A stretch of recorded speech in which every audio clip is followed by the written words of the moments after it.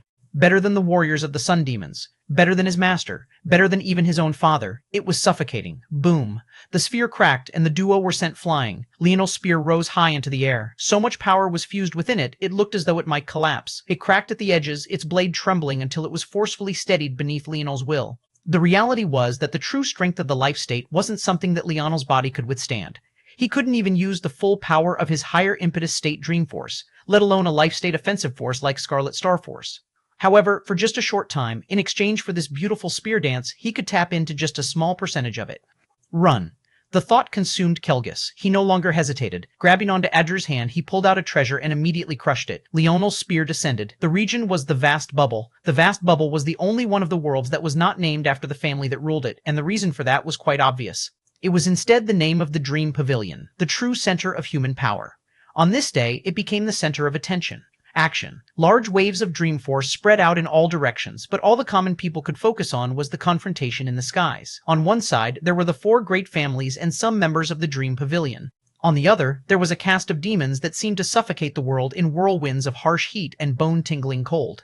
The human race is finished. A sun demon with hair of fire that stood straight up spoke. His skin reflected like brass beneath his own flames, and his voice boomed, "Hand over the treasure and we might give you an avenue of survival." Clarence sneered.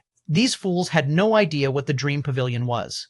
Without passing the test to enter the Dream Pavilion, you couldn't partake even if you wanted to. He had half a mind to let them do so just so he could watch them lose their minds to Dreamforce, but Clarence knew that even if these experts of the sun and moon demons died, the gap between them and the human race was so large that the ending would still be the same, meaning if they enraged these demon races, they would just die faster. It was better if they maintained this odd limbo for a bit longer. Just when he was about to say something, all of their expressions changed.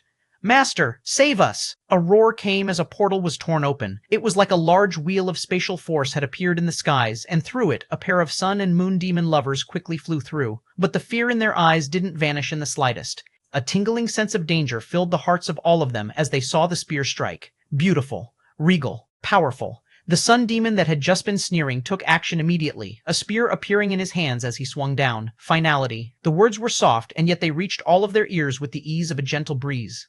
The sun demon was pushed back, his spear splintering as though it was made of cheap wood. His body was enveloped by the strike before anyone could even react. The portal closed, but not before everyone caught the glimpse of an arrogant young man wielding a spear of ruby, silver, and gold. His spear slowly lowered as he met each one of their gazes, especially that of Anselma Brazinger. When he vanished, their gazes trembled as they landed on the sun demon. Half of his upper body was gone, his beating heart clearly visible from the gaping wound on his side. He could barely stay in the skies, coughing and wheezing as blood drizzled down his chin. Flames licked at his wounds, trying to char him to ash. If not for his powerful vitality, he would have already died. Kelgis looked at this scene, the horror of his expression clear for all to see. How had his mighty master ended up in such a state at the hands of a mere fifth-dimensional expert?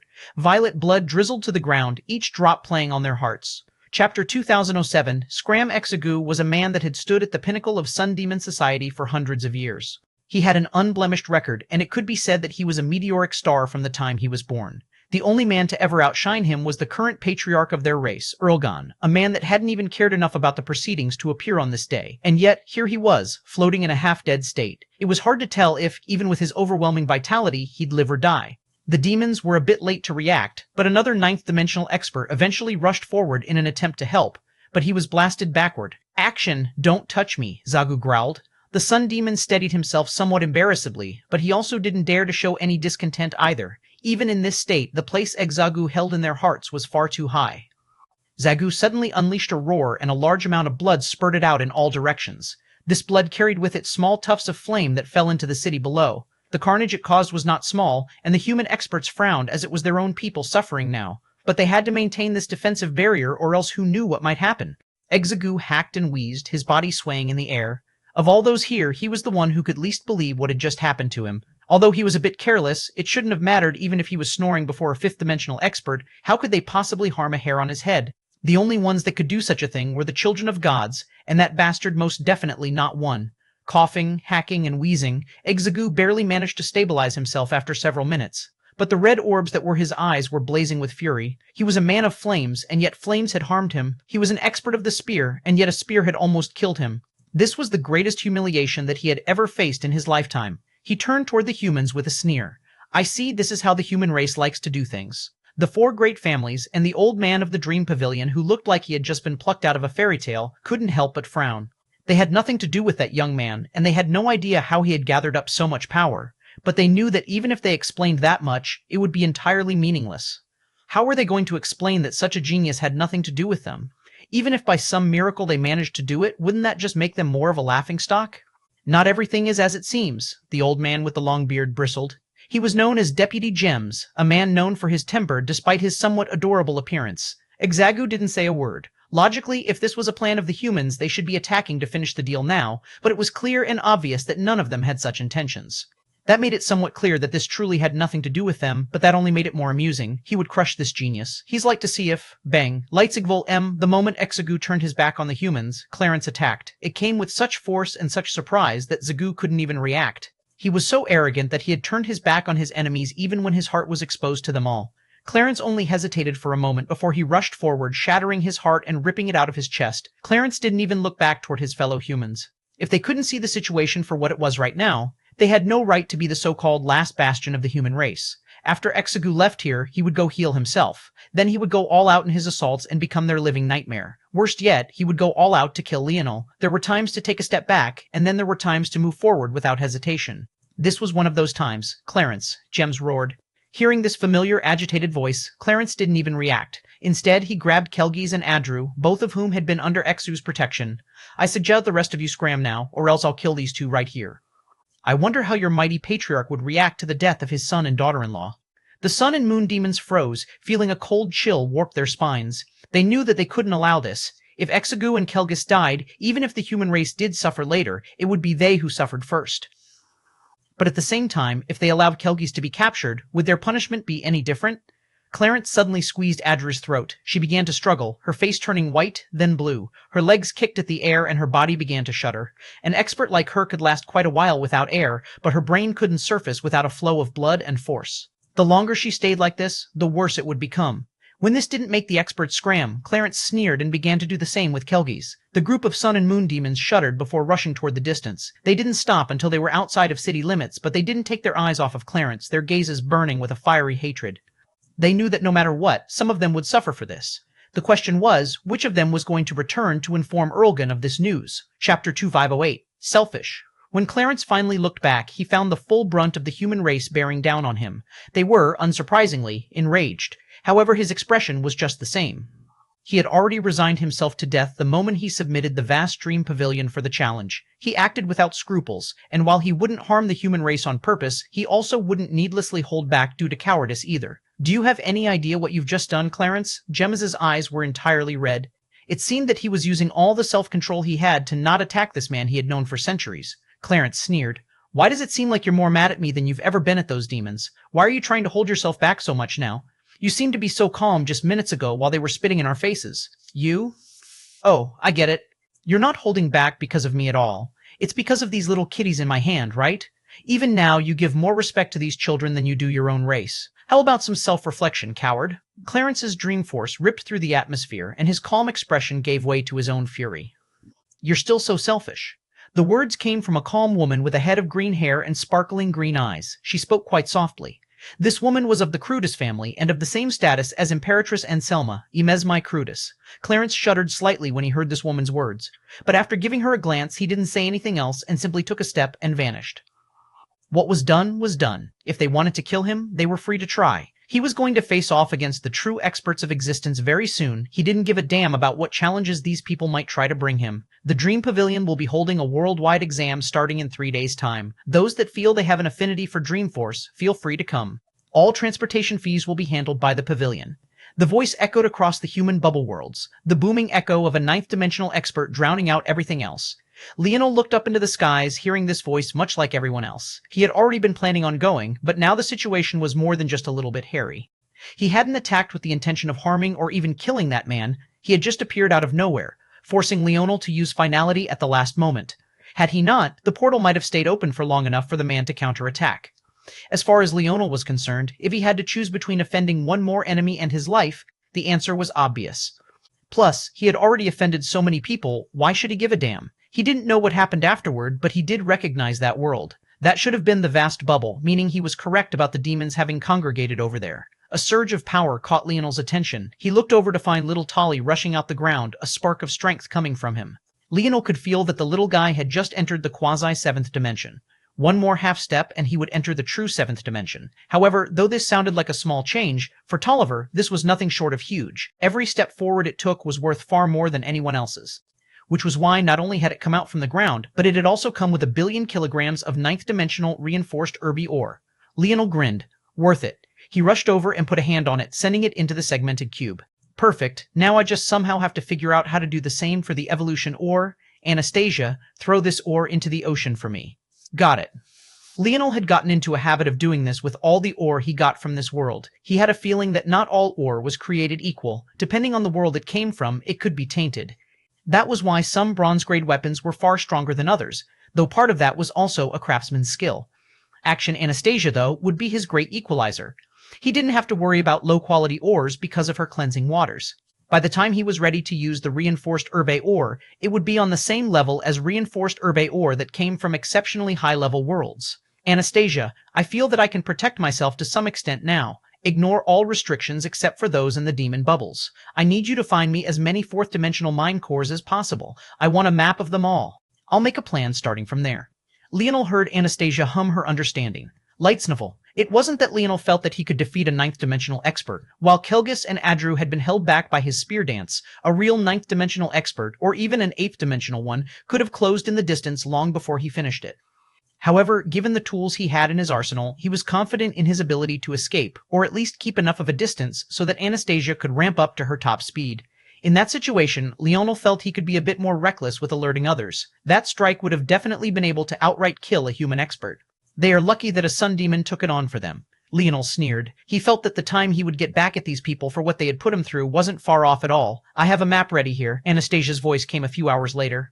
Chapter 2009, Golden Force and Death Force Lightsnivel. Given what Leonel knew about his unnamed lineage factor, he also knew that his metal body would no longer be the exact same, and neither would his divine armors, for that matter. He had an idea of where he would take his divine armor, but he still needed some time to refine it. He also wasn't sure if he had the skill necessary to execute it just yet either, but that wouldn't stop him from implementing his plan for his metal body either.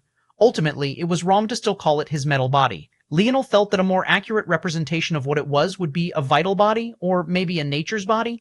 Regardless, he definitely wasn't limited to just ores, and it also wasn't just flames either. If he wanted, he could be a lot like the Florer family and absorb high-level force herbs or ancient trees, anything of the sort. Honestly, this wasn't too surprising for Leonel. The reality was that his metal body had already been quite flexible already if he thought about it. Ores were the foundation for all sorts of elements. Ultimately, Earth Force was just the foundation that allowed them to flourish. But there were wind-type ores, fire-type ores, lightning-type ores, all sorts of elements and variables existed. When Leonel thought about this, he felt a bit silly that he didn't recognize just how special Earth Force was in the past. It was the foundation that allowed everything to exist. There was a reason that in the depths of space there was force at all. While stars, they could only produce star force. This was a fuel that allowed for life, but it wasn't life itself. Earth Force couldn't be said to be life either, but it was special nonetheless. That was why Leonel chose to look at it a different way. It wasn't that he had suddenly gained the ability to absorb all sorts of new elements. He had always been able to. It could even be said that his metal body was never really a metal body at all. It was just a vessel that could accept any and all things. If there were any changes, it would be that he had gained the ability to incorporate organic materials as well. He had blurred the line between organic and inorganic, not just in terms of exterior items, but also his body itself. Just this comprehension alone made his body easily twice as powerful as it had been in the past, and that was without him even absorbing a single ore. The Earth Force aspect didn't represent that he could absorb ores, it represented his foundation. The Fire Force aspect didn't represent that he could absorb fires, it represented how he could mold and forge his own potential. Together, they gave him a flexibility that they didn't have alone, not to mention an endless amount of potential that he could take advantage of. That was why, looking at this map of mine cores, Leonel stood in silence for a long while, his mind calculating several potential outcomes. Action. In a way, his body had now become no less flexible than his divine armor. In fact, it might even be difficult to draw a line between them as their existences had become much more fluid. So the question was, what route should he take? He already had so many affinities. He didn't really feel the need to boost any one of them. Again and again his mind drifted to the very same matter. The Northern Star lineage factors. I can't forget them, but using them in public is also highly dangerous considering how much hatred the human race has brought upon itself. Following a new path is also not smart for me. I need to be more like Ina, doing my best to bring everything down a single, powerful road, well trodden by my feet. That's the way to becoming a true powerhouse. In that case, there was really only one path for Leonel to take, and that was to focus on using his metal body to amplify, bolster, and strengthen his Northern Star lineage factor, both halves of them. Right now, he had the second highest state of both halves, that being the Golden Tiger for the light side and the Death Pulse Deer for the dark side.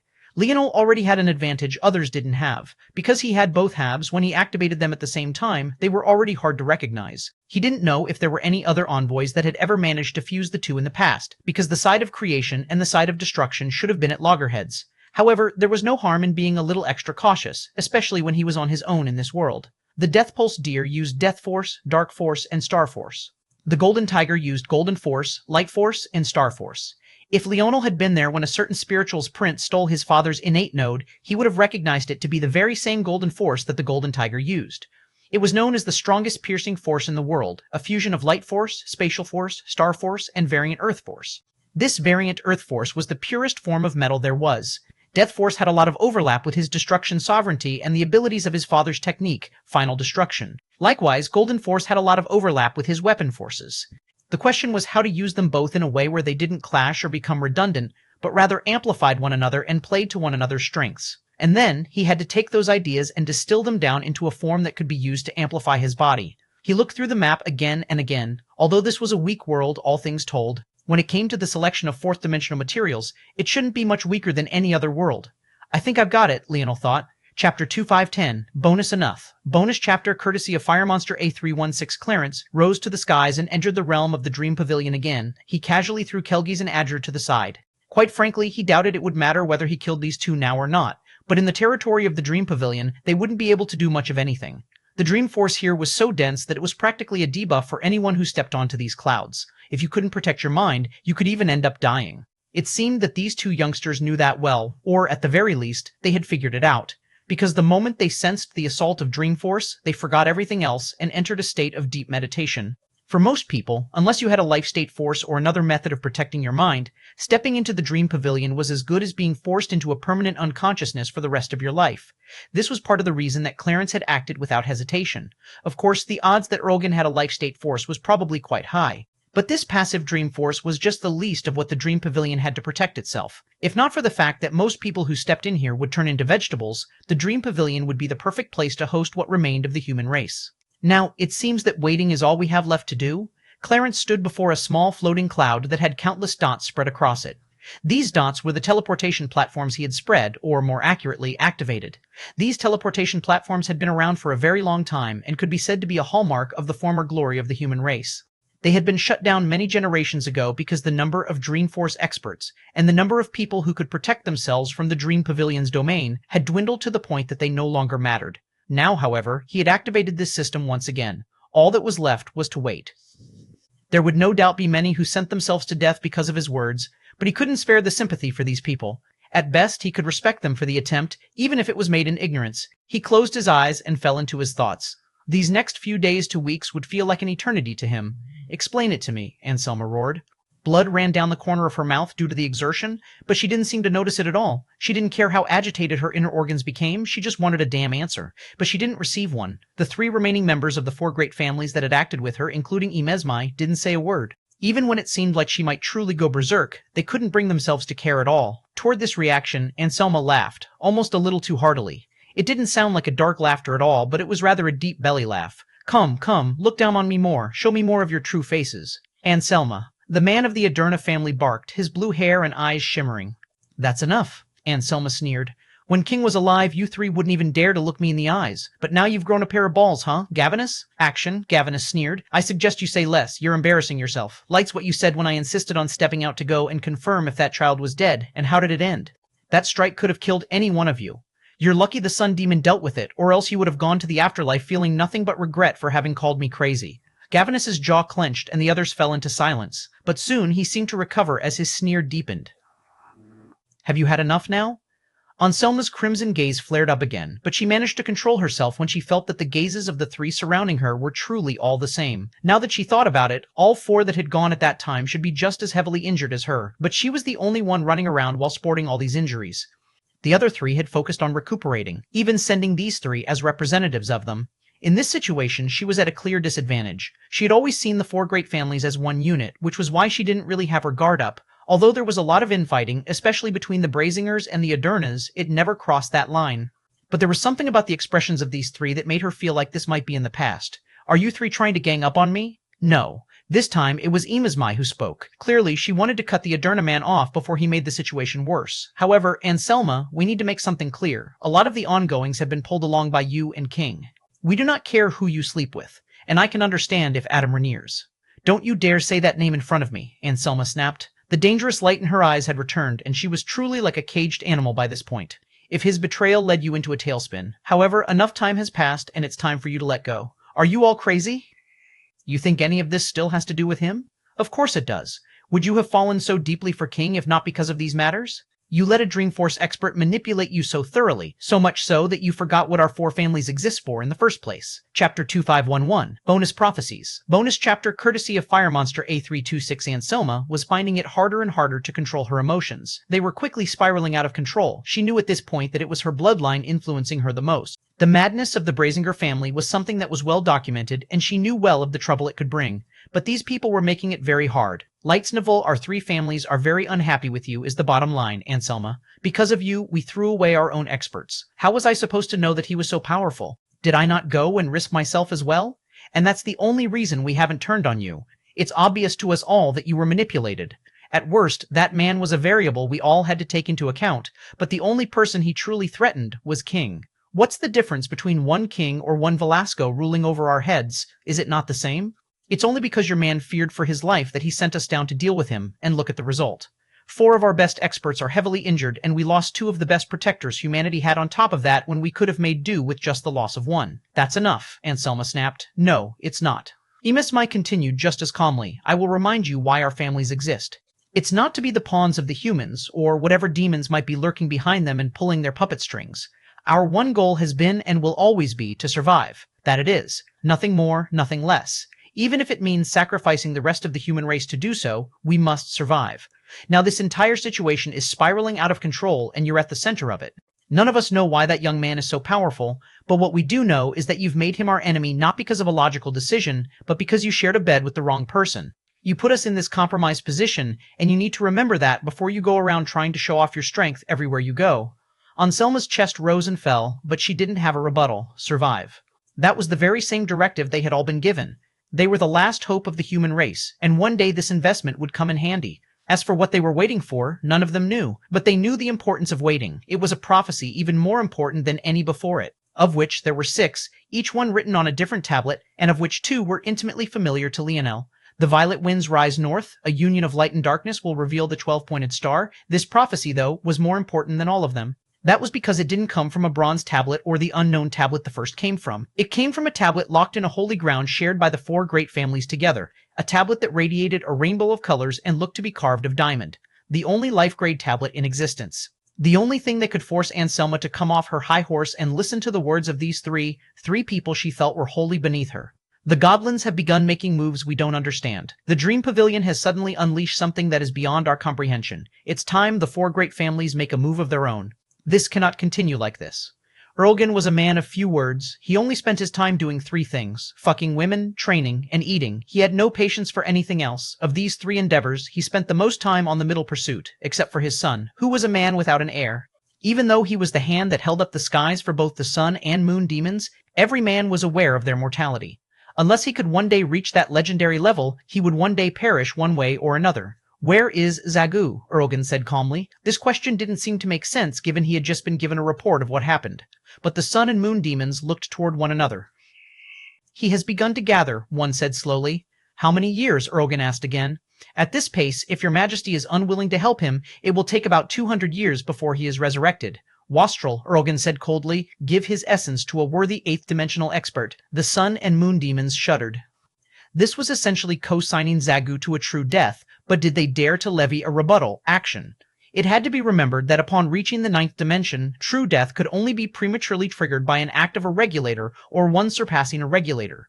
Clarence had clearly not done either, which meant that given enough time, Zagu would come back to life. But Erlgan said that the second most powerful expert of the sun demons was a wastrel, so much so that he would rather give his essence to someone who couldn't break into the ninth dimension on their own than allow the man to resurrect. If it took Exagu over 200 years to come back, he would be beyond his prime and progressing would be incredibly difficult, but he would still have a chance. He was already so close to the life state to begin with. Plus, weren't Exagu and Erlgan childhood friends? How could he be so callous? In the end, the mighty Exagu, who could rule a cardinal direction in his prime, lost his last chance at life just like this. Maybe even in his death, he could have never imagined that it would be his closest friend who would toss him to the side like trash. Chapter 2512, Bonus Obey. Bonus chapter courtesy of Fire Monster A336, a fifth-dimensional expert who can strike to kill the likes of Zagu. The thoughts of Erlgan were much different than what his actions dictated. He was calm and calculating. As for why he had sacrificed Exagu, it was because he didn't have the patience to deal with the matter. If he gave up a substantial amount of resources, he might be able to shorten the time to just 10 years, but what good was that? The amount would be substantial and would put a dent in the coffers of the Empire. The more powerful the ninth-dimensional expert was, the more expensive it would be. He was unwilling to pay that price just for the sake of one Exagu. But if he let Exagu resurrect the slow and normal way, a few things would happen. For one, his people would think him cheap. Or they would think the Empire to be poor. These were two things he wouldn't allow. He could deal with a loss of an expert, but not a loss to his prestige. The demon race was a race of savages. They only respected the strong, and weakness would not be allowed. He might be the strongest now, but that didn't mean that he would be forever, and it didn't mean his lineage would be able to maintain its strong hold on the Empire either. It was a better investment to use Exagu as a tool to strike fear. This was the greatest worth he had to Erlgan. As for Leonel's existence, he didn't take it lightly at all. Much like everyone else, he thought the same thing. A god's child.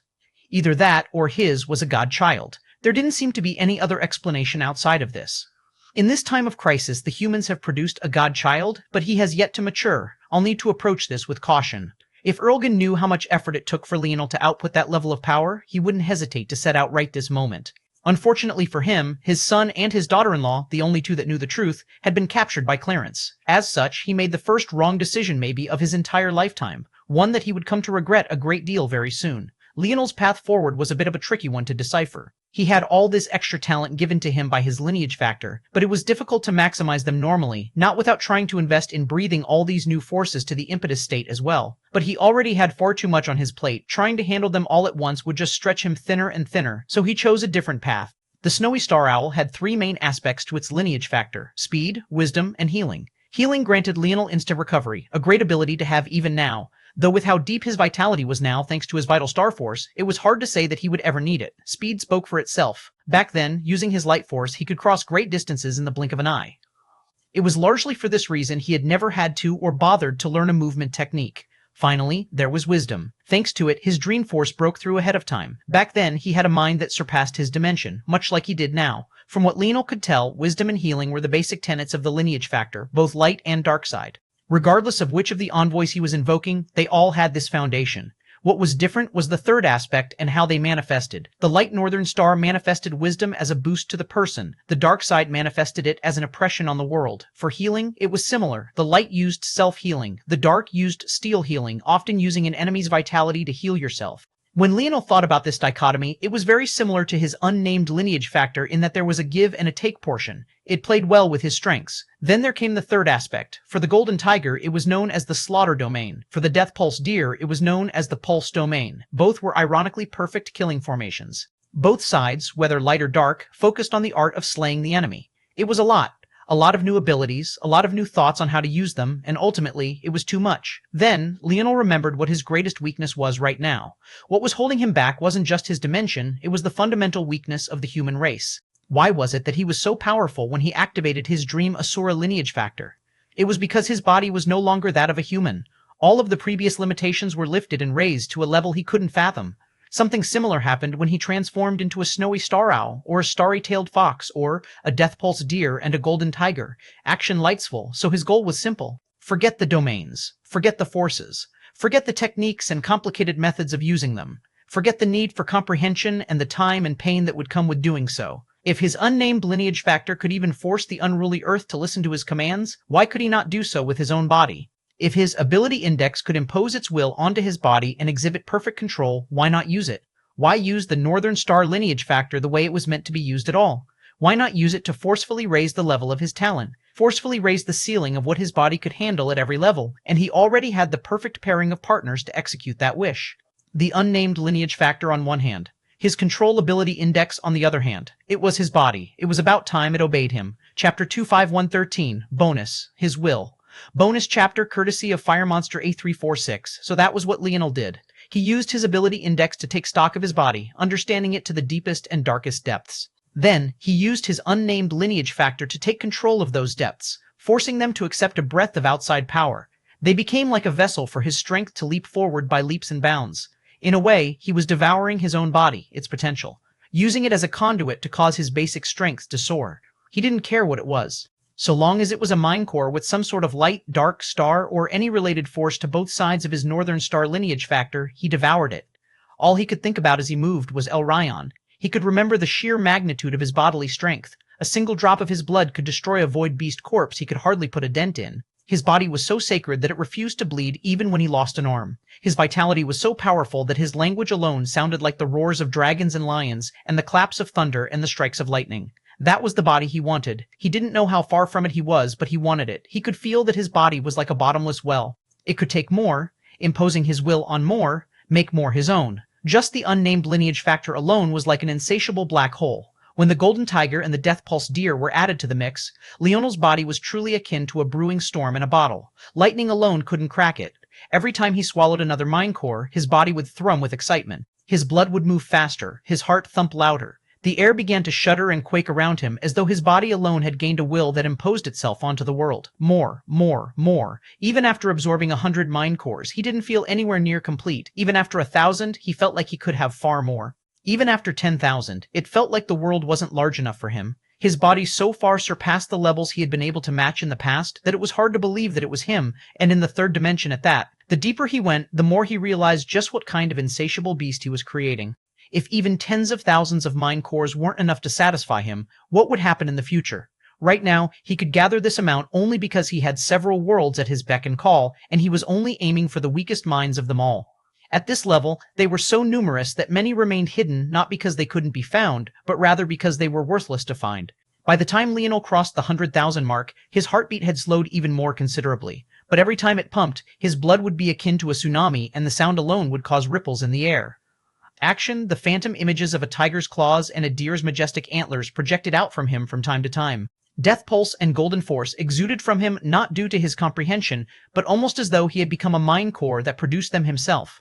As his body grew stronger, so too did his forces by proxy. He gained more and more access to his strength. His power doubled and then doubled again. He suddenly felt that this world was too small for him. He crossed the 200,000 mark. Then he crossed the 300,000 mark. Then the 500,000 mark. He was completely focused on devouring his next meal, his eyes shifting from orbs of black to the pupils of a roaring tiger. His hand formed a claw, ripping into the earth and pulling up with a tug so hard that a slab of almost 100 meters across shot into the skies. He reached forward, beckoning the mind core toward him and devouring it in a single swallow. At that moment, Leonel exuded the truest aura of a destruction sovereign. The days ticked by, and he became like a maddened beast, zipping around from location to location and moving with a purpose that caused space itself to ripple. If the ninth-dimensional experts of the Human Alliance could see him now, what they would feel the most deeply was fear. 738,928. That was the number he reached before he felt that his body could no longer take anymore. Lightsinge Virgil M, it was a perfectly even number, each half being presented to one portion of his Northern Star lineage factor. He found a place and fell into a deep state of meditation. He suppressed the power within him, making it not just an external power-up or one that would dissipate with time, but one that was truly his and his alone. When every breath he took, the thumping of his heart grew more soothing, more controlled, less wild and destructive. The rushing blood within his veins slowly became a calming stream once more. He pulled it all in. It was under his control, not the other way around. Much like he had gained perfect control of the Dream Ashura lineage factor after purging the influence of the demoness, he would do the same here. But this time, he would be suppressing the influence of the golden tiger and the death pulse deer. His body wasn't a place where it could rampage about as it pleased.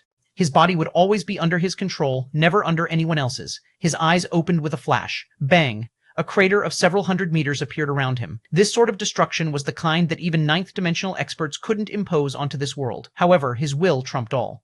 It's time to go to the Dream Pavilion. Chapter 2014, Bonus Oleodark. Bonus chapter courtesy of Fire Monster A356. Leonel hadn't known what to expect when he came here, but a sea of people was most definitely not one of them. He had heard Clarence's call to action, but he knew that there were certainly not this number of people with Dreamforce affinity. Lights EVL Bluz Clarence had said 3 days. Since then, it had already been over a month. Leonel wouldn't come until he was fully ready, but there were still this number of people? Wasn't that a bit too ridiculous? This should have been the central city of the vast bubble. It was a place only the elites could step into. The population definitely shouldn't be so dense. The only explanation was that this was the doing of Clarence. Did he really want this number of people to show up, though? Leonel didn't know much about the Dream Pavilion, but he knew of the dangers of Dreamforce. Just logically speaking, it was impossible that these people wouldn't be left in a state adjacent to death after being foolish enough to come here. Look at this. I told you it was getting too ridiculous. Even some fifth-star brat showed up here. It's making my eyes water just looking at these people. Hearing this, Leonel was speechless. He hadn't bothered to hide his identity when he came here. It was useless to do such things before Dreamforce experts. He was mostly ready to rely on himself to find out what was going on. He had some contingency plans, and he was semi-confident in escaping if he had to. Well, he was about 70% confident. But it was important enough to him that he was willing to come here on such low odds. But now he was being looked down upon by some nobody. It almost made him want to laugh. If he wasn't qualified, then no one else here could possibly be qualified. He was a dream sovereign. There were probably only a handful of such people in the whole of existence, considering how rare Dreamforce affinity was just in general. Leonel didn't even look at the person. He couldn't be bothered to. He just wanted to figure out how he would get this going. He didn't have the patience to wait out here, not after the months he had been building up his anticipation. Look, you scared the brat.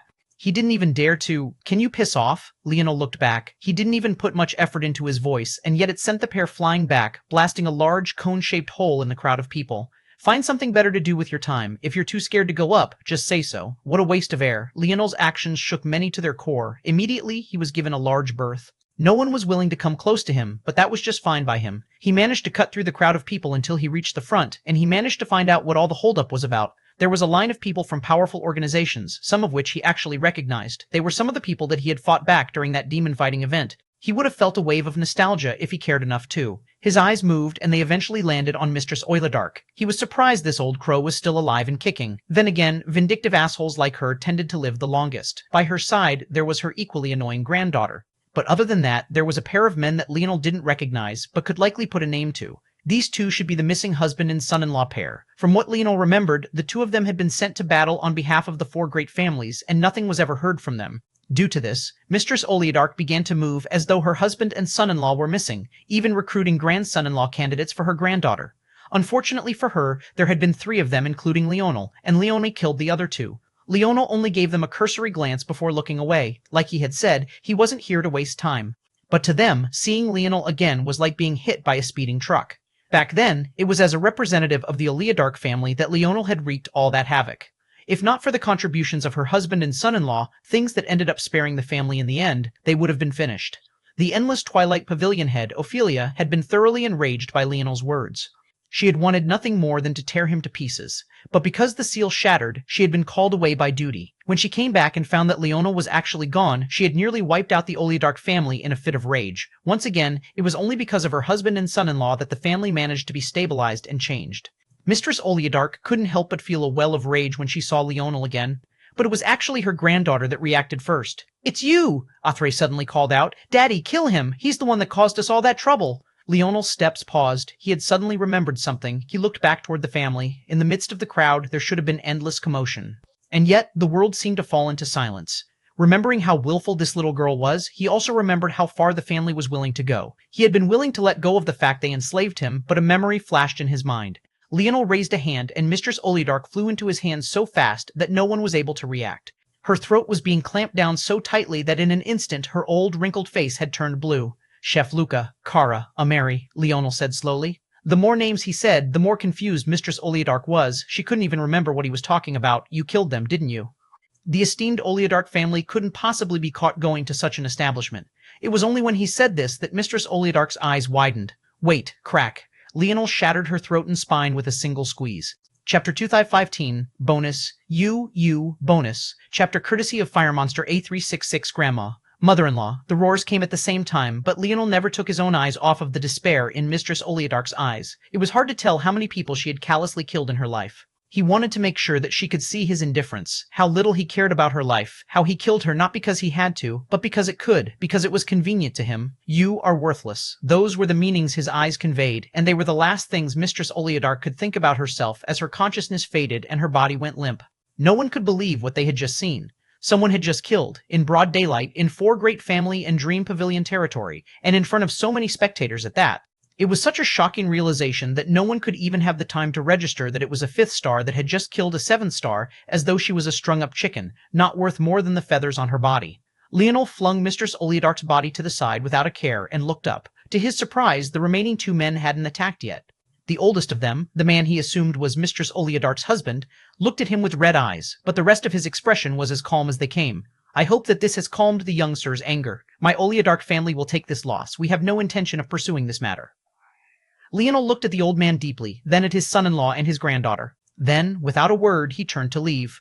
He was the center of attention now, but quite frankly, that was exactly what he wanted. He had come here without hiding his identity, so he had planned for things to devolve like this one way or another. Equally as expected, though, was the fact his path forward was blocked once again. The Eternal Dream Pavilion, the Endless Twilight Pavilion, the Defensive War Pavilion, the Sacred Light Pavilion. In the past, Leonel thought that the Eternal Dream Pavilion was the Dream Pavilion, but it seemed that he was wrong. Why would the Dream Pavilion be trying to enter the Dream Pavilion? Lightsnivel. They were probably a subsidiary of some sort, but it at least made more sense that they were here compared to anyone else. In this group, though, Leonel saw a familiar and yet not so familiar woman. It was a woman nearing her middle ages, but her beauty hadn't faded yet. However, her expression was exceptionally stern, and when she saw Leonel, it was as though her gaze wanted to spew fire. Seeing her, Leonel couldn't help but burst into a fit of laughter beside himself. He remembered the words he had said before. He was quite funny, if he did say so himself. Ophelia's gaze reddened, but she controlled herself. Unlike Leonel, she didn't see herself as entirely above the law. Even if Leonel had killed, it wasn't her place to dictate anything here. She was still an 8th star, but an 8th star was a long way from the 9th star. However, that wouldn't stop her oppressive might from forcing Leonel to, "You can stop that now. You're not going to glare me to death. Where is my disciple?" "Your disciple? You mean my wife? What's she got to do with you? Screw off, old lady." "Old?" Ophelia took a breath, forcing herself to remain composed. The Endless Twilight Pavilion has strict rules against marrying and having relationships with the opposite sex. If you want a reason to attack me, how about the fact I stole your disciple's innate node? Leonel tapped the back of his head and emulation spatial force bloomed. That's reason enough, right, old hag? Just attack. Why are you wasting time here? Ophelia was too used to having full control of every situation she was in. Hearing these words, she saw red and immediately attacked with an all-consuming palm. However, it was snuffed out even before it could take proper shape. At that moment, high in the skies, Gems descended. His long white beard fluttered, and Leonel agreed. He really did look like a fairy tale wizard. It was too bad his adorable appearance was matched with a terrible character. Gemis's gaze swept through the region. When it landed on Leonel, his pupils constricted. He barely managed to stop himself from calling out in surprise. Immediately, his arrogant aura was restrained several-fold, and he focused his attention on the various powers beneath him. "Why did you all come here to waste our time?" Ophelia, who thought that Leonel might finally be getting what was coming to him, was struck dumb. Was she being reprimanded right now, when Mistress Oleodark's corpse hadn't even gone cold yet? What was going on here? The pavilion head of the Sacred Light Pavilion stepped forward solemnly. "Esteemed Dream Master, we've only brought forward the disciples we feel have the best chance. Some of them have displayed some skill in Dream Force, but lack the proper guidance. Since the Dream Pavilion is providing such an opportunity, we thought to allow them the chance. It made sense." Tyla, for example, had been a disciple of the Eternal Twilight Pavilion, but hadn't she had an Emulation Spatial Force innate node? The fact she had a Dream Force-related innate node made her quite the catch. It was just that many like her felt that they had other talents as well, so it was hard to just focus on Dream Force alone. But all of their elders realized just how special this opportunity was, so how could they not come? Gemes nodded somewhat stiffly, taking a glance at Leonel again before looking away quickly. "Follow me. You, Gemes pointed out a few dozen, including Leonel. But the number didn't surpass 50. To Leonel's surprise, though, Ophelia seemed to be among the number trying to participate, as was the Eternal Dream Pavilion head and the other heads. Were they going to abandon their pavilions? Leonel could feel Ophelia's glare on him, but his smile only became brighter. Chapter 25116, What Happened Here? Leonel looked around. The Dream Pavilion was indeed a place of great beauty. Plus, their uniforms were indeed quite cool. He liked the turban look, especially the range of colors between a deep black to light blues and violets. He felt that it matched him quite well. He sent a gaze toward those that had followed in and found himself feeling quite amused. If they were struggling so much to enter this place, why were they trying so hard to do so? What Leonel didn't know was that even for the current deputy pavilion heads, or even the best geniuses of the Dream Pavilion in recent times and into the past, the first trip into the Dream Pavilion was always a difficult one. The fact they could walk around without going straight into a state of meditation like Kilgis and Adru had was a testament that they indeed had some talent.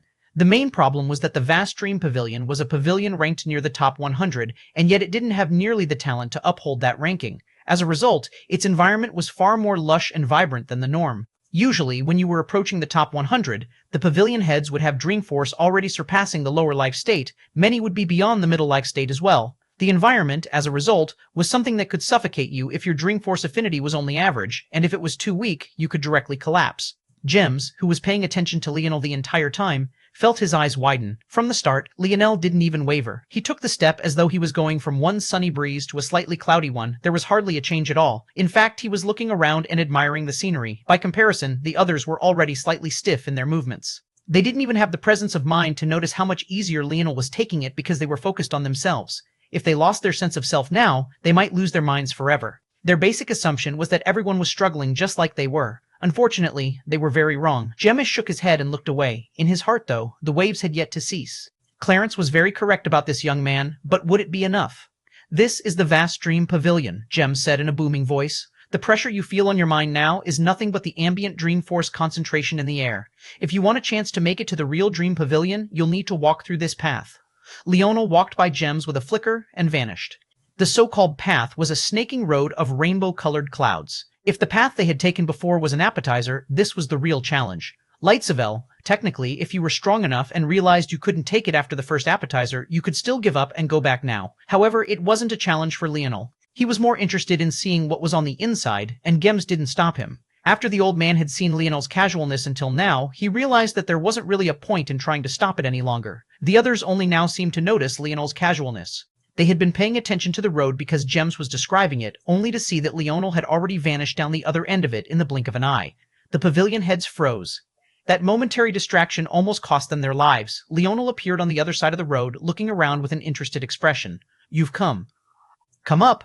Action Clarence stood at the top of a pavilion stairs. He seemed to have been waiting here for Leonel in specific. Leonel found it a bit odd, especially since he remembered this man's feverish gaze from the selection, but this was precisely why he had come here. After some thought, Leonel complied and walked up the stairs. The ancient Chinese-style architecture was truly a sight for sore eyes. It was maybe the most beautiful craftsmanship that Leonel had ever seen. No, it most definitely was. The more he looked, the more detail there seemed to be to admire. I guess I shouldn't call it ancient China, huh? This is probably the influence ancient China learned it from? He wasn't sure, but after seeing the apartment buildings of the Golden City, it only made sense to look at things this way. "You're quite confident," Clarence said with a smile. "Confident? No, but some things are necessary," Leonel said calmly. "So the Dream Force called to you?" Clarence said knowingly. "Isn't that what you wanted?" "No," Clarence surprisingly said. "When I activated the challenge, I did so out of spite. I was painted into a corner and had no other choice. My original hope was to raise you into a new king to stabilize the pavilion, but you chose the cult instead, which is ironic because that's the same choice the late king made." Leonel blinked. He didn't understand what that meant. King chose the cult? Well, that probably made sense. King was said to be a founder of the cult him, the Demoness, and the Silver Emperor. But here he was known as the Pavilion Head of the Dream Pavilion. It was odd that both would be true, and yet the powers would seem so independent here. What is happening here exactly? What is the challenge? Clarence looked at Leonel deeply. Instead of answering, he beckoned him into the empty temple. Inside, there was a familiar set of 9 steps, a prayer mat, and a treasure box. That treasure box is both the greatest humiliation and the greatest chance of the pavilion. If you want to improve your dream force in the shortest time possible, try your hand at walking up them. Oh? Leonel's eyes narrowed, but in the end, he agreed. What Clarence didn't expect was that he would take the first step so steadily. Chapter 2517, Ninth Leonel placed his foot down, feeling a bit odd. There was a rush of pressure, but as though his body was a mesh, it rippled right through, unable to press down on him. He took a second step, Lightsnivel. This time, Clarence's eyes widened. After they increased the difficulty yet again, this was Clarence's limit. But why was it that Leonel wasn't blown off like he was? It had to be known that Clarence had peak impetus state dream force, much like Malexi. Even if Leonel was a talent, he should have left him far behind. Clarence was correct. His dream force was stronger than Leonel's. Unfortunately, Leonel was also a dream sovereign. He took a third step. Leonel felt a bit hesitant. Looking at the treasure above, it didn't seem so far away. He felt that he could leap to it immediately and it wouldn't even stop him. Nothing here could stop his steps. But should he? He didn't even know what he was getting himself into by coming here. Something had called him, true enough, but he didn't know what it was. At the same time, he could feel that this dream pavilion was beyond him. The moment he stepped foot into it, he felt that it had secrets that could crush the demon race invaders with ease if it was given the chance to. So why hadn't they? It was that question that made Leonel come in. He felt that there should be a reason holding them back, maybe even a sheer inability to do so. So he felt that it was still a worthwhile risk, even if his odds of survival had fallen from 70% to not even 30%. But now, he was really playing with fire. What was up there? He took a fourth step. His body moved on its own. All that control, and his curiosity was getting the best of him. His Y-Star Order blood was pumping through him, wanting him to see more, learn more. It was almost painful. His curiosity, his will to learn, his want to, it was the very realization that awakened his Y-Star Order aspect. For as long as he could remember, curiosity had fueled him. If he thought about it, really thought about it, it was always the fuel for everything. Back when he wanted to be a king, it was rooted in his desire to understand people. He couldn't figure out how to rank people by their value, so he felt that everyone was equal and should be protected as such. Ultimately, the root was the desire to find that unique measurement of life, a measurement that likely didn't exist but just might. If only he could find that measurement, then he'd know exactly what to exchange to bring back the people he loved. Odd action. In the end, it was all that curiosity, and he understood that oh so clearly about himself now. And without the influence of other forces pulling him in all sorts of directions, he could feel his true self more clearly than ever. He took the fifth step. He just wanted to know. He really, really wanted to know. What was calling out to him? What wanted him to come here so badly? Was it another plot of the demoness? It could be. He couldn't sense her gaze or that amused curl of her lip. She might be able to hide from him now that he was in a complete world and less effort was needed to penetrate through the layers, but he believed in his gut. He had broken free of her, he was certain of it. So what was it? He took the sixth step. Clarence stood below, unable to understand what he was seeing. He hadn't even called the other deputy pavilion heads here because he never thought for a moment that Leonel could reach the top. The truth was that even having life-state Dreamforce wasn't enough of a measurement. According to what he understood, it would take at least half-step creation-state Dreamforce to reach the top. The only way to ignore the pressure was if you had far surpassed that, or if Clarence's eyes widened and tears began to fall down his cheeks. He wasn't crying because of sadness, and not out of happiness either. He was crying because of pure bitterness. Leonel took the seventh step. The voice had said that according to the rules, only someone with life-state Dreamforce could be a pavilion head, but that was a new rule added recently. In the past, there was no rule at all. The strongest Dreamforce expert in the pavilion would be the pavilion head. It was that simple. However, there was a method of circumventing all of that. One who wasn't necessarily the strongest could gain the blessing of the pavilion by being just one particular thing, a dream sovereign. Clarence's tears spilled forth with even greater fervor. It was a joke, one big joke. Leonel took the eighth step. He never had to trigger the challenge at all, but now they were finished. Fate was playing a cruel joke on him. Had he known Leonel was a dream sovereign, he would have directly promoted him to pavilion head. They wouldn't have had to go through any of this at all. But now, it was too late. The fates were spitting in his face, laughing at his incompetence. And now, he had pulled Leonel into this mess as well. Because the moment he took that final step, there would no longer be any hiding it. All of those bastards would know. Leonel took the final step, and the world lost its color. The treasure box vibrated, and a pillar of light rose out from the temple. A cascade of raining force descended from the clouds, the entire vast bubble being enveloped in a whirlwind of blessings. The lid of the treasure box shook and began to rise up, a flood of light blinding Leonel. Chapter 2518. Piss Off Leonel shook his head furiously because he could finally get a good look at what was inside.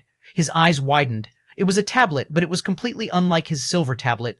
It was carved of a crystal-clear crystalline gem that radiated an assortment of rainbow colors. It had a presence that far surpassed anything he had ever felt before. Leonel knew that there were two categories of tablets. There was one category that he mentally referred to as the wise tablets. These tablets were the ones with inner worlds that likewise came with an exchange. He could use them to control certain things about the world, and likewise use them to gain a deeper understanding of the world around him as well. Then there were what he called the legacy tablets. They were tablets that had odd words written upon their surfaces, denoting things that Leonel couldn't really understand. And within them, there were lineage factors hidden that could be used to unlock and use abilities you were compatible with, but were not both with. This tablet here was very clearly a wise tablet.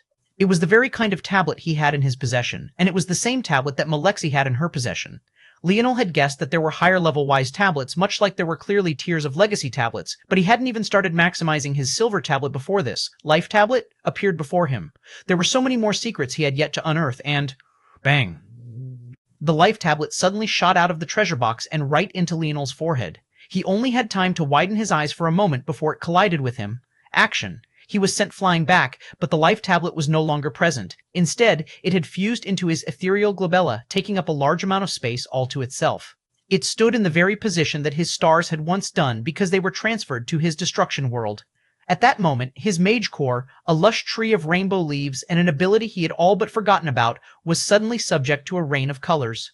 Rather than wilting, though, it flourished and grew, expanding again and again.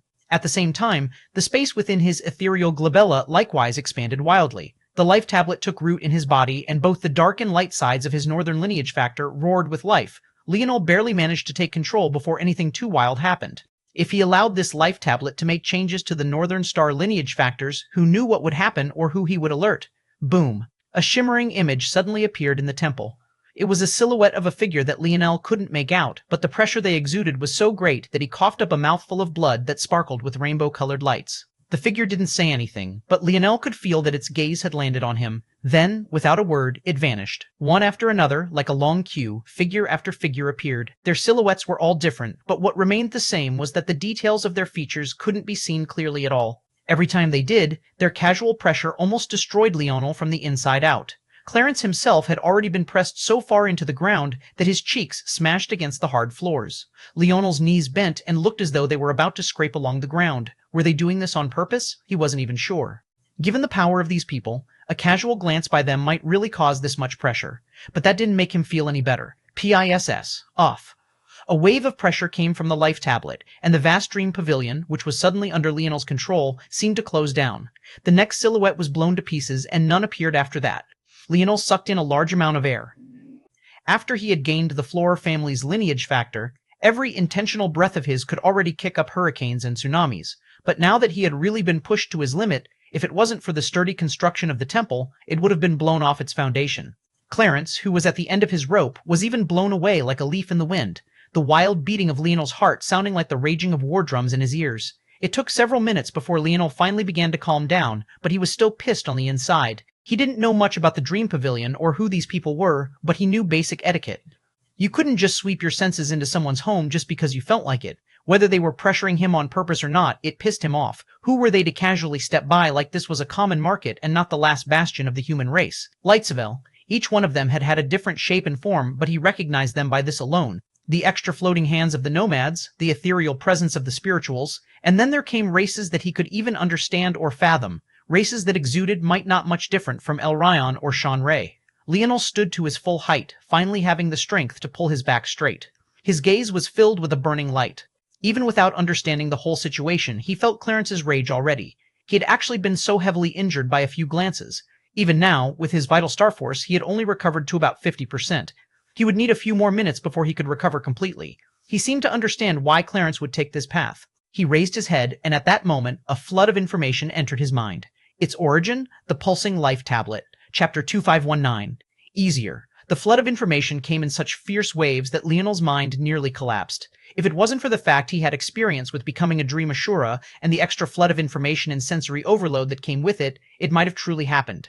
He had no choice but to hunker down and hope that Clarence didn't use the opportunity to attack him. But the truth was that the current Dream Force affinity around him was so dense that someone trying to approach might just directly lose their mind as well. Clarence couldn't get close even if he wanted to.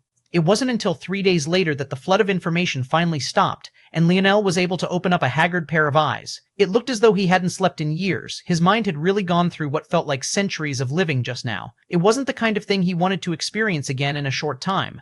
Lightsnivel, luckily, aside from his experience as his enlightened self, he was also a dream sovereign and had strengthened his body considerably, allowing him to access more of the true strength of his dream force. As for the information he had received, it was unsurprisingly a lot. For one, there was a bunch of information about the vast Dream Pavilion and its history. He learned that he had somehow become the de facto pavilion head, and all this responsibility he had wanted to avoid in the first place had suddenly been thrown onto his shoulders. Just earlier, he had wanted to create his own organization. He was already cycling between different cool uniform ideas and equally as cool names, and now he was strapped with this? The truth was that if Leonel could take the benefits and avoid the hassle, he would. The trouble was that with that information had also come a great deal of context. He was aware that every dream pavilion in existence knew what was in that box, which meant everyone knew that it was suddenly in the hands of a fifth-dimensional brat who just happened to be a dream sovereign. That second part was enough to shock them, but not nearly enough that they would suddenly change their minds about attacking him. What did Leonel being a dream sovereign have to do with their own goals and aspirations? They would rather claim the power he had for themselves, regardless of his life and death. The only way to keep the life tablet protected from greedy eyes was to use the dream pavilion itself as a protective mechanism to tie the hands of those that wanted to take advantage of him. The problem was that all the contribution points he would have needed to do that had just been gambled away by Clarence.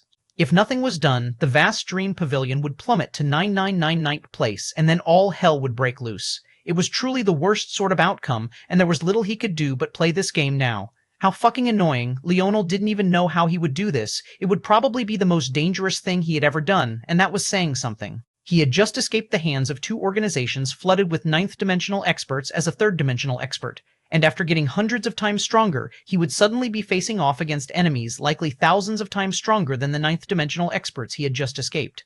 Luckily, it wasn't all bad. Even if it was, Leonel would have managed to keep his calm. But now that he also had information to back that, he was even more at ease. Another challenge? So what? The so-called True Dream Plane wasn't a place anyone could do as they pleased. It was a location where the only force available was Dream Force. In fact, even though it was called the True Dream Plane, and it was advertised as something you could enter with your body, that wasn't necessarily true either. According to this information, the True Dream Plane would only allow the portion of your soul that acted as a connecting line to your body to enter. One could see, then, how this would put humans at a great disadvantage. Dream Force was freest when it was separated from the body. Even for Leonel's controllability index, he could only use his dream world as a proxy to impose order onto his body.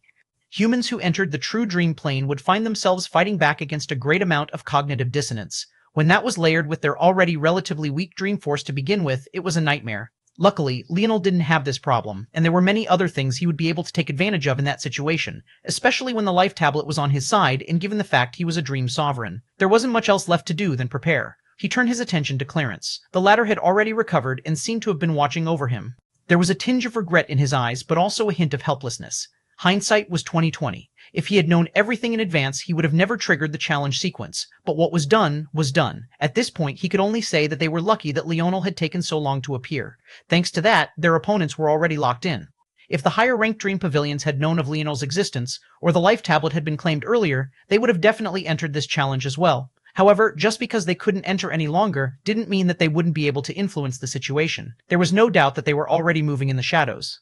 And Leonel's arrogance, even to the point of kicking them all out so forcefully, well, it definitely wouldn't make things any easier. Chapter 2520. Cute Leonel slowly rose to his feet, stretching out his back. Right now, they were in a lull period. The opponents had been set, and the challenger now had the right to pick the time and date. The only rule was that it had to be within a year. Action.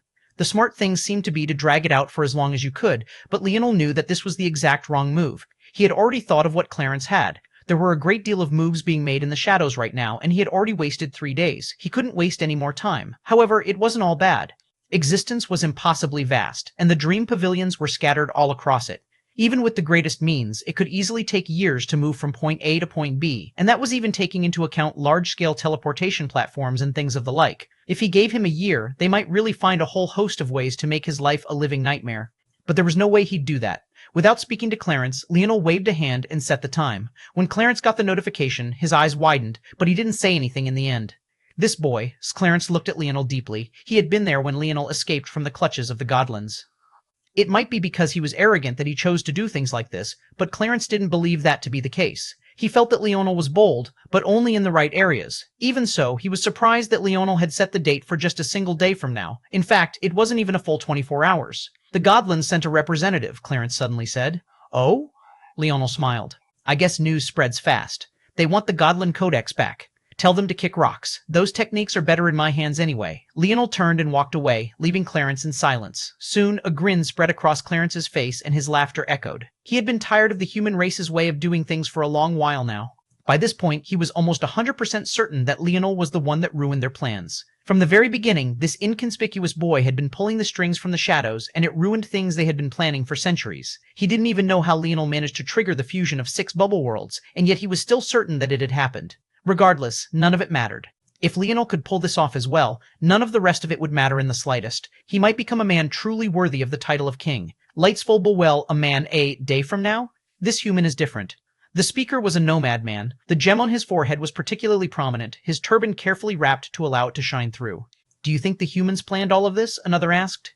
It's possible. We may have fallen for a trap. I don't believe that they would be so stupid to trigger this challenge when they had a dream sovereign waiting in the wings. They may be trying to enter the top 100 once again. If they won this challenge, they would have just enough points to claim that bottom spot. But it doesn't make sense. That boy is only in the 5th dimension. Why not wait for him to grow?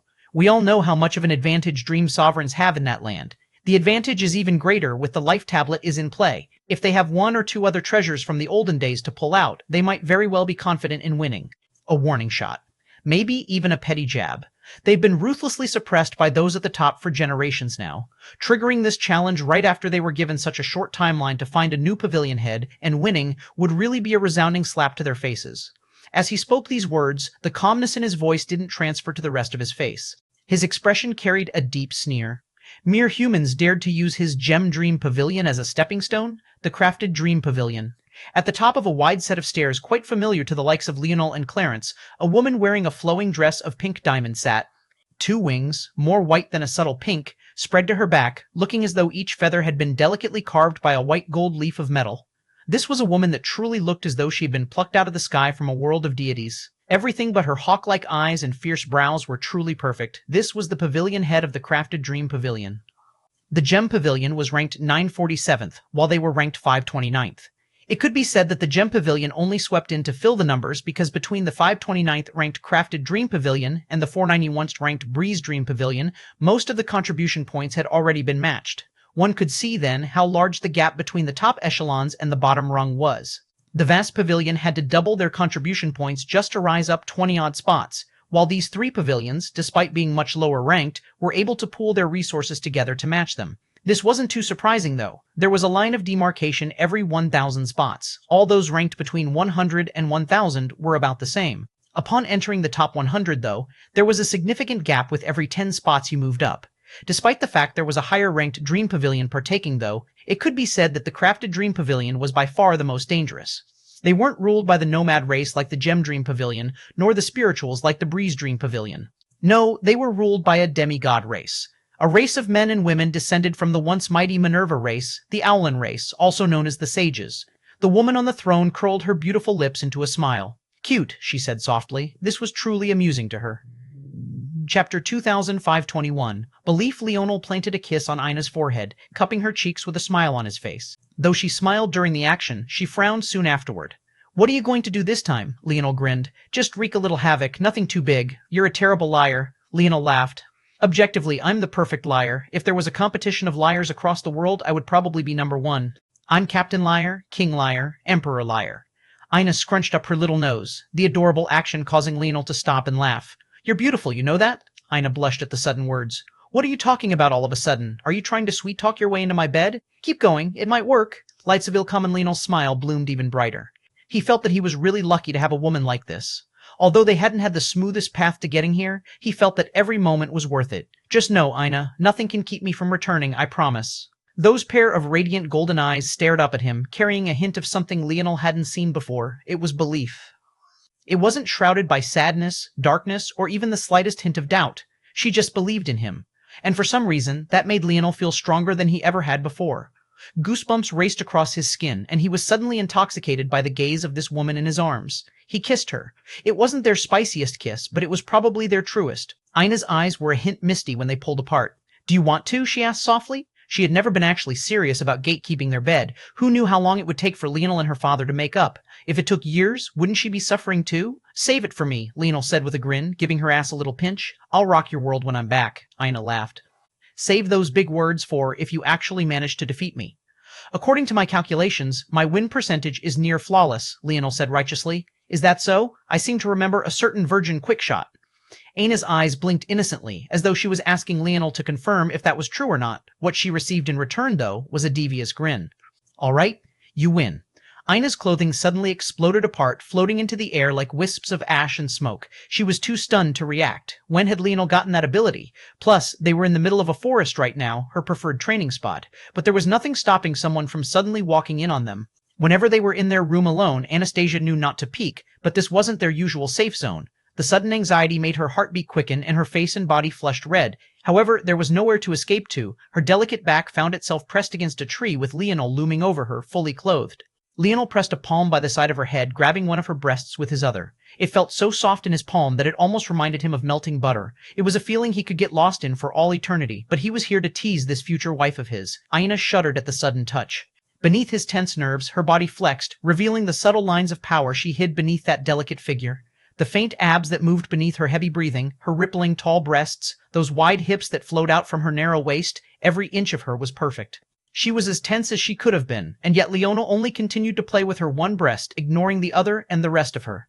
The sensation of heat and anxiety overwhelmed her, and suddenly a faint drizzle of a sparkling liquid dripped down her inner thigh. Aina didn't notice it, but Leonel most definitely did. A smile spread across his face. "Do you want to go inside?" Aina nodded, her voice not working. "Are you sure?" She nodded again, but for some reason she seemed to forget what a nod of yes and a shake of no. Her head hesitated, and then she did the latter, before changing and going to the former, and then second-guessing herself once again and going for the latter once more. Leonel's smile deepened, his head lowering and kissing her delicate lips.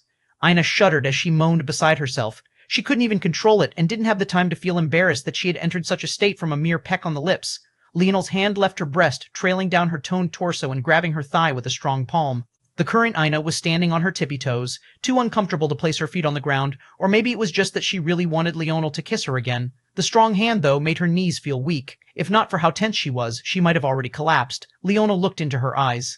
Those golden irises darted back and forth, somewhat wanting to focus on Leonel, but also scanning the forest to make sure that no one was coming. Her heart only beat faster and faster. And just when her anxiety had reached a peak, she suddenly felt Leonel's hand slip between her thighs.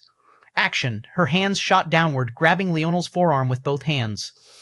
However, when she felt its size, the pulsing vascularity on it, the fact her own hands couldn't even wrap halfway around his hulking mass, she looked into his eyes again. She had simply never been so attracted to any other man before. Even his forearms were perfect. What flaw did he have? A finger gently glided down her other set of pink lips, and her mind went blank. If not for Leonel's kiss, she might have alerted Anastasia's entire world, and she wouldn't have given a damn as the pleasure came in waves.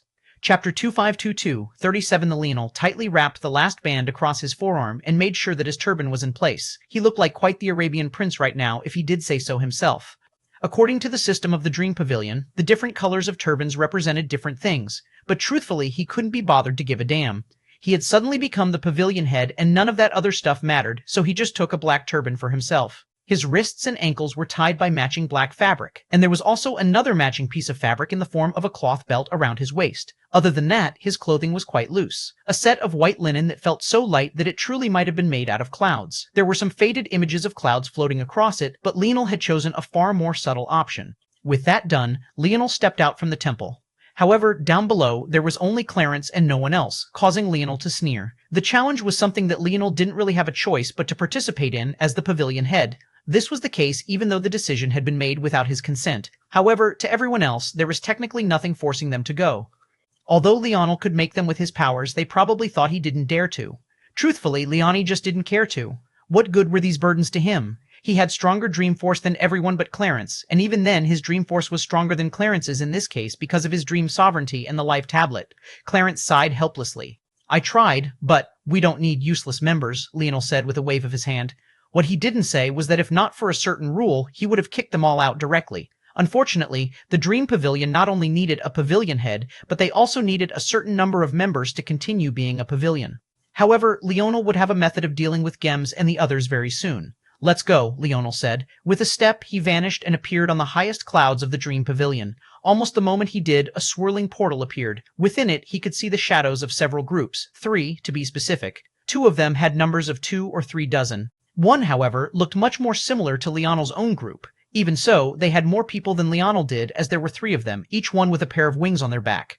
Odd action, Leonel couldn't see anything more concrete than this, but it hardly mattered. There was no changing things now. It's time. Leonel took a step forward, and Clarence followed him. Lights EVDL. The world swirled around him, and soon the figures that had been blurry before solidified.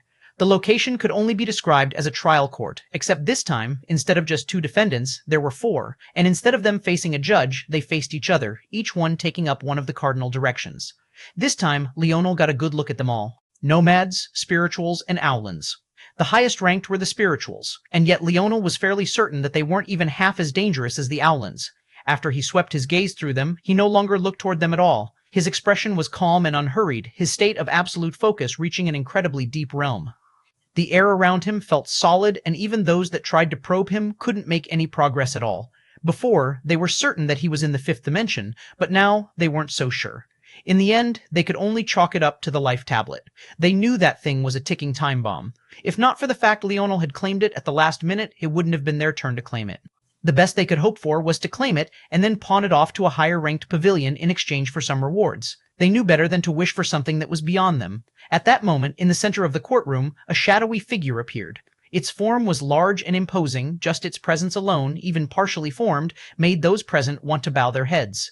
And then it looked at Leonel. Leonel had his eyes closed. Even when the figure appeared, and he clearly sensed it, he didn't open his eyes. The Void Dream Pavilion is willing to take up this challenge on behalf of the Vast Dream Pavilion in exchange for the Life Tablet. Leonel's eyes slowly opened. Do you know Sean Ray? The sudden question took everyone off guard, even the shadowy figure itself. Sean Ray, 37th in line for the Void Throne.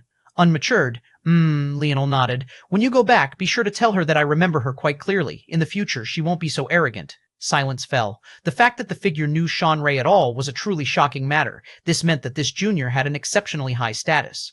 Although there were very few godchildren to begin with, why would someone of high status bother to remember them all unless they were important?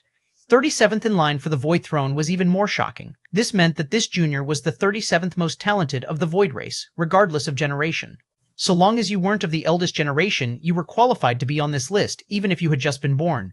This held even more weight than just remembering her name. But then, how could Leonel possibly know her? You can go now, Leonel said calmly. Then, without waiting for any other interruptions, Leonel pressed a foot down and Dreamforce erupted. The challenge had begun.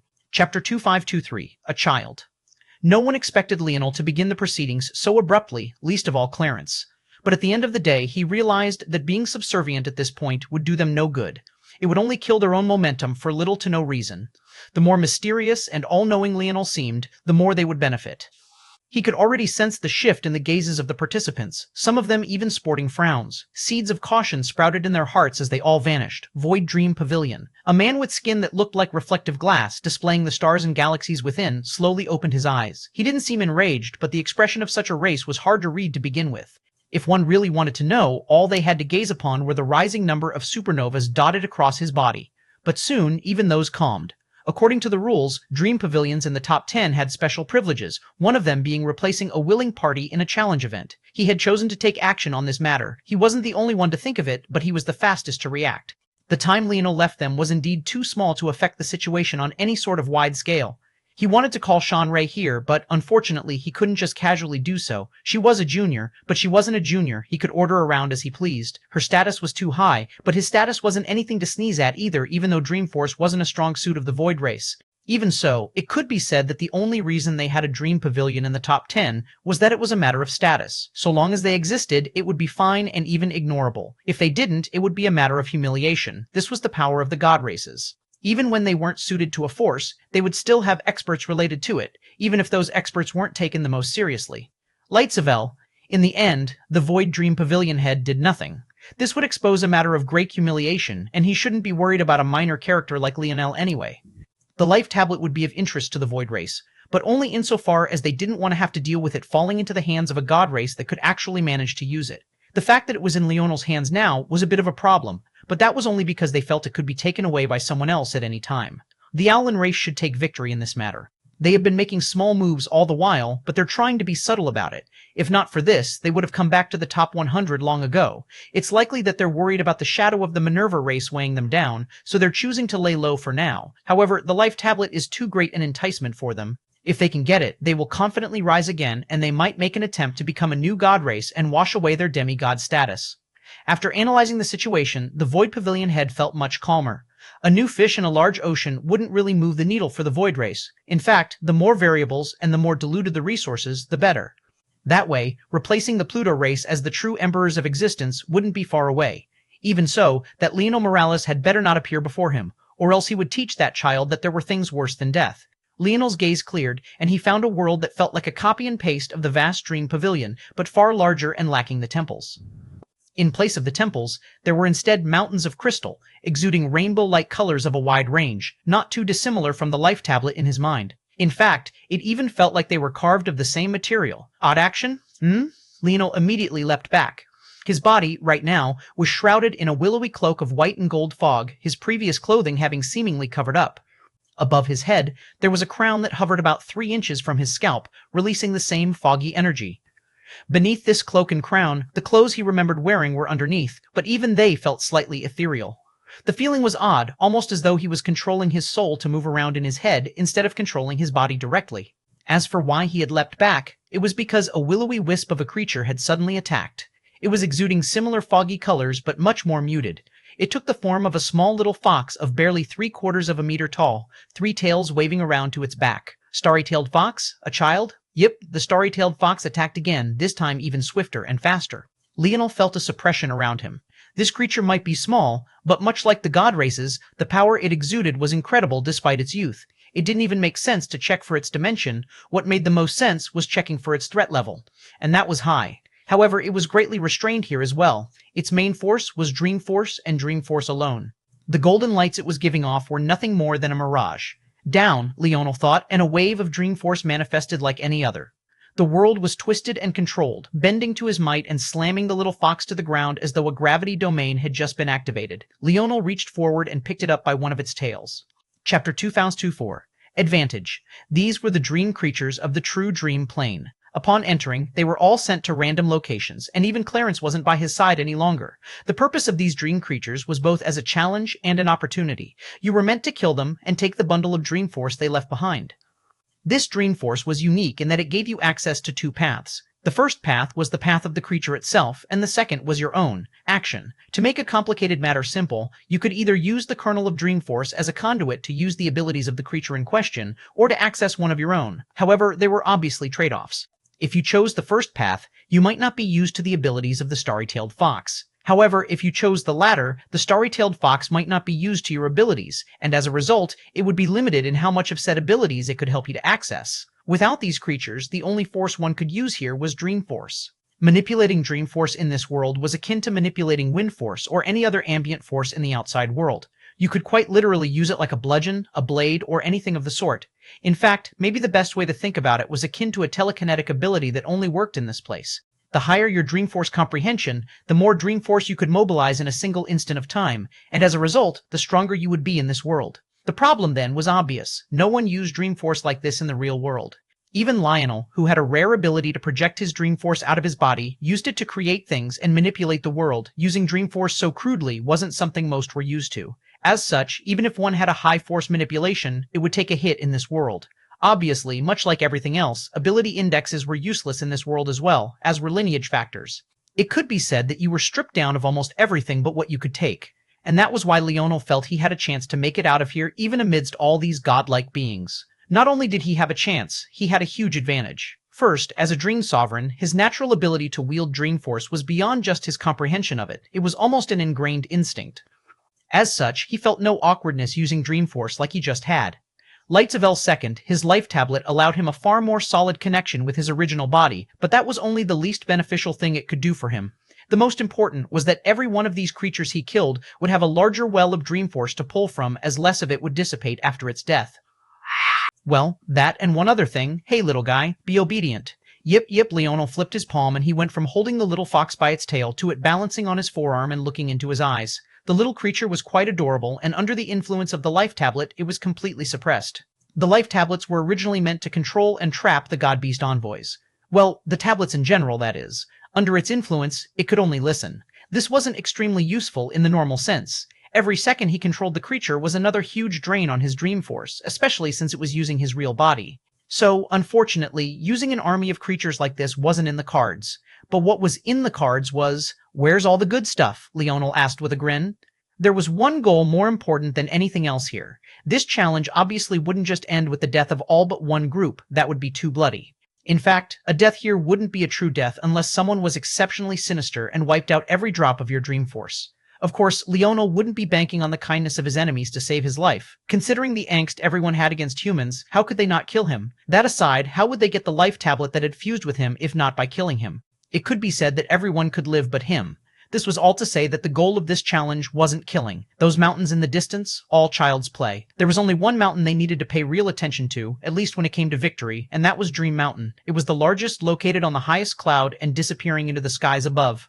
The goal was to be the first to reach it, but doing so was easier said than done. If one casually stepped onto it, your Dream Force could be snuffed out instantaneously and you would suffer a true death. The main goal was to gather enough treasures that you could force your own anchor, sacrificing those anchors instead of your true body. It sounded complicated, but the short of it was that they needed to create a shield that would weather the storm for them. Creatures like this starry-tailed fox were one way, but there were also various treasures hidden in mountains. It would usually take time to find these treasures, and the creatures themselves weren't exactly easy to find either. Leonel had just gotten a bit lucky that one attacked him immediately. However, if Leonel could use these creatures to point him in the direction instead, these creatures that spent year-round in this true dream plane, wouldn't his advantage be huge? Yip, Chapter 2525, Gem Force. The little fox shot off and began to lead Leonel down a trail. I have maybe 5 more minutes before I'm tapped out.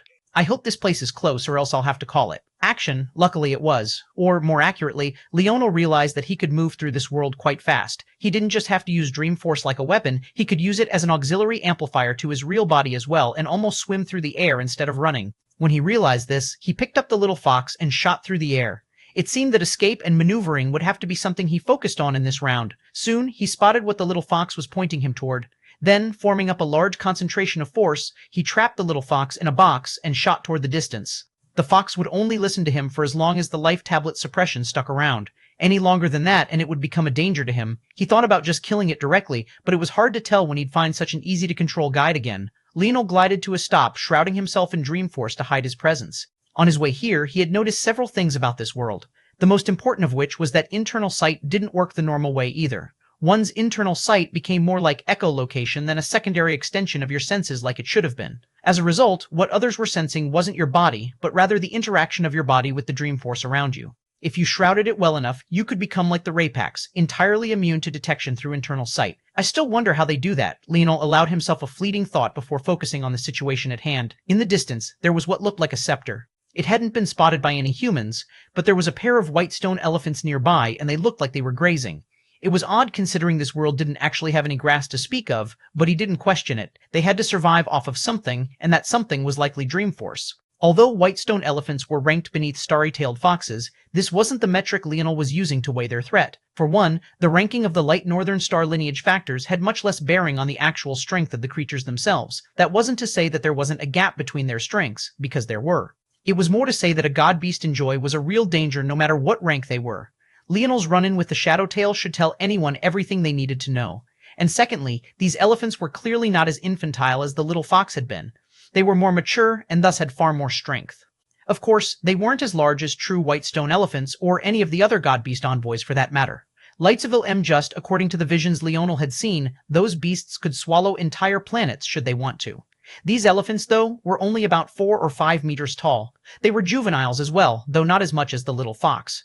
Their threat level should be about the same as the 8th dimension thereabouts. Though I probably shouldn't look at it like that, too vague. There are 2 of them. Should I kill them first, or grab the treasure and run? Leonel's thoughts flickered for a moment and decided, why not both? He suddenly shot forward. He was parallel to the ground, the clouds so thick around him that he could hardly be seen. At the same time, his control of Dream Force was so perfect that it was impossible to see his momentum shifting the clouds around him. The pair of elephants seemed to sense something odd, but it was too late. Leonel burst forward with a great amount of Dream Force and smashed the barrier around the treasure, grabbing the scepter. A surge of force came from the touch. Leonel felt that the scepter increased his Dream Force control, or rather the amount he could control, but around 20%. It wasn't anything huge, but it was worthwhile. The white stone elephants raised their trunks, their slightly illusory bodies trembling as they trumpeted into the skies. The clouds wobbled as they rushed for Leonel. Their bodies were instantly coated by a sparkling, gem-like force. Leonel had skipped over the white stone elephant, but he knew that it had a strong earth force under its belt, and that must be it. Earth force wasn't very useful in the general sense in this place, but if he could use it for added defense, it would be invaluable. Leonel rose high into the skies until the elephants had no hope of reaching him. Dream Force surrounded him and kept him afloat as he waved the scepter, unleashing a barrage of blows below. Like invisible hammers, they collided against the bodies of the elephants, causing their gem force to break apart beneath the pressure and crushing their bodies. Leonel controlled the pieces of broken-off gem force with a natural ease. Then he used the life tablet to suppress the mind of the elephants, causing their reaction time to lag just a touch. If he could control the little fox, of course, he could do this as well. He didn't need to spend all that dream force if he could use it as a cheat to quickly win the battle. The gem force crystals of the elephants tore into their skulls. Just as they were about to dissipate and a large amount of their dream force was going to be wasted, the life tablet trembled and all of it shot toward Leonel, entering his body. Chapter 2526. Tier 1. I need a method of measuring strength in this place. My previous attempt was too crude. I'll go back to my roots. Leonel smiled to himself. He remembered the first time he had stepped into this world of blood and carnage, his days back in the Mayan temple. He had thought his ability index was just purely sensory due to the Ascension Empire's watch. So, he had tried to maximize it in the best ways he could. One method was assigning enemies he saw various stats. He had built that database off of what he knew about human limits and the like, and it had worked well until overpowered ability indexes and forces began to play a larger and larger role. He eventually abandoned that model because it wasn't worth his while to keep tabs on it, though he still had a natural ability to read a person's ability, see through their weaknesses and strengths, and act accordingly. There's no need to use such an elaborate system as, I'll only need it for the length of this challenge. Let's go with a simple Tier 1 to Tier 9 system for threat levels. I'll place my initial level at Tier 1 for when I just entered this world, and Tier 9 is probably the power you'd need to reach the top of the mountain. I'll put a threat like the little fox at Tier 0 as they aren't any threat to me at all. I'd guess that the likes of Clarence would probably be a Tier 2 threat to me the moment he stepped into this world. From what I can tell about the other, the highest threat upon just entering this world would be that woman. She's at least at Tier 5 even without gathering any treasures and the like. Her entourage is only a half step below her as well. Both of them could likely be considered Tier 5 as well. Most are at Tier 3, with only a few stragglers being at Tier 2 like Clarence, but they're the minority. There should also be another minority at Tier 4 as well. After absorbing the 2 elephants, I'd say that I'm about halfway to a Tier 2 threat. With the scepter, I'm about 60% of the way there. Just taking advantage of my added flexibility in using Dreamforce compared to others, I am probably comparable to a Tier 2 threat already. Leonel nodded to himself, feeling comfortable with his new system. He had to work faster than others because he wasn't the only person who could improve in this place. His greatest advantages lay in 1, his flexibility, and 2, in the knowledge he could gather.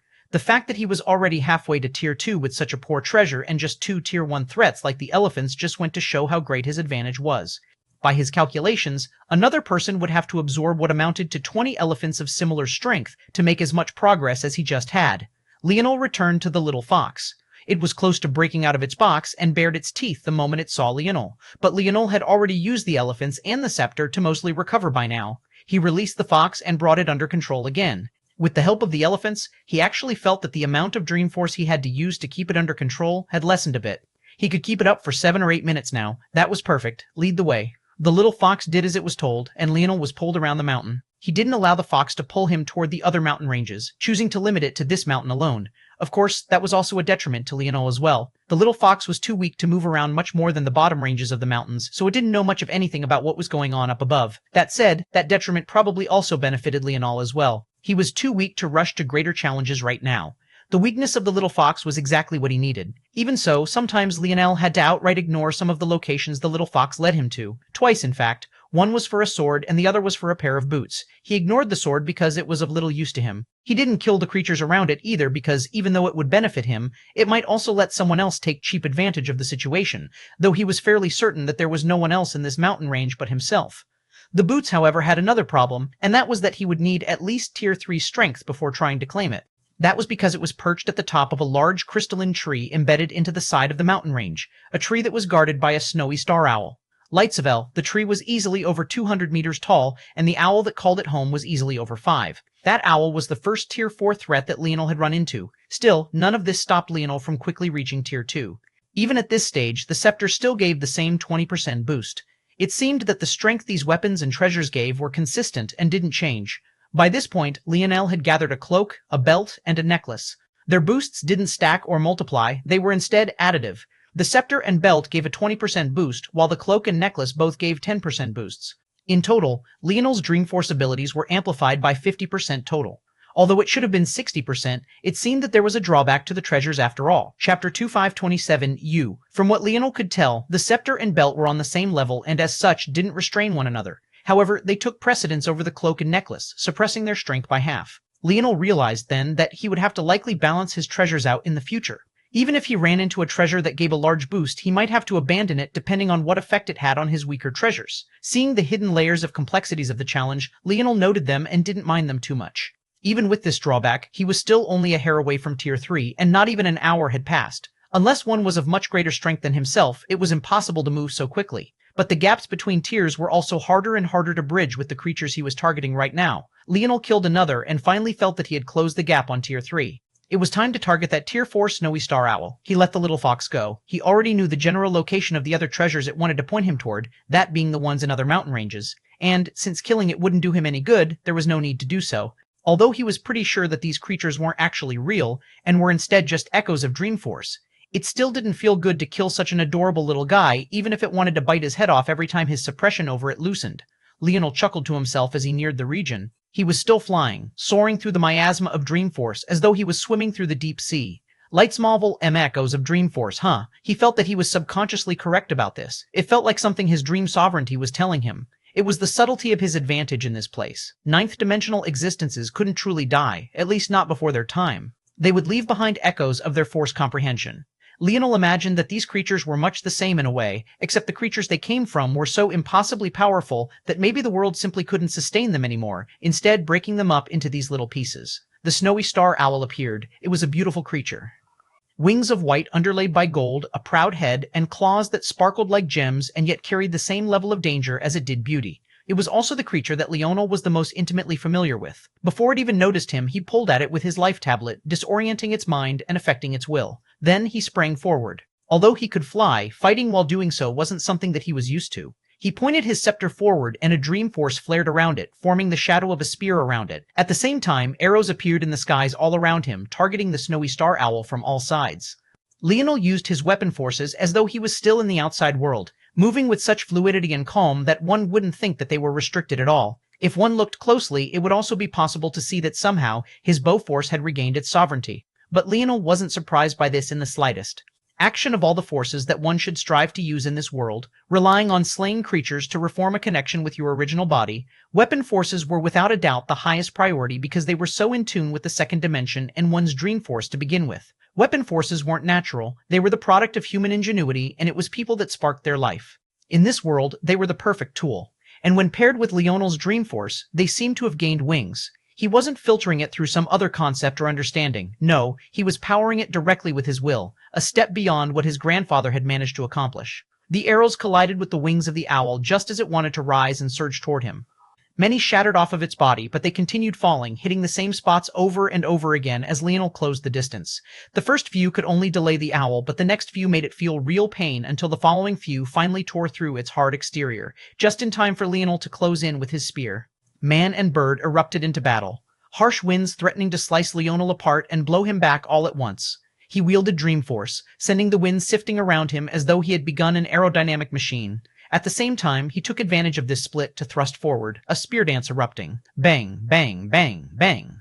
He was only half the size of the bird, but his Dream Force moved so flexibly and beautifully that one would have thought that he was the giant in this situation. It wasn't just using Dream Force like a blunt weapon, but it rather became an extension of himself, a conduit of his will. Slowly, a much larger shadow of Leonel began to appear around him, almost like an avatar of his will and an arbiter of his desire. He began to suppress the owl, his gaze blazing with his intent. A wide smile spread across his face, suddenly realizing why it was he had always felt so in tune with Dream Force. It wasn't just because he had Dream Ashura blood running through his veins, or that he was a wise Star Order, or even that he was born with the perfect ability index. It was because it was the only force that didn't influence you, the only force where you were the influence. Leonel's laughter boomed as he shredded the owl to pieces. His Dream Force reached the peak impetus state. Occasionally missing content, please report errors in time. Chapter 2028, Blown into the Wind Action. The moment Leonel's Dream Force progressed, his foundational strength rose from Tier 1 to Tier 2. At the same time, he went from having barely entered Tier 3 to already being a large part of the way toward Tier 4. Lights full, the life tablet rumbled and wisps of the snowy star owl condensed and rushed into Leonel's body. In that instant, Leonel was over 70% of the way to Tier 4. Another 2 or 3 creatures on this level and he would definitely reach that point. However, he wasn't thinking about that for the moment, or even the boots that the owl had been protecting. It was instead that he had forgotten the most valuable part of this challenge. Why was it that Clarence, when his back was against the wall, had chosen to do this? Well, it was in one part a fuck you to all the masterminds in the background trying to suppress the last bastion of the human race, but there was a deeper reason. He wanted to use this as a chance to reach the life state. He felt that it was his last chance to do so, and it was his last opportunity to save the pavilion from falling into the hands of another race. This was a low-tier challenge zone. However, even the lowest tier, which this wasn't, gave one help toward the insights of Dreamforce that no other place could. If there was any place to use to progress your Dreamforce, it was, without a doubt, this place. From Leonel's calculations, someone at the higher impetus state like him should have been tier 0. He was tier 1 because of the boost of his dream sovereignty. Up the ladder, there was the woman who was probably at the peak life state and thus tier 5. Now that he was at the peak impetus state, he would have been tier 1, but he was tier 2 instead. As for why he felt that Clarence was tier 2 despite not being in the life state, it was because he felt the man was very close and was probably already at the half step. If they could take advantage of this situation, it might be possible for the human race to come out with 2 life state users, where in the past they had had just 1. Well, Leonel was already 1 thanks to his Scarlet Star Force. He just couldn't maximize its strength. But Clarence would be able to. That would be a huge stabilizing force. He still wasn't sure if Clarence was trustworthy or not, but what he did know was that he had some backbone, and that was worth something. Let's leave this mountain range. But first, Leonel shot forward and grabbed the boots. 40%. Worth it. Leonel thought for a moment and chose to keep wearing the cloak and necklace, though they had just become useless. Under the suppression of the boots, they fell to 0%, while the scepter and belt fell to 10%. However, overall, it was still 60%, which was 10% larger than it had been before. As for why he was still carrying the now 0% treasures around, it was because even he couldn't tell the strength of these treasures without touching them. Though there was a possibility that someone with the skill of that woman could, Leonel was confident that he could shroud her chances at doing so. This way, Leonel would appear to be much more powerful than he was just by virtue of the items he was wearing. Luckily, due to the fog of white and gold, not to mention the crown hovering above his head, the combination of treasures looked less ridiculous than they would have otherwise. Leonel shot down the mountain. He didn't choose to climb up its side any further because he knew there would be dangers beyond him. There were likely at least tier 5 and tier 6 threats up there if the owl chose to stay here. He made a move toward another mountain range, his internal sight spread out far and wide. He wasn't in fear of being found anymore. In fact, just following the odds, he hoped that he would be found. His speed of progress was definitely far beyond everyone else's. That meant that the only threats to him right now, logically speaking, were probably those owlins and the pavilion heads of the other 2 pavilions, as well as a few of the top brass. It was a numbers game, and he felt that he would benefit from eliminating some competition right now. Although it seemed smarter to bide his time and wait until he was tier 7 or higher to rush and kill everyone, this challenge had too many variables. While it was true anyone else would need 10 times more resources to advance as far as him, they could also challenge much stronger beasts and claim much stronger treasures as well. Right now, they were still getting used to the lay of the land and trying to find those advantages. If just say back, they could make up for their deficit against him just based on pure strength. He couldn't allow that. However, what Leonel found first was completely out of his expectations. He froze, standing in place. Looking up, he found a haggard figure impaled by several small tree branches. These miniature crystalline trees became like barbed wires in the man's flesh. This was a world where they hadn't even entered with their real bodies. They were just projections. To go through all this trouble to not directly kill a person, but to instead make them suffer such long, grueling, and agonizing pain, just why? He had just been thinking about this man, just been thinking about how close the human race was to ascending if they could just survive this one plight, if they could make it over this one hill. And yet, here he was now, breathing his last breaths. Clarence's dream force formed wisps in the air, disappearing like smoke blown into the wind. Leonel stood in silence.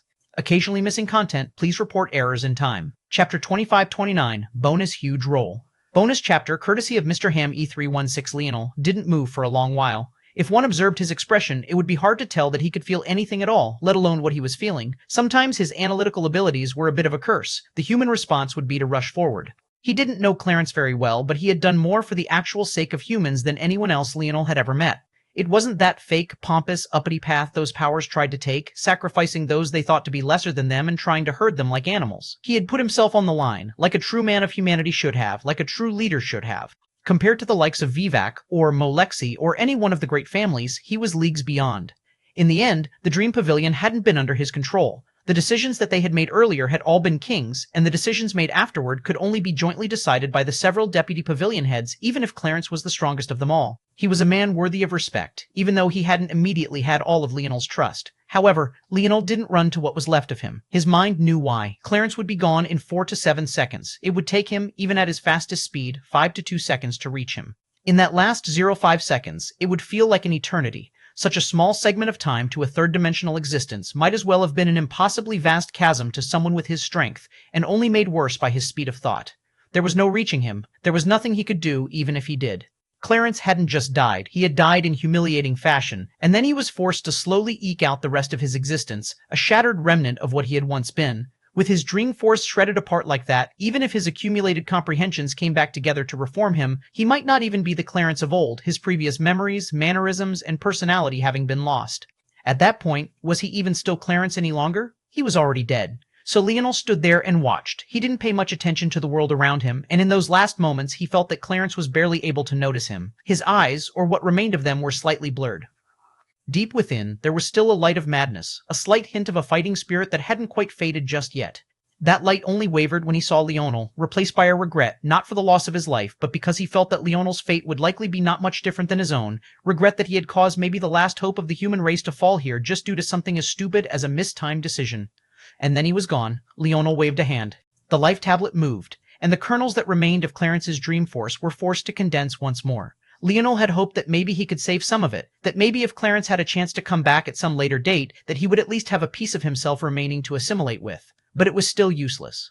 The dream force seemed to slip through his fingers like running water, pooling down to the ground and vanishing into the miasma. Even the life tablet couldn't do anything about it. Even maybe the greatest treasure ever forged was helpless to reform something that was lost. He couldn't help but think about his father again. Would he really ever be able to bring him back? Even if he did, would he ever truly be the same? Leonel's gripped fist loosened. From start to finish, his expression didn't change even the slightest, a mask of the deepest indifference taking hold of his every feature. But he was angry. Without a word, he moved, climbing up the mountain. He found a Tier 2 creature quickly, a much weaker snowy star owl. This was exactly what he needed. A flying creature like the owl would be able to reach areas it wasn't necessarily supposed to reach, and it was weak enough that Leonel wouldn't have to drain a large amount of dream force in order to control it to direct him. With its help, he quickly found 3 Tier 3s in quick succession, 2 of them being around treasures with 20% boosts. After the suppression of the boots, that raised his abilities by 80% total. Even though his base dream force wasn't enough to reach Tier 4, the addition of the new treasures was enough to hit that point. However, it wasn't enough. He needed enough strength to reach the top of the mountains. He had been too focused on increasing strength that would vanish the moment he stepped out of this world, and not enough on things that could give him a great deal of help in the immediate and afterward. His breakthrough to peak impetus state had reminded him of that, and instead of arranging his dreamscape to focus on things that would speed up his victory, he changed its parameters just a little bit. Lights for Siktival and mean, the information that the life tablet had given him was too vast. Much like when he entered his enlightened state, much of it slipped through the crack. But unlike when he was in his enlightened state, the information didn't just vanish because it was part of the life tablet itself. Due to this, Leonel could only access information he directly focused on, so he used one of the very first abilities he had carved from his ability index, Dreamscape. Dreamscape could essentially think for him, connecting dots it would usually take him time to connect. It had been a great help to him over the years, odd action, and now it would play a huge role again. Chapter 2530. Bonus Dominant Bonus. Chapter courtesy of Mr. Ham A326. From focusing on the speed of victory, Leonel shifted the task of his Dreamscape to Dominant Victory. He would take no hostages in this game, and he no longer gave a damn about how deeply offended the enemies of the human race would become. Since he had come here, he was already a thorny rose in their otherwise well-trimmed gardens. Since that was the case, he might as well poison the bouquet at the same time. The True Dream Plane had 9 total states that it could be in. With each state you went up, the dangers would be greater, but the rewards would likewise be all the more appetizing as well. The point of the challenge was never to kill, much like Leonel had said previously. It was created as a friendly ground to exchange pointers. As for why contribution points were necessary to open it, it was because of how expensive the True Dream Plane was to open and run. Everything here needed a great deal of energy, and it couldn't be opened just because one felt like it. This was all to say that the main point of the True Dream Plane was improvement, not battle, not revenge, and certainly not killing. The reason Leonel was focused on the speed of victory before was, 1, for Clarence's sake, and 2, because if he allowed this to drag out for too long, the advantages he had in the beginning could be quickly whittled away. Although he had made a nice little tiered system for himself, and it seemed that if he worked hard enough he'd be able to touch Tier 9 eventually, the harsh truth was that the only reason he was on a level playing field with these behemoths was because of his sovereignty. Plus, he also hadn't forgotten that these powers had definitely come with trump cards of their own. He wasn't the only one who might have an advantage of some sort. Right now, they were probably all focused on finding him as quickly as possible. Leonel wouldn't even be surprised if Clarence's death location had some sort of device that could be used to trap him or track him should he have gotten close. As for why the person who killed him didn't stick around, they probably thought that bait was the best use Clarence had, but didn't like the odds of Leonel suddenly stumbling into his death, so had chosen to try to cover all their bases. It was hard to tell where that person might have gone. They might even still be in this mountain range right this moment. This aside, the main point was that Leonel knew that there were other ways to take advantage of this world. It wasn't a coincidence that the main goal was to reach the tallest mountain peak. That was to say that that mountain wasn't the only one with a great benefit hidden within it. The problem was that according to Leonel's calculations, the top of the mountain was protected by at least a Tier 6 threat. The taller mountains would have Tier 7, 8, and potentially 9 threats. If he wanted what was hidden up there, he needed to dig deeper, or find another way. Leonel decided to experiment a bit. Light Sneevil, he could only control a tier 0 threat like the little fox for around 5 minutes at the start, back when he was tier 1 that is. Now that he had the equivalent of tier 4 strength, it had doubled for every step. Unfortunately, the treasures couldn't help to bolster the time. That was because the treasures only had a direct impact on this ethereal body of his, while absorbing the dream force of the dead creatures could help solidify the connection with his real body, thus meaning less dream force was lost during the crossing over, and thus making it easier on him by several measures. Action simply put, right now, he could control that little fox for 20 minutes with ease, 40 minutes if he really hit tier 4. For every step up a threat took, that fell by half. This was the result of Leonel's experiments. That means that I can control a tier 6 for 18 seconds, give or take, almost 40 if I really hit tier 4, that's enough. Using the Snowy Star Owl, Leonel quickly upped his kill count until he was truly at tier 4. This wasted an extra 2 hours, but this was work he would have done anyway. He also managed to find some treasures to put him at 100% amplification. Then, he abandoned the Snowy Star Owl and shot up the mountain. He moved low to the ground, not even running on his feet, but instead flying low. He controlled the dream force around him, his goal being the top of the mountain. What he didn't expect was that after all this preparation, he'd find the tier 6 beast that he was preparing to deal with in a heated battle with something else. Leonel's gaze flashed with a gold-like. It was a starry-tailed fox, one that stood proudly at almost 5 meters tall and had 3 tails that rose into the skies and seemed to stir the clouds. The opponent opposite it was a nomad, and he was surprisingly able to fight it, although he was clearly at a disadvantage. They're at this strength already? That's impossible. No one should be able to match Leonel's skill, not with all the simulations he had run. That meant there was a variable that was out of his control. He used his eyes to scan for anything he was missing until he noticed an oddity in the man's forehead. All nomads had ethereal glabellas so large that they peeked out from their foreheads. It gave them an almost otherworldly appearance, if their 2 pairs of floating hands didn't already do that. Inside, Leonel could faintly see the scene of shimmering runes that caged what looked like a white stone elephant. His eyes narrowed. Chapter 2031, Bonus Forgetful Bonus. Chapter courtesy of Mr. Ham A3 3006. Leonel would be lying if he said that he wasn't surprised by this. Rather than killing the creature, this man used his ethereal glabella to somehow trap it, and it was a shortcut of sorts to solidifying the connection with his real body. It should be related to those runes. That's definitely not a natural ability, or my studies would have stumbled upon it. In that case, it's definitely a treasure they used some special means to bring in. Action. But Leonel could also tell that this treasure had its limitations. That white stone elephant should be a tier 5 threat, and that was around the same threat level the man was exuding as well. As for the man's original threat level, it should have been tier 4. This was to say that this man only had to capture 1 beast to immediately shoot up that level. Even for Leonel, if he had to calculate how many tier 5 beasts it would take him to go from tier 4 to tier 5, it would probably be at least a dozen. Unfortunately, the cost for each tier was just heavier. It would have taken him longer to reach tier 4 if not for the fact his dream force had improved. But with those benefits came clear drawbacks. This man could obviously only capture 1 creature at a time, and he was probably trying to defeat this tier 6 so that he could swap it out and replace his tier 5 one. If he did so, he would be even more dangerous. He should have something to rely on if he came here so boldly, Leonel thought. Then his gaze changed perspective and landed on what he really wanted.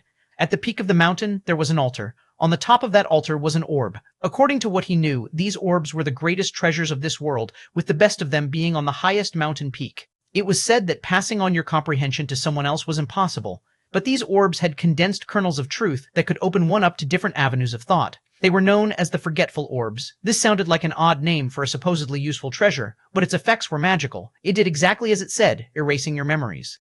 But what was special was which memories it erased. It wasn't core memories, but rather the context of the memories. For example, it wouldn't take away a memory of you sliding into bed to sleep, but it would take away how you had gotten there. It wouldn't erase the memory of you walking up the stairs, but the fact you walked up the stairs in the first place to go to your bed to sleep. What was the purpose of this? It was quite simple. Comprehension was never about that you knew something, but how you came to know something. Take Leonel's Scarlet Star Force. Why had it entered the life state? He had known that it was tied to destruction ever since he awakened it at 18 years old. Why did it take him till he was slowly nearing his 30s for it to finally click? It was because he knew it was related to destruction, but he didn't know what that meant, where the destruction found its roots, or, most accurately, that it was the benevolence of creation itself that gave way to the path of destruction. The context was what was important. No, it was practically everything. The Forgetful Orbs was a masterful piece of engineering, and an application of Dream Force so far beyond Leonel that even though he felt like his ability index should be able to replicate it, he had no idea how, at least not without at least experiencing it for himself first. By stripping him of the context of his comprehension, he would enter a state of limbo of sorts. However, because his force manipulation would remain intact, he would be able to easily reform the connections. These connections, though, would be unlikely to be perfect. It was almost like writing an essay you already had once before. The ideas were already fresh in your mind, and you already somewhat knew how you had structured them the first time, and now you could rewrite it faster and likely even better than the first time. If you went through this process enough times, your comprehension would inevitably deepen. There was no better way to check if you had a good grasp on a subject than having to explain it to someone else. And in this context, it would be like you were explaining it to yourself once again. According to the Life Tablet, this application of Dreamforce was so high level that it had never been replicated before. It was probably one of the reasons the god races insisted on having at least one pavilion to themselves. If not for how expensive it was to enter true dream planes that had forgetful orbs that could work on their true powerhouses, they would have probably tried to monopolize them all. Since they were the de facto leaders of the dream pavilions now, they couldn't just use contribution points to blind themselves. Obviously, the contribution points had to represent something, and they were the ones shelling out the funds. Leonel shot forward, swimming low through the clouds of Dreamforce. He didn't even look toward the battle anymore, quickly closing in on his target. His control over his own Dreamforce was perfect. He was completely undetectable unless one of the two laid their real eyes on him, and which one would be looking at a random point on the ground in the middle of such a heated battle. He appeared before the orb and no longer bothered to hide himself, mostly because he couldn't. A random point in the ground was one thing, the treasure everyone was after was a completely different one. He plucked it off the altar before their gazes. Chapter 2005 Third 2. Bonus Karma. Bonus chapter courtesy of Mr. Ham 0346. The Nomad's eyes opened wide. He didn't expect such a thing to happen, and he definitely didn't expect that if it should, that the culprit would be Leonel of all people. In truth, he had thought that the humans had come in with some huge trump card. They had moved quite a bit to deal with them. These runes floating before his forehead weren't even the start of it. In reality, the games had begun even before Leonel activated it all. Historical. They had wasted a great deal of contribution points on a treasure that could allow them to avoid random teleportation. As a result, they had all appeared in the same mountain range. Clarence had ended up being quite unlucky as a result. He didn't lose his life at the hands of just a single nomad, but rather over a dozen of them. Eventually, they had chosen to spread out after their leader helped each one of them catch a tier 5 to bolster their strengths immediately, thus solidifying their advantage. Their task now was to each claim a tier 6 while their leader went off to fight a tier 7. Then, they would regroup using a similar method to what they used previously and steamroll the competition. Everything was going smoothly, and though he seemed to be at a disadvantage now, that was already to be expected. He was just about ready to launch his counterattack, and then Leonel appeared. In truth, they had originally entered just for the contribution points. It was a large amount, and they wanted them. So long as they were at least second place, they would recoup their bet and then some. However, when Leonel appeared, that focus had shifted, but not as much as one might think. They knew that wielding the life tablet was beyond them, and their main goal was still pretty much the same. According to their leader, they were only to deal with Leonel if the opportunity presented itself. To think it would present itself like this. Ovrian had already stopped taking the humans seriously. Clarence's easy death had already proved to him that they had done all this preparation for the others, not the humans. In the end, they were just paper tigers, and they had no real preparation at all. To think they'd send a sovereign to die. It was a shame, though. If this was Leonel's real body, they would probably capture him and train him up. Then, when he reached the 9th dimension, they'd kill him and use his essence to see if they could create a dream sovereign of their own. The odds were slim, but it was possible. Still, the life tablet was worth more than any of that. Ovrian leapt backward with a sneer on his face. At the same moment, the tier 6 snowy-tailed fox broke free of their battle and rushed right for Leonel. He knew that this would happen the moment Leonel appeared. The top priority of the king, of this peak, or any of the others, was always the forgetful orb. Leonel would have to spit it back up quickly. He stopped, crossing his arms over his chest with a sneer on his face. And that was precisely why he was caught completely unprepared. Right then, the fox that had been charging toward Leonel suddenly stopped. Without even looking back, one of its tail descended from the skies and whipped against Ovrian's body, breaking his spin in two. Ovrian was entirely unprepared. He had been waiting to see what would happen to Leonel, but he felt his vision blurring. Suddenly, a force grabbed at the white stone elephant stuck in his ethereal glabella, and it began to inexplicably rampage as well. A huge suction of dream force made his mind blur with incomprehensible thoughts, and by the time he could even barely see again, his dream force was already dissipating rapidly. However, just when he thought it was over, he felt a tight hand holding his neck. He found that he was rapidly falling down the side of the mountain, and he was in Leonel's hands as they fell together. Even if he wanted to, his dream force refused to dissipate entirely, and fear suddenly took hold of his heart. "Tell me," Leonel suddenly asked, "how many people do you think are watching this challenge?" The nomad's mind iced over. He had no idea, but he was sure it was many. Challenges were rare, and there was the life tablet involved. There were likely even god races watching right now, even if it was just a small number. "You probably had a good time humiliating the human race, didn't you?" Leonel asked this with a smile, but for some reason Ovrian just felt chillier and chillier. You know, I don't really care about the differences between races. To me, a life is a life. You probably think I'm speaking nonsense, but I've given up real, tangible benefits before because of those beliefs, and I'd do it again. Ovrian didn't know why the words of this young man were striking him so close to heart, to his soul. He wasn't being moved by them. Rather, he just couldn't feel anything other than fear. Real, tangible, unbridled fear. And then it struck him, Dream Force. How was the ability of his young man to impose his will on the world so powerful already? Leonel landed on the ground. But every one of you keeps provoking me. It wasn't me, Ovrian suddenly squeezed out. Oh? But I never mentioned anything, Leonel laughed. What wasn't you exactly? Lightsabel. The Dream Force and the surroundings rippled beneath Leonel's landing. It's fine. I've already guessed most of it. This mountain range has so few existences of a truly powerful tier. It took me 2 hours just to find enough to reach this level. That beast in your forehead probably isn't the only one your group caught, huh? Leonel's smile faded, a deep indifference returning. I hope you aren't reincarnated as a human in your next life. Wouldn't that make karma too on the nose? Ovrian died screaming. Chapter 2033 Bonus Life, bonus chapter courtesy of Mr. Ham A356. Leonel waved a hand and let the Dream Force dissipate. He didn't seem to care very much about what he had just done and had already moved to focus on other things. He knew that there were probably several pairs of eyes on him, but whether he did things this way or another, nothing would change. He caught something in the air and then looked up. He had left the starry-tailed fox behind and had taken a bit of a quick path down the mountain, but there was no telling if it would try to follow after him. As for what he had caught in his hand, it was none other than the net of runes the nomad race was using to skyrocket their strength in a short time. Historical Leonel observed it for a moment and shook his head. Observing force arcs that were so far beyond him in skill was annoying enough without it also being drawn in a language he had never seen before. He wasn't even sure how to use it, or if he should use it at all for that matter. There was a clear trade-off with its use, and it wasn't necessarily worth it, not if you were alone now like Leonel. If you were in a huge group and could make use of it to elevate the whole in a short time, it was definitely worthwhile. It is a bit annoying, though. He was used to grasping everything crafting and force arts related instantly, but now he felt like the same kid he had been back then when he first started to learn about these matters. It made sense. His father was far beyond the rest of the dimensional verse in skill, and under his tutelage, everything Leonel learned laid a foundation that made seeing through everything else as easy as breathing. Unfortunately, while the foundation his father had laid for him was still solid, Leonel wasn't far away from completing the training regimen. In another couple of years, he felt that he would catch up to his father in crafting skill, and by then he would be on his own for the first time. Leonel sighed. The fact his father had accomplished so much in the dimensional verse of all places would probably make him a god in the eyes of most. Even the god races themselves couldn't look down on such a feat, but it couldn't continue into perpetuity. He put away the net of runes for now and looked toward what he really wanted, the forgetful orb. After some thought, he shot into the distance, putting some more space between himself and the starry-tailed fox's mountain before finding a secluded place. Then, he crushed it. It wasn't smart to do this in this environment. In fact, it wasn't just not smart, it was highly dangerous. Most hoarded these orbs until they returned to a secure environment. Only then would they use them. Of course, some would store them purely for the sake of exchanging for contribution points as well. The reality was that the forgetful orbs were top-tier treasures, but they weren't guaranteed home runners either. You were more likely to have an incremental improvement than a sudden breakthrough.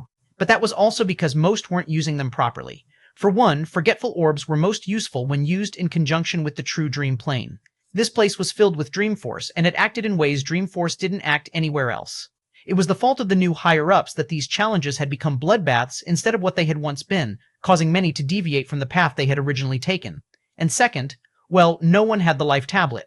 Breaking apart, analyzing, rebuilding, these were things the life tablet was there to assist Y-Star orders with. The moment Leonel broke the orb and targeted his Dream Force, he felt that he was in limbo and there were constant attacks on his mind. Forgetting, the context of your Dream Force in a world where you relied on your Dream Force to stay alive was masochistic, without a doubt, but Leonel did so without hesitation. It was just that he trusted the life tablet, or that he trusted his talent either. It was instead that he had a clear view of what had triggered his sovereignty. Lightsavel, he remembered the imposing might Mo Lexi had released back then, the world of endless blood and carnage, how it had made him feel. The reality of it was that he felt as though a mirror had been put up to his face, like he was forced to confront every one of his actions. He felt the visceral and disgusting feelings one should have to what true destruction was, and it was that moment that crafted his dream sovereignty, not because it was related to destruction, but rather because he didn't want to have anything to do with it. That single, pulsing will had cleared the blood lake of his mind and released the large portion of his soul steeped in the blood of demons from its shackles, and he gained tranquility. The forgetful orb could erase the context of his force comprehension, but it couldn't erase the context of his sovereignty, the kernel that gave his Dream Force true life. As a result, it took Leonel mere minutes to begin to reconstruct the web of his dream force once more. He could feel every line, intimately understand every hidden truth. It became stronger, more robust, and when it finally came together again, he felt the world around him slowly changing. He opened his eyes, a deep violet light pulsing within. In reality, though, it was a pulse of silver that matched well with his irises, using them as a filter to manifest itself to the world. Leonel looked down at himself. Quasi-life state, and so easily at that took maybe a few minutes. He gripped his fists, feeling the strength of Tier 5 very clearly. Chapter 2534. Bonus example. Bonus chapter courtesy of Mr. Ham E3666. The quasi-life state was worth so much more to Leonel. Because of his sovereignty, it was as good as a true life state. It was akin to two halves coming together to make a whole. According to what Elrion had said back then, sovereignty was the representation of the life state. It allowed much lower-level forces to display some of the strength of the life state ahead of time. It could also be said that a force that was both in the life state and maintained a sovereign heir was on an entirely different level than both. The truest strength of sovereignty wouldn't be seen until one entered the life state and maintained it. Thanks to this, Leonel skipped over Tier 4 entirely and gained Tier 5 strength, catching up with the foundation of the Owlins. It had not even been a quarter of the day, but he didn't feel complacent at all. Remembering how much progress the nomad race had been able to make so quickly, he understood that he couldn't afford to get complacent. He looked down at the net of runes before him. Lightsningful. This could be useful even if I don't fuse it with myself. Leonel picked it up and shot into the distance. His Tier 5 status plus his 100% booster was showing its strength right now, and he shot right back up the mountain to where a certain Tier 6 beast was still rampaging. The moment it spotted Leonel, it lunged at him, but just as quickly it was suppressed by the life tablet. Leonel didn't want to control the creature for information. Ironically, precisely because it was the strongest creature of this mountain, it knew the least about the surrounding areas. That was because it never left the forgetful orb. Leonel moved his intention a bit, and the Tier 5 creature inside of the net of runes was released. It was quickly killed by the Tier 6 starry-tailed fox, and Leonel used the life tablet to absorb all of its strength. Barely anything. It would have taken at least a dozen of those Tier 5s to go from Tier 4 to Tier 5. Now that he was already in Tier 5, the improvement was even less. Luckily, he hadn't come here for that. He poured Dreamforce into the net of runes and controlled the starry-tailed fox at the same time. After some time, the two resonated, and then the latter leapt into the net of runes, becoming trapped. Success. That took over a minute. Luckily, I can control a Tier 6 right now for just a bit over that time, or else it could get dicey. Leonel nodded to himself. This idea was workable. He didn't have enough Dreamforce to just continuously control these creatures for long periods of time. But what if he could store them and conveniently bring them out when he needed them instead? The nomads had just given him the perfect item to do that, and he bet that if he killed more of them, he could likewise gather more to be used in a pinch. Much like with the little fox back then, Leonel could control beasts a tier down from him for around 5 minutes. Back then, he had been in Tier 1 while the little fox was Tier 0. Now, he was in Tier 5, he could control a Tier 4 for 5 minutes, a Tier 5 for half that, and a Tier 6 like this one for half of that, putting him at just over a minute. If he tried the same with a Tier 7, he would run out of Dreamforce, and then his life would be in danger. Unfortunately, he also couldn't control more than one of these beasts at a time, or else the time he could have them under his control would plummet further, and then he'd end up on the bad end of the backlash. I can try to study the net of runes more. If I understand it better, I can cut down the time from a minute. But, right now, the reason it was taking a minute wasn't that it was difficult to control the beasts, but because of how much Dreamforce he had to pour into the net of runes, and how carefully he had to control it. Luckily, controlling the beast and fueling the net of runes relied on two completely different sources of Dreamforce, one on his real body and one on this fake body. But ultimately, the annoyance was that he didn't perfectly understand the Force arts. They were too complicated and beyond him. He could only use it in this crude way. Even so, that was enough. A sneer spread across Leonel's face as he bolted down the mountain and headed toward the previous one he had been on. Now he had an easier method of hunting down the kings of these peaks, and if he was correct, there should be quite a number of nomads focused on their battles right now as well. He would make an example out of them. Historical. By the time he was done, the Gem Dream Pavilion would have no one. He would make certain of that. And that was exactly what he did. Leonel moved from mountain to mountain, hunting down nomads and Tier 6 creatures alike. At the same time, he conveniently pocketed forgetful orbs. He realized after cracking open his second one that it would take more than one more forgetful orb to enter the like state truly, so he set aside that matter for the moment. If he spent too long meditating, many of the nomads would succeed, and by then, dealing with them would be much more difficult. If they had Tier 6 power, even if he set all his Tier 6 captives at them in a trap, they would still be likely to escape.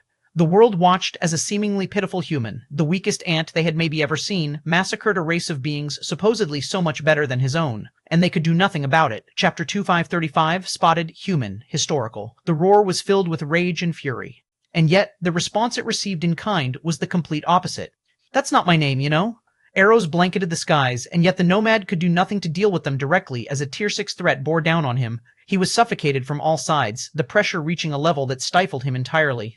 He could only die with grievances, staring toward Leonel with a furious look in his eyes. A furious look that only lasted until he realized that there was a strong grip on his dream force. He thought that, at worst, he would return to his body having been booted from the world. Never did he think that Leonel would actually dare to kill him directly. The worst part was that Leonel didn't even pay attention to his death, having landed beside another forgetful orb and pocketing it. Then, he suddenly moved. Before the Tier 6 threats could react, he appeared behind their necks. Just as his dream force was about to run out, his spear ripped through their spines and out of their throats. The life tablet trembled, and 2 Tier 6 existences were absorbed by Leonel. Tier 6. Leonel looked at his stores. Right now, he was at 200% in terms of amplification, but he had already run into another bottleneck. Now, not only were more powerful treasures suppressing weaker ones, but if he gathered more than 5 powerful treasures, they not only suppressed every treasure underneath them to 0%, but they even began to restrain one another. Leonel had 5 40% amplifying under his control, putting him at exactly 200%. If he pulled in a 6th one, they would all fall to 30%, making it not worth it as that would put him at 80% for all 6 of them. The only way he could benefit would be if he found another set of stronger treasures, but in this region, it seemed 40% was the highest. According to Leonel's calculations, he was quite strong right now. A foundation of Tier 6 with a booster of 200% gave him at least the capital to run from a Tier 7. Unfortunately, the gaps between the tiers, especially at this level, made it very difficult to close these gaps. But Leonel had his own ideas about this matter. If he could enter the life state, he would immediately cross over another entire tier. However, he felt that it would be better if he reached Tier 8 first before he did that. The quantity of beasts he needed to defeat were getting more and more ludicrous. He had already killed almost 10 nomads, and during that time he had faced off against and used several means to kill over 20 Tier 6 threats, and he had only just hit Tier 6 from Tier 5. If he wanted to hit Tier 7, he would need to likely kill over 30 Tier 7 threats, and reaching Tier 8 would require killing over 40 Tier 8 threats. If he also had to kill over 50 Tier 9 threats to reach Tier 9, it would take too long. But if he put the work in on the front end, and then used a cheat to enter Tier 9 directly from Tier 8, it would be much more worthwhile. Only he could do this as well for several reasons. Lights of Old Plane for one, he had the lowest Dreamforce comprehension here. Second, he had the advantage that came with being a sovereign and having the life tablet. This was feasible, and it was his path to a dominant victory. He reached forward and picked up the net of runes the Nomad had stored.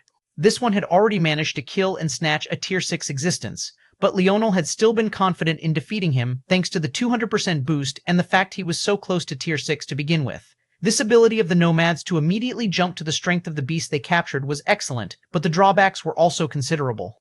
It was impossible for them to capture more than one beast at a time, and it was also impossible for them to use treasures. The fact this man succeeded means that there's definitely another aspect of this net of runes that I'm not familiar with.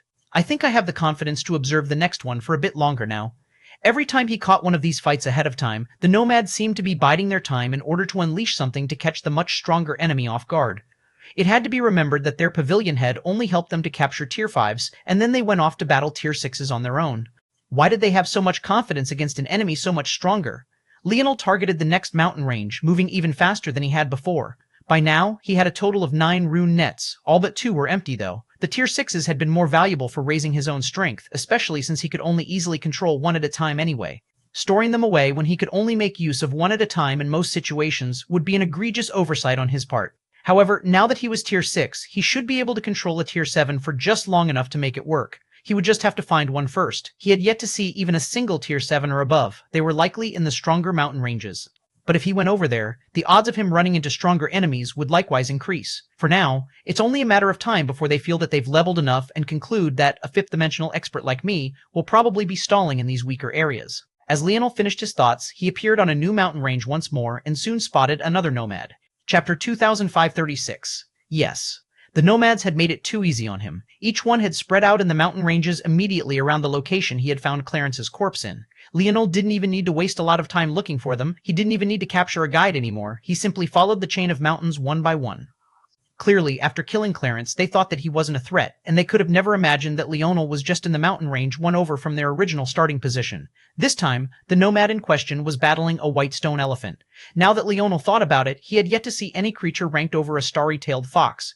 It might be that this dream plane was too low ranked, or maybe they would only appear at Tier 7 or higher. This dream plane of 9 was ranked 3rd overall, not too high and probably not too low either depending on one's perspective. The battle was raged on for a long while with the man barely holding on. Leonel frowned. He felt confident enough to stick around, but he didn't want to waste so much time watching this battle. Almost half a day had passed since the challenge began, now that Leonel thought about it, and yet every one of the nomads he had run into, except for the last one, had been in the middle of battle. But Clarence had died long ago. Whatever it is they're trying to do, it takes a lot of time. Maybe? According to Leonel's simulations, and some information he'd gathered from observing earlier battles, there was a better than 50% probability that the nomads were waiting for an opening to launch a one-strike sure-kill sort of attack. This was the best explanation. They weren't setting up anything else, and their bodies hadn't had any other treasures on them. In that case, why not make the opening for him? Leonel's lip curled. His life tablet trembled, and he took control of the elephant. The nomad frowned as though feeling something odd, but in the end, the battle was too intense for him to take note of anything else, especially when the fluctuations he had sensed were immediately replaced by the swinging trunk of an elephant coated in an indestructible, gem-like earth force. However, the elephant overextended itself. He was just barely able to dodge it, and the moment he did, his expression seemed to light up with glee. Historical finally. The net of runes on his forehead trembled, and the beast within was suddenly dissolved, and a powerful beam of light rushed forward. Leonel's brows raised. So that's what it was, huh? But wouldn't that destroy the beast they were trying to capture? That was when it happened. The net of runes shot out and entered the wound along with the beam of light. It was barely noticeable, and if not for his keen senses, Leonel would have definitely missed it. Leonel's eyes widened in shock. Was that how it worked? Lightsnivel? It was no wonder he couldn't understand the force arts. It was once again something far beyond him. The creatures here ultimately weren't real. They were just bundles of dream force. Their death couldn't be considered real either. So long as they were stabilized by some external force, it was possible for them to survive. This net of runes was able to help them maintain that structure, but the trade-off was being trapped and controlled. Although the rune could be used the way Leonel used it, it took time and much more effort. That sounded like a funny thing to say when these nomads had been fighting for many hours just to get to this point, but if Leonel controlled a creature and froze them, wouldn't he be able to reliably deal this fatal blow every time? He wouldn't need to fight for hours at all. As for why the nomads never used this ability on him, it made sense to Leonel as well. Whenever he fought them, he was at a far distance and was often using the tier 6s as a buffer to assault them.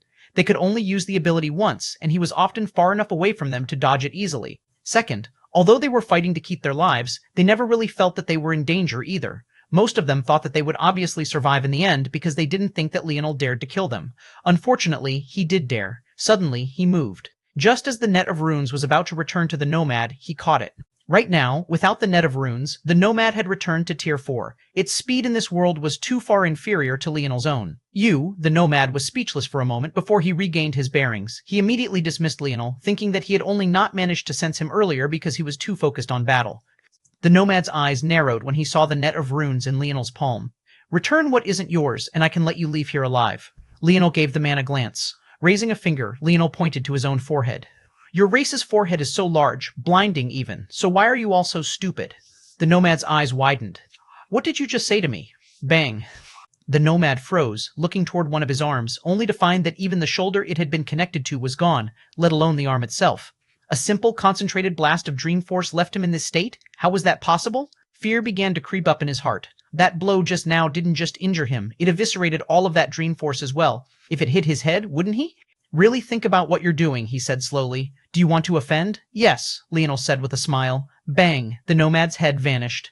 Chapter 2537, How Best. Leonel tossed the net of runes in his hands and then chose a direction. He needed to test this thing first. He wasn't a fan of jumping into things without information.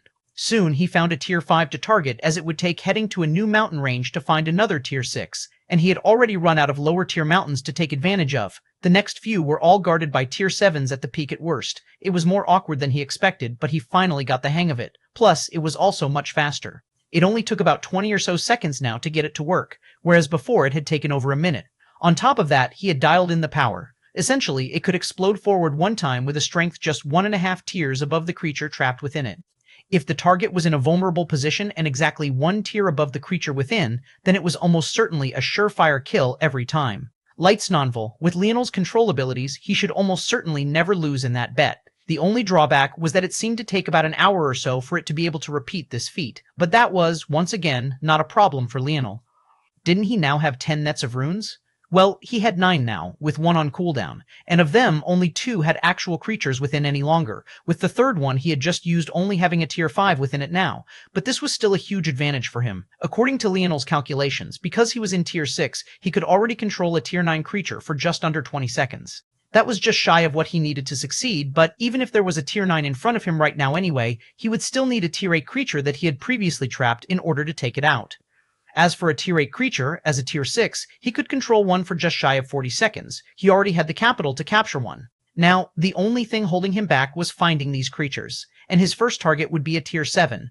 "You overestimate yourself, Barul," a man said with a calm voice. It was a battle between a spiritual and a nomad.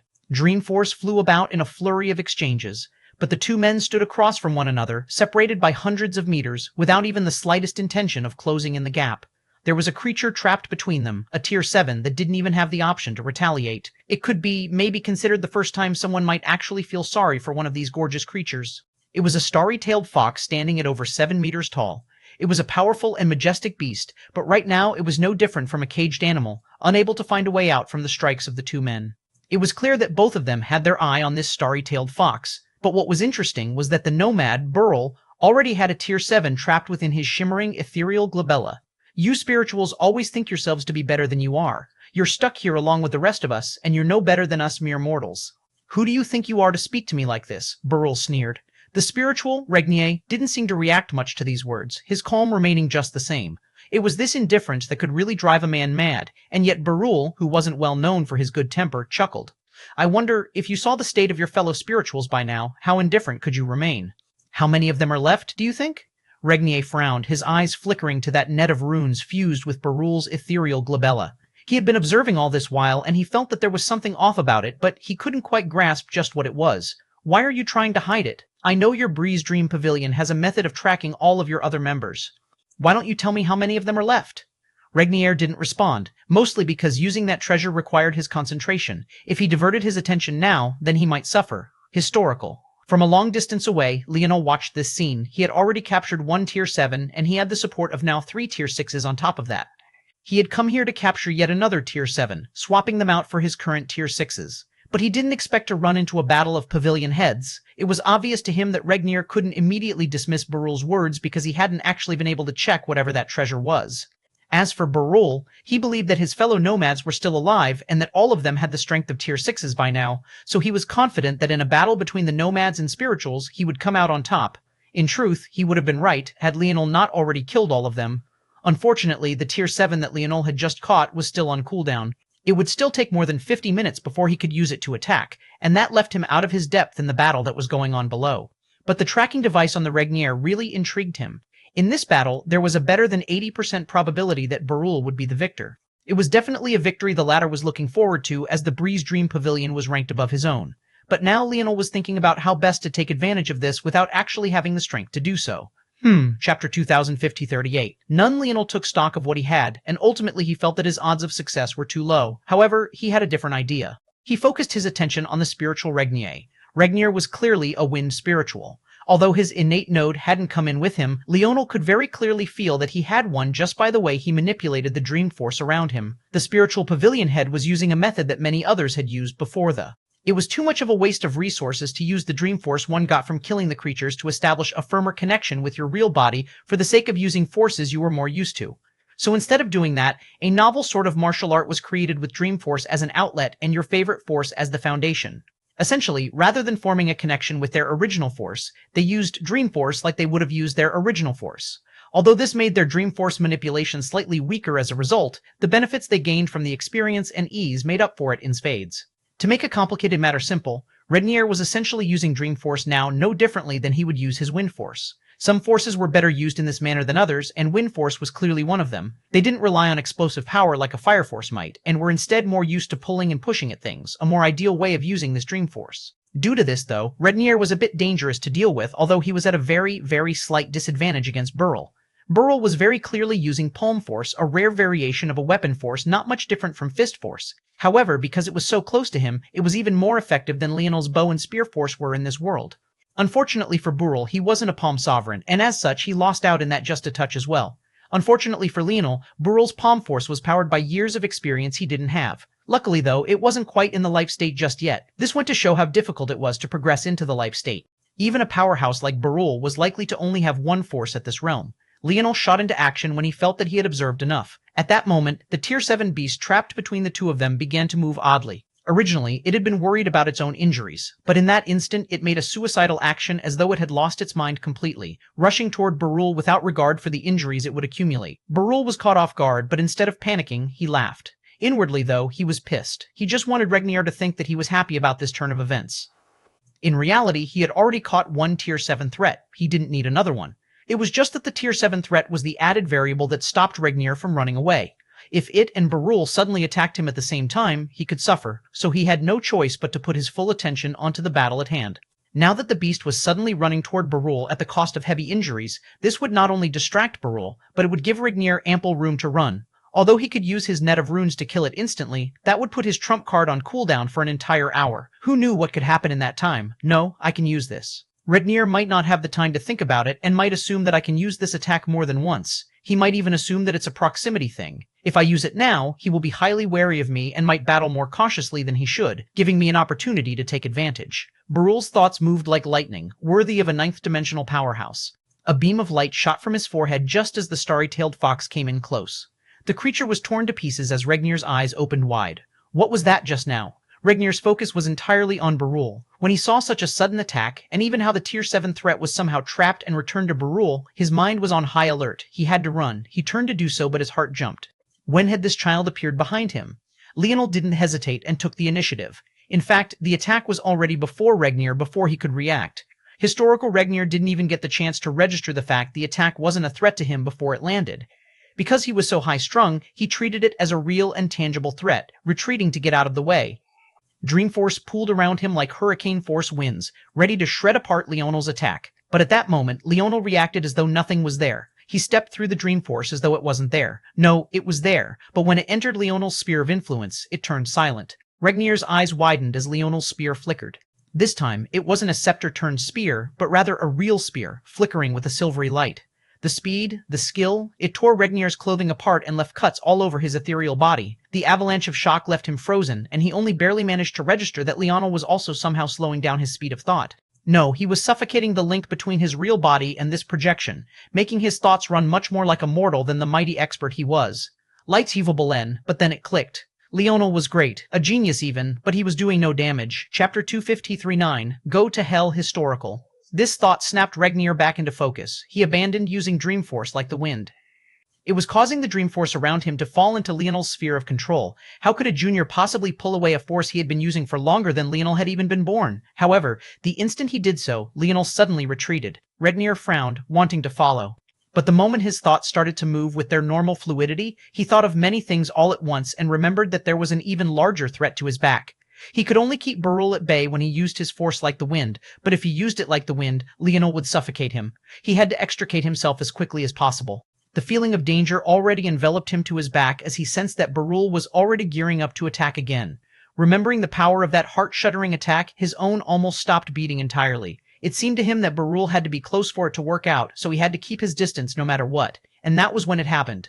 A beam of blinding light came from Leonel's direction.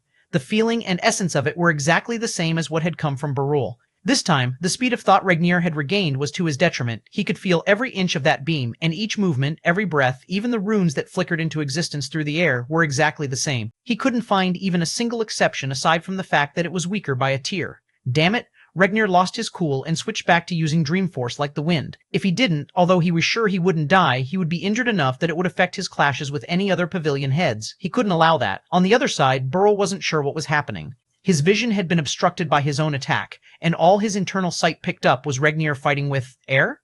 His conclusion was that it must be a creature of high enough level to conceal itself within the Dreamforce, and that had to be at least a Tier 8 threat. He cursed beneath his breath. His net of runes was obviously on cooldown now, not that it would be easy to deal a death blow to a Tier 8. What should he do? Wait for Regnier to suffer? He didn't believe that his trump cards were so much more superior to everyone else's. He wasn't a fool. The Breeze Dream Pavilion had definitely come prepared, and there was more to them than just that. Regardless, he closed in the distance. He had to see the situation for himself. But when he tried to approach, a blinding light came from the opposing side. He recognized it immediately. How could he not? Even the aura was identical to the one he had just unleashed, just a bit weaker. His people? But how could his people hide from his senses? He braced himself and leapt backward. The line of fire was directly in line with himself. And though the cooldown for the net of runes was only for the single burst attack, because he had just used it, the flow of strength from the Tier 7 to himself would be somewhat limited for the next few minutes. He didn't want to take any chances. The situation slowly cleared, and he found Regnier high in the skies, frowning deeply. His opponent wasn't there anymore, having seemingly vanished into thin air. Regnier's frown deepened by the second, and his heart suddenly stopped beating entirely. His own palm slapped to his collarbone, reaching for a necklace that should have been there, but it was gone. The kid had stolen it? How? When? Regnier's fury bubbled up. That necklace could only do one thing, and that was to find his people. He didn't think it was a coincidence that Leonel had targeted it. How had he not noticed the loss of something so important? From below, Beryl watched as the always calm Regnier suddenly put on a fierce expression. Even after years of goading and prodding, Beryl had never seen him wear such an expression. What had just happened? And where was the nomad who just used the net of runes? Did Regnier kill them? That was impossible. There wasn't enough time to do that. The world of Dream Pavilions watched as two powerhouses stood around, baffled about what had just happened. It was hard to tell what these experts were thinking. They were too good at hiding their thoughts. Regnier had been much like them before this incident caused rage to build up across his face. "Boy?" Regnier roared. Beryl was even more taken aback. "Boy? Who was he talking about? Lightsfell, you've gone senile, old bastard?" Beryl asked with a sneer. Regnier looked down toward Beryl, his green eyes sparking with a furious crimson. But when he remembered something, he actually sneered as well. The contempt in his expression was practically palpable. "Do you know who that was just now?" Beryl frowned. "I'm sure you saw them using your little invention, no? You were probably very proud of that. Too bad it landed in the hands of a human brat." "Impossible," Beryl's voice boomed. However, Regnier's sneer only deepened. "I wonder how many of your nomads he's killed." Regnier had no way of knowing if it was more than one or not, but he still made sure to pour salt into the wound, repaying Beryl tenfold. "You son of a bitch," Beryl roared, launching an attack. "You fucking idiot," Regnier barked. "We have to go and capture him. Go to hell." "You think I'll believe you?" Leonel chuckled, twirling a familiar thin chain necklace on his forefinger. That had worked better than he thought. Now it was time to hunt some spirituals. Chapter 2500, Threat. Leonel's spear flickered, driving through the chest of another spiritual. Unlike with the nomads, he let these people live, but it wasn't out of the kindness of his heart. For one, he had his own bottom line. But deeper than that, as much as he really wanted to offend everyone under the sun, he couldn't do that. He had basically crippled the Gem Dream Pavilion already, and Beryl was still on his kill list. If he crippled 3 Dream Pavilions, those bastards might find a reason to deal with him. Of course, another reason was that they weren't involved in Clarence's death. However, this wasn't really enough of a reason for Leonel to spare them. The first reasons definitely weighed heavier. Who knew if they wouldn't have treated Clarence the same way if they had a chance? Plus, it was clear and obvious to him that even if they were benevolent enough to let Clarence live, they still definitely wanted his head. He wasn't a fan of sparing people who wanted to kill him, but some sacrifices ultimately had to be made. Of course, if they pissed him off enough, he wouldn't mind wiping them off the face of existence. But that was unnecessary, for now. This was the 6th spiritual that Leonel had killed, and he had already turned his attention toward the 7th. He knew that Beryl and Regnier were likely trying their best to find him by now. Although Beryl was a hothead that was easy to goad, that sort of provocation wouldn't last forever. He ultimately wasn't a fool. From the 6 spirituals he had killed, he had managed to gain some more information about their communication method, mostly through the treasures they left behind. The necklaces worked both ways. That essentially meant that if Regnier managed to find at least one of his spiritual brethren, then Leonel could be found through their methods. The drawback was that they wouldn't know exactly who was who, and could only do so randomly, with the exception of the king necklace, of course. A necklace that was in Regnier's hands until it fell into Leonel's. This essentially meant that if Regnier found one of his people, Leonel would definitely be caught, flaw or not. But this disadvantage also gave Leonel an advantage. That was because, as long as Regnier didn't find his people, to the spirituals, all they knew was that a group of their own was gathering around their leader. Leonel had already taken advantage of this several times, leading spirituals right into pre-laid-out traps that granted him easy kills on them. He didn't really need to do this, honestly, as most of them were just Tier 6 threats. But he was still Tier 6 for now as well. Why get into a long, drawn-out battle and risk exposing his location when he could end it swiftly? That being said, he was inching closer to Tier 7. Of his 10 rune nets, 7 of them were outfitted with Tier 6s, one of them with a Tier 5, and the final one had a Tier 7 in it. He liked this configuration for several reasons, but the moment he found a Tier 8, he would definitely change it around. However, the necklaces were starting to become a ticking time bomb. There were only so many mountain ranges and so many places the spirituals could be. The odds he would run into Regnier were getting higher and higher. Although Regnier was just Tier 7 the last time Leonel came across him, he knew that the pavilion head definitely had some sort of trump card of his own. He couldn't take any of them lightly. On top of that, he still hadn't heard much of anything about the Owlins. Who knows, maybe he might accidentally run into one of them while thinking he was chasing down a spiritual. After all, he wasn't the only one who could kill. Leonel thought for a moment and made a move to cut his losses. There were only a dozen spirituals, including Regnier. He had killed 6 of them and crippled one of their contingency plans. That was enough for now. If he could just destroy them, he would.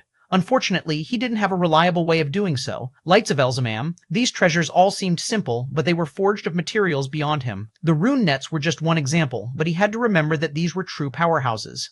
Even if these were bronze-grade treasures to them, considering the worlds they came from, it would be almost impossible for Leonel to destroy them. In that case, Leonel found a random tier 6 and threw the necklaces into its belly before rushing away. Over 2 hours later, a figure appeared where Leonel had been, only to find that only a tier 6 creature remained. The woman looked from the necklace in her hand, then toward the creature, and then smiled. It seems like someone else was hunting spirituals too. They managed to get Regnir?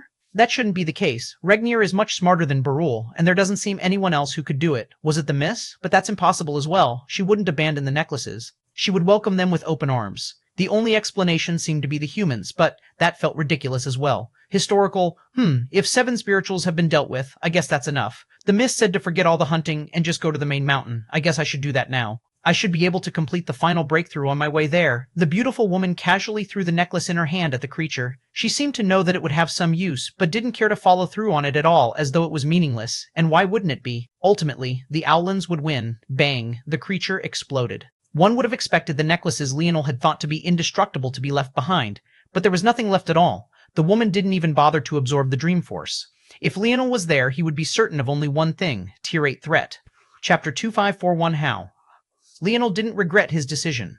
Although he didn't know of the appearance of the Owlin woman, he wasn't surprised in the slightest. Right now, because he had chosen the dominant victory route over the speed victory route, this was bound to happen. Light's meetable, but he was ready for it. By the end of the first day, Leonel finally hit Tier 7.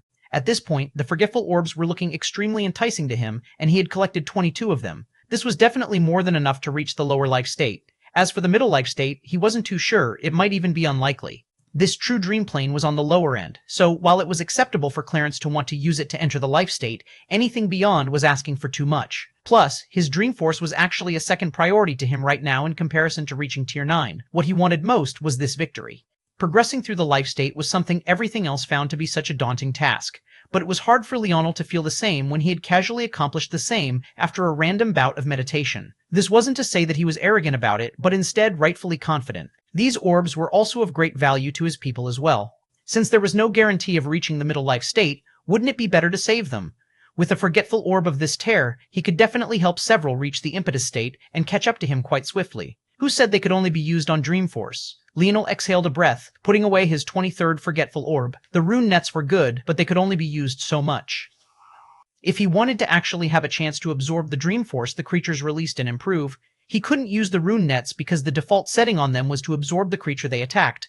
That restrained what Leonel could do a bit, but this was fine as well. Now as a Tier 7, he could do some real damage to a Tier 8 if they weren't properly prepped. He could control a Tier 7 for 2.5 minutes, a Tier 8 for over a minute, and a Tier 9 for almost 40 seconds. He was ready to take some real risks. This was where his plan for domination and his plan for speed deviated the most. He looked down at his collection. By now, he had all 10 run nets filled. One of them still had a Tier 5, one of them had a Tier 6, and the others were all filled with Tier 7s. In addition, only 2 of the Tier 7s were on cooldown right now, so he basically had access to a full arsenal. In this time, Leonel had managed to find a Tier 8, but he didn't attack it immediately like it seemed that he should have. The deeper he went into these mountains, the more Tier 8s there would be, but the more danger there would be as well. If he really wanted a dominant victory, he couldn't bank on going mountain to mountain like he had before. He had to kill over 30 Tier 7s just to make it here. If he had to kill over 40 Tier 8s, in that time, the odds that he would be found were too high. The speed route was obvious. Quickly trap one Tier 8, then find a Tier 9, freeze it in place, and then trap it as well. Once he was done with that, abandon all his treasures and the dream force he had accumulated, then fuse with the rune net and rush toward the mountain peak. Like that, he would definitely be the first to reach there. It was the clear plan, the obvious plan, the plan a third-dimensional expert like himself should be taking. He didn't want to. Historical. He would crush everyone who entered with him, and he would be the last to remain. Even the Owlins wouldn't be spared. This would be his statement to the world. In that case, he needed something different. Leonel's figure flashed, and he suddenly blocked someone's path. Regnir's pupils constricted. He had been looking for Leonel everywhere, high and low. The last 3 to 4 hours had been entirely spent on that pursuit, and his progression had slowed considerably. He honestly didn't think it was a big deal because around this tier was where everyone slowed down. The last push to Tier 8 and 9 were very difficult. Of course, the tiers were Leonel's own self-created system, but everyone had their own divisions in their minds that worked similarly. Leonel smiled. Looking for me? Regnier had long since regained his calm. He wasn't brash, and that had simply been a momentary lapse. After he escaped Barul's rampage, he had long since returned to his normal baseline. That was why, when he first saw Leonel, his first thought wasn't rage, but rather caution. How had Leonel found him so easily? How could he always appear without him being any wiser? All signs pointed to the life tablet. But he had to admit that he didn't think that it would truly be this much of an advantage. He was wrong, of course. He couldn't use Dreamforce normally in this world, but that didn't mean Leonel couldn't. What weighed heaviest now was nothing but Leonel's dream sovereignty. He could naturally use Dreamforce in ways Regnier couldn't fathom, as he was stuck using it as a wind force. You must be wondering how I found you? Leonel asked with a smile. Regnier's eyes narrowed. Leonel shrugged. You're too predictable. You and Barul both. At this point, I've yet to come across a single Owlin, and that's not because of their low numbers. It's because they're focused on actually winning, whereas you two are focused on killing me. How many humanoids do you think are still around these mountains? Chapter 2542. Another Aura. Regnier didn't respond, immediately launching into an assault. Leonel chuckled and glided backward, slipping out of the grip of Regnier's whirlwind of Dreamforce turned Windforce as though it wasn't there. If you want to win, you're going to have to stop disrespecting Dreamforce like that. Are you really a pavilion head? Lightsavel. Regnier didn't respond. He could feel that this young man was trying to humiliate him on purpose. He had little care for his face, for his status, and it was annoying, more annoying than anything Burl had ever said to him. It caused him to use Dreamforce as Windforce for maybe much longer than he should have. Logically, he had already fought Leonel before. He should know that using Dreamforce like this in front of him was useless. But the words poked at a clear sore spot, causing the supposedly calm pavilion head to feel a bit defiant. Leonel suddenly stopped running, and his spear flickered through the air. A 200% amplification rolled off of him in waves, suddenly forming organized lines of spear force that twisted through the air. The battle erupted, and in an instant, Regnier's body was filled with bloody wounds. The spiritual's eyes widened, but Leonel had already stopped his strikes. Is that all you have? Show me something, spiritual. Leonel's spear spun in his palms before snapping into place, the blade pointing right at Regnier's nose. A battle intent blazed from Leonel, a swirling mass of golden dream force becoming countless arrows fueled by bow force in the skies. Historical Regnier's green irises shimmered. The strength of Leonel's spear was a tier beyond what it had been before. When they first met, they could only leave light scratches, but now his breathing became a hint erratic, his azure hair fluttering in the wind. The spiritual rushed forward suddenly, his speed even faster than before. A sword appeared in his hands, pulled from his back and shimmering with the markings of a treasure of this world. However, it was clear to Leonel that sword force wasn't something the man had comprehended, at least not in the traditional sense. Sword and spear clashed, a flurry of strikes painting the skies. The clouds split beneath their feet, and the mountains trembled. Leonel grinned wildly. He could feel that the battle experience of this spiritual wasn't shallow in the slightest. In fact, it was clearly beyond his own. But every one of Leonel's spear strikes carried an artistic conception, and when that conception was fueled by his dream force, they seemed to come to life.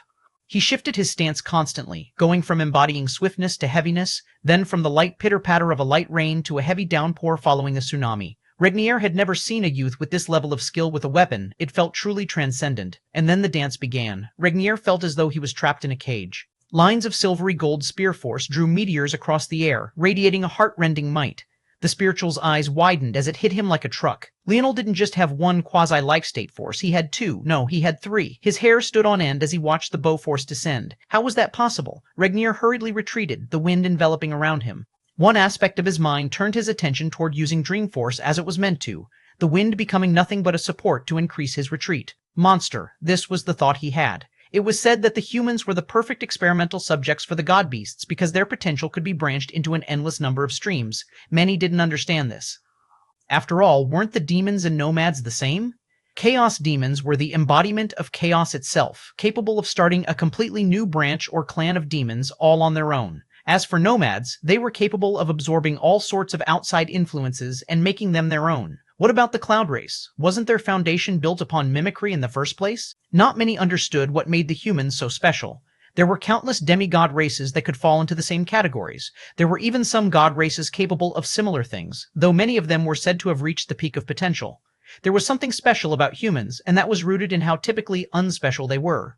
Ironically, it was often all the talent other races had that weighed down their potential. They were the simplest of the humanoid races, the most insignificant, and that made those that could finally break free of this mold exceptionally dangerous. Regnier could only see the sharp glimmer in Leonel's eyes. He realized that this boy didn't come here with some special trump card or with a willingness to be subservient and lose either. He came here to win. He came here to dominate. Regnier quickly put up a hand, but his instincts kicked in as the strike was too fast. He subconsciously used muscle memory ingrained into his very bones and used dream force like it was the wind. His palm was torn through by the blade. With a twist, his entire hand came with it. Pain shuddered through Regnier's body, but he continued his retreat. Leonel pulled back his spear, a volley of arrows continuing around him. Regnier did a much better job of deflecting these, but the only point of the arrows was to keep him as occupied as possible. Suddenly, a roar shook Regnier's heart. He turned some of his senses to his back and found a tier 8 white stone elephant to his back. How had they gotten here? Why had they not run into any other beasts to deviate their path? His expression changed again as he sensed another aura. Barul? Chapter 2543. Enjoy. Leonel sneered. What was he confused about? Hadn't he already told him that he and Barul were too predictable? Their battle had just passed through at least 3 mountain ranges. Regnier didn't even realize that he had been led here because he hadn't been led at all. In fact, it was more accurate to say that he had been pushed here. Due to that, he didn't even realize that he had been led by the nose all the while. This was the very same mountain range he had found the original tier 8 on. What he didn't expect was that Barul would show up so soon, but this was fine as well. Boy, Barul's fury was towering. By now, he had scoured every mountain range he could find, even killing a few spirituals, but he hadn't found even a single nomad.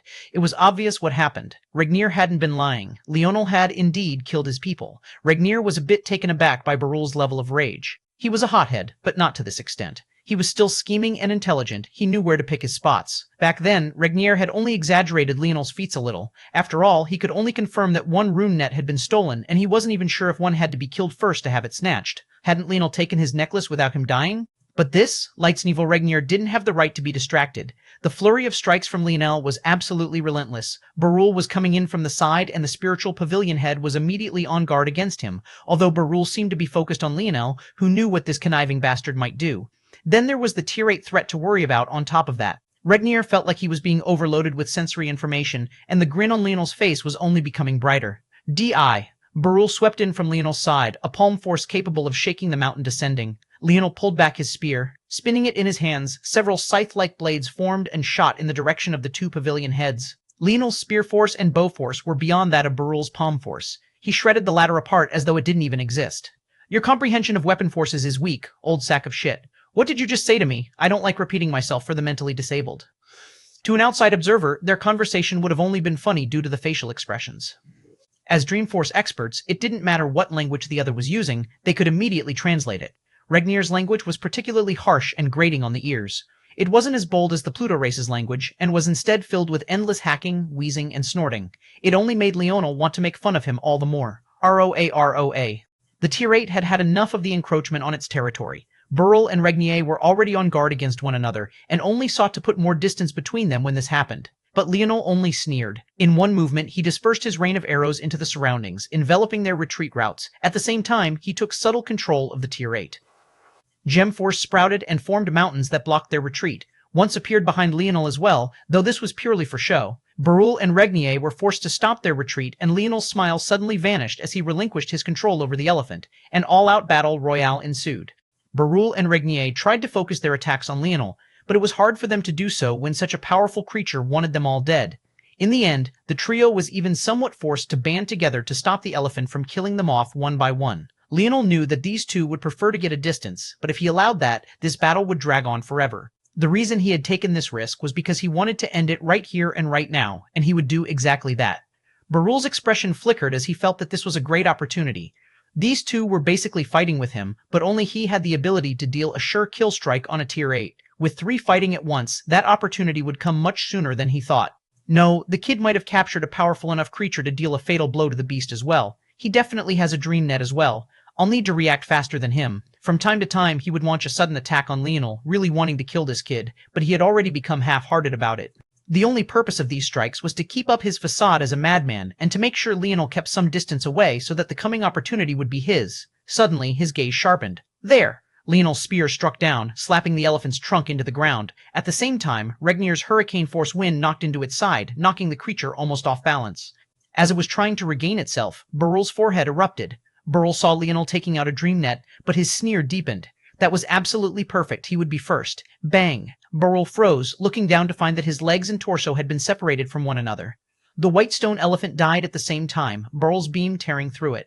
Leonel didn't even give Barul a glance, as his entire focus was given to Regnier instantaneously. He had already brought out another dream net, ready to use it on the spiritual. Regnier's eyes widened at the sudden change, but he quickly calmed down. If he would have to take that step here, then he would just have to do so. He clicked a button on an inconspicuous belt he wore on his waist. It lashed out, wrapping quickly around his wrist and forearm before forming a shield. Regnier had already seen through everything. That dream net Leonel had just used was only enough to kill Barul because the latter fell back down to Tier 4 as his activated dream net was in the process of assimilating the Tier 8. The only reason he had brought out the shield was in case Leonel managed to get his hands on the dream net that was currently falling through the skies. But how could he allow that? The shield sent a pulse of dream force right at Leonel that caused his eyes to widen. That concentrated blast of dream force was on the level of a Tier 8. Seeing Leonel's first change in expression, Regnier couldn't help but sneer. He had to thank this brat for both killing Barul for him and handing this treasure to him at the same time. Regnier shot for the falling dream net that had now lost its owner. But as he was about to grab it, a sense of danger overwhelmed his senses. He looked back to find that Leonel's shock had been turned into a sneer. Bang! A blinding light enveloped Regnier. Why had he kept a Tier 5 dream net on him all this while? It was precisely for this moment. A Tier 5 was enough to kill a Tier 6. For an existence like Barul, who had fallen back to Tier 4, it was even overkill. To Regnier, though, it was fodder to underestimate Leonel. He thought that a Tier 8's blast would be enough to push Leonel back, not realizing that the Tier 7 dream net Leonel had was a half step above in strength, capable of one-shooting a Tier 8 beast under the right circumstances. Leonel landed on the ground, the Tier 8 dream net fell into his palm as the last wisps of Regnier's consciousness began to return to his body. The spiritual looked deep at Leonel, his green eyes turning no small hint of crimson. Historical Leonel, though, had already stopped paying attention to him. Waving a hand, Barul shot into his hands before he could dissipate completely. He held the battered man by his neck, looking right into his eyes. I think you've done enough talking for a lifetime, Leonel said calmly. Enjoy the afterlife. His hand squeezed down. Barul, pavilion head of the Gem Dream Pavilion, had fallen. Chapter 2544 Boom. Leonel exhaled a breath, shaking his head as he tossed around the dream net in his palms. It would take an hour for it to come down from its cooldown, and then he would need to find a Tier 9 creature to take down to maximize it.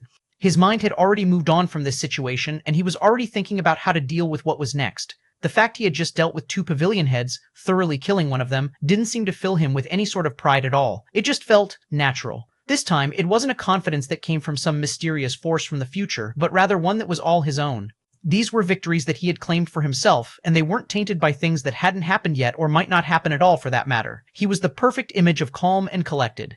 The Owlins, Leonel's gaze narrowed. This would be an extremely troublesome matter. He only needed one thing to confirm this for him, the fact they had dared to enter with only 3 people. In truth, it wasn't as though you could come in with an unlimited number. After a certain cap, you'd have to pay extra contribution points for the right of entry. That was variable depending on how many contribution points the challenge triggerers used and what tier of True Dream Plane was going to be opened. Obviously, this time, the limit was around a dozen or so, which was why the numbers of spirituals and nomads had been so close this time around.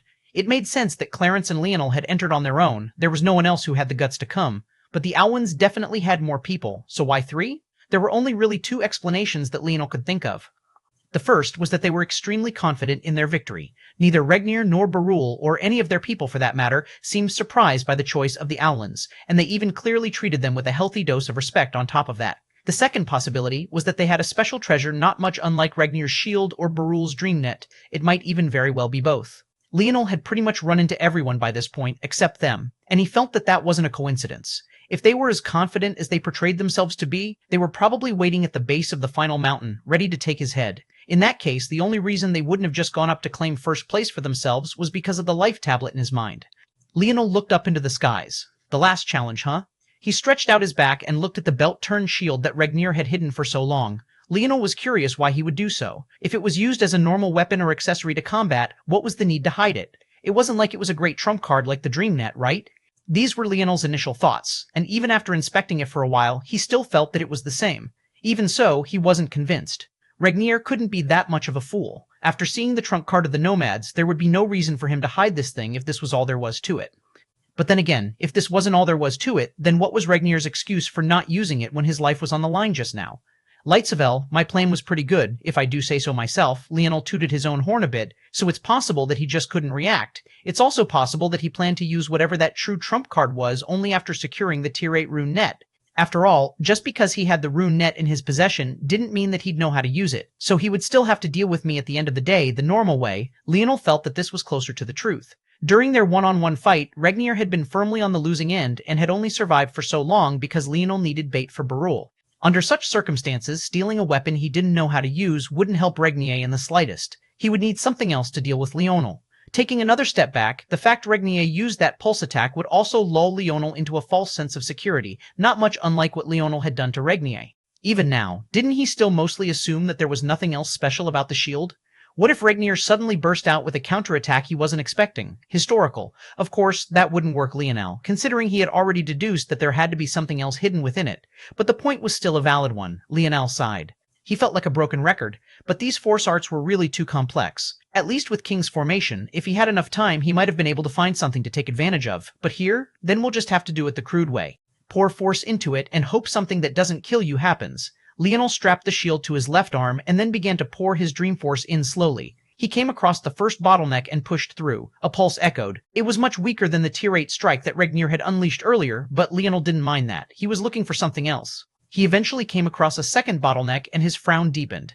At his slow pace, this one was much harder to pass through. Boom! The belt wrapped around Leonel's forearm suddenly shot into his chest, ripping a hole through his heart. Chapter 2545. Time. Leonel coughed up a mouthful of blood, his pupils constricting. He felt that he was on the verge of dying. His dream force was quickly dissipating, and though he wouldn't die a true death, he would lose without having even ascended the mountain, and that would be a different form of death. Even if he didn't die immediately, the human race would certainly be finished. However, Leonel managed to maintain his tranquility. His first thought was that he had accidentally triggered something he shouldn't have, maybe a failsafe of sorts. When you were using a treasure like this and using trial and error instead of raw comprehension, it was inevitable that you might accidentally stumble into such a thing. However, after seeing that the shield wasn't actually trying to kill him, Leonel's eyes narrowed. He paid close attention to what was really happening, and when he figured it out, his eyes widened. He retrieved his dream force and coughed up another mouthful of blood as the belt was ripped out of his chest. His dream force was still quickly dissipating, but he used the life tablet to keep it intact. Then he rushed down the mountain, looking for a target. When he found a tier 6, he swiftly killed it, then continued to find another, and then another. Lights of L. Eventually, his dream force finally stabilized. He took deep, heaving breaths. That was really close. If not for the life tablet, it would have all been over because of his recklessness. He didn't usually think of himself as a reckless person, but he couldn't really describe what had just happened as anything but reckless. He had made a mistake, and it had almost cost him. But this mistake hadn't come without its benefits. What an interesting treasure, Leonel muttered to himself, turning the shield over. The basic ability of the shield was pretty simple. Pour dream force in and get a pulse of it out the other direction in return. The more you poured in, the greater the output.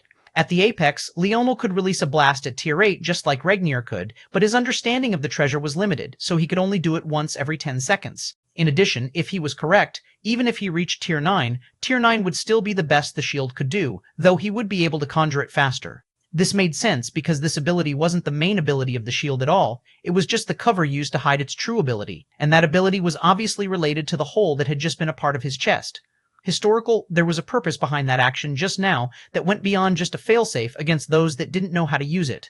The shield's wraps put him in a near-death state so that he would be on the verge of returning to his body on purpose. That way, the connection between him and his real body would suddenly firm up. The benefit of this was obvious. It would have allowed Regnier to use his real abilities for just a short time. The problem, though, was obvious.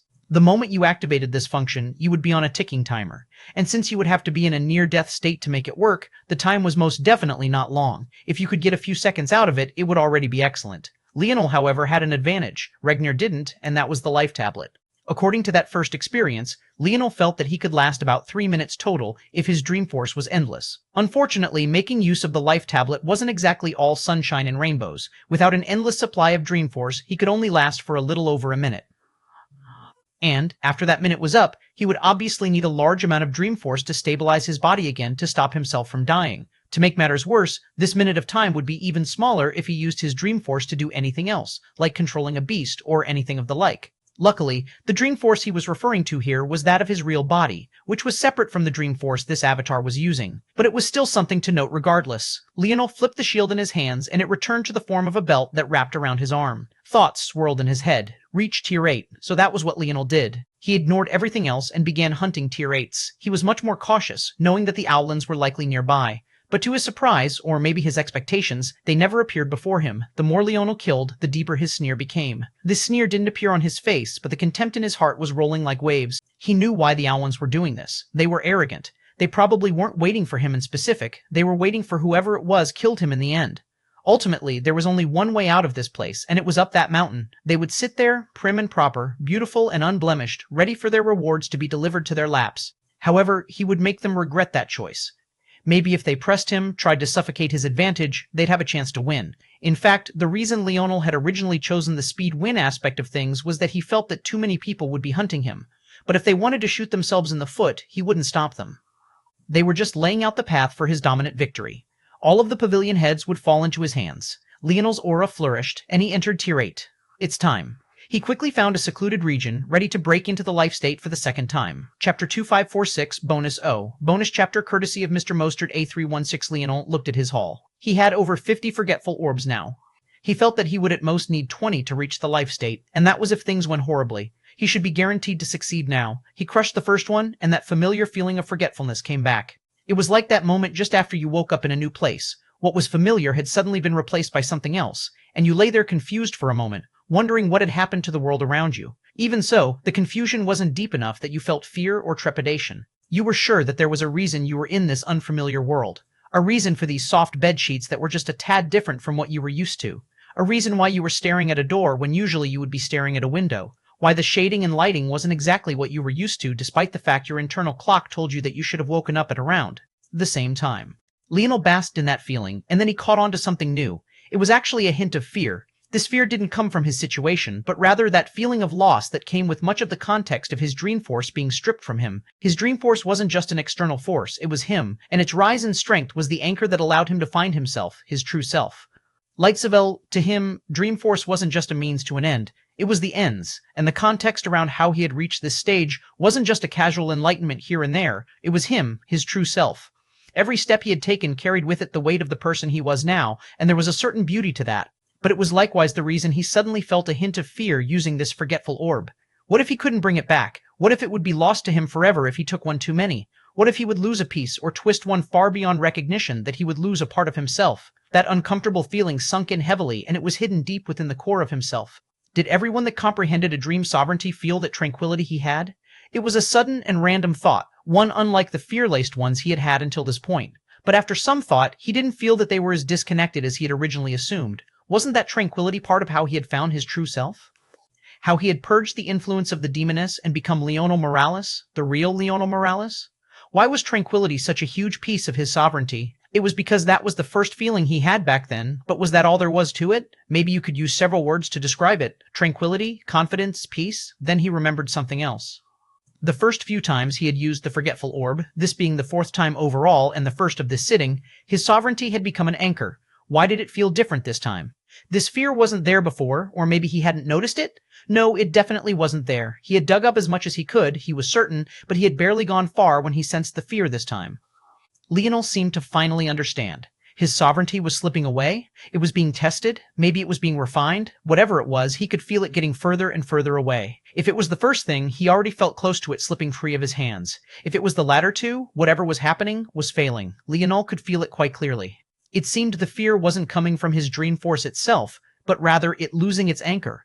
Considering everything, it made sense. It would likely only come with increasing difficulty to keep moving up like this. He already had one sovereignty attached to a life state force, and two more a half step away, historical, that made him take a step back again. What was the difference between destruction sovereignty and dream sovereignty? Was there a dividing line between them? He had just described his destruction sovereignty as something attached to his Scarlet Star Force, connected but still ultimately separate. However, could he describe his dream force in that way? How many other sovereignties were like his destruction sovereignty? Shadow sovereignty seemed to fall into that category, but was it really separate, or was it just another name for darkness? He didn't feel that it was the same thing? Going through the list of sovereignties, destruction sovereignty seemed to be the only one like that? Was that why he had felt less resistance when he raised himself to the life state the first time? Or maybe, what if it was related to Elrion's warning again?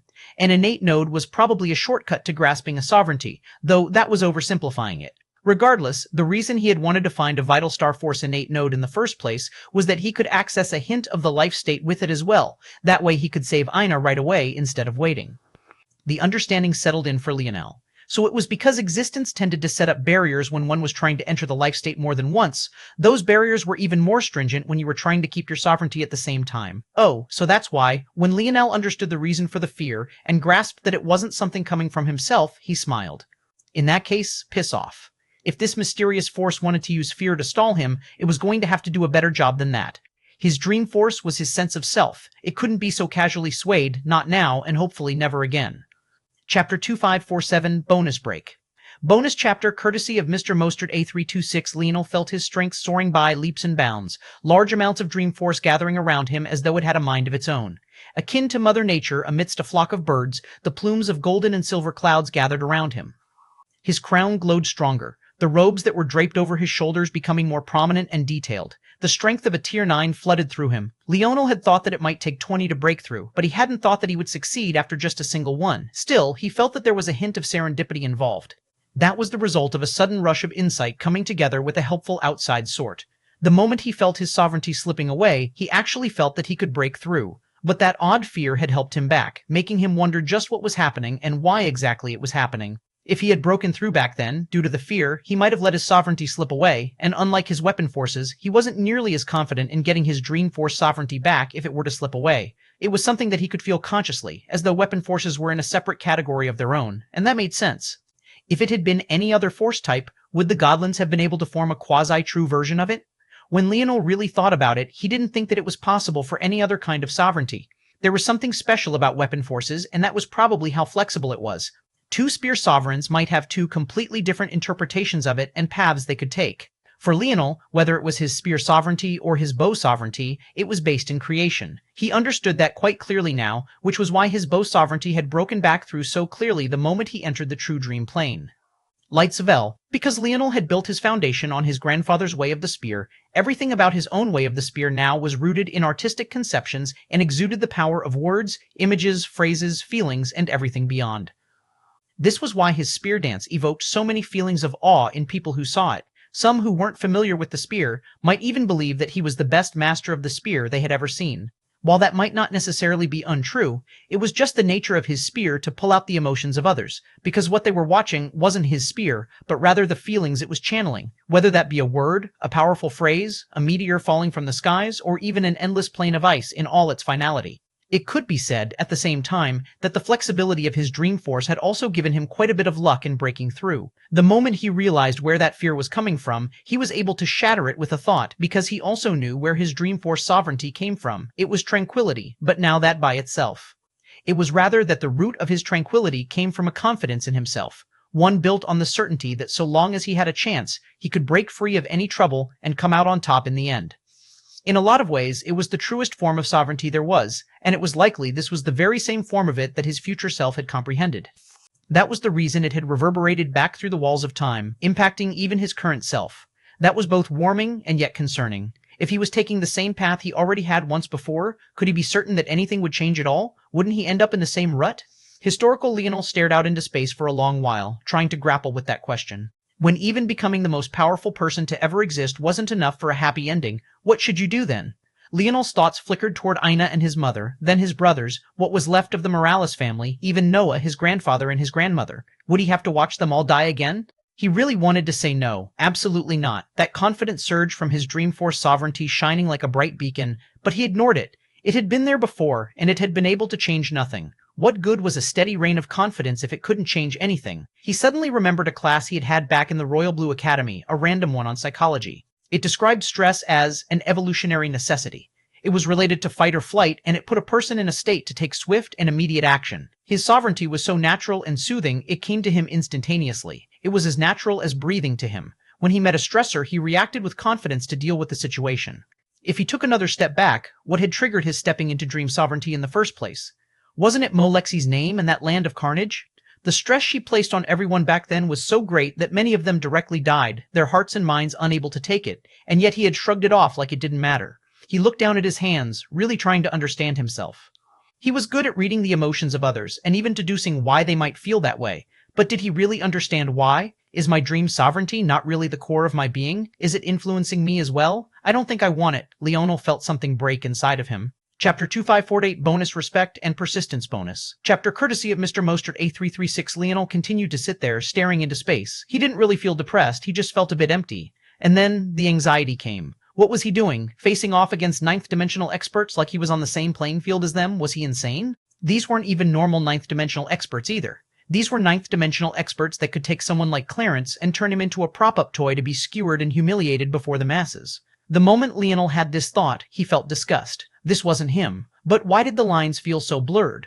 The immediate assumption was that his dream force was turning him into someone he was not, but this was clearly not the case. He wanted to be confident, he wanted to face off against enemies who scorned him and make them eat their words. That sort of anxiety wasn't something he would have normally. Light CVVL-M. Even when the influence of his future self was muted and he had yet to enter the dimensional verse, he had always been the same. He hated to lose, he was willing to suffer for a victory, and he hated the idea of others controlling him. He didn't even necessarily hate football back then, he loved the sport, even if he might have lied to himself and others in saying that he didn't. He loved the control it gave him, that feeling of combat and war. He suddenly remembered the first time he had stepped onto a real battlefield, back in the Camelot zone. He had felt his blood boiling and the excitement spilled over into his actions. He had rushed headfirst into that army of demons as though they weren't fantastical creatures he had never laid eyes on before. He had loved every second of it. That was true, that was another aspect of himself. He loved battle. No, what he loved was competition. The more thrilling it was, the better. Historical, maybe that was also why he carelessly threw his life around back then, to the point that his future wife had had enough of him. It was clear that though he was someone with feelings, it wasn't to the point he'd have a bleeding heart for strangers. No, he just loved it. He loved being thrust into unbeatable odds and then inevitably coming out on top. He was an adrenaline junkie. It made sense, but he had somewhat shot himself in the foot. He loved the adrenaline, but if he was always calm, where was the adrenaline coming from? So he continuously did things that could only be considered stupid and more stupid, throwing himself at enemies he couldn't hope to defeat in the hopes that one of them would make him feel something. They never did. A grin spread across Leonel's face. He was staring into space, and yet a wild, shit-eating grin was on his face. It was interesting. If he was never aware of his future self, would he have ever gone down this line of thought? If he wasn't so obsessed with not repeating those mistakes, could he have? The answer was obviously no, and why would he? His mind was filled with confidence in who he was and what his path was. Why would he second guess it?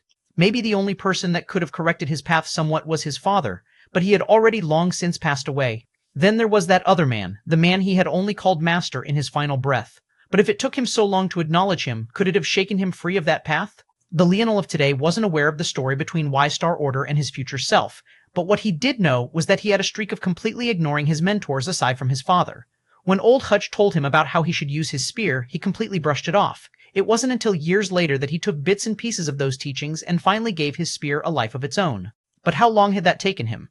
Something like his dream force was even more unruly to outside change, unless he wanted to change himself. The crown above his head vanished, and the robes that had adorned him likewise faded into wisps of smoke. It was likely that by now, those watching were madly cackling at his misfortune, but Leonel didn't seem to notice at all. His mind focused on other things. He no longer felt calm, his heart was racing, and his skin was slightly flushed. His mind was filled with thoughts of the Owlins, how powerful they were, how difficult the coming battle would be, how unprepared he was. Hints of red began to appear in his irises as he continued to stare forward. He basked in that feeling of anxiety, of sweaty palms, of an agitation deep within him. He felt that potential hidden so deeply within his body was being pulled out one after another, potential that even his controllability index hadn't been able to sense before. And why would it? It was fueled by his dream force, and it felt that he had everything in hand, so why even bother? He didn't just want his dream force to be based on confidence and tranquility. Peace wouldn't give him the pressure he needed to improve. He had almost died at the hands of that shield, and yet other than a slight skip of his heart, he never really felt the weight of it, as though he had already had everything in hand. But he knew the truth. That had never been the case. So many things were out of his control, and he wanted to feel that. He didn't need confidence. He needed bravery. He needed respect and persistence. The images of his father's face made Leonel's eyes involuntarily water, the agitation in his heart growing. He needed to respect his enemies. He needed the persistence to drive his spear through them anyway. The world suddenly lost its color. Chapter 2549. Bonus, a shame. Bonus chapter courtesy of Mr. Mostert A346. Leonel's crown returned even larger than before.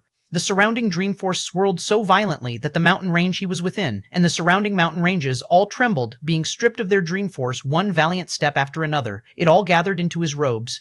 If the current version and the one of the past were to be compared, it would be akin to a rough drawing versus something an artist had spent countless grueling weeks on. His underlying power increased from Tier 8 to Tier 9 once again, but it felt like something faintly beyond that. Tier 9 was just a casual name that Leonel had given to the strength that would be needed to climb up the main mountain, but that didn't mean that it was the ultimate strength one could have in this world, though it was very difficult to scale beyond it due to the nature of improvement. You probably have to swallow hundreds of Tier 9 threats to go beyond that level. Leonel didn't feel that he had stepped beyond Tier 9, but at the very least, he didn't feel like a normal Tier 9 either. He stood to his feet. His eyes didn't carry a familiar coolness or calmness. Instead, there was a hint of vibrancy, as though he felt alive. He landed. By this point, his robes were so long that they fell like a waterfall to his back, blending into the puffs of clouds. His violet hair seemed to be dancing between corporeal and incorporeal, moving back and forth between the two as though it was both a wispy fog and strong filaments of amethyst light. A fire was lit in his eyes, and his irises really looked as though they had lost their usual form, flickering like flames instead. Before him, 3 women stood. If he hadn't known they were called the Owlins, he would have thought they were an angel race. In fact, they looked as though they could have been a trio of 3 perfect sisters. One wore a gown of blue, the one on the right wearing one of violet. As for the one in the middle of them, she wore a dress of silver and gold. Compared to the open wings of the 2 to her left and right, she was far more reserved, her wings tucked nice and neatly, almost accentuating her slender figure. The 3 of them didn't seem surprised by Leonel's arrival. Well, the one in the middle wasn't. Leonel could sense the narrowed eyes of the 2 beside her. Clearly, he had been right about what they were expecting. Historical. These women didn't care who eventually made it here. They were just prepared to deal with them. It was even likely that they had come here immediately. "You aren't going to run?" the one in the middle asked. Her smile was so pleasing to the eye, her tone was even more so, and yet her words didn't seem to match that tone. It was as though condescension was needled into her very bones. She didn't quite look like she was trying to look down on Leonel. It was just something that she did naturally, and without even the slightest care in the world. If Leonel brought it up, she might even apologize. That was the sort of impression he got from this woman, and it was annoying. "This is good, though," the woman continued even without a reply. "My name is Minerva." Leonel still didn't say anything, though he found it weird that this woman would have the same name as the race she descended from. It was in line with her arrogant character. It only felt natural at this point. "I sensed something on you earlier, and now that you're here, I feel it even more clearly. You have a treasure of the Minerva race, no? Honestly, I don't think there's really a need to fight you. My pavilion does not want your life tablet because we are in our own precarious situation. That treasure of yours, though, is something that we cannot do without. You might be able to guess that the Minerva race is very near and dear to us. Though being related to them has caused us no shortage of problems, they are our ancestors after all. We cannot abandon them." Leonel's eyes narrowed. They were obviously talking about the segmented cube. He had no idea how they would know about that. It wasn't like he could take the segmented cube in with him. Plus, the segmented cube wasn't just the segmented cube, it was Anastasia, someone who had been by his father's side for much of his life, and then had been by his own for closing in on a decade now. This wasn't someone he would casually hand over to another, and she wasn't a something. In fact, the last people that Leonel would give Anastasia to would be these Owlins. Their ancestors ruined Anastasia's life, taking her from her home, and then stripping her of the flexibility of her mind, all so that they could have their perfect little treasure. They were disgusting. Leonel had been quite calm when he came here. Other than the fiery will for battle, his mind had a level of unprecedented clarity right now. "No." Leitzavel's reply was simple. He didn't embellish it at all, but the dream force in his surroundings reacted to him on his own, causing his voice to echo with a boom. Oh, Minerva looked disappointed. It really didn't look like an act. Most would feel the need to protect her if they ever saw this sort of expression. I thought that we could be friends." "Seraphina, you do it."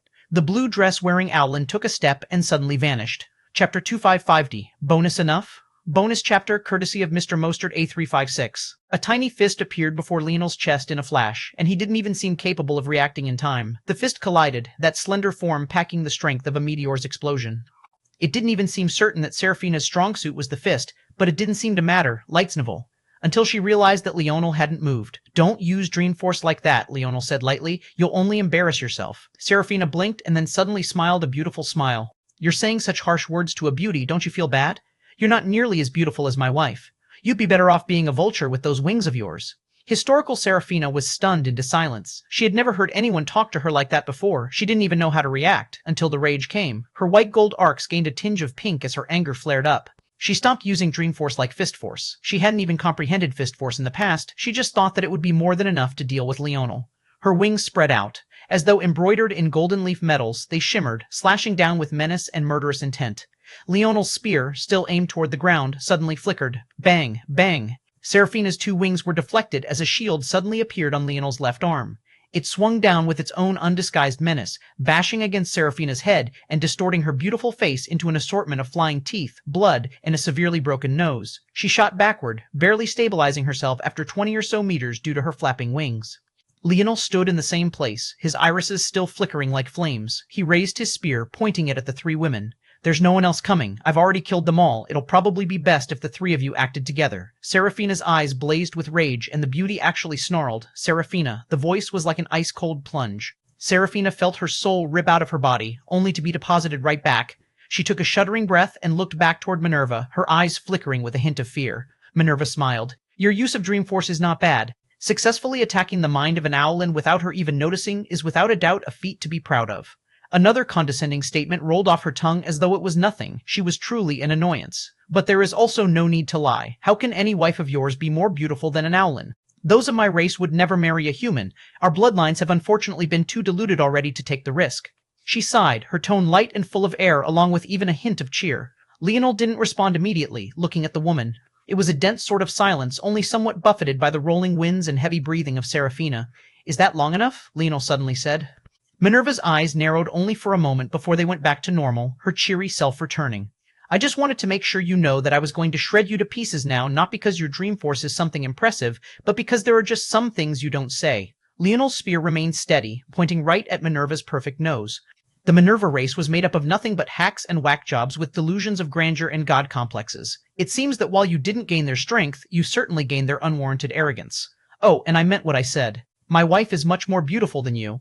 Leonel vanished, appearing before Seraphina so fast that she accidentally inhaled some of the blood that was pooling into her mouth. Her wings flapped hard, doing double duty, both helping her escape and slowing Leonel's approach. But under Leonel's control, the dream force separated and became his speed instead. He closed the distance even faster, his spear appearing before her throat. Seraphina's eyes widened, not understanding how this could be happening. She had entered Tier 9 as well, so why was it that she felt so outmatched right now? Unfortunately for her, her ninth-dimensional strength was meaningless here. The only thing that mattered was her dream force.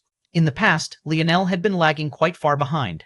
But now, he had not only affirmed his sovereignty, but he was in the life state as well. Even if Seraphina had a middle life state dream force, she was absolutely no match for him without a sovereignty of her own. If she tried to use Dreamforce as another force, it would be stripped of her control entirely. If she tried to use Dreamforce as Dreamforce, she would be outmatched in terms of both ingenuity and raw power. Leonel's spear flickered, drawing a line of silver across the air and swiping at Seraphina's throat. Just when he was about to succeed, he sensed danger. The violet dress-wearing owlin Octavia appeared on his right side, the side opposite to his shield. He had to admit that it was a clever choice, though a predictable one. A dream net appeared, and a Tier 9 creature's strength was unleashed like the roar of a dragon. Leonel didn't even look at her, his spear flicking upward and taking Seraphina's head. The momentum of his body carried him forward, and as though he wasn't satisfied, a blooming dream force took shape as he shield bashed Seraphina's body, blowing it to pieces. At the same time, Octavia was forced to wrap her body in her wings, pushing forth with a large amount of dream force to protect herself, but that didn't stop her from being sent flying into the distance, covering several kilometers before she could finally stop. Leonel landed on the ground, his battle intent still flaring. He hardly paused for a moment before he exploded toward Minerva. Chapter 255-1. Bonus, far more bonus. Chapter courtesy of Mr. Mostert A3666. The world resonated with Leonel, his movements quicker, faster, and more agile than anything he had ever experienced before. He imagined that if he could see a future projection of what it would be like for him to enter the ninth dimension, it would feel exactly like this one. Minerva's expression still remained calm. She didn't seem to react to Seraphina's death either, or Octavia's somewhat unknown fate for that matter. When it seemed that she had run out of time to react properly, her palms suddenly moved. Leonel felt a large gathering of dream force being stripped from his control. She had only moved so casually, and yet there was a huge war that erupted between them, each one fighting for supremacy over the space. And Leonel felt like he was losing. Bang! Leonel's momentum stopped, and he was forced to take a heavy step back beneath Minerva's strength. She was a true powerhouse, there was no doubt about it. At the very least, she was somewhat worthy of her arrogance. If she had access to her full array of skills, Leonel wouldn't last even a single glance from her. Leonel grinned. He could feel his heart pumping, and he felt more alive now than he ever had before. The dichotomy between his pumping blood and his calm mind became like the push and pull of a steady bass drum and a heart-stopping melody. They played off one another to absolute perfection, and when Leonel moved again, his spear truly danced. The flurry of strikes was met by Minerva's nonchalant palms. She seemed to move just once for every 10 attempts Leonel made, and her feet didn't even shift the slightest inch, yet she weathered the storm all while pushing Leonel back. But at that moment, she frowned. The gathering streams of starlight around Leonel felt like he was gathering something up. She couldn't quite understand what it was, but she actually felt something in her heart stir. Worry? That was ridiculous. Her palm pushed forward with far more force, and she expected that Leonel would at least be blown off balance. But instead, Leonel's shield suddenly lit up, erupting with Tier 9 strength suddenly and forcefully. If it was just this, it wouldn't have been a problem, but Leonel had angled the shield, applying pressure in an unexpected way. It turned Minerva's strike into a glancing blow, and Leonel's spear dance didn't pause for even a moment. In that instant, there was an eruption from the distance, and Octavia stood out from the rubble. She looked a bit disheveled, but other than some blood at the corner of her lips, she seemed to be perfectly fine. Seeing her mistress fighting with Leonel, she hesitated for a moment.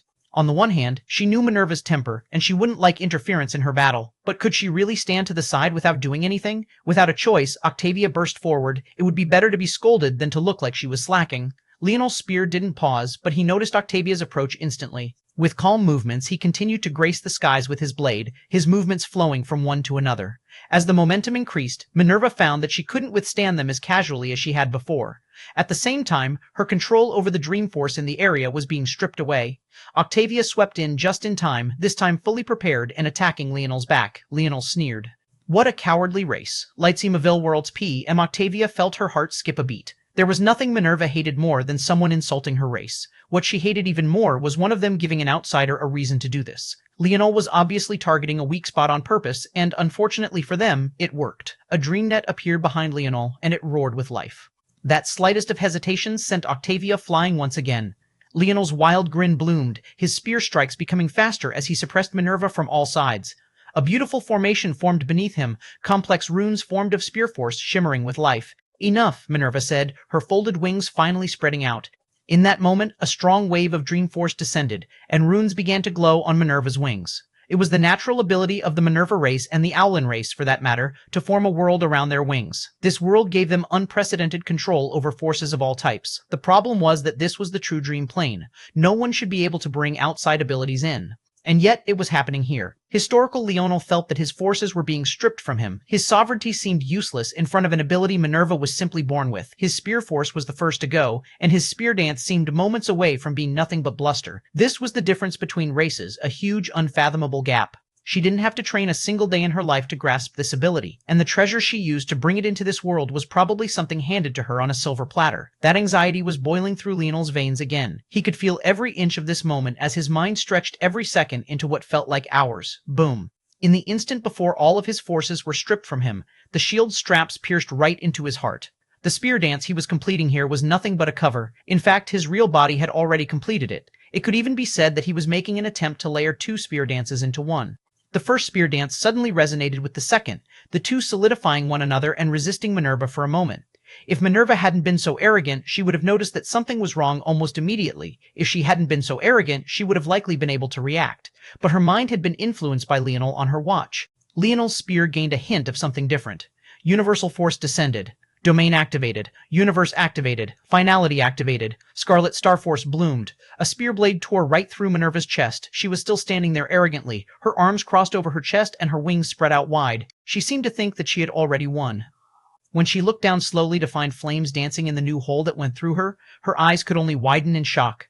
Like I said, my wife is definitely far more beautiful, Leonel spoke, blood leaking from his lips. He didn't even watch as Minerva fell. He turned and dashed toward Octavia, rushing at his fastest speed as he could feel death closing in. He had to be fast. Chapter 2552, World Stage Leonel felt a ticking timer in his mind. While he could rush off to capture some beasts to stabilize his situation, if he did that right now, it could give Octavia the chance to rush up the mountain. At that point, all this would be for naught. Although it would be cowardly for her to do so, and clearly a slap to the faces of the Owlin race as a whole, a win was a win. Leonel didn't want second place after everything he had been through. His speed was fast, faster than anything he had displayed until now. He appeared around Octavia in an instant just as the latter was stuck in a daze. She had just seen Minerva lose for the first time in her entire life. When she thought about what would likely happen when they returned, her heart shuddered. When her gaze landed on Leonel, she analyzed the situation quite quickly. Unlike Leonel, these ninth-dimensional experts were extremely experienced. The instant she saw the hole through Leonel's chest, she spent an extra second to observe the runes on the shield, and her pupils constricted with understanding. Seeing this, Leonel understood immediately why Rednier had really hidden the shield for so long. He was still stuck in the mindset that he was the best crafter around, so much so that he didn't consider the fact just because he couldn't see through something with a glance. It didn't mean that others couldn't if they paid a little extra attention. If the Owlins weren't so arrogant, they would have paid closer attention to his shield and might have been prepared for him to trigger this trump card. Leonel internalized this mistake deeply. He knew that this was because of the path of confidence his dream force had taken before. He still believed himself to be the best in everything, and it had been a detriment instead. He didn't suffer for it this time, but who knew when he would in the future? Lightsavel. He wouldn't allow it to happen again. His gaze blazed as he felt Octavia's intention to retreat. She obviously planned to wait out the duration until he fell dead.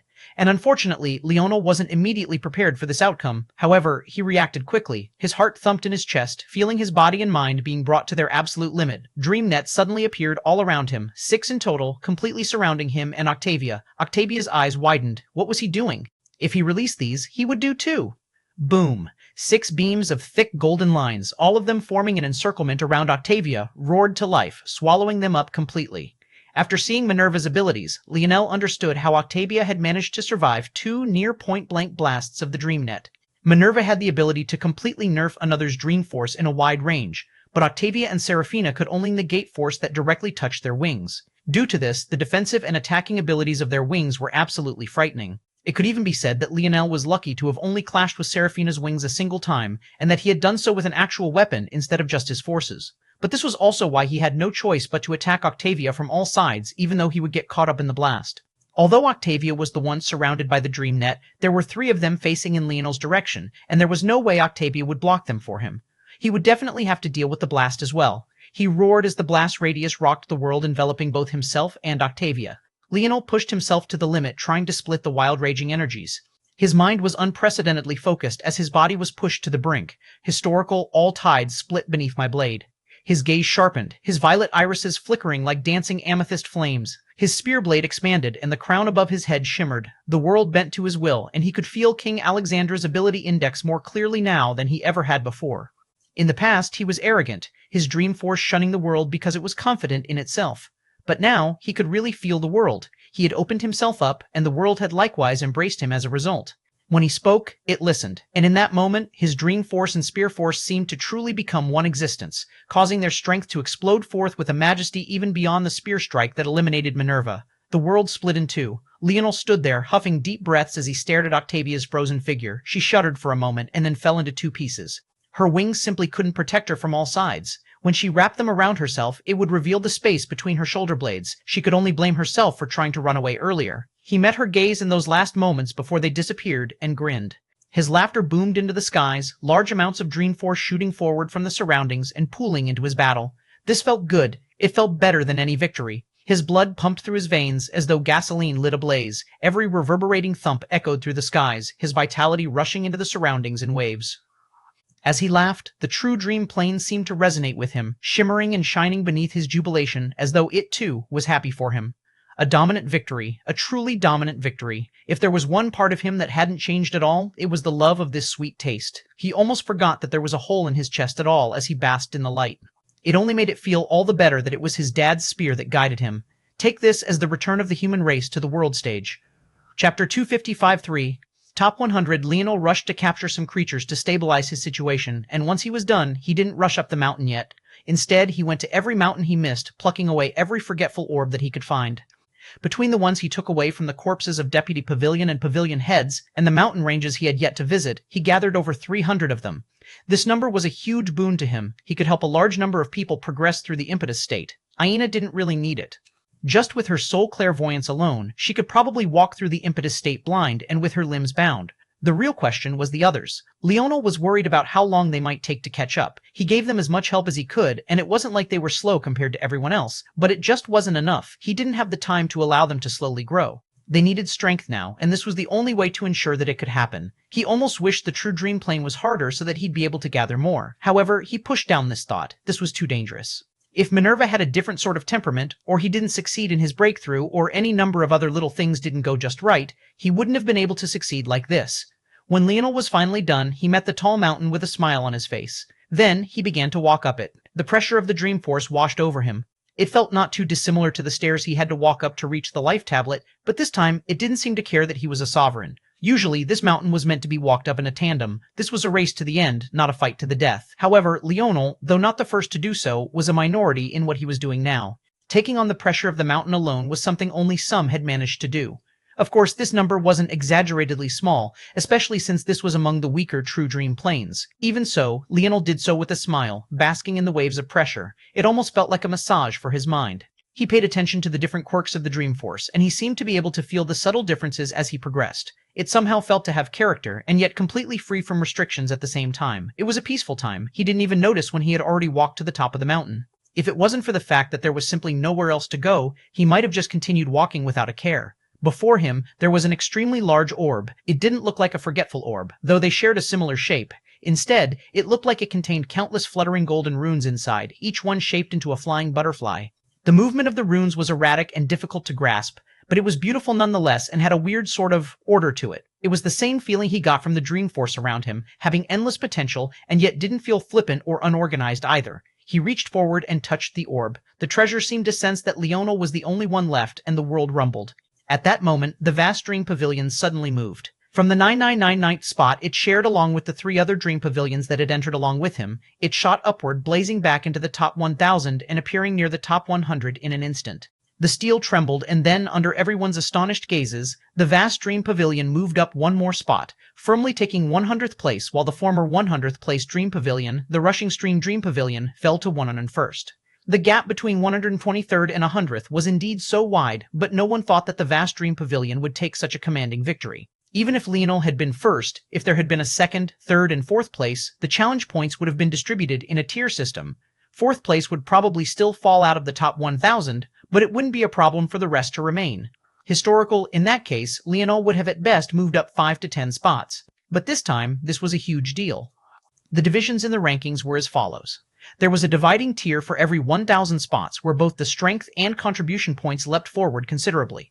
Then, there was the 10999 tier. Following this, there was an enormous chasm, and then came the top 100.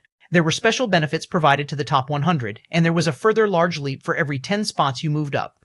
Lights of L, even so, there was no doubt that the top 100 was made up of true powerhouses, because this was the stage where creation state experts began to appear.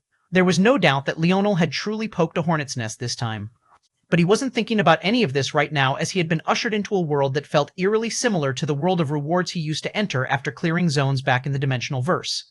Clarence had said that the Dream Pavilion had a great number of contribution points that they couldn't even use, because the higher-ups kept making new rules about who could trade for what in a deliberate attempt to suppress them. But following the challenge victory, depending on the tier of true dream plane and the thoroughness of victory, there was a whole world of things opened up to Leonel that the higher-ups couldn't stop him from taking it all. Leonel grinned. Chapter 254-4, Bonus Anything. Bonus chapter courtesy of Fire 211-2, Wayaka Fire Monster. A3116. Leonel knew that this was his one chance, but he was also limited in what he could take. The rules were overly complex for seemingly no reason, but it seemed to be that this was how Dreamforce users liked to operate. He was beginning to understand that certain groups of people had certain personalities not decided by their race, but rather what forces they chose to use. In an irony of ironies, it could be said that his thoughts about how Light Force and Dark Force weren't necessarily good or evil were somewhat incorrect, though not entirely so.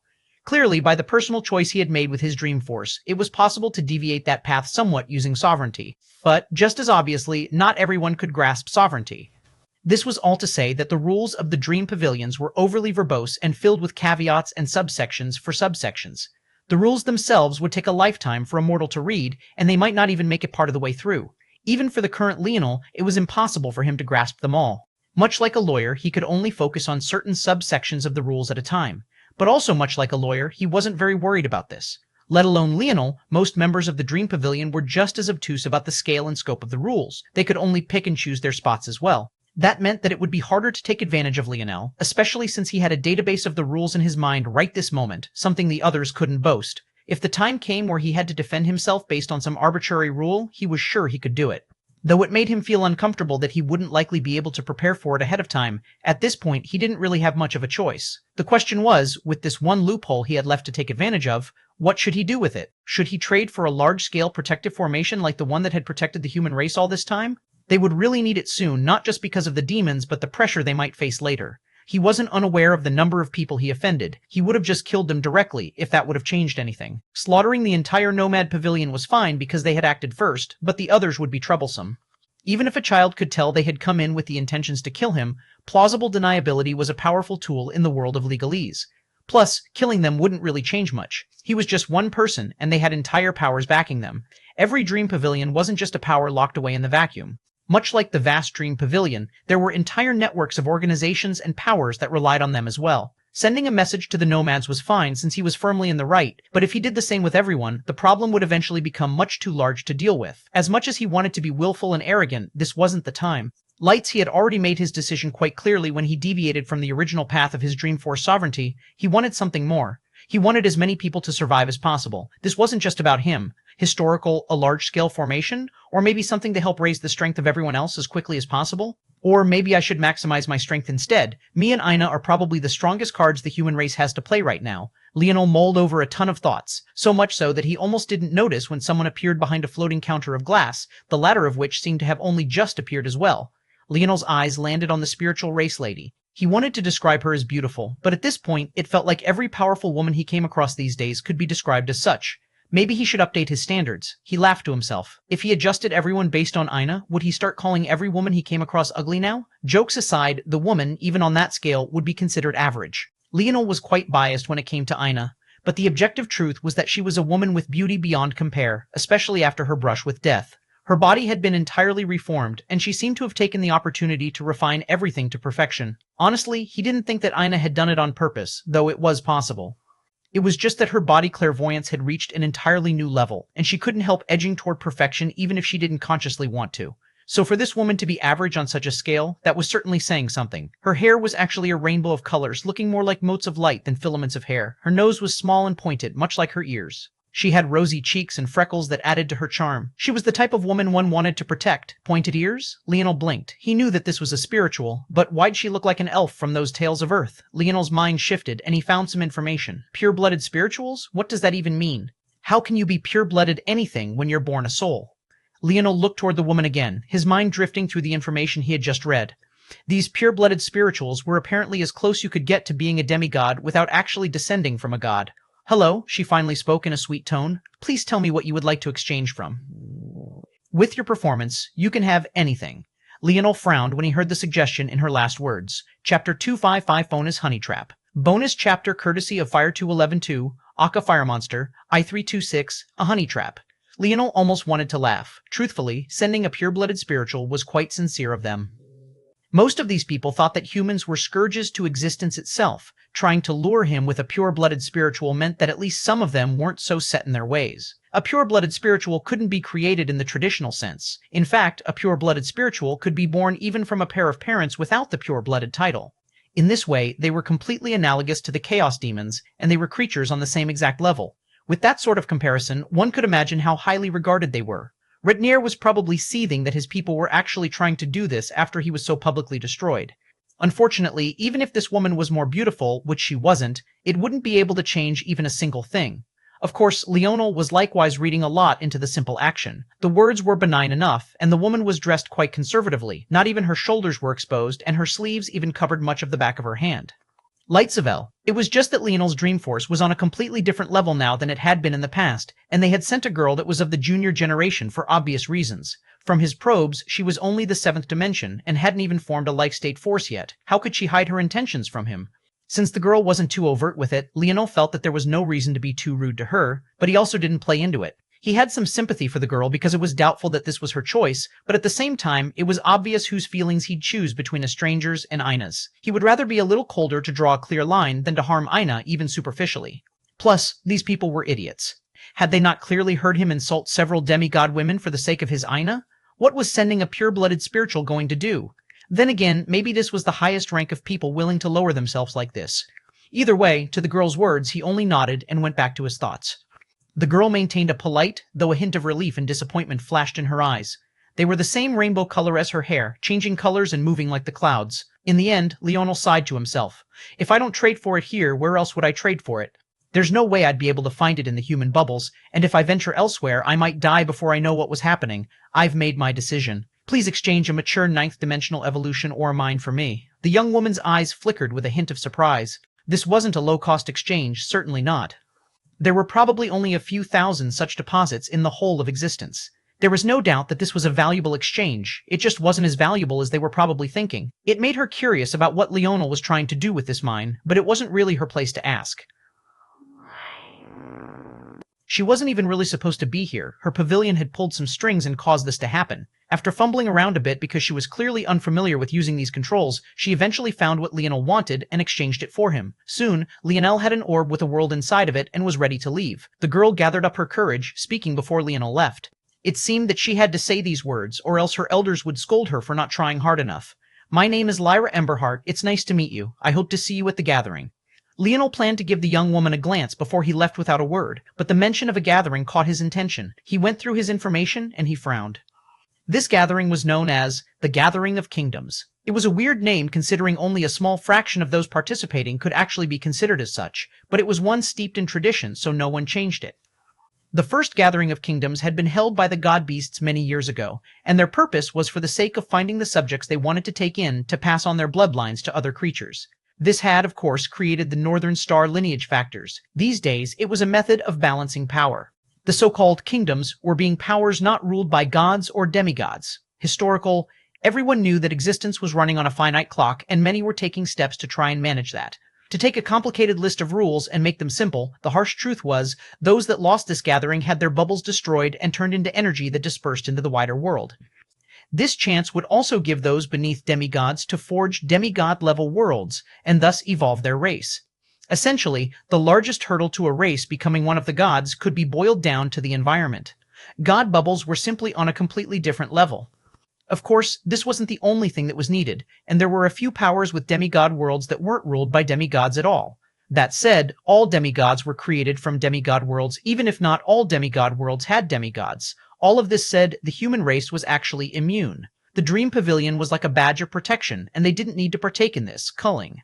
It could be said that this was the only reason they had survived for so long. However, Leonel's eyes narrowed as he vanished without a word. Chapter 256 Bonus, Fallen Bonus. Chapter courtesy of Fire 2112 Y Aka Fire Monster. HEAC 33 lira sighed when Leonel vanished. She was a noble pureblood, and when had she fallen to trying to seduce a man into her bed? Those noble ladies who spent most of their time gossiping and spreading rumors would probably get a kick out of this. Former pureblood throws herself like a dog in heat at a human of all people. Lyra didn't really look down on humans, but that didn't mean she had tender feelings toward them either. She was like most people, she took a moderate position while a minority with heavily skewed beliefs took the reins. But often, due to this, her inaction was seen as a tacit acceptance of all that was happening. That was just the way of the world, and she didn't have enough of a bleeding heart to make her life uncomfortable for the sake of a race that wasn't her own. It was just ironic that things had somehow ended up like this anyway.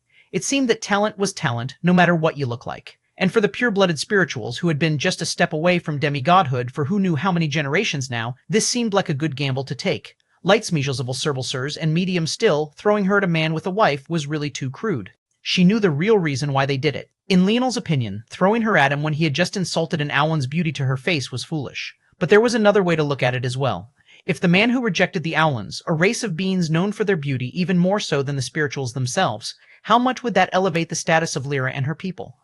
Not just one life state, but two, and he disregarded his sovereignty and reformed another one as though it was a casual matter. The life tablet definitely can't do that. A genius. That was the only way to describe him. It was simple, and yet it held an infinite weight simply due to that simplicity. She shook her head.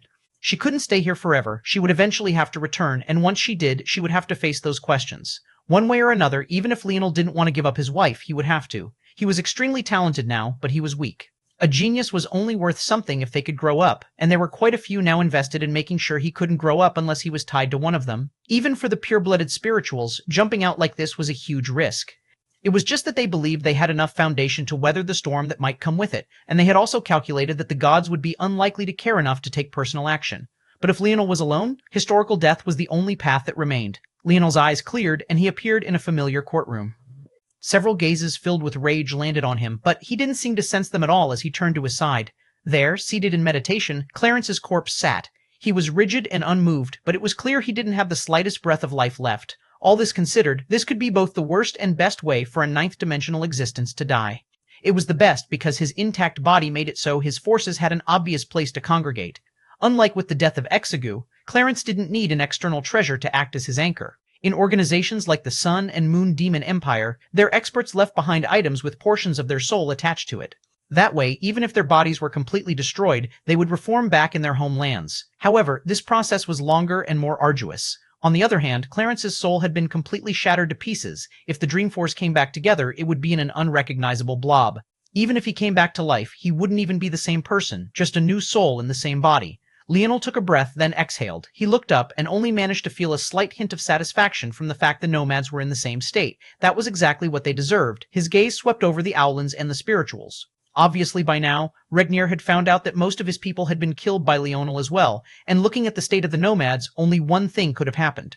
Regnier, though, could have never imagined that Leonel would defeat even Minerva. Leonel was about to make a snarky comment about enjoying 9999th place before leaving with Clarence's corpse, but at that moment, a shuddering might descended. He didn't seem surprised by this at all. In fact, he had expected it. Well, he might not have expected them to be so eager, but who knew? Maybe gods knew how to act on an opportunity too. This time, though, it wasn't the gods at all.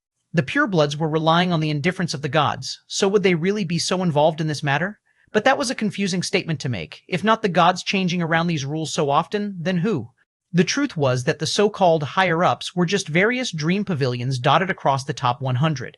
Unlike the gods who treated the dream pavilions as just a matter of status, this was a matter of life and death for many of them. As a result, the weight something like the life tablet could hold was inconceivable. According to the rules, only 50% of the top 100 needed to agree to something, while the top 3 had veto powers. Unfortunately, the gods didn't care enough to use these veto powers for the sake of the humans. And that was when the ruling was passed down. There were 2 subjects, but only one really caught Leonel's attention. Rule revision. The existence of a dream pavilion can no longer provide immunity to participation in the gathering of the kingdoms. Chapter 2557, Bonus. A different sort of death. Bonus chapter courtesy of Fire 211-2, Ayake Fire Monster. A346 Leonel's sneering grin practically split his face. In fact, he even began to laugh. Historical Most couldn't even react to these 2 messages quickly enough, but he was practically splitting his gut laughing. How could he not find it funny? He had spent a long time at the bottom of the dimensional verse, but when he finally broke free of most of his constraints, did he spend his time bullying the weak? Did he go back to those organizations that used to bully the Valiant Heart Zone and teach them a lesson? Did he go and destroy those planets that had attacked Earth in their time of vulnerability? Even when he took out his rage on the common people of those that had led their armies into the human domain, although it wasn't something he was proud of, he had still killed them all straightforwardly with a single snap of his fingers. But what was this? 50%. Half of the top 100, over 90% of which was made up by demigods or gods, had come together in a collective effort to do all of this. And for what, exactly? For a fleeting chance at the life tablet. Why were they sinking so low? Wasn't it just because they couldn't lay hands on it themselves? On the one hand, they were afraid of upsetting various god factions. Lightsnivel, like Elrion had said, there were many of them. Pacifism was apparently the majority. They wanted to leave the humans be and let them whittle their way out of existence on their own. There was a small contingent that wanted humans wiped out entirely, but again, they were a small minority. But considering the culling of the Gathering of Kingdoms existed, then, even if it was small, didn't it have a clear influence as well? How was destroying worlds for the sake of slowing the end of existence considered passive otherwise? So he found it all hilarious. So hilarious he couldn't stop laughing. Powerful races with hopes of becoming demigods, demigods themselves, and gods even above them, meandering through time and hoping to extend their existences just a little bit longer, and their almighty plan to do so was bullying a race some of them could probably wipe to extinction with a single finger. Fucking cowards. These were the only words Leonel said before he vanished. No one heard him, but they didn't need to. Playing games? That was what he was best at. If they wanted to string this along, he'd let them. In fact, soon there'd come a day where they'd find that they ran out of rope. One end would be a noose, and the other end would be in Leonel's hands. He'd enjoy that day when it came. Leonel stepped out from the portal, standing high above the Dream Pavilion. He took a breath. Compared to the true Dream Pavilion, and wherever that courtroom had been, the air here felt so much more bland. He couldn't even enjoy a breath the normal way. Everyone was like a reminder of how much further he had to go. There was no one here to greet him. In fact, it didn't seem like anyone was here in the Dream Pavilion at all, and why would they be? Most of them thought that it was over the moment they stepped in. They probably stuffed their pockets with everything they could take and hightailed it out of here. If they stayed for too long, when the pavilion was taken away, wouldn't they be implicated? According to the rules, a pavilion needed a pavilion head, 3 deputies, and at least 1 disciple in order to be considered in working order. Even dead, Clarence still counted as one. But much like the pavilion head position, there was a cutoff for deputies as well, and that was the impetus state. From this, one could see why Leonel would be so soft with these people. Under usual circumstances, he would just kill them or directly kick them out. But for now, they were a good cover, until he could find 2 more deputies and a worthy disciple to take in. Luckily, Leonel already had 2 deputies in mind. He wasn't so helpless anymore, not with so many forgetful orbs in his possession. The only trouble was that forgetful orbs were only as good as the level you had originally reached. On the one hand, you needed more the stronger your force manipulation was, but on the other, too little force manipulation would hamper you. The first person he thought of, Goggles, had just started training his dream force. If he had reached the unfolded states already, Leonel would be greatly impressed. The second person, though, Eamon, he was sharp and intelligent. He was a bit cowardly, but that was more a product of his upbringing than anything. He was certain if he gave Eamon a forgetful orb, he'd be able to reach the impetus state. Leonel thought about Aina. Her soul clairvoyance was a clearly broken ability, but it was hard to tell if she had natural affinity with Dreamforce or not, or if she could just cheat her way into gaining it. Quite frankly, Leonel never asked Aina about the full extent of her abilities. He didn't usually find it necessary, and though they were always together, when they really had time to talk, they preferred to relax over anything else. He felt that he should probably ask now. That's right. I do have two captives. Leonel sent his senses out, and he found Kelgis and Adru, the pair of sun and moon demons, still stuck in meditation. They weren't even chained because it was unnecessary. Stuck in this environment, they couldn't focus on anything other than protecting their mind, or else they would falter. Obviously, their Dreamforce affinity wasn't up to snuff. So the idea of using them as convenient prisoners went out the window as well. Leonel sighed, looking into the skies. He had just completed a feat no human had in countless generations, and yet there was a single human here to congratulate him. It was kind of sad. It felt that the race might as well have been wiped out already. What was the difference between this and death, anyway? Chapter 2558 Bonus Aina? Chapter 2558 Bonus Aina? Bonus chapter, courtesy of Fire 21112, Aka Fire Monster, A356 Leonel, had a lot of work to do and a lot of things on his mind. Usually, he would probably go tick off those boxes one by one. One would think that a tranquil confidence would make you ignore much of everything, and sometimes it worked like that for Leonel, and at other times, it made him somewhat of a stoic workaholic. His laziness often came into play when he didn't have direction, but when he did, he could likewise easily lose himself until he grasped something entirely. At a time like this, where he could so clearly see the list before him, give forgetful orbs to Eamon and Goggles, check on his brothers, break into the fourth dimension with his newfound evolution ores, finish up the last of his father's lessons on crafting, and finally comprehend this world a bit more, he would usually jump right into that list of things, maybe losing himself for months as though he hadn't just come out of a true instance of life and death. It was an unhealthy sort of expression of focus, the kind that he didn't really want in his life anymore. There was no end goal here. It constantly felt that with every step he took, another domino would fall and another challenge would rear its ugly head. It was the humans, then it was the demons, then it was the other races, then it was the demigods, then it was the gods, then it was the god beasts, then it was existence itself literally blinking like a ticking time bomb. When would it stop? Read the full version at our official website, uong.usw.uong.usw. In that meandering sort of tranquility, he laser-focused on one task after another, not minding how long they went for or even how difficult they were. He just needed that next high, that next victory. But then what kind of life would he be living? If the end goal was the end of existence itself, if it was so likely that he would ultimately fail in the end, then what was he wasting his time doing? That was the thing about endless confidence. It was great until it wasn't. But he would never know about when that other shoe would drop. He could never have any way of knowing because he'd be confident right up until the end. But when you could shed that and really live, really feel everything you should be feeling, you could stop and smell the roses a bit. He had lost his father, and his hopes of bringing him back one day hadn't vanished, but he also had others here by his side. Leonel appeared near Aina's training region. She was in a deep state of meditation, and usually he would use this as an excuse to leave and go disappear for another few weeks before he remembered to check up on her again. But this time, he just stood there, looking at her back view. The scenery was beautiful. Not because of Aina, though that added some bias to it, but rather because of the soft grass, the wild flowers, the small lake of cleansing waters that emitted the fragrance of fresh water into the air. It smelled almost like it was about to rain, and yet not. It must have been at least an hour later, but Aina suddenly opened her eyes. She turned back toward Leonel, a hint of confusion in her gaze. She had sensed him the first time he arrived, but it seemed that she had also gotten used to him leaving while she was in the middle of training, so she subconsciously tuned him out. For the next hour, she hadn't even noticed his presence at all because he hadn't moved an inch. It was only when she was rounding up a series of breakthroughs that she realized he was actually still there. She looked at him deeply for a while. This man had gone off to do something dangerous again, then came back with a smile on his face as though nothing at all had happened. She probably couldn't have even imagined how dangerous it had been, and yet he had proved her right. "Well, don't you look nice?" Leonel said with a smile.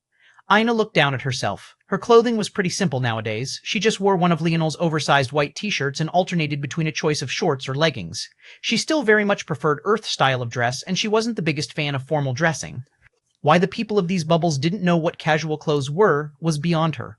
Historical, but that was why it was up to Leonel's mom to force him to wear something more prim and proper, because Aina certainly wouldn't do it. Except for that time they entered the Air Wars together. She had to admit that that was nice. "You know, if you're going to compliment a woman, you should at least be a little clever about it. Pick something that makes sense," Aina suddenly said. "My wife is trying to train me on how to pick up other women?" Leonel asked in mock shock. "You wouldn't dare." Aina's gaze narrowed with a dangerous light. Leonel put up his hands. "Never," Aina smiled. "Why are you standing so far away?" "Come over here." Leonel strolled forward, plopping down and laying his head on her smooth thighs. It seemed that Aina had chosen a shorts option today, and he very much approved. Aina smiled and didn't seem to mind. You look like you have a lot on your mind. The exact opposite, Leonel said with a grin. Is that so? Definitely. Years ago, I told you that if the choice was between the world and you, I would choose you. Today, I mean it even more. What do you say, Aina? Will you marry me? Chapter 2559. Bonus Rings. Chapter 2559 Bonus Rings. Bonus chapter courtesy of Fire2112, Yaka Fire Monster, ICAT Fire Monster, IC36XX. Aina felt as though time had come to a stop. She had waited so long to hear these words, and they had come so unexpectedly that they hit her like a speeding truck. Her golden eyes misted over and her lips trembled. It was taking everything she had to not start an ugly sort of sobbing fit. She didn't want Leonel to see that, but the longer she tried not to cry, the more time the silence lingered. And yet, Leonel just lay there on her lap, a bright smile on his face. Historical, he had thought about waiting for a grand occasion, maybe after he had accomplished some amazing feat, or maybe after he had eliminated some powerful enemy. But when he really thought about it, it felt like that tranquil confidence taking control again. He was confident that Aina would always stay by his side, so why rush? He was confident that he'd be at the center of grand feat after grand feat, so why be in a hurry to choose which one of them to propose in? His mind could think millions of thoughts a second. The number of venues, variations, methods he had thought of just to ask this seemingly simple question were endless. Uni. He could probably construct the marriage proposal heard around the world if he really wanted to, but he had thought of thousands of ways to do exactly that. He was too obsessed with showy displays, and when that was matched with obsessing over being in control of every detail of every little thing, it manifested in the worst of ways. He threw himself into life and death situations he should have had no part in. He confessed to the woman he liked in front of wide stares, in front of as many eyes as possible, and he ignored his best friend's plight and decided on cracked ribs instead of throwing a game that was ultimately meaningless to him. So this time, he threw all of that out of the window. Yes, the word was so soft and nondescript that even with Leonel's current body, he almost couldn't hear it at all. What was that? I can't hear you, Leonel said with an even wider grin. The tears Aina was trying so hard to hold back unleashed like a torrent. Leonel Morales. So help me God. If you make me ugly cry on my wedding day, I will cut it off. Aina's crying became somewhat hysterical as she grabbed Leonel's face, not caring as she mixed in her salty tears with the taste of his lips. Leonel laughed, letting his wife cup his cheeks and assault him with her affection. The fact Aina called this her wedding day told Leonel all he needed to know. She never cared about the proposal or a fancy wedding, she just wanted to hear those words come out of his mouth. To her, those ceremonies were unnecessary, she hadn't even asked for a ring. Leonel pulled himself up through Aina's avalanche of kisses, pushing her down onto the soft grass. Cupping his face, she finally pulled away. She looked like a mess, her eyes barely able to remain open through her tears. Even so, everything about her expression spilled over with love. She couldn't have roared it any louder. I love you, Leonel, she said softly. I love you, Aina Morales, Leonel replied, his smile gentle and his gaze maybe more protective than it had ever been. They stayed like this for a while, each one seemingly trying to memorize the face of the other, the memories enraptured by the moment. Hurry up and consummate me, Aina suddenly said, her hips doing a little wiggle. She laughed and giggled as more tears seemed to come from nowhere. I don't think that's how you use that word, Leonel laughed. This is my day, this has nothing to do with you. I can use any word however I like, thank you very much. Yes, ma'am. Their clothes became nothing but a distant memory. They intertwined in every way they could, their hands, their tongues, even Aina's legs around his waist. It was maybe the simplest sex position they had used in a long while, and yet neither of them seemed eager to try something new. They simply felt every inch of one another, basked in every scent, every sensation. They didn't even want to come up for air. Aina's soul seemed to move on its own. Leonel's own consciousness was blurry, and he wasn't sure what was happening, and knowing Aina's ability, she probably wasn't conscious of it either. She was lost in her own world. No, their world, feeling Leonel slowly rub every inch there was inside of her. Even so, Leonel opened himself up to Aina entirely, and in that moment, they were connected not just in body, but in soul. Wise Star Order had told Leonel long ago about what it felt like to be so intertwined with the spiritual. He had said sex with the soul was the greatest feeling, so much so that the normal thing might never feel the same again. But while this was common for a pair of spirituals, for humans, it was much less casual and far more dangerous. However, when it was between a pair of people with all the mutual trust in the world, none of it seemed to matter. Leonel ignored the calculations, ignored the memories aside from this one right here, ignored thoughts on what this might mean. His hands, his tongue, his cock, his soul, were all bonded with the only woman he had ever loved, the only woman he would ever love. And it was the sort of feeling that was better than any victory he had ever claimed, any enemy he had ever conquered. At that moment, they seemed to lock into one. Their left hands suddenly began to radiate a gentle light. Delicate runes were slowly engraved on their fourth fingers, Aina's like a vine of roses and Leonel's like a ring of black and red. Chapter 2560, Closer. Chapter 2560, Closer Leonel. Aina spoke between panting breaths, only pulling away for small spurts to barely just get out the words she wanted to say. Oh, it feels too good. I think I'm losing my mind. As the wholesomeness of the atmosphere faded, it was replaced by a burning heat that seemed to want to scorch her body. Even so, Aina didn't feel like she was exaggerating. Whether or not Leonel's seed would put a baby in her was entirely dependent on her choice, and her mind was so foggy right now that she was another half-inch from saying consequences be damned. Leonel suddenly thrust deep inside her. He had learned to vary his strokes so well, building up her anticipation and reading her mood as though she was an open book. Slow, deliberate, short strokes, she knew he could reach deeper, she knew that he could practically pierce right through her if he wanted, and yet he didn't, teasing her entrance open again and again, as though forcing her to relieve the first entry repeatedly. And then when she felt like she couldn't handle it anymore, he slowly pushed in so deep that their hips ground against one another.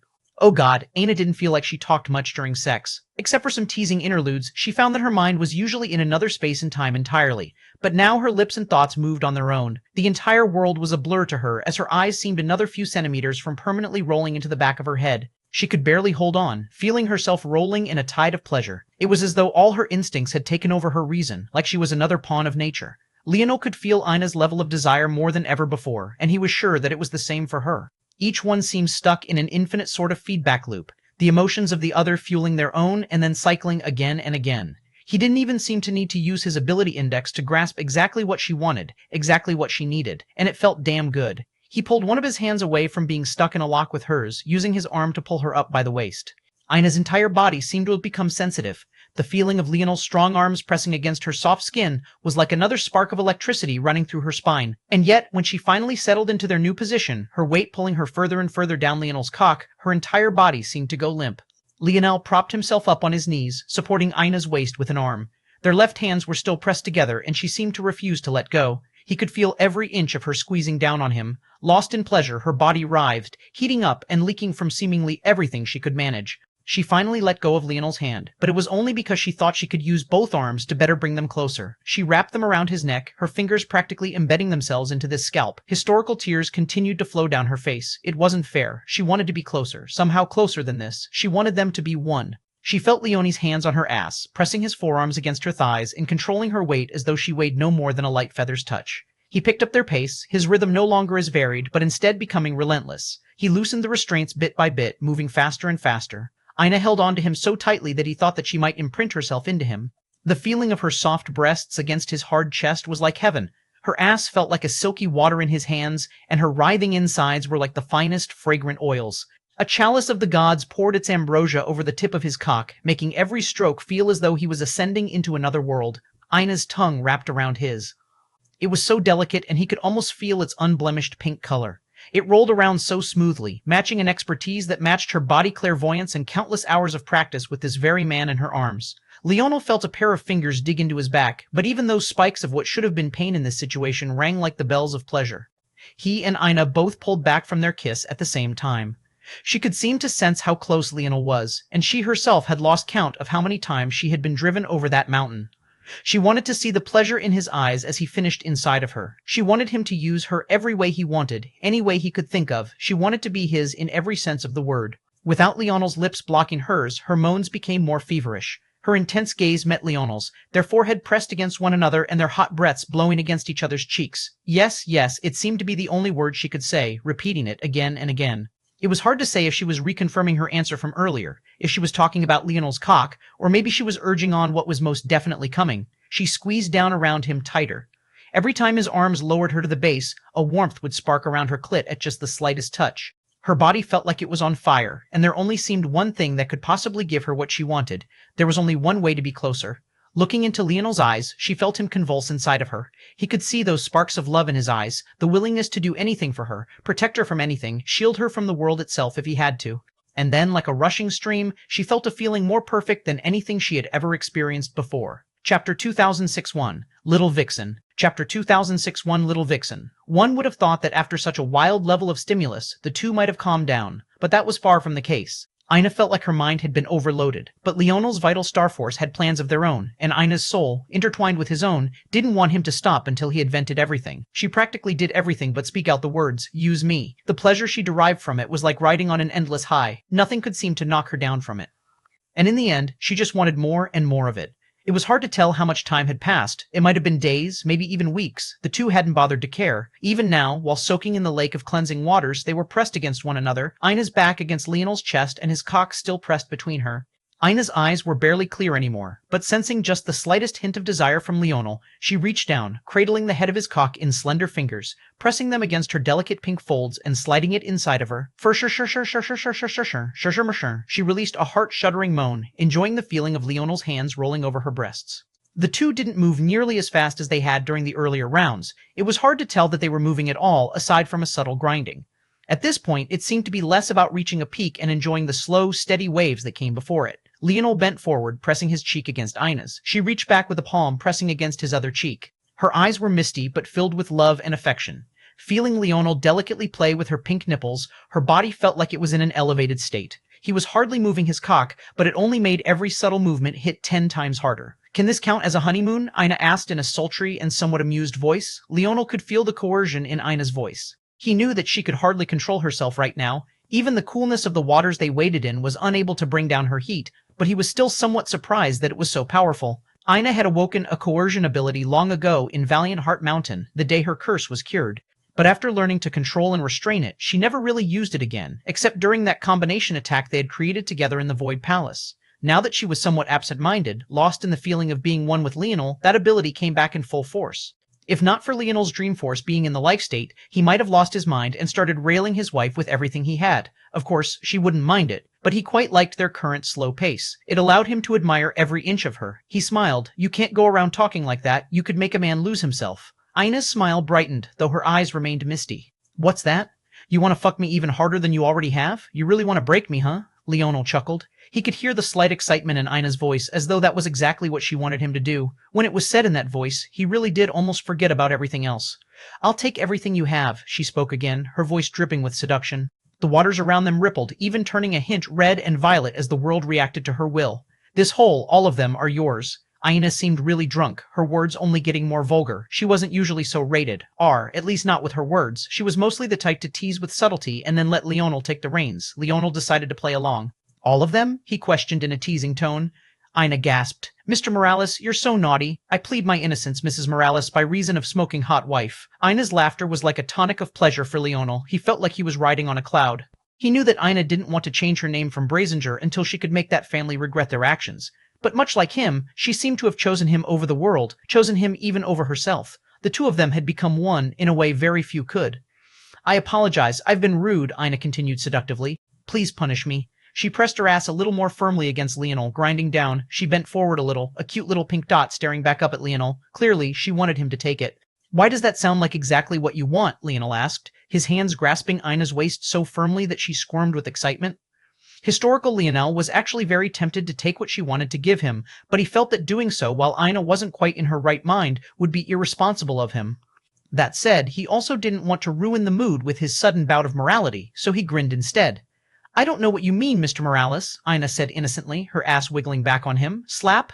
Ina squealed, a slight giggle of delight coming from her cherry lips. She reached back from her leaning position, wanting to give her wrists to Leonel so he could really rail her. But what she didn't expect was for Leonel to take her wrist and suddenly pull her off of him and onto her knees. With the height of the water, her nipples only faintly peeked over the waterline. Her misty eyes glittered with excitement as they landed on the veiny rod before her, its heat slapping against her forehead. "You can't give little vixens what they want," Leonel said righteously. Ina was caught between making another quibby remark and really wanting to take his cock into her mouth. The latter won out. Her body shuddered with pleasure as her soft lips wrapped around him. One would have thought that she was pleasuring herself. She grabbed Leonel's hips, her eyes watering even more as she pushed her down as far as she could go. Leonel watched speechlessly. This wife of his had really lost her mind. He grinned. He liked that. Chapter 2062, Most. Chapter 2062, Most. Leonel and Ina held each other close, the latter resting her head on his chest. The two had truly taken their time to enjoy one another's company. The days ticked, maybe weeks even, without the slightest care in the world. They knew that this sort of thing was probably the closest thing to a honeymoon that they'd get, but they really wouldn't have it any other way. When they lived lives like they did, there was little appeal in going on vacation to see new and amazing sights. By this point, what hadn't they seen? Plus, could there be a world more beautiful than Anastasia's? And even if there was one, could they have sex in the middle of it without being interrupted? They both had a tacit understanding then that this was what they wanted. Neither would even mind wasting an entire year in this state of limbo. This was the kind of happiness people searched for their entire lives. There was nothing out there that was better. The two fell into a deep sleep. From time to time, one would wake before the other, and seeing that their partner in life was still resting, they'd comfortably go back to sleep as well. A long while later, they both awoke, feeling refreshed and full of life, but they continued to lay there in silence, listening to the soft rustling of the trees and enjoying the softness of the grass against their bodies. First ch2501, image ch2501. He hadn't expected for some mysterious energy to etch a wedding ring right into his finger, but he guessed the tradition had to come from somewhere. He always thought that some guy had randomly chosen it at some point. Some people said that it was the finger closest to the heart, but that didn't even make any sense. In that case, instead of a ring, why didn't everything just walk around with pendants swinging over their chests? It was a hell of a lot more noticeable than trying to check for a ring on a constantly moving hand. Sometimes the world didn't like logic, though. Historical, even now, he didn't know why this finger was chosen, but he liked it. It was like a piece of Ina tattooed into him, in the least morbid way possible. If you took a step like this, you couldn't even pretend not to be married even if you wanted to. Leonel was glad for Ina's clairvoyance. He didn't know about the exact process on how to do such a thing, or even that it was possible. It might even be the case that this tattoo could have been engraved anywhere. But because Ina was a woman of Earth, she chose the place she was the most familiar with. Either way, he liked it. He reached down and pulled up the hand Ina had resting on his chest to his eyes with a smile. Her hands were beautiful, and the tattoo seemed to add a delicate sort of exoticness to them. I've noticed you like looking at my hands a lot, Ina spoke with a laugh. I've heard of foot fetishes, but a hand fetish? Is that better or worse? Her voice sounded a bit gruff and slightly deeper than usual. It was hard to tell if that was because they hadn't spoken in a while, because she had used it too much when they had been speaking, or if it was because a certain something had gone too far down it earlier. Leonel smiled. What can I say? I like admiring every part of you. Ina gasped. You take that back. I am not an object. I'm hurt. They say women change after they get the ring, but this is just too fast. Ina's light laughter was carried by the gentle breeze. So what did you go do before exactly? Oh, nothing much. Just taught a few ninth-dimensional pricks a lesson, killed a few of them, pissed a lot of them off, the usual. Ina shook her head. Someone else might think he was speaking nonsense, but she believed him completely. Of course, what she didn't know just yet was that he wasn't referring to humans. Then, what's your plan? Open up the Dream Pavilion, I guess. There's a huge lack of Dreamforce experts, and the few that there were ran away. I doubt they've come back. They're probably just waiting for the other shoe to drop. And you're leaving them alone? There's a minimum threshold I have to keep so that they can't target the pavilion, unfortunately, or else I would have lopped their heads off already. Ina nodded. But there are some other troublesome things coming down. Those pricks didn't really like my performance, so they made some more annoying rule changes. Well, most of them didn't like it. Rule changes? Yeah. There's one thing that's unavoidable, but they sent down 2 decrees. I almost forgot about the second one, but it doesn't matter much. Whenever you say that it's almost guaranteed to be a big deal, Lena laughed. They didn't like the fact I basically wiped out a dream pavilion, killing all their members. They used that as a pretense to ding my contribution points. The vast dream pavilion fell from 100th place to 101st. Is that a huge deal? Ina asked. There are definitely a large amount of special privileges I lost because of that, but I wasn't banking on them either. I expected them to do this already, which was why I never made plans based on that ranking. They even dinged the Gem Dream Pavilion as well to avoid looking too biased, but it only made them look more pathetic. Then, what did you mean by only most were made? Some were happy? Leonel drew out his hesitation. They may or may not have sent some spiritual elf women to try and seduce your husband. Can you believe it? The nerve of them? A dangerous aura came spurting out from Ina in waves. Leonel grinned. But I have an idea for you to get back at them. Want to hear it? Chapter 2063 piece. Chapter 2063 piece. Keese Ina pouted and laid back down on Leonel's chest. She was clearly very unhappy. If she had known this would happen, she would have gone too. Although she could only use Soul Force, surely Dream Force wasn't that hard to learn, right? Honestly, for Ina, she rarely used forces other than various Weapon Force and Blood Force, not because she couldn't, but because she didn't like putting her eggs in too many baskets. Spreading the wealth was good practice in most cases, but not when your task was becoming as strong as humanly possible. In fact, even her weapon forces were purely used in accessory to her axe force, so really she only used 2 forces mainly. However, with her clairvoyance, learning other forces was not very difficult at all. For example, the lightning force she gained access to in her demon form, it progressed along easily even though she rarely practiced it much. It could be said that her blood force and axe force were already at an extreme level. It was just that she was much like Leonel, unable to bring out their full strength due to the limitation of her dimensional level. Right now, she was working on her own unique methods of pulling out more potential from herself. Unlike others, the fact she had progressed her dimensions too quickly honestly didn't bother her too much. She didn't need to return to the 3rd dimension like Leonel had because she had perfect control over her body and soul. Separately, the Wise Tablets could only rate Ina's clairvoyant skills as gold grade, but what if both were in the same body? That was a different matter entirely. Historical, how? Ina finally grumbled. Well, I could participate in the Gathering of Kingdoms personally, but I had a much better idea. And that is, send you instead.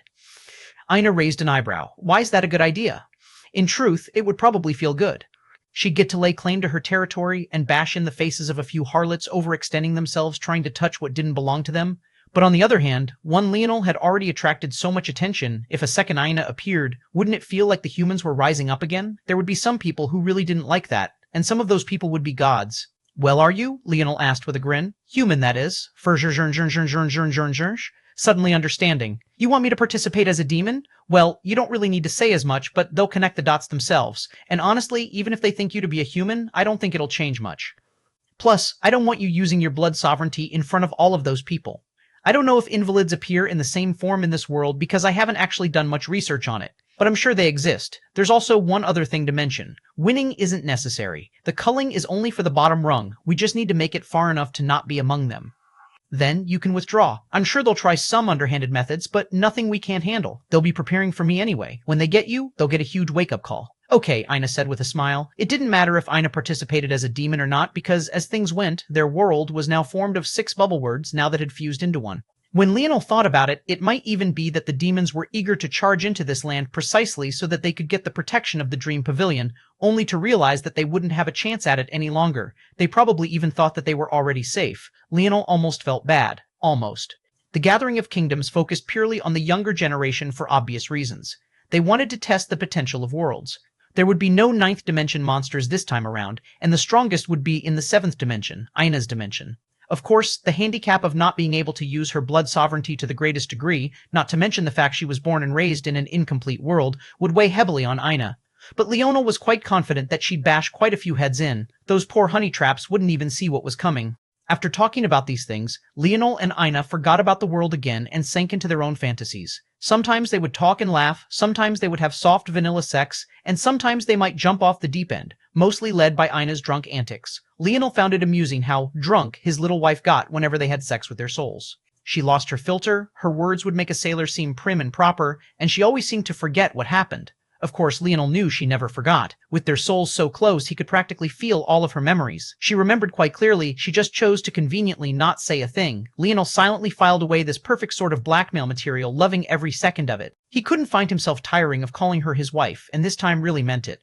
Well, he had always meant it, but there was a deep resonance with his soul this time, one that made him smile from ear to ear like a made man.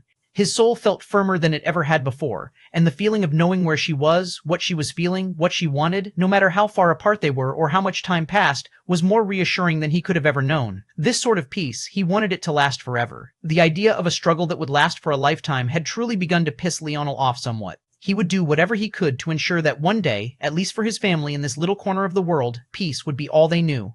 Chapter 2064 God, Chapter 2064 God Leonel stretched and tried to move, but Ina was still wrapped around him like some sort of cross between an octopus and a koala bear. You're so clingy, wife.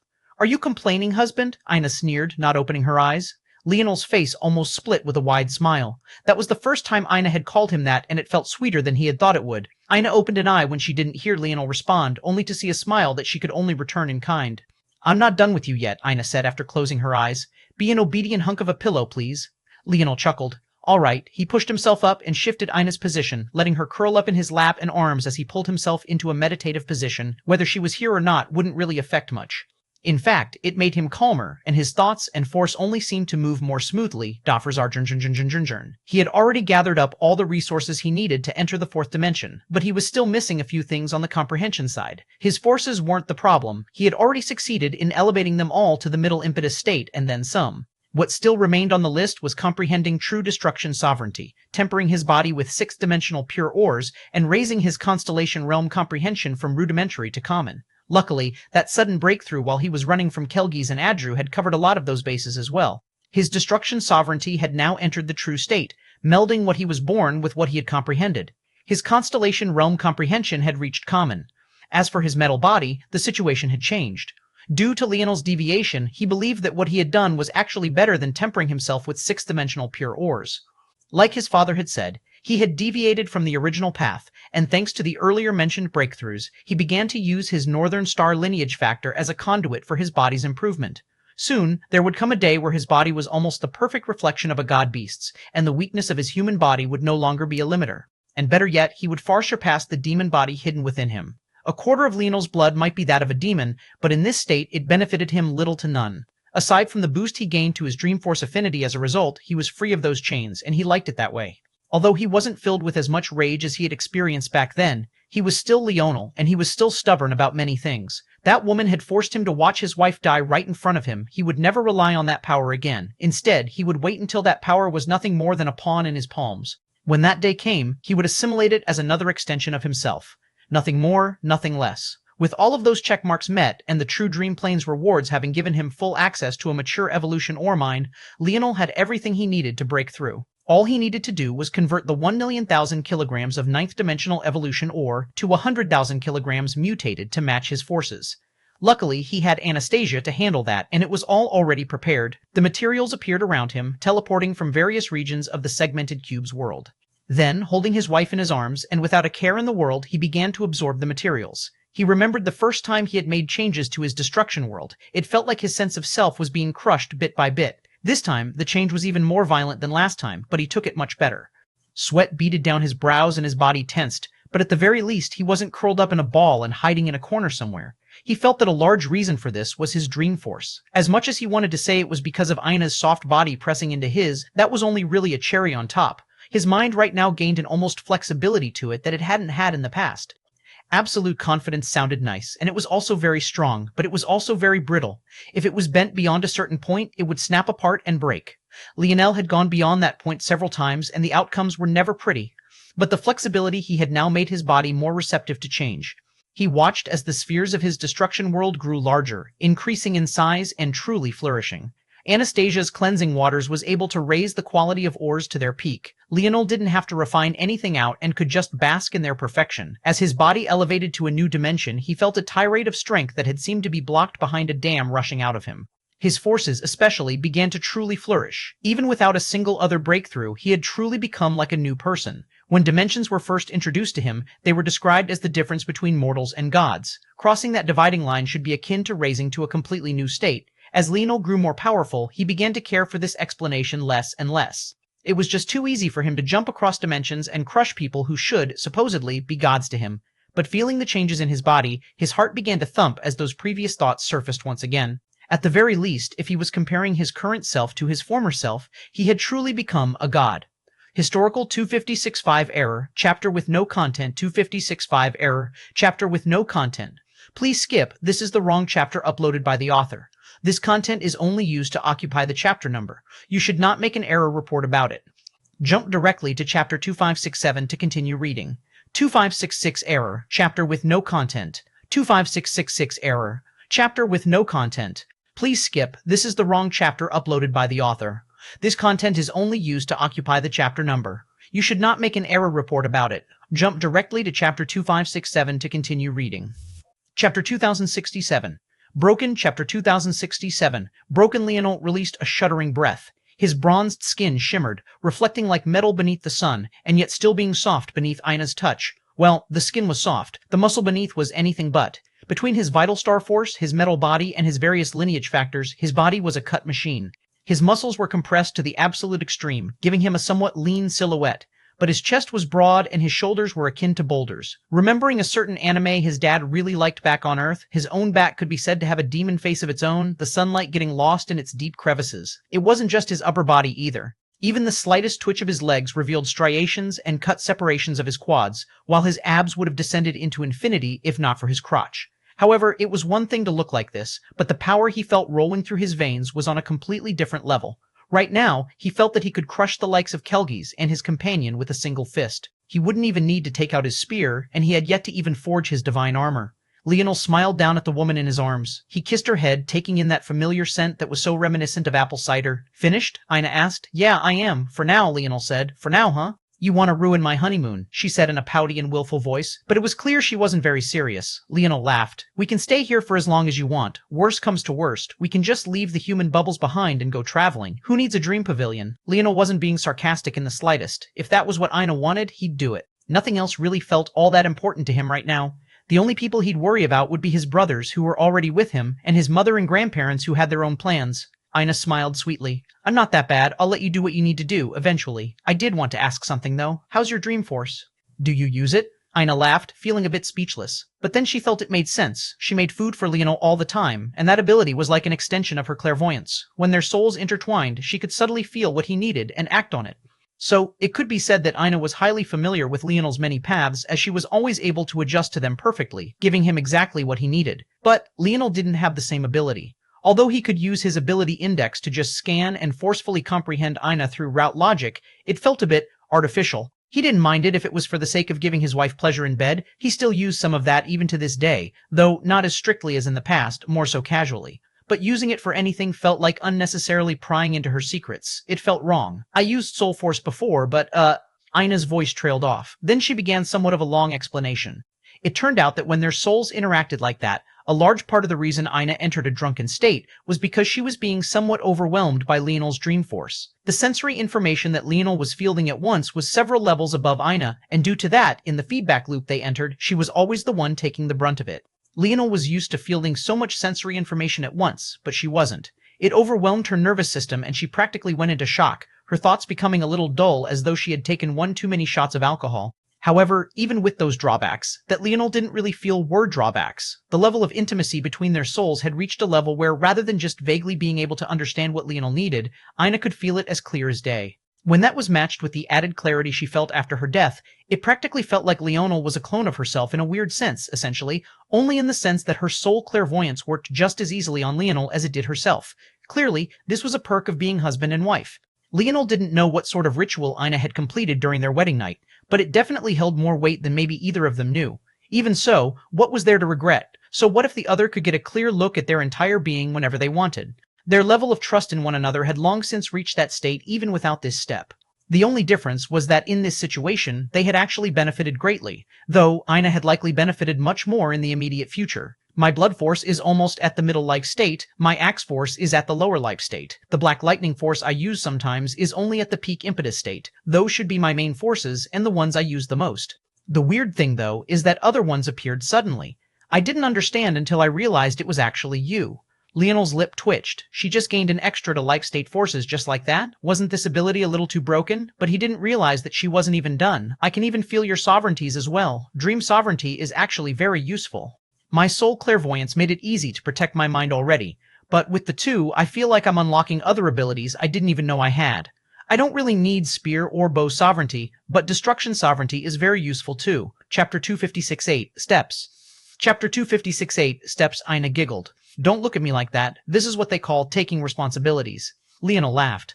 He guessed that could be considered better than any dowry or gift to the family. But it wasn't like it was completely thanks to him that Ina was able to gain this. Without her soul clairvoyance, a clearly broken ability, she would have never been able to do it. Now, she was probably even more powerful than she had been in the past, but this was also good in Leonel's views. One of them would never have to worry about falling behind the other. They'd always be able to keep up with each other like this, especially since, don't pout so much, this means I can help you a lot too. I can feel the recipes for a lot of force pills you need floating around in my mind. Like? Leonel asked. Well, I can see that you want to use your Death Pulse Deer and Golden Tiger lineage factors as sacrifices to make your body stronger. You're relying on your comprehension to do that, using your understanding of Earth Force, Constellation Force, and your Scarlet Star Force to succeed. But I can see that you're still losing a lot of its potential. I would imagine that the true Golden Tiger and Death Pulse Deer are exceptionally powerful creatures and their strength, even in the fourth dimension, wouldn't be so limited. I can create a series of pills that make the lineage factors, I guess you could say more in line with your goals for them? Leonel raised an eyebrow. What do you mean? Well, right now, the purpose of those two lineage factors isn't exactly what you want them to be. Though they have portions of themselves that do enhance the body, especially during a beast transformation, they're actually more focused on force and force usage. Trying to transfer potential to use force into pure bodily strength isn't an easy one-to-one transition. I'd say you're losing out on probably 90% of the potential, at the very least. The issue is mostly in how your lineage factor is manifesting itself. Lineage factors appear in all sorts of different ways. Some appear as new organelles within your cells. Some create new tissue, mutating existing organs or creating new ones entirely. Some focus on the blood cells creating new or different types. Some change the folds of your brain. The number of paths is endless. In this particular case, there are a few changes to consider, but they mostly occur in your mind, between your soul and your brain. There's a heavy emphasis on these lineage factors increasing your capacity and affinity for certain forces over making physical changes to your body, and that's why they're so hard to convert. You're trying to take something that's almost metaphysical and make it purely physical. There's no easy way to make that conversion. But my lovely wife can? Leonel asked with a grin. Ina smiled sweetly. I can, but it won't be a single-step process. Nothing this complex ever is. First, I have to convert those subtler changes to your soul and use them to influence your ethereal glabella. Then, using the ethereal glabella as a bridge, I can use those former soul fluctuations to cause changes to your brain. Once that's finished, your own body can begin upshifting and downregulating certain genes you already have within you, amplifying certain changes. But ultimately, that will only get you to around 30%, I guess? That's still triple your current power, but that's not quite enough, and every further step is more difficult. The main problem is that the Gone Beasts probably chose this route because it was the easiest to get the greatest number to succeed. If they could have given humans bodies comparable to their beast envoys, they probably would have done it already. Even if you're up or down regulating certain genes, they'll still be human genes for the most part, though you seem to have another set within you unrelated to us. Then that means that we'll need measures a bit more drastic to push it beyond 30%. So, I'll need to create a feedback loop between your body, brain, ethereal glabella, and soul. That will probably be the most intensive process, and it will require the most resources. But assuming success, it can get you to 50%. That will be the hardest part because afterward, your ability index can take root. I'll then connect the feedback loop to your ability index and you'll gain personal control over the process. By then, the process toward 100% will be entirely reliant on how many resources we can find for you to absorb. So, like 5 or 6 steps maybe, to reach 100%, that'll require at least 1 pill each, maybe more depending on certain things and resources we have on hand. Ina practically finished talking in a single breath and Leonel just looked at her, feeling a bit guilty. Force pill crafting was clearly something that Ina was passionate about, and he knew so little about it. He hadn't even known what forces she specialized in, or more accurately, what level they had reached. Yet, she knew him like the back of her hand. He held her tight. My wife is so smart, Ina scoffed. When you say it like that, you make it sound like you thought I was stupid. No? Leonel grinned, earning him a pinch. You're getting a little too glib, Mr. Morales. I liked husband better, let me hear it again. Humph, Ina turned away, pretending to be mad. If you're too stubborn, I might have to punish you again, Leonel said with an evil smile. Ina's shoulder trembled. I have no idea what you're talking about. Canimum? Oh? Is that so? Miss, all my holes are yours? Ina gasped. I did not say it like that. So you remember after all. Leonel's grin became wider. What do you say? Still willing to let me take it? Leonel lightly patted Ina's perky bottom. Sure, she said a little too quickly before she raised up a palm.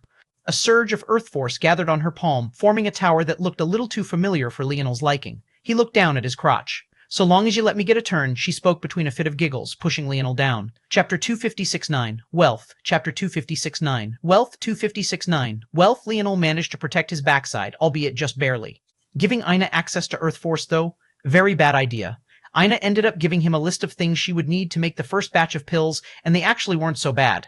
It would be a simple matter to trade for those things through the Dream Pavilion. Even with all those ridiculous restrictions they placed to suppress the vast Dream Pavilion, there was still a great deal of advantage you could get from them if you knew how to make use of those chances. Leonel knew, though, that out of respect for Ina they would definitely have to go and see her father. She probably thought that he would forget, which was why she was still clinging to him and was being a bit defiant about letting him go. It was one thing to not inform her father about who she was dating and sharing a bed with, but Leonel was her husband now. The weight of the two things was completely different, even if to many it just felt like a small change in title. Leonel had always, well, almost always, treated her well.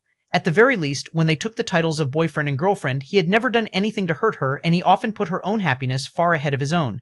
They had both loved each other for a long time, and that feeling had never changed, but there was just something about that step that they had taken together that made the world's colors seem brighter, made their feelings feel sweeter.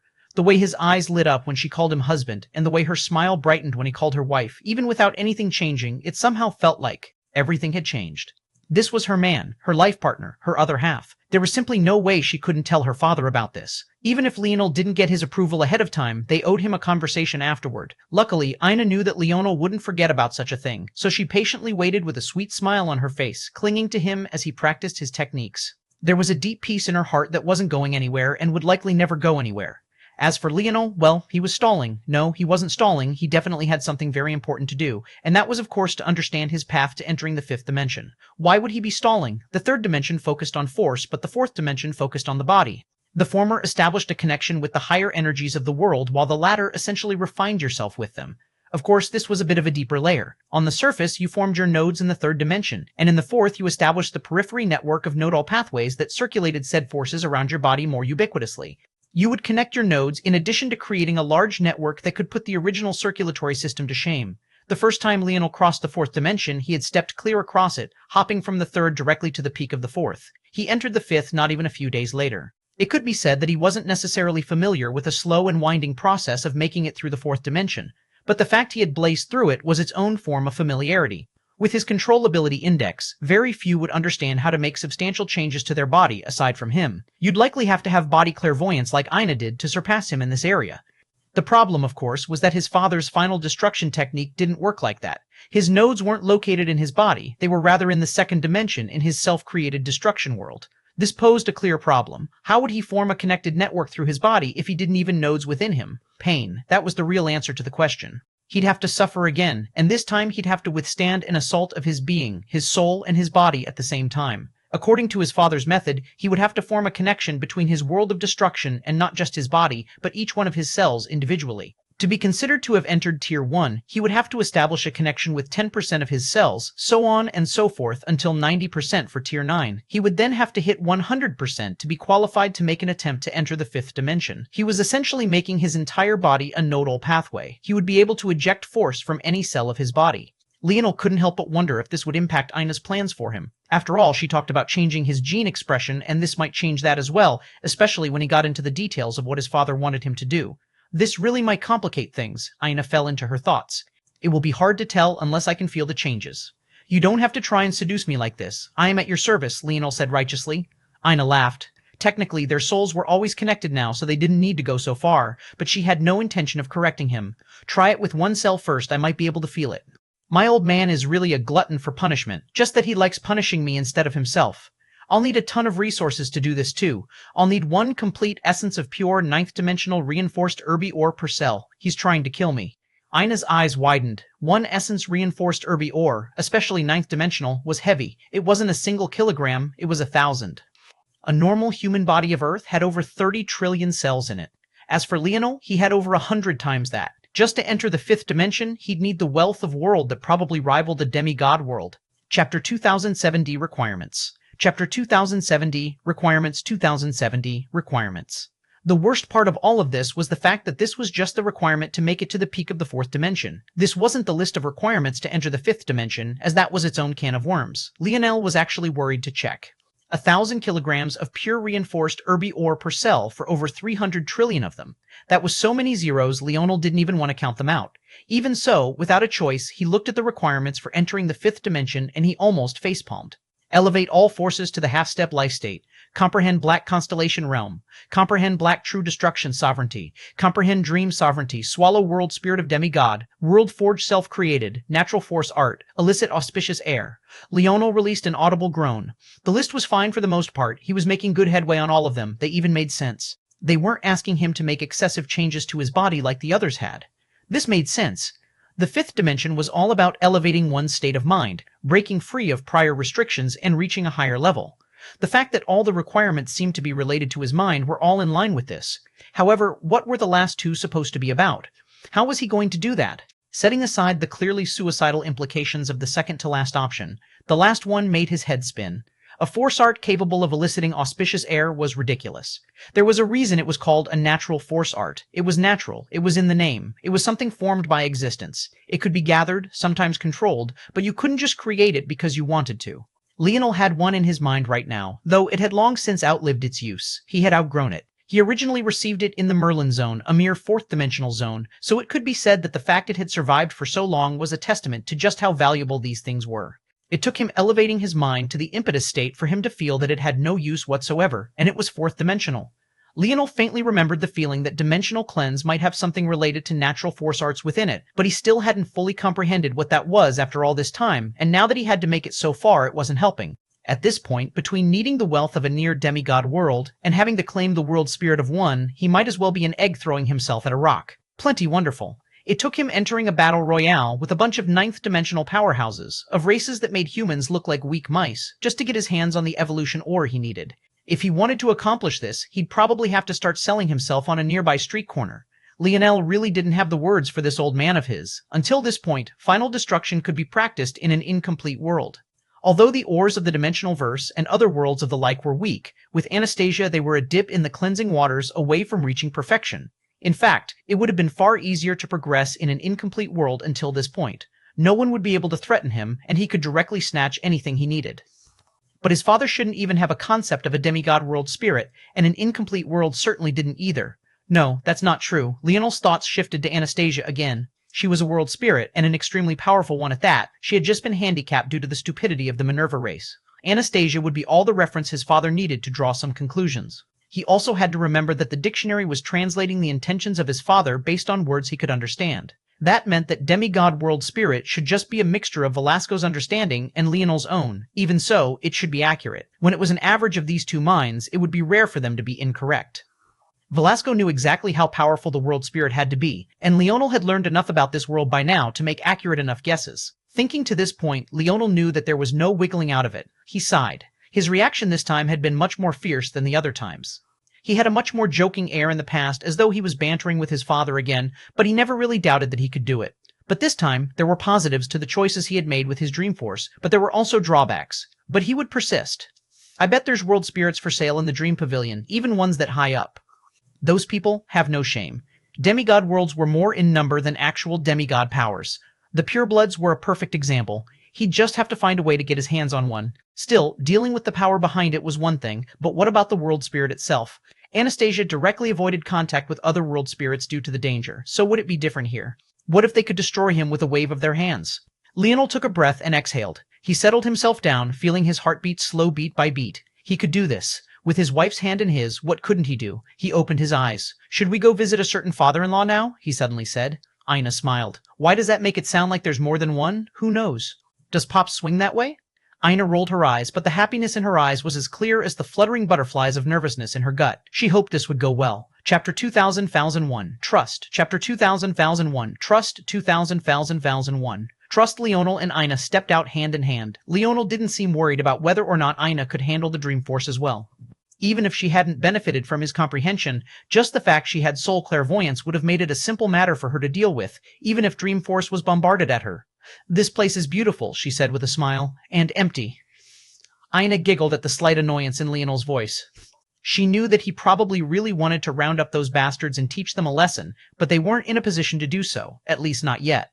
On the way out, Leonel had conveniently given Eamon and Goggles the forgetful orbs. He needed 2 more deacons and 1 disciple. Luckily, Ina had just become a master herself, one worthy of becoming a pavilion head even. So now, he just needed 1 more deacon and 1 disciple. He believed that Eamon would be able to reach the threshold for deacons soon, and Goggles would be a worthy disciple to take in. Leonel had met Eamon in the mutated evolution ore mine. He had proven himself to be meticulous and sharp, albeit extremely cautious to maybe even his own detriment. Could Leonel trust him? Probably not as much as Goggles.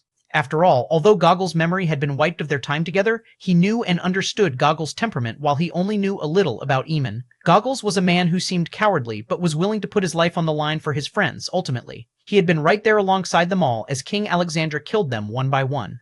It was a failure that Leonel still remembered clearly to this day. Eamon was a person that Leonel could feel was kind and genuine, but there was only so much you could tell by normal means. His Dreamforce did help with that, though. Regardless, there was no doubt that he trusted Goggles far more. Leonel sighed. What's on your mind? Ina asked. He's really not so bad, you know. He has a stern face, but he's just a big teddy bear. Leonel chuckled. He wasn't thinking about Ina's father, though maybe he should have been. He couldn't be as flippant as he was in the past. His getting along with Mile was a matter of Ina's happiness, and he took that very seriously. Without his tranquil Dreamforce, he could feel himself bending a little. But he couldn't help but admit that he was still fiercely stubborn. It felt like the more these forces changed around him, the more he was beginning to understand his true self. But the reality was that this true self was more annoying than he liked to admit. All he had to do was apologize to the old man, right? The problem was that that apology would never be sincere, and he didn't think that just lying to Meal and swallowing his feelings was the way either. Meal, maybe rightfully, hated him for how cruel he had been to Ina back then, but there was a whole swirl of emotions and context that surrounded his reply of, so what? If he apologized and pretended like he was entirely in the wrong, it just wouldn't be genuine. Did he regret so brazenly ignoring Ina's outpouring of love? A little, but if he was honest with himself, that was his true and raw reaction back then. To him, her betrayal was deep, and it wasn't something that he got over easily. In fact, he never truly got over it until Ina began to trust him to the extent she did now. Back then, his psyche had been built on absolute confidence in himself. The idea of the woman he loved so dearly not having that same confidence in him hurt. Was it true that he was reckless with his life? Yes. Did he carelessly throw his life around that mattered quite little in the grand scheme of things? Also yes. But he was also starting to understand that he wasn't as logical of a creature as he tried to think himself out to be. He wanted his woman to trust in his abilities, to believe that he could hold up the skies with a palm if he had to. He wanted her to hold that belief even if it looked like he was on his last breath. In kind, he wanted to be the same sort of emotional support for Ina. He would choose her over the world itself, so why couldn't she reciprocate with trust? Those were his raw emotions about the matter, and the reason he and Ina had reached this point was because their ability to support one another on an almost spiritual level was perfect. Ina never tried to excuse her actions of back then. In fact, she had stayed silently by his side until he was ready to be over it. In his view, Miel was a third party who had a clear and understandable bias, but would only serve to tip the scales and ruin something that was otherwise perfect. Leonel felt a light squeeze on his palms from Ina's hand. He looked over and met her gaze. "We can wait longer if you want," she said softly. "Ina, how much do you think about what happened back then? Does it still bother you? That I could be so callous? Do you worry that I could do that to you again in the future?" Ina fell silent. I trust you, Leonel." These were all the words he needed to hear, and they were much deeper than what he had wanted them to mean. To him, trust had just meant that she looked up to him like some fantastical action hero who didn't bleed or fear. To her, trust meant placing her heart in his possession. If he wanted, he could tear it to shreds and leave it beaten and battered with bruises. But he wouldn't. Leonel smiled. "Let's go." That smile vanished when he stepped out of the dream pavilion. Chapter 25722. Week. Chapter 25722. Week 2572. Week. Leonel hadn't really been paying attention. Quite frankly, until their honeymoon officially ended, he couldn't gather the care to give a damn about what was happening in the outside world. The only reason he was stepping into the outside world in the first place was because Miel wasn't among the number he had taken into the segmented cube. In fact, none of the Slayer Legion generals were, so he planned to take Ina out to find her father. With Anastasia's abilities, it wouldn't be too complicated. But he didn't expect that the entire vast bubble would be in a state of complete collapse. He would have thought that it was the vast city alone, but beyond the burning buildings, the screams of terror, and the foul acts taking place in dark alleys they believed no one would see, it felt like the entire vast bubble was in a similar state. The protective, fortified cities that acted as barriers to the demon worlds were overrun. At first, Leonel thought that this was because the demons had launched an all-out offensive, but there simply weren't enough demons around. Although the fortified cities were being overrun, it was by those unranked demons that had managed to cross before the real merger. This definitely wasn't the actions of the sun and moon demons. And then he looked into the skies. His eyes widened because there was something even his internal sight had picked up. It was a floating, cube-shaped steel. It was so large that there was no doubt that it was visible from across the bubble. In fact, Leonel could vaguely feel that this steel was visible across every world below the god realms. It was simple. It was an introduction to the gathering of kingdoms, and the reason the world was in chaos was because they had learned that, for the first time, they would have to participate. Leonel's eyes narrowed. There were only 3 ways to avoid the culling. The first was to have over 20% of your younger generation perform to an acceptable standard, meaning passing the preliminaries, you had to have at least 100 who reached the penultimate round, or 1 who reached the finals. The finals, it was a round where only 100 would make it across all participating worlds. Just what did it mean to be in the top 100 of trillions upon trillions of geniuses? These rules had sent their human bubbles into a frenzy. They clearly thought that they had all been left for dead. What good was there to maintain decorum now? This culling would test the vitality of a world and how much potential it had into the future. If your older generation had failed to make your world into a demigod one, then it would be up to the younger generation to do it in the future. If they couldn't match up, then what good was there for it to exist? It was clear that Leonel's actions had stirred something. It was truly unacceptable to them that a human would claim the life tablet once again. If they could have taken it themselves, they would have done so long ago. He had touched upon a taboo, and they wanted to make humans pay for it. Leonel suddenly smiled. "Getting antsy, huh?" Ina was indifferent to the destruction below. She had never blinked in front of killing and carnage in the past like Leonel had, and she certainly didn't now. Even so, there were a few shady figures in dark alleys who inexplicably had their heads torn off in a geyser of blood. "So that's the tournament you mentioned?" Ina asked. "Yup, top 100? You have a lot of faith in me," she smiled. "Of course, you'll be the only one entering. You think that's a lot of pressure?" Ina's smile deepened. She seemed to feel some of what Leonel felt. Having someone so unconditionally believe in you really felt good. "So you want to be a house husband? Sending me out to fight your battles for you?" she teased. "I prefer the term sugar daddy. Just tell me what resources you need and you'll have them. This husband of yours has fat pockets now." "Oh no, they'll say I married for money," Ina spoke in mock horror. "That's only because they'll never see me in bed." Ina's laughter pealed through the skies. In the middle of the world's end, the couple didn't seem to care in the slightest. Mael looked up into the skies solemnly. The stele had been a great source of worry for him in the last few days. He had immediately gone to find his daughter, as what he had worried about was actually happening. If things had gone according to his plan, none of this would have ever happened. Aina would have been mistaken as a half-spiritual and then whisked away. But now, the stele had already locked onto all of their auras. Everyone, including the demons, was roped into this. They probably thought that they'd be safe from the culling, but they never imagined that they would make things world. Their 6 bubble worlds now counted as 1, which meant the ratio of talented demon geniuses had plummeted even further than before. Their actions in invading co-signed them to their deaths. Meal's last-ditch effort was the Brazinger family. For the sake of his daughter, he was willing to do something his pride wouldn't allow of him, but he hadn't managed to find Aina in time. According to his information, Leonel had actually entered the Dream Pavilion, and they had triggered a challenge. The idea that Leonel had probably brought his daughter into the jaws of death filled him with fury, but that fury quickly became anxiety when the 4 great families vanished into thin air before he could find a way to weather the Dream Pavilion's storm of Dreamforce. Why am I so weak? He grit his teeth hard. If only he had his former level of power, none of this would have happened. It was then, as he watched the world fall into the pits of despair, he laid eyes on the one woman he wanted to see most. Tears fell from his eyes as he saw Aina and Leonel walking toward him hand in hand. Chapter 2073. Tears. Chapter 2073. Tears. Meal's happiness was overwhelming, and he forgot about everything as he wrapped his arms tightly around his daughter. He rarely showed this much outward affection, but this time he had truly moved without thinking. Leonel smiled as he watched from the side. "Dad, we have something to tell you," Aina said after the two pulled apart. Meal blinked, his mind regaining his focus as he looked from Leonel to Aina. His mind immediately jumped to the worst-case scenario, and he actually looked at Aina's belly first. Aina smiled bitterly, and Leonel did his best not to crack a joke. He was going to say, even if you stare for that long, old man, it'll take months before she starts showing, but he had to maintain some level of decorum for today. This was a matter of Aina's happiness, and he couldn't be cracking jokes that could quickly take this matter left.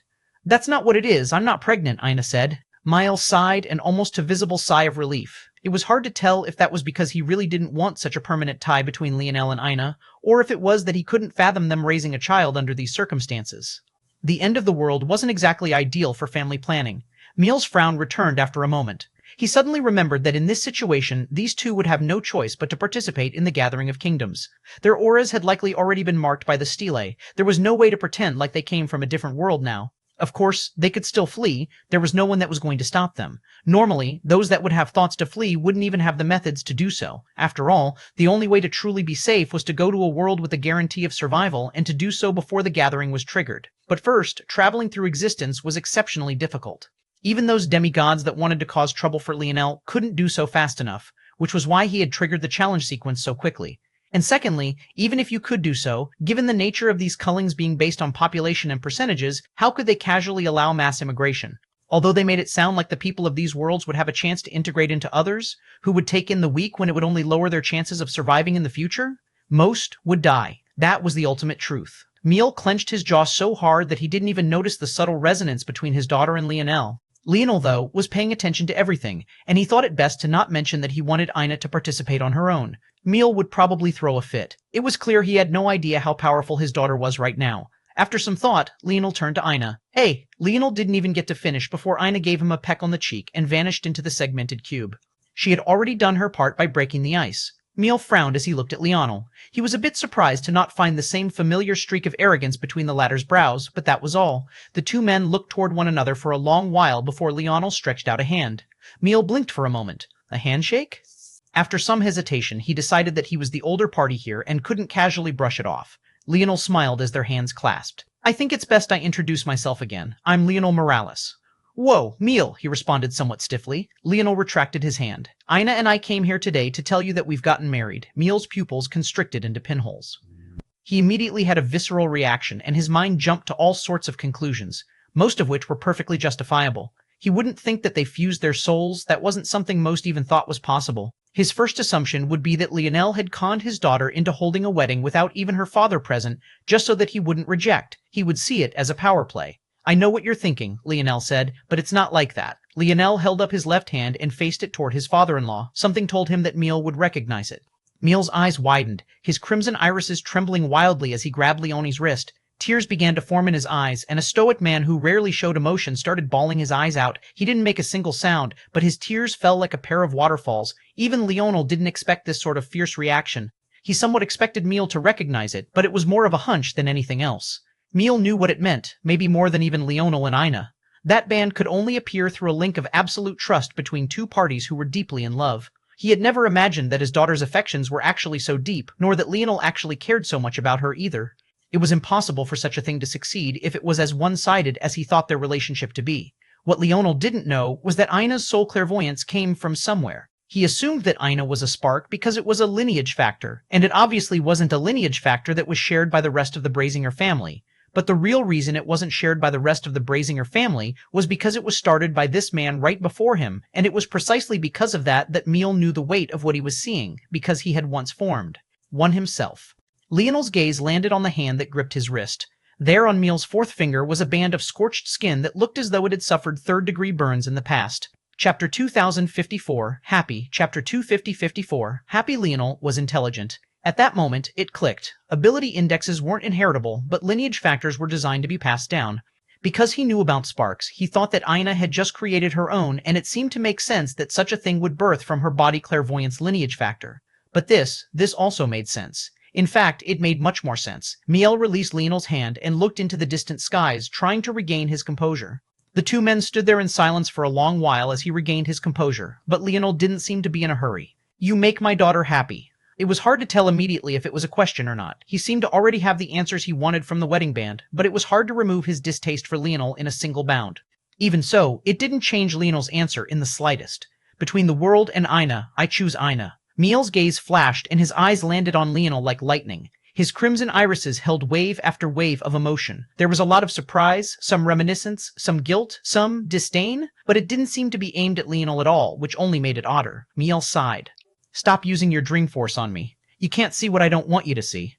Leonel's own gaze flashed, but then he looked toward the man skeptically. Miel was only in the 8th dimension, and he obviously wasn't that kind of super genius, or else he would have wiped out the human alliance he hated so much already. Was it because of soul clairvoyance? That probably made sense. Ina had perfect control over her mind. "It's not because of soul clairvoyance," Miel explained simply. Leonel smiled. "Is this where my father-in-law establishes his dominance?" "Yes," Miel replied simply, taking Leonel off guard somewhat. At that moment, Miel's aura seemed to skyrocket, and in the blink of an eye, it was at a level that left Leonel completely suffocated, so powerful and all-consuming that the fused bubble worlds trembled. Then, it disappeared. Leonel blinked. "That wasn't real strength, you projected that into my mind." "Of course I did. I don't want others to know. I have my own circumstances." Miel didn't explain further, but the implication was clear. No matter how grand your imagination, without actually having that level of strength, it was impossible to fake it even through a mental projection. "I want you to know that I'm much more powerful than you think." Used to be, Leonel thought, somewhat defiantly. But again, he held his tongue. However, even though he did, Miel actually smiled, looking at him with a knowing glint in his eye. The man who never smiled lips actually curled. Even Ina would be floored if she was here. But honestly, Miel was in a very good mood. There was suddenly a lot to smile about. "Since things have reached this point, I have nothing else to say about the matters between you and my daughter. Just treat her well, and I won't have to kill you." Leonel's brows raised, but he eventually nodded solemnly. "Now, about the Gathering of Kingdoms," Miel cast a glance up at the skies. "I can take you two away to a place. You can't hide in the Dream Pavilion, although the Stell's aura can't penetrate it. According to the rules, a Dream Pavilion must be attached to a world, so they'll use the culling as an excuse to take it away. The best option is to give up the Dream Pavilion for now, and I will take you to a spiritual bubble that is quite open and accepting of half-spirituals. With your and Ina's abilities, you will be able to blend in with a few simple methods." Leonel hesitated for a moment before shaking his head. If it wasn't Miel, how could he ever hesitate to tell someone his thoughts? "We can participate," Leonel suddenly said. "In fact, I plan to have Ina participate alone." Miel frowned, but the reaction wasn't as violent as Leonel was expecting, so at the very least, they could have a normal conversation about it. Rather than saying more, though, Leonel waved a palm and Scarlet Star Force manifested. Then, his Dream Force flourished, a crown appearing above his head and robes adorning his body in wisps of silver and gold fog. Miel's pupils constricted. Life state. He could feel that there was something elevated about Leonel's existence, but it was hard to scan a Dream Force expert. It wasn't just this that made it hard to get a grasp on Leonel, but also the fact he seemed to be in the 5th dimension but was actually in the 4th. "I think you know how it works. Ina's insights into her own forces were already comparable to my own, but now she's gained mine well."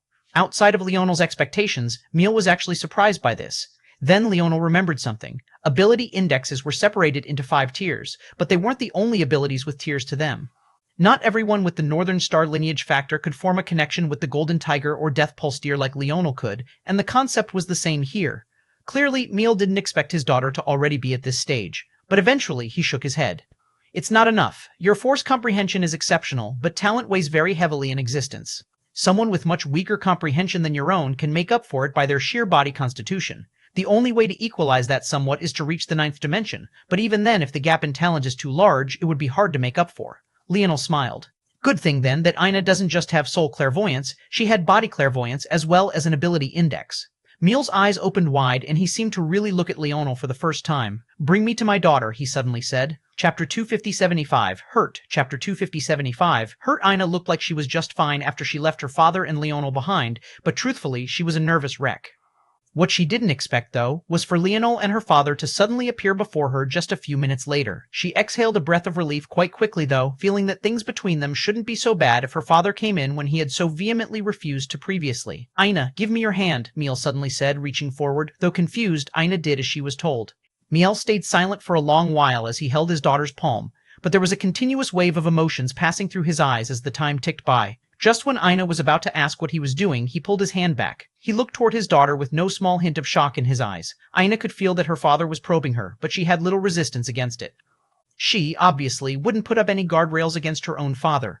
You've actually progressed so far, he said softly.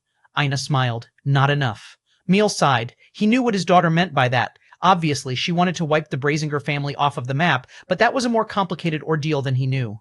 Quite frankly, Miel wanted to tell his daughter to just target those that were responsible. But he didn't have the heart to say it. He had lost his wife, the love of his life, and his daughter had to suffer that same pain, except she was far less experienced, far less mature, and didn't even have him by her side while she dealt with most of it. He didn't feel he had the right to tell her how to deal with her grief. Ina, do you know how I and your mother met? Miel asked softly. Ina's eyes widened, but she didn't reply. Miel already knew the answer to that question. She didn't. If not for her soul clairvoyance, she wouldn't even remember her mother's care and affection so clearly. She had been far too young. I didn't agree with many of the things the Brazinger family did. I held more power in the family than you know, and a large part of the reason I didn't tell you about these things was because I felt a great deal of responsibility. I chose to leave my duties behind, throwing a tantrum like a child and following after Gervais to Earth. Those were the circumstances I met your mother under. But it was also because I did so that she suffered so much. If I never acted like that back then, and I met the challenge head-on instead, I would have never met her. And if my strength hadn't been drastically suppressed so that I could follow those foolish impulses of mine, I could have protected her several times over. Miel took a breath and looked away from his daughter's gaze. There was a great amount of guilt and remorse in his eyes, but there was also something else. Embarrassment, humiliation, but he steeled himself. Before I arrived on Earth, I had another wife. Ina's eyes opened wide. These were the last words she ever expected to hear. She never knew the story between her father and her mother, but she always thought of it as a classic love story. She could have never imagined that it had such dark underpinnings. She looked at Leonel and felt that she suddenly understood Imperatress Anselma's almost unhinged fury. How would she act if Leonel did something like that to her? As for why her mind immediately went to that woman, there could have only been one. It was too obvious the moment her father said it. There was only one person who seemed to hate her more than anyone else. Your mother never knew until the end. It's all my fault. I was a selfish man, and I never intended to fall in love with your mother. I was throwing a tantrum and wanted to harm that woman as much as possible. Your mother was the kindest soul I ever knew. I originally never intended to take things so far with her. The guilt was killing me, but in the end, I was a weak man. I told myself a countless series of lies that everything would be fine, that we would grow together, and I would break things off with that woman. I did do the latter, but I was too arrogant. I should have waited until I was stronger. I should have tried to hide it better, but my overblown sense of pride put your mother directly in the line of fire, and she died in the worst way possible, and I could only watch it happen. Miel gathered his courage to look into Ina's eyes. The humiliation he felt toward having to tell his daughter this story was unimaginable, but he felt that he owed her these words. In the past, he was the only family she had. She was already so alone in the world, he couldn't allow her to hate his guts. If she only knew hate in this world, maybe she would become as twisted as that woman. He couldn't allow her to go down such a path. But now, he could rest assured. Even if his daughter hated him now, it was fine, because she had a husband who would support her now, a family of her own aside from him. He could feel the emotions churning in Ina's eyes as her tears fell. Her memories of that sweet and caring woman were so clear in her mind, and to think that she was just a pawn of her father to get back at that worthless woman, it hurt. It really hurt. Ina broke down, but Leonel was there to catch her. She sobbed into his arms, holding onto him tightly. Chapter 2576, Moral Obligation. Chapter 2576, Moral Obligation. Miel closed his eyes, hiding the pain away. He sighed inwardly. After some thought, he took something out of a spatial device and put it down. After that, he looked up and felt his body relax. He had said what he needed to say. If he was scorned by his daughter, so be it. They said that it was the role of a father to be hated, and only long after their children had grown up would they understand his sacrifices. Miel didn't believe that he deserved any description so great. He wasn't a martyr, he was a selfish man who used a good woman and made her suffer endless pain for the crime of loving him. Even if Ina always hated him, he deserved it. In this life, his only role left was his ambition to set the Brazinger family on the right path once again. Everything else would have to wait. Then, he vanished. Leonel held Ina in his arms, looking toward where Miel had disappeared. He could only sigh as well. He hadn't expected that things would end up this way. He could imagine the guilt Miel was feeling. If Leonel was correct, he probably never wanted to marry Anselma in the first place. He understood how those four families worked. They were obsessed with bloodline and perfectly controlling every aspect. The idea that they would carefully select one another's marriage partners wasn't all that surprising. In fact, he would be more surprised if they didn't. He could believe that Ina's mother was his first true love, but he also knew that sometimes intentions were more important than the ultimate end result. He might have come to love Ina's mother, but the reality was that he had tried to use her at first. She was an innocent woman, a mortal of earth, and yet she was embroiled in this matter because she had been charmed by the wrong man. There was also the matter of how she likely had little choice. Miel was a man from another world, wielding untold power, having knowledge completely beyond that of Earth. Any normal woman would find it difficult to resist his charms. Ina's mother might have felt that she had found her dream man. Ina's father would have been so much further beyond any other man she had ever interacted with. And why had Miel chosen her in specific? Leonel's mind couldn't help but fill in all the details on his own, his simulating abilities reaching near perfection. There was only one realistic answer: her beauty. Such a superficial and meaningless reason, and only for the sole purpose of making Anselma as jealous as possible. It was no wonder Anselma had been so obsessed with ruining Ina's appearance, cursing her to a life with a disfigured face and endless pain until Leonel came around. Leonel rubbed Ina's back. He remembered how he felt about the idea of his mother marrying another man. In a lot of ways, this sort of feeling for Ina might be even worse than that. He could feel that it was truly ripping her apart from the inside out. Was it worth it to tell her? This thought came to mind. It was likely that Ina would have found out one way or another since she was so obsessed with crushing the Brazinger family, but the question still stood: was it worth it? There was probably a balancing act going on. On the one hand, did Miel really feel that Ina needed to know? Or was it that the guilt was eating him up on the inside and he had to say it even if it hurt Ina so that he could finally feel better? Leonel actually didn't know the answer to that. All these complex, tangled emotions were hard to unwind. So, he just held his wife as she vented out emotions she had probably buried deep within her for a long while. It was many hours until Ina calmed down. A mortal would have long since tired out, but it was both a gift and a curse to be so powerful. She leaned against his embrace in silence, her eyes puffy and tear streaks dried on her cheeks. Her breathing was still a little ragged, but she had mostly pulled herself together. "Leonel, what should I do?" she asked softly. "Whatever you want to do." Leonel answered without hesitation. If she wanted to hate Miel, he wouldn't try to change her mind. If she wanted to forgive him, he likewise wouldn't stand in her way. "I really hate her. Am I a bad person?" she asked softly. The her Ina was referring to was definitely Anselma. Leonel understood Ina's sentiment as well. If she lost him, maybe her actions would be just as unhinged. She loved Leonel so much she couldn't imagine losing him to another woman. She felt a crazy, raging jealousy in her heart just thinking about it. But at the same time, she would never forgive Anselma. It was impossible. There wasn't even a single fiber of her being that wanted to. Leonel sighed. The question was too complicated. His initial reaction was obvious. Even if Anselma was hurt, it wasn't her right to take it out on an innocent woman who knew nothing. But the more Leonel thought about what was wrong and what was right, the more difficult it was for him to reconcile an objective morality. Was the culling of the Gathering of Kingdoms bad? On the one hand, you would massacre trillions of people, but on the other hand, wouldn't you allow for the life of many more than that? What was right? What was wrong? Leonel kissed Ina's forehead. "Don't let your thoughts be dragged down by such thoughts," he said after a while. "Your only moral obligation is to yourself and those you love. Anyone who steps in the way of that will have to pay a price for it." Ina's grip around Leonel tightened as they stood there in silence. Chapter 2077 Morality. Chapter 2077 Morality. Even on Earth, where there was relative peace, no one could come to a perfect conclusion on it. Was there an objective morality? Was it relative, based on the situation, or maybe the opinion of the majority? Was it based on religion, or was it anti-religion? Were there some cases where the opinion of the majority should be overruled by a more well-informed minority? Each discipline had their own fancy name, written by people who spent their entire lives studying philosophy, and yet none of them could come to a consensus. There were too many variables, too many different cultures, too many differing life experiences. Sometimes Leonel wondered how their views on morality might change in a world like this one. Would it scale up with the strengths individuals held and not change much at all? Or would their thoughts have to be overhauled for the sake of aligning with a new truth? Leonel didn't know. For quite a long while he had been tugged around by those questions of morality, torn between what would satisfy his mind versus what would do him the most good. He had come to feel in the end that most of it was bullshit. In a world like this one, created just to end one day, what good was there in some objective morality? Trying to find one had ended up causing him more heartache than anything else. And for what, exactly? He could remember the feelings of his future self quite well. That endless void of loneliness, that gut-sinking guilt, it was endless and vast. If that was what chasing morality got him, he truly didn't want it. But at the same time, that didn't mean that they would do nothing. The trouble was whether he was doing it for the right reasons or not. His morality was originally based on logic. He couldn't understand what could objectively decide the worth of a life, so he didn't. Instead, he treated everyone equally and even believed that since he was granted talent, it was his duty to help to elevate everyone else. Now, he understood himself a bit better than that. While he was a selfish person, while he did rush out to seek cheap thrills, or maybe even quite expensive ones that might come at the cost of his life, he also had a hard time ignoring the plights of others. He was very empathetic in the sense he was able to read people's emotions like they were an open book. It was a quirk of having such power, Dreamforce. And due to that, he often tried to project himself onto others, wondering why they didn't react the way he would in a given situation, why they were showing weakness when they should have some backbone, why they were breaking down into tears when they could pick up a spear. Unbeknownst to him, he was always fielding in these emotions, and the loneliness and guilt of his future self made him want to fix it, to put a stop to whatever that sinking feeling was, to stop that looming star in the distance from coming any closer. He liked to help people. That was the fourth thing he had learned about him.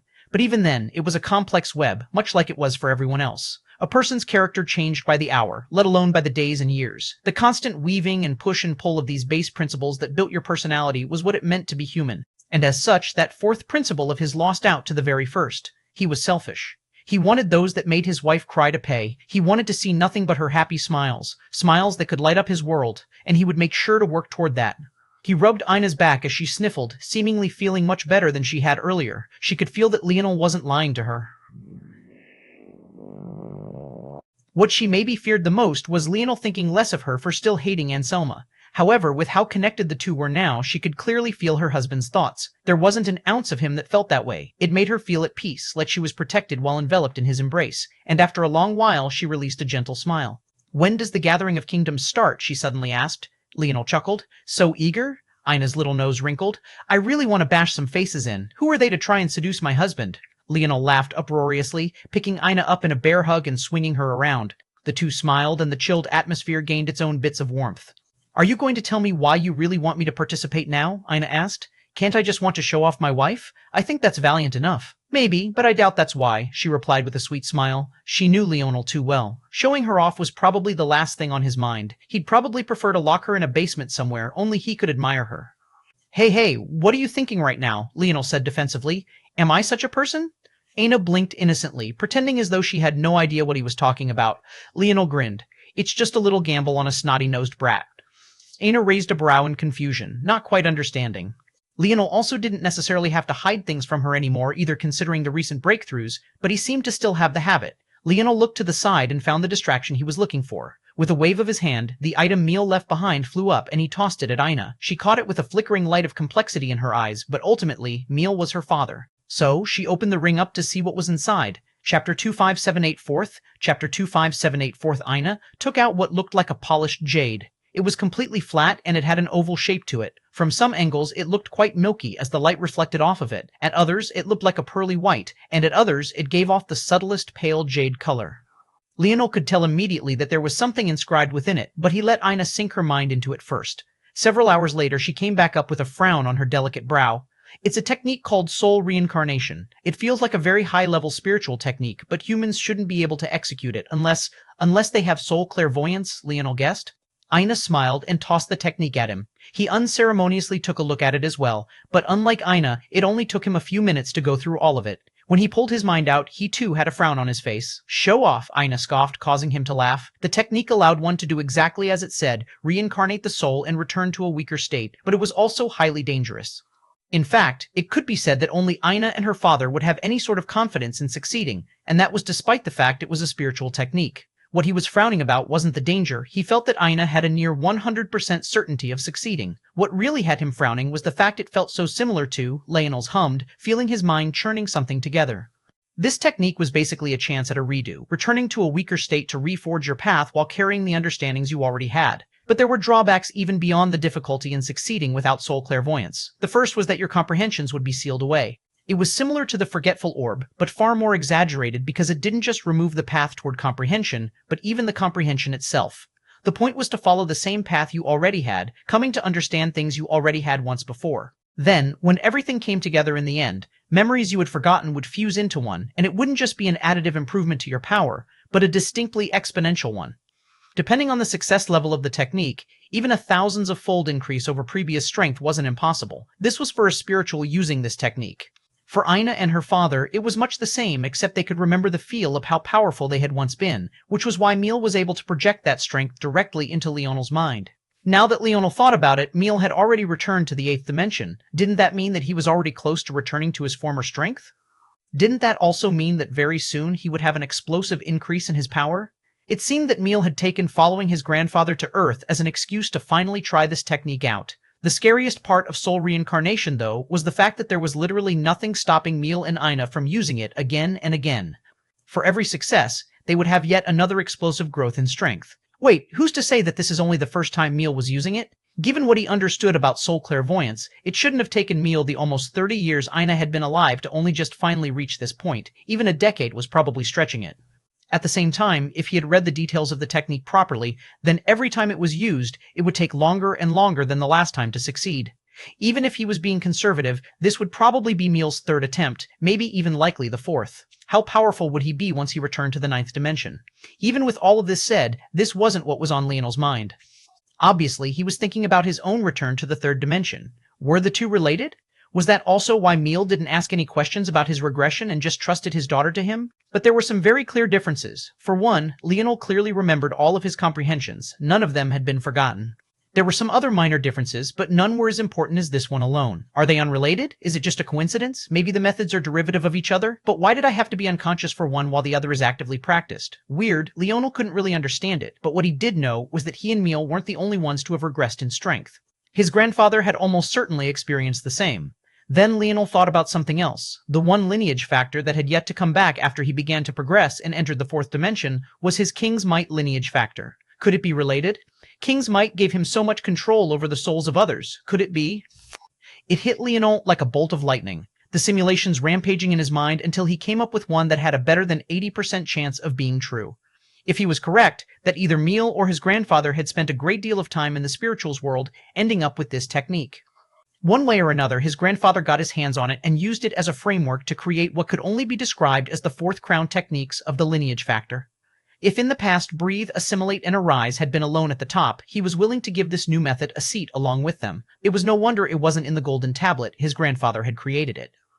It seemed that the old man was more impressive than Leonel gave him credit for. Chapter 2579 together, Chapter 2579 together. Honestly, Leonel didn't mind that King's Might had yet to return. If he was correct, it was probably by design on his grandfather's part. If how they treated the human race was any indication, the reveal that he was a fox while likewise wielding such strength and mastery over Dreamforce would probably cause a descent on this world. His life would have a clock slapped onto its forehead, and he would just have to sit around and wait for death. But it was also because he was a fox that certain plans had better odds of success than others did. Should I? Aina asked. She did really want to practice the method, but the trouble was that the gathering of kingdoms was just on the horizon. If she bit off more than she could chew, she wouldn't have enough strength to win. But at the same time, rebuilding her foundations through the use of her body clairvoyance was difficult. I actually think that you could manage it in a much shorter time than Pops can, Leonel said. Are you going to keep calling him that? Aina said with a roll of her eyes. The first time she thought it was just a joke, but it was obviously a pattern now. Leonel laughed. Do you want me to shun him? We can do that too. Whatever my lovely little wife wants. Leonel had always called his father old man or dad. He would never use such names for Miel because as much as he respected the man, there was no one he respected more than his father. However, Miel was also family now. He didn't feel it was right to call the man by his first name, and since Aina had built the bridge between them this time, it seemed that it was Leonel's turn to try and build a bridge in kind. Call him whatever you want, Aina said with a pout. Leonel smiled. He could sense Aina's complicated feelings on the matter, but he could also tell that there was a part of her that felt happy. Leonel and her father were at least on decent terms now. Like I was saying, though, the pairing of body and soul clairvoyance should make this technique go by even quicker for you. You should be able to reach the 9th reincarnation quite quickly, a few decades maybe. There was no limit to using soul reincarnation, but there was a point of diminishing returns. This was a limit of the technique itself, rather than the actual method of reincarnation. After the 9th attempt, it would take 3 more before you had the same returns as the first reincarnation. After that, it would take 9 more to have the same as the second, and 81 more to have the same as the third. It went on and on like this, each attempt taking far more time than the last. So the 9th reincarnation was known as reaching perfection in the method. Plus, I have a feeling that being bonded to my soul will actually help you. And, with the dream pavilion at our backs, and all the contribution points in the world to spend on just the 2 of us, I think you can knock out the first reincarnation in just a few days. The only question is, if you want to. Technically, the 2 were still on their honeymoon. Meeting with Meal was supposed to be the cherry on top, but it had ended up being far more doom and gloom than either of the 2 had hoped. Jumping right into practice and meditation from here on was a bit of a hard pivot, and Leonel wanted to give Ina the room to decide. You really think I can reach the top 100 without it? Ina responded with her own question instead of answering directly. If I didn't think you could reach the top 100 easily, if there was even an inkling of doubt, I wouldn't even suggest it. Ina smiled. You believe that much in me? Of course. I actually think that you're already capable of battling the 9th dimensional humans of these bubble worlds if you went all out. I just haven't asked you to because it's never really been necessary. Ina was progressing with astonishing quickness ever since she awoke. While he was stuck in the Golden City, she was still lacking a bit, but since then she just kept soaring by leaps and bounds. After they got married, her strength was even more ridiculous. Though Leonel honestly had the feeling that she'd never use his forces, not because of some twisted moral logic about unfairness, but rather because she was already following the path that was perfect for her. Other than around the edges here and there, and maybe to hide some of her real strength during the tournament, she probably wouldn't use his comprehensions much. And it's also because I have a pretty good feeling that you're a godchild.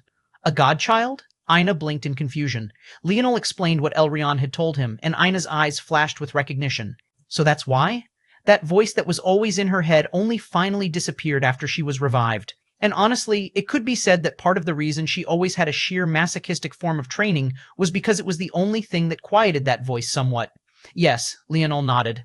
I think that right now, whether it's your body clairvoyance or soul clairvoyance, they're actually much more substantial in weight than they would be in anyone else. Almost as though you've unlocked a 6th tier of them beyond the savant tier.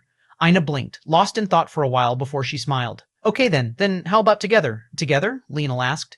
Porty M.A. Why train separately? Ina continued. There's nothing stopping us from doing it together. It'll be our own unique honeymoon. Leonel smiled. Okay, then let's make like newlyweds and spend a ridiculous amount of money, just a pair of sugar daddy and woman who married for money. Ina laughed as they vanished, their destination the Dream Pavilion. Chapter 258E, Prestige and Access. Chapter 258E, Prestige and Access. Leonel and Ina appeared in the Dream Pavilion. Compared to the rest of the world, this place was still one of absolute peace. Those that could have caused trouble here had long since fled with their tails between their legs. They thought that there was really no point in staying behind, as there would only be death waiting for them. Leonel doubted they'd have the balls to come back for years, and that was only if one of them had a particularly potent daredevil side to them. For all they knew, the pavilion had already been taken over by another race, and they just couldn't be bothered to deal with the humans below. In fact, now that he thought about it, they probably assumed that the Gathering of Kingdoms was precisely that method to deal with them. The human race had been immune to the Gathering of Kingdoms since its inception. Considering how far they had fallen from grace, there likely weren't even legends or folktales remaining. Plus, even if they did come back, this was Leonel's domain. He could crush even the Sun Demon Emperor if he was stupid enough to step into this place. Leonel led Ina by the hand into the very same pavilion he had taken the life tablet from. Soon, they had entered a familiar world of white with a glass counter that extended toward both sides into infinity. This time, however, there was no honey trap. There wasn't even a person on the other side. With a wave of the hand, a long list of materials appeared and a ranking appeared above. Vast Dream Pavilion rank, 21 Prestige, 0-1 Leonel smirked. The Prestige ranking was a multiplier that ranged from 0 do to 1 diro most often, though there were some that could go above 1 diro and some that were in the negatives. This number hadn't existed with the inception of the Dream Pavilions. Instead, it was one of those convoluted rules buried in legal jargon designed quite specifically to deal with the vast Dream Pavilion. In the past, there were no barriers on what you could buy. Gathering contribution points was difficult enough, so if you had enough to gather an obscene amount of resources, then it was your prerogative to spend it on whatever the hell you wanted. Obviously, though, the higher-ups felt that the humans were leaning too much on their past glory to solidify their positions, and as such the rules changed. First, there were 3 divisions: mortal, demigod, and god. These separated treasures into tiers.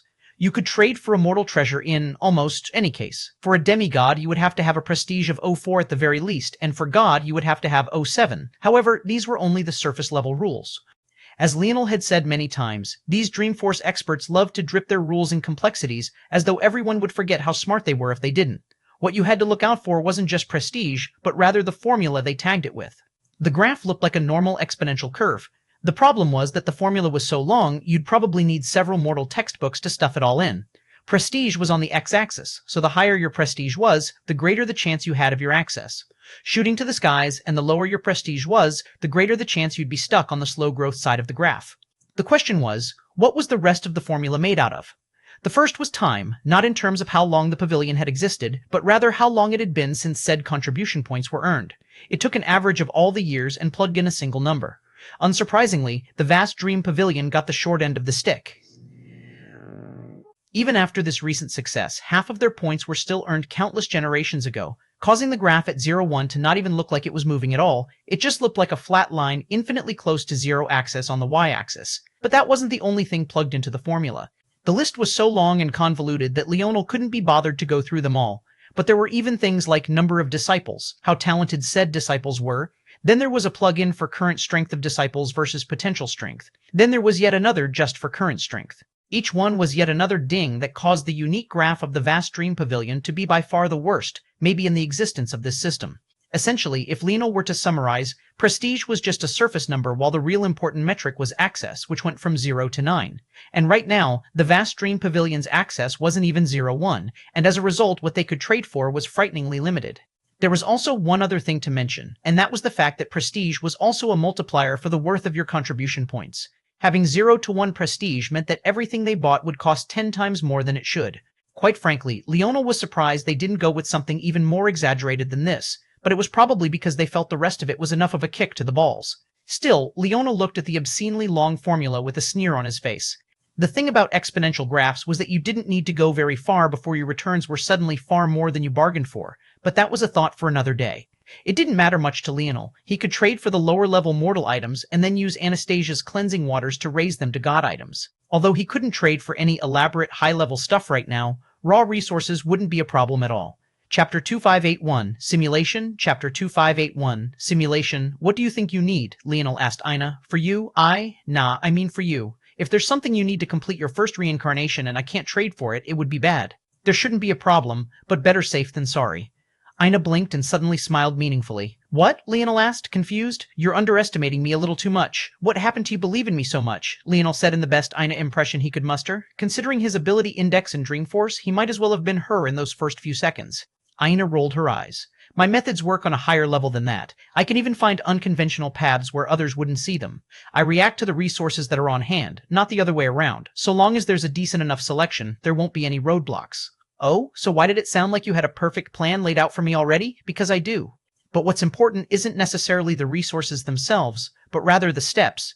I can think of 100 different ways to achieve the same goal. Leonel's eyes brightened with understanding. It was an extremely powerful ability. The only drawback was that Ina needed to be in the moment. She couldn't think of herself in a different state and then make plans based on it. She needed to be in that state first. Only then could she make her plans, which meant that she would need to trigger soul reincarnation first before they did anything. But Leonel had another idea. What if she relied on his simulation abilities? If Leonel could make a perfect simulation of an event, and Ina sensed it through him, wouldn't she be able to create a counter to any and all circumstances? The idea lit his eyes up. There was no one more intimate with Ina's body than himself. He even had a perfect clone of her in his mind from when the metamorphosis first began on Earth. In fact, he had a perfect replica of her from even back when they were just students in Royal Blue Academy. The beauty of Leonel's Dreamforce was that he could retroactively go back into his memories and fill in details that he had originally missed. Much like how he suddenly remembered his mother after swapping his Soul Force for Dreamforce, he could likewise do the same for Ina, except on a much deeper level. Leonel suddenly grabbed Ina's shoulders, and she was confused for a moment before she sensed an image with striking clarity slowly weeding its way into her mind. Her eyes opened wide, but then she subconsciously began to focus on it, a flood of thoughts and deductions she hadn't considered before bombarding her from all sides. Then, it all suddenly clicked. A long while later, her gaze slowly sharpened into focus once again, and she looked at Leonel with hints of surprise still coloring her eyes. She seemed to understand the weight of this just as much as Leonel did. If Leonel could do this, not just for herself, but for everyone, just how powerful could they lead them to become? Between Leonel's simulations, Ina's clairvoyance, and the life tablet, wouldn't they be able to create a stable of elites that could rival the gods? Let's test it out, Leonel said. Start on the path you think will work. Every force pill you concoct will be another that I add to the simulation, allowing the virtual version of you to progress, and we'll see what happens. That way, you can use your current comprehension to concoct your force pills instead of having to rebuild them back up first. Let alone a few days, you could reforge your path in just a few hours. Ina's eyes lit up. Indeed, force pill crafting was another discipline that required a large amount of comprehension. If she was relying on her comprehension as a third-dimensional existence, it would take time and any number of variables could crop up. However, with this method, she could use her current comprehension to elevate her much weaker self, lay out a perfect plan first, and only then would she reincarnate. By then, she'd have a perfect slate of pills waiting for her to pop into her mouth one after the other. The only variable of time at that point would be how long it took her to digest and integrate the pills into herself, and then how long it would take her to reforge her comprehensions. However, the higher her dimensions, the stronger her soul, and the sharper her soul clairvoyance would be. By the time she returned to the 7th dimension, it would only take her maybe minutes at worst to compile everything once again. No, Ina said, almost talking to herself. If I infuse my force pills with my comprehensions, timing it with the perfect moments of enlightenment, then I won't need to waste even that bit of time. Ina was already lost in her thoughts, and she had already thought of the first pill she needed. She listed off some ingredients, and Leonel found them quickly. She entered a state of meditation and then began to concoct, her blood force flying about like rippling tides in the air. They didn't bother to stop as Ina finished off one pill after another, adjusting to Leonel's simulations and taking the perfect step every single time. After barely an hour, an array of force pills lay before them, a total of 6. Each one seemed to contain a world of its own, and the skill made Leonel shake his head. He really needed to get back into force crafting, or else this little wife of his would leave him far behind. After giving Leonel an excited look and a bright smile, Ina sunk into another state of meditation. Soon, her aura began to plummet. From the 7th dimension to the 6th, from the 6th to the 5th, and then finally way down to the 3rd once more.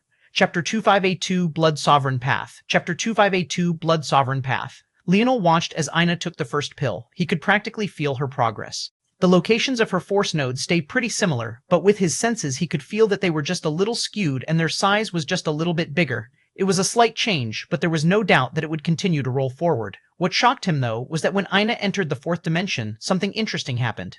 This was definitely something that she hadn't done during the first time around. She didn't make new nodal pathways at all, or at least not in the normal sense. Instead, she hijacked her circulatory system, blood and all, then expanded it. Her innate nodes became flooded with her rich blood, and the two systems became one and the same. Leonel's eyes widened. He could tell from the feelings that were coming off of Ina in waves that she had wanted to do this for a long while. It was a huge relief to her to take this step.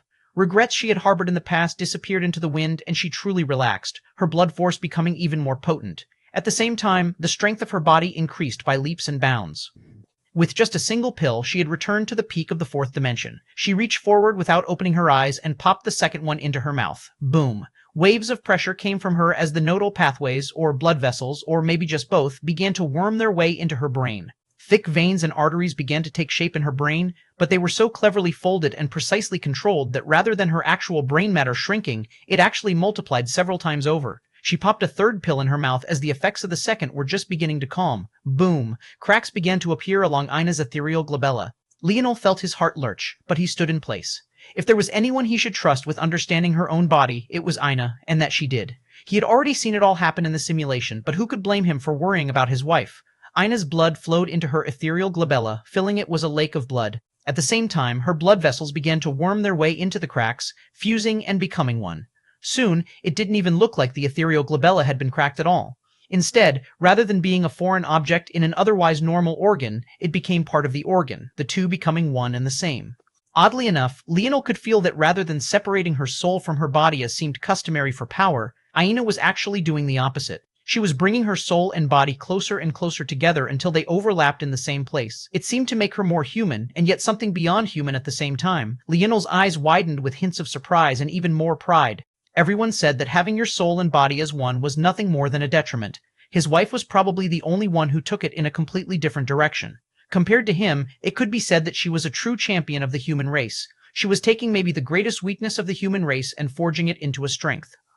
The 5th dimension was all about using the mind to release the last lingering constraints of mortality, and she was doing that and then some. She reached for the 4th pill. Leonel was probably the one that Leonel was most interested in seeing. The 6th dimension was where a path would be set. The dimensional verse created the God path. The most common path was still the conventional. Even in wider existence itself, the Aleadarch family had their own unique charm, path or sorts, and Ina, he would best describe it as the blood sovereign path. What distinguished the convention path and the God path was that the latter relied heavily on comprehension. Leonel would say that what would decide the strength of the path most was how much it relied on comprehension versus everything else. The ideal ratio seemed to be 50-50. His father's final destruction was a perfect example. It required him to take in a large number of resources, much like the conventional path, but there was also a heavy emphasis on comprehension. From Leonel's views, it was actually harder to gather the resources he needed than to meet the comprehension marks, so the ratio of final destruction was probably like 25-75, with 25 being comprehension.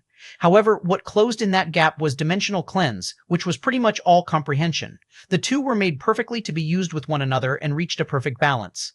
Ina's path was extremely unique. It relied on the highest form of comprehension, that being sovereignty, but it also seemed to play fast and loose with the terms. Blood force was a unique force in that its strength didn't necessarily come from itself, but rather the life force it interacted with. Blood force was a vessel through which life force could exude a great amount of power and influence. That was to say, to build a path based on blood sovereignty was to both rely on comprehension, while also making yourself a vessel for resources at the same time. The best way to describe it was like Ina took the Venn diagram for comprehension and resources and pushed them together until there was a perfect overlap between the two. Ina popped the last two pills into her mouth. Delicate runes of blood red began to etch themselves into her skin, giving her an ethereal temperament that radiated out in all directions. She reached the peak of the 6th dimension and then broke through in a single bound. Boom. Chapter 2583, Excited. Chapter 2583, Excited. Ina's hair fluttered, dancing in the wind.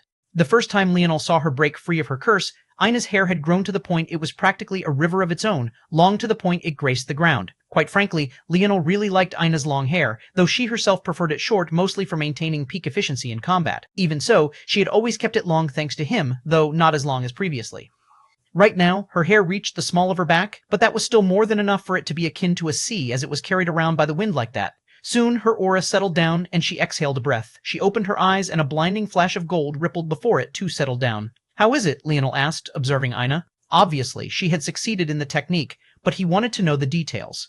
When Leonel first gained his ability to simulate, they weren't perfect. Sometimes he would only have barely 50% accuracy, sometimes even less.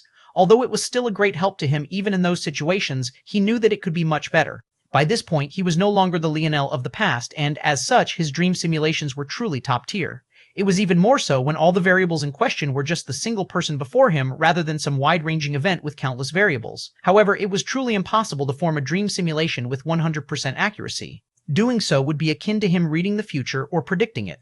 Although goggles could do some of that, it wasn't perfect either, and even if it wasn't Leonel's ability anyway. That said, there was definitely a higher than 99% accuracy, followed by a long string of 9s for this particular simulation. However, those tiny errors on the edges could cause steamrolling effects if they weren't handled. It could be said that the real reason Leonel was okay with taking this risk was because the reincarnation wasn't meant to be perfect to begin with. In fact, its strength lay in the slightly different paths you'd take after each reset. So, even if Ina's attempt was a little imperfect, it wouldn't ruin her. After a long while, Ina nodded. There were tiny, insignificant changes I needed to make here and there, but I already accounted for that. Leonel raised an eyebrow. "You did?" Ina grinned. "What do you take me for?" Leonel scoffed. "I took you for a woman who trusted me, but it seems like you went off and did your own thing. Now I'm hurt." Ina laughed and explained. It seemed that she had baked in a hint of leeway in her force crafting pills that allowed her to adjust the amount and mount their effects in differing locations depending on the changes that happened in the moment. She had made the same conclusion that Leonel had and realized that her reincarnation didn't need to be perfect. "So, how much more powerful do you feel?" Leonel asked. Ina looked down at her palms. "A lot," she finally replied. "I don't think the past me would last a few moves. I plan to take years to get to this point. Reforging my foundation while in the 7th heaven was very, very difficult. But I already fixed everything I wanted to fix already. What do you think? Do you want to do a second reincarnation right now?" Ina shook her head, quite decisive this time. "I think it would be a waste." "Oh? I think what I got out of doing just one is probably far more than most people, and that's because I really took time to study myself. Although I have clairvoyance for my body and soul, it's all still relative. I can see exactly what I need to do to reach the 9th dimension, but I don't see the perfect way yet." Ina looked toward Leonel, hoping that he would understand. And of course he did. This was why Ina had to create one force pill, wait for Leonel to adjust the simulation, and then create the next. It was very easy for her clairvoyance to see one step ahead, 2 steps even, but the further she got from her baseline, the fuzzier the lines became. At the same time, the further ahead she moved, the better she was able to recontextualize all the efforts she had made until then. The reason Ina wanted to wait was because the changes she had made to her path just now were all things it had taken her years to gather up and deduce. While a second reincarnation would benefit her, without those years of momentum behind it, she would be wasting her potential. It was better to allow her current strength to sit and stew for a while longer as she continued to improve herself at the margins. Then, when she felt a sudden flash of inspiration about a next step to take, then she could jump in with both feet. Leonel nodded. Your path is very interesting. I'm not sure if you can think of something that tops it or matches it in the future, but at least for now, I agree with you. I already felt that you were strong enough to reach the top 100. By this point, it's already overkill, but that's not bad either. Aina smiled. I think there's some potential for keeping your soul fused with your body. Evolution does make mistakes though, so we'll see how far I can take it. It feels good for now. Leonel supported it, honestly. Who knew, maybe one day Aina's methods would become something the entire human race could use to rise again. It's your turn now, right? Aina said, rubbing her hands together. Why do you look so excited? Can't a wife want to help her husband? Soon, Leonel's screams filled the pavilion. Chapter 2584, Head. Chapter 2584, Head, son of a bitch, Leonel cursed, looking up at the skies. Aina had mentioned that she had a plan for him, but she said nothing about it hurting like hell. Most of his screaming was just for the theatrics. He had gotten used to pain like this, but that didn't change the fact it really did hurt like hell. That was just to 30%? Leonel asked, huffing out a breath. Yup, Aina said, a little too cheerily. Aina had said that he could only bring out 10% of his Northern Star lineage factor's strength because the way he wanted to use it wasn't really compatible with what it was designed to do. Essentially, the Northern Star lineage factor was designed to elevate the mind and grant affinity for powerful forces. The amplification of the body was secondary to those effects, so the fact that Leonel was trying to use it to purely do that was like trying to ask the sun to cool something down. Technically, it could just by moving away further, but that wasn't what it was really designed to do. Either way, Leonel had managed to triple the strength of his body in a short time. Well, somewhat. He still needed to absorb the resources he would need to fill in those gaps. He had only absorbed enough for 10%, now he needed enough for 30%. That was fine though. With Aina's strength and his own, they didn't even have to trade for the resources from the Dream Pavilion. Whether it was the human bubbles or the demon bubbles, they assaulted them all until Leonel was filled to the brim with fourth-dimensional mind cores once again. The two bounced ideas off of one another and improved by leaps and bounds for what felt like every second. While the world was practically imploding around them, they moved about without a care. Then, the two returned to the segmented cube and broke the news to everyone. There was an eruption of cheers and celebration, and they seemed to forget about their own training for the sake of hanging around and partying. None of them knew that the world was practically ending, but even if they did, it was hard to claim that anything would really change. Ultimately, they were used to it by this point. First the world was ending for Earth, then it was ending for the human domain, then it was ending for the dimensional verse. What difference was there now? They had already all grown into calloused, seasoned warriors who had seen everything and been through everything. Even though their talents were lacking compared to Leonel and Aina, their hearts and wills had already been forged in iron. Compared to most of the human population that seemed to be running around like a group of headless chickens, they were strong in their convictions. Looking toward everyone, happily drinking and celebrating, forgetting their worries and drowning out their sorrows, Leonel smiled a genuine smile. He felt that he didn't get to spend much time with his brothers these days, even after promising himself for the millionth time that he would. It seemed that there was always another world-ending event that needed his attention.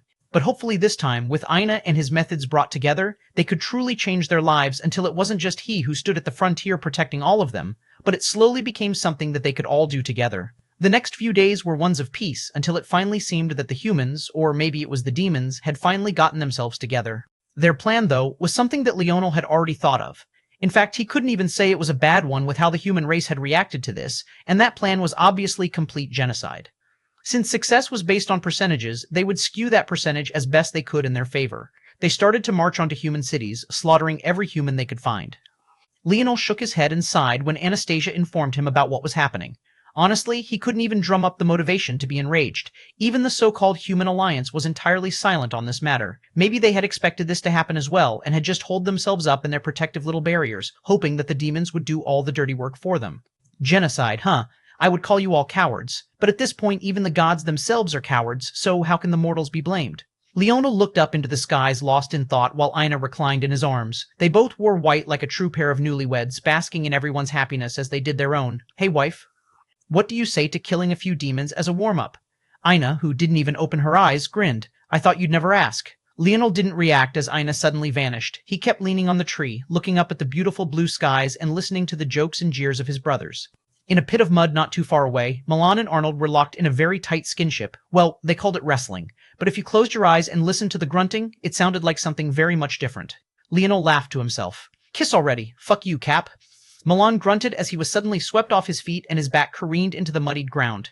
The laughing and jeering continued without a word until a beauty suddenly returned, descending from the skies not much unlike a fairy would.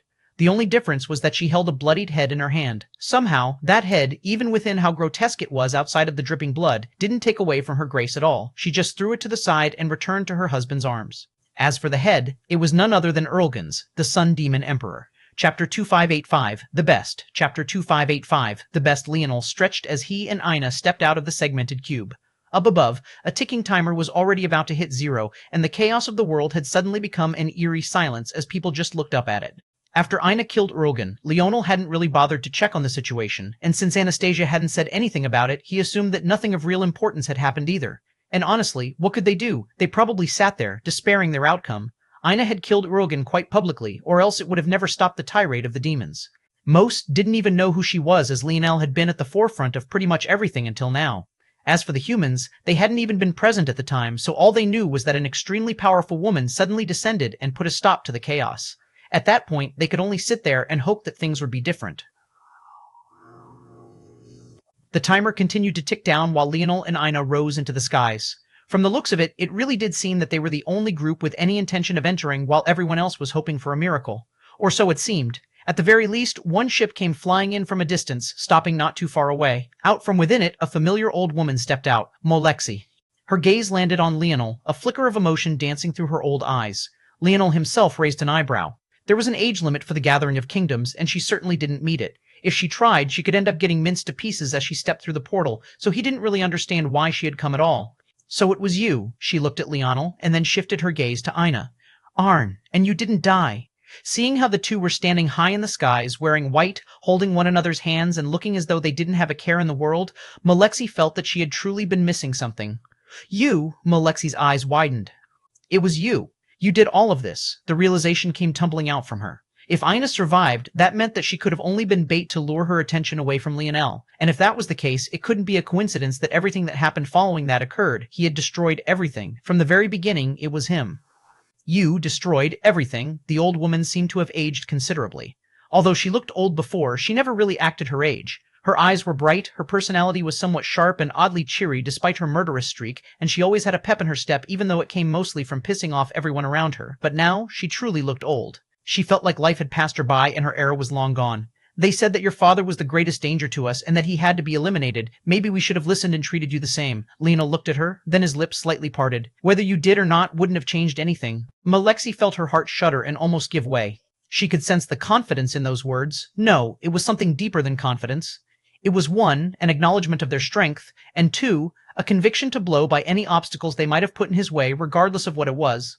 And indeed, she didn't know if she could even refute it. He had fooled her, a supposed Dreamforce expert, preying on her emotions as though she was a child. He had run circles around the Godlands, leaving Vivac in such a manic state that the entire city was plunged into a seclusion, cutting themselves off from the outside world. And since he was standing here, didn't that mean that the Dream Pavilion was already his own? She looked toward Ina somewhat weakly, remembering those reports of what happened to Erlgan. It was her greatest shame, but it was something that she had swallowed and accepted because she felt that there was no other way. If there weren't enough deaths before that timer hit 0, there would be no chance of them surviving this culling. So she turned a blind eye, hoping that the demons would do the dirty work for them, until a woman wearing a dress of white appeared and decapitated him in a single blow before his vast armies. By now, she was fairly certain that that woman was Ina. She lowered her head as the two began to float away. Long after they entered the portal above, she still just stood there, her eyes somewhat lost. The weight of everything was crashing down around her, and she couldn't even manage to be happy that they actually had a chance to survive. Just what was the point of everything she had done? She thought of her name, the sheer carnage she carried around with herself all the time. That heaviness played on her soul and threatened to rip out her heart. Her body subconsciously drifted upward, and by the time she realized what she was doing, she was already hovering within arm's reach of the portal. I guess this is for the best, she thought to herself. I have no more role to play in this world. She drifted into the portal, and in a single instant of time, she was shredded to pieces. Her ship fell out of the skies, and not even a single rag or drop of blood remained from her. However, there was a familiar black tablet that was suddenly spit out, falling through the skies like a meteor, and yet crashing down below with hardly a hiss. The world fell into an eerie silence until a shadowy figure swept by and picked it up, looking around before vanishing into the night. Chapter 2586, Blood and Gore. Chapter 2586, Blood and Gore. Leonel's vision cleared and he found himself in a bustling city. Though, describing it like this felt a bit odd because it wasn't what one would expect from such a bustling environment. People were concentrated in certain areas and they weren't really interacting with the city much at all. It was more like they had all been randomly spawned here and were instead trying to reconfigure their bearings. The result was a bustling city that was instead filled with people looking around and observing one another. It seemed that this made sense. After all, they were indeed randomly spawned here. Leonel still found the choice a bit weird, though. There was no separation from people of different realms and such. They were just thrown into a hodgepodge and forced to commingle, something that was highly dangerous given the circumstances. Aside from those demigod worlds that were pretty much certain to pass, everyone else was on edge. Unless you had a good margin against reaching that 10% number, there was no way that you could be relaxed in this sort of environment. Even those that felt like they had a great chance were still on edge because things weren't entirely under your control. The only way to guarantee that there would be no issues was to have a genius capable of reaching the top 100, something most of the worlds did not have considering the concentration of strength in the hands of a minority of worlds. And, of course, Leonel and Ina were pretty much the only humans here. At the very least, whether it was with his eyes or his internal sight, he didn't catch a whiff of any of them. Of course, that made sense. There were definitely humans outside of the human alliance, spread out across existence. But these people likely lived ignoble existences that Leonel wouldn't wish on anyone. Slavery was probably the pinnacle of what they could hope for. This, though, likewise made Leonel and Ina stick out like a sore thumb. In the midst of this sea of nomads, spirituals, demons, clouds, and even beast race members, they were particularly ordinary. A growl came from Leonel's back. He sent a glance to find that it was a lion beast. Its fur was a bright gold, and its mane, as well as the tip of its tail, flickered with flames so dense that they really did look like thick mats of fur as well. Though it sounded like a growl, it was actually speaking in a language as it raised a paw and pressed it down toward Leonel's head. The paw didn't have any force behind it and looked harmless. In fact, it moved down like a normal pat on the head, almost as though the beast found Leonel cute. However, it stood at least 5 meters tall, and though it wasn't nearly so exaggerated, its paw felt like a house was falling down on him. Then Leonel's dream force latched onto the language and retroactively translated everything from the start. Ho ho, cute little humans. I didn't think we'd find some so early on, brothers. Look at the beauty. I'll definitely take her. Little man, I can take you in too. I've grown tired of pleasing my concubines. I need something fresh and new. I don't know if her little body can withstand me though. Ho ho ho. Leonel raised a hand and stopped the paw from touching his head. Even without being Dreamforce experts themselves, there was no doubt that these people all had their own methods of translating language. It was clear they understood what the beast was saying, as well as flashes of regret flashed in their eyes. With his senses, Leonel could tell quite immediately that these people weren't lamenting because they felt sympathy, but rather because the lion beast was the strongest existence in this little corner of the city, and they felt it was a shame they weren't strong enough to fight over their ownership. Leonel's usual and immediate reaction to such stuff was rage. Even the slightest hint of crude language toward Ina was always met with death. However, his reaction this time didn't seem to be so vengeful. Holding Ina's hand in his own and the lion's paw in his other, his expression didn't seem to change in the slightest. Ho ho, little human, you're stronger than you seem. This is good. If you're not, then you'll probably be torn to pieces by my concubines. They hate weak men. Leonel flicked his wrist, and the lion beast suddenly found an uncontrollable force pushing its paw up. It stumbled backward, its 3 other limbs stabilizing it as its paw remained in the air. Leonel turned back as he lowered his hand. His palm reached forward, facing the ground as he seemed to make a reverse come-here motion, his fingers tapping toward the ground. The lion beast was somewhat confused as it stumbled back and couldn't even react to the change. Suddenly, the fire that made up its mane flared up and became as heavy as a mountain. Boom. The head of the lion beast crashed into the ground. It would have been a truly comical sight in any other situation, its ass still waving in the air while it roared, trying to wring its hand free. But maybe it was too stupid to realize just yet that freeing itself would be shredding apart its own head. The eyes of many of the spectators widened, not sure what exactly they were seeing.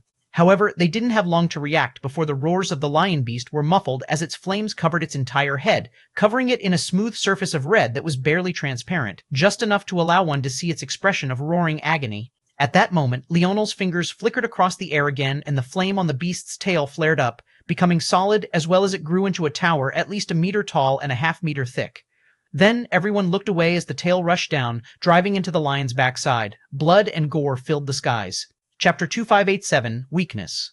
Chapter 2587, Weakness. Leonel's indifference from start to end painted an indelible mark on all of their hearts. He didn't even hesitate for a moment, giving the lion beast a taste of its own medicine. Beast races didn't have human forms, at least not in the normal sense. Though they could take human form, it was more like an avatar. It could exude some of their strength, but only a fraction of it. While executing more complex tasks, like copulating for example, was impossible while in such a form, the image didn't really need to be painted then. One could imagine what would happen to the human female slaves that this lion beast took in. The most disgusting part to Leonel was that the beast didn't even seem to be particularly sinister. It was still trying to act chummy with him as though what it was doing was just a natural course of nature, not something to get mad about. And maybe that was truly the case. Ever since he had left Earth, he had learned more and more every day of how much of a dog-eat-dog world he was in. There would be no one coming to save you, no one coming to save the human race. So as the lion beast lay there suffocating, a heart-rending pain tearing through its body while most of its backside was nothing more than a rain of blood, Leonel had no remorse to give in his heart. What made the situation worse was that as he listened to the fear-induced murmurings of those in the surroundings, none of them believed that he and Ina were human. Instead, they believed that they must have sensed something wrong, that the couple they were seeing were actually a pair of half-spirituals. They were certainly beautiful and handsome enough. Leonel's ability to steal control over a flame the lion beast had been nurturing since its youth only solidified this. Who could have more control of the elements than the spirituals? Leonel waved a hand and relinquished his control over the flames, prepared to walk away. Halt! A booming voice came from a separate location. When they all spawned, the bustling city had been mostly silent as they all became accustomed to their surroundings. By the time the lion beast started talking and then eventually roaring in agony, there had been some noise beginning to build up, but not enough that these sounds didn't still travel quite far. Two men who seemed to have halos hovering above their heads made their way in from the distance. These weren't real halos, but rather a gathering of elemental force so strong that it formed a perpetual halo around them. It was due to the appearance of these two men that most didn't think Ina and Leonel were half-spirituals at first. And judging by how fiercely they were reacting, it seemed that their assumptions about Leonel and Ina were probably wrong. There was no way they'd be so fierce with their own kind. What is going on here? Leonel looked between the two for a moment before ignoring them and turning to leave. He knew what this was. There were no adults in this place. The culling was just how Leonel described this gathering, and it was more of an open secret than an outright truth. On the surface, the Gathering of Kingdoms still used the original guise proposed by the god-beasts of creation, and that was to build camaraderie between the powers of existence. As such, the rules of this place were actually decided by the youths themselves, or, more accurately, the most powerful of them. And, without fail, that council was under the control of demigod-level bubbles. Technically, the council had yet to be formed for this particular iteration of the Gathering of Kingdoms, and as such the rules weren't firmly in place either. This starting period was a free-for-all, and even if Leonel started indiscriminately killing everyone in sight, they couldn't do anything about it. That was, unless they felt themselves so entitled that they tried to carry over authority they had from previous Gathering of Kingdoms. The two were smarter than Leonel gave them credit for. When they saw Leonel directly ignore them as though they were air, despite the fact their gazes flashed with rage, they seemed to realize that they didn't have the authority to do anything either. They could only let their anger stoke as Leonel and Ina disappeared into the crowd. What happened here? One of them growled toward another lion beast. The lion beast's eyes narrowed in clear rage. Just because they didn't get their way didn't mean that they would be so free with how they talked to everyone. If they were so mad, they should have just directly attacked Leonel. There were no rules after all. But, obviously, since they didn't see the proceedings, they didn't dare to. Somehow, between the sound of the first roar and by the time they got here, the lion beast genius had fallen. Although he wasn't strong enough to enter the finals, how many of them were? There were trillions of them, and only 100 would make it. However, they could see enough to know that the lion beast was of decent strength. It would at least make it past the preliminaries. In the end, the two half-spirituals got their answers as not everyone dared to be so flippant in responding to their inquiries. "We'll report this matter," one of the half-spirituals said. "It was said that there would be a powerful human. We should have just run into him." "And the woman by his side?" "It was said he had a wife." The two both had a flash of rage spark in their eyes. That was because they were privy to their higher echelons trying to marry the best of their race to this human. How could they not be infuriated? Since he brought her, then that means he brought a weakness. He'll only be easier to deal with. Chapter 2588, me? Chapter 2588, me? Leonel hadn't expected to be annoyed so quickly after coming to this place, but honestly speaking, it wasn't too unexpected either. Humans getting bullied was probably the norm. In fact, calling it bullying was too much of a disservice to what the human race had suffered since the fall of the god beasts. But he had plenty of rage to go around if these people kept wanting to test him, council or not. He had his own methods of dealing with these things. A giggle suddenly came from Ina. "What's so funny?" Ina laughed harder, causing Leonel to smile and shake his head. He could guess what she was laughing about. What he had just to the lion beast was eerily similar to what Ina had joked about doing to him. The difference was that he had actually done it. But only this woman could laugh about such a gory scene. This was, indeed, his wife. Cute, adorable, and a little too bloodthirsty. Leonel was about to make a joke when his head suddenly snapped up. Ina noticed a moment after him and her eyes widened. "Yuri!" "Savan."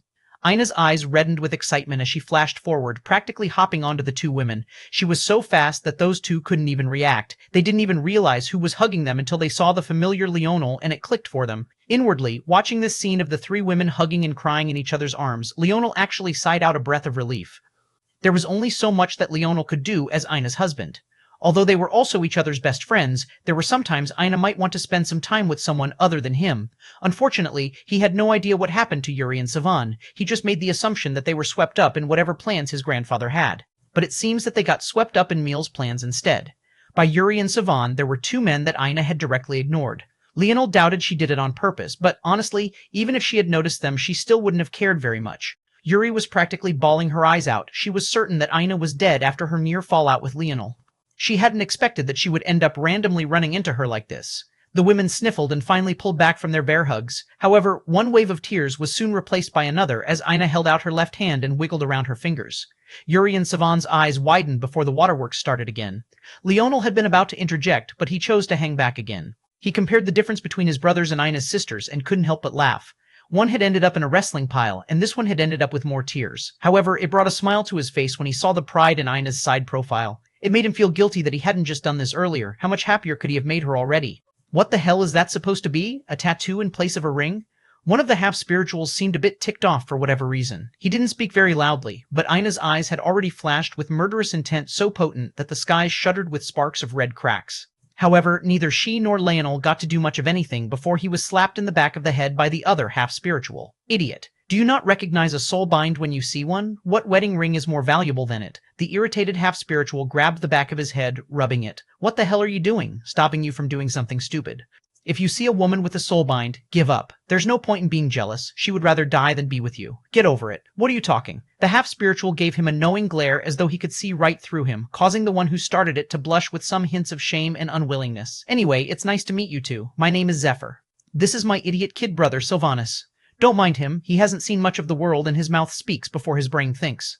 Ina gave him a glance before turning back to Yuri and Savan. Clearly, she was a bit irritated. She would have probably preferred to kill Sylvanus, but now she couldn't. He could consider himself lucky. Leonel smiled in her stead, shaking the man's hand. Leonel Morales. Zephyr's eyes widened. You? Me? Leonel laughed. Zephyr looked back toward the two women, the astonishment still clear in his eyes. They had mentioned a chance that Leonel might be someone they knew, but how vast was existence? The odds of two people sharing the same name wasn't just common, it was practically a certainty. The only people who could get away with this were those who had names in ancient languages like those of the gods, or those like Molexi who had dream force strong enough to give their name real character that couldn't easily be replicated. Leonel had obviously done no such thing to his name. There were probably all kinds of Leonel Morales out there, whether the same literally or at least phonetically. Toward Zephyr's gaze, Yuri just gave a bitter smile. She had been somewhat expecting this, but she was still surprised as well. Then, her happiness was hit by waves of worry. Weren't Leonel and Ina still humans? Didn't that mean if they didn't enter the finals, their lives would end up in the hands of others? Ina, we need to do something about this immediately. We can't let you two. Gong, gong, gong. Their expressions changed. Wasn't that the council bell? Why was it ringing so early? Chapter 2589, Council Keys? Chapter 2589? Council Keys, let's go, Leonel said, his eyes narrowed. He focused in on the distance, his feet beginning to move. Ina followed after him, and Savan and Yuri kept up as well, leaving the pair of Zephyr and Sylvanus lagging behind.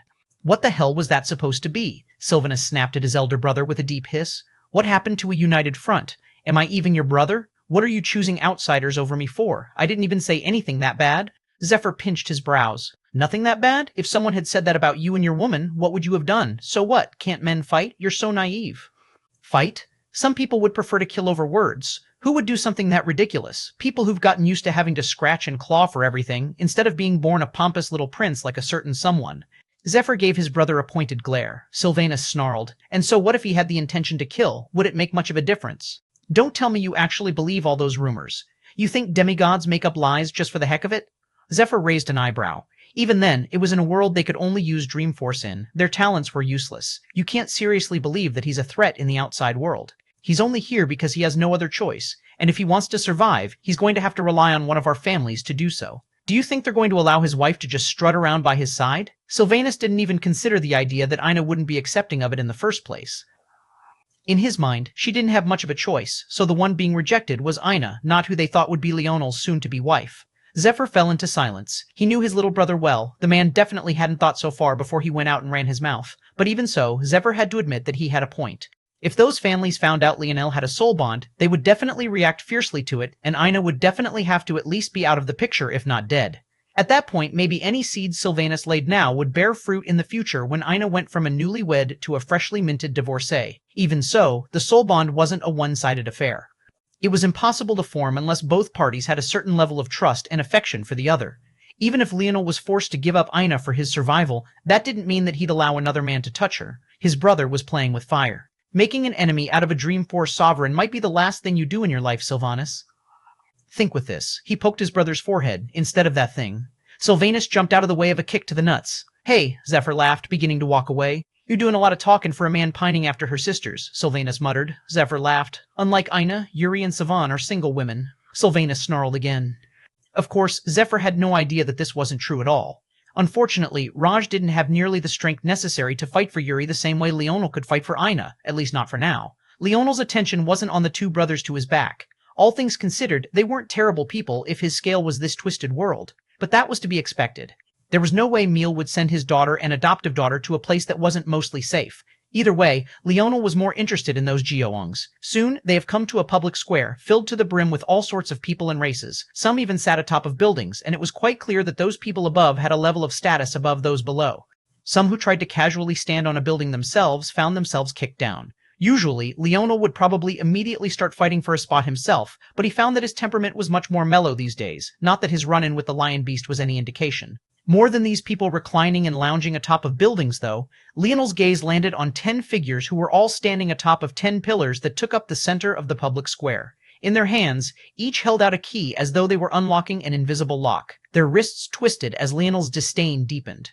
10 portals opened up in front of them before rushing forward and fusing with one another. Then a huge, almost water-like bubble took shape, opening up and expanding to reveal what looked like a senate house within. The council has been formed, the rules will now be decided upon. So long as you are within the bounds of this city, these rules must always be followed.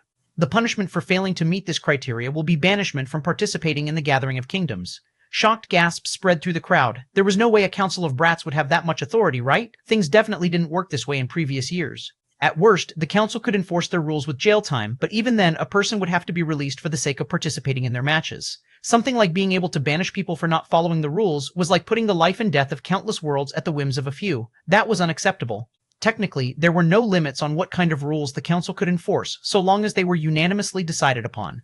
What if they decided that no men could be in the city and got rid of half of everyone immediately? And then the rules began.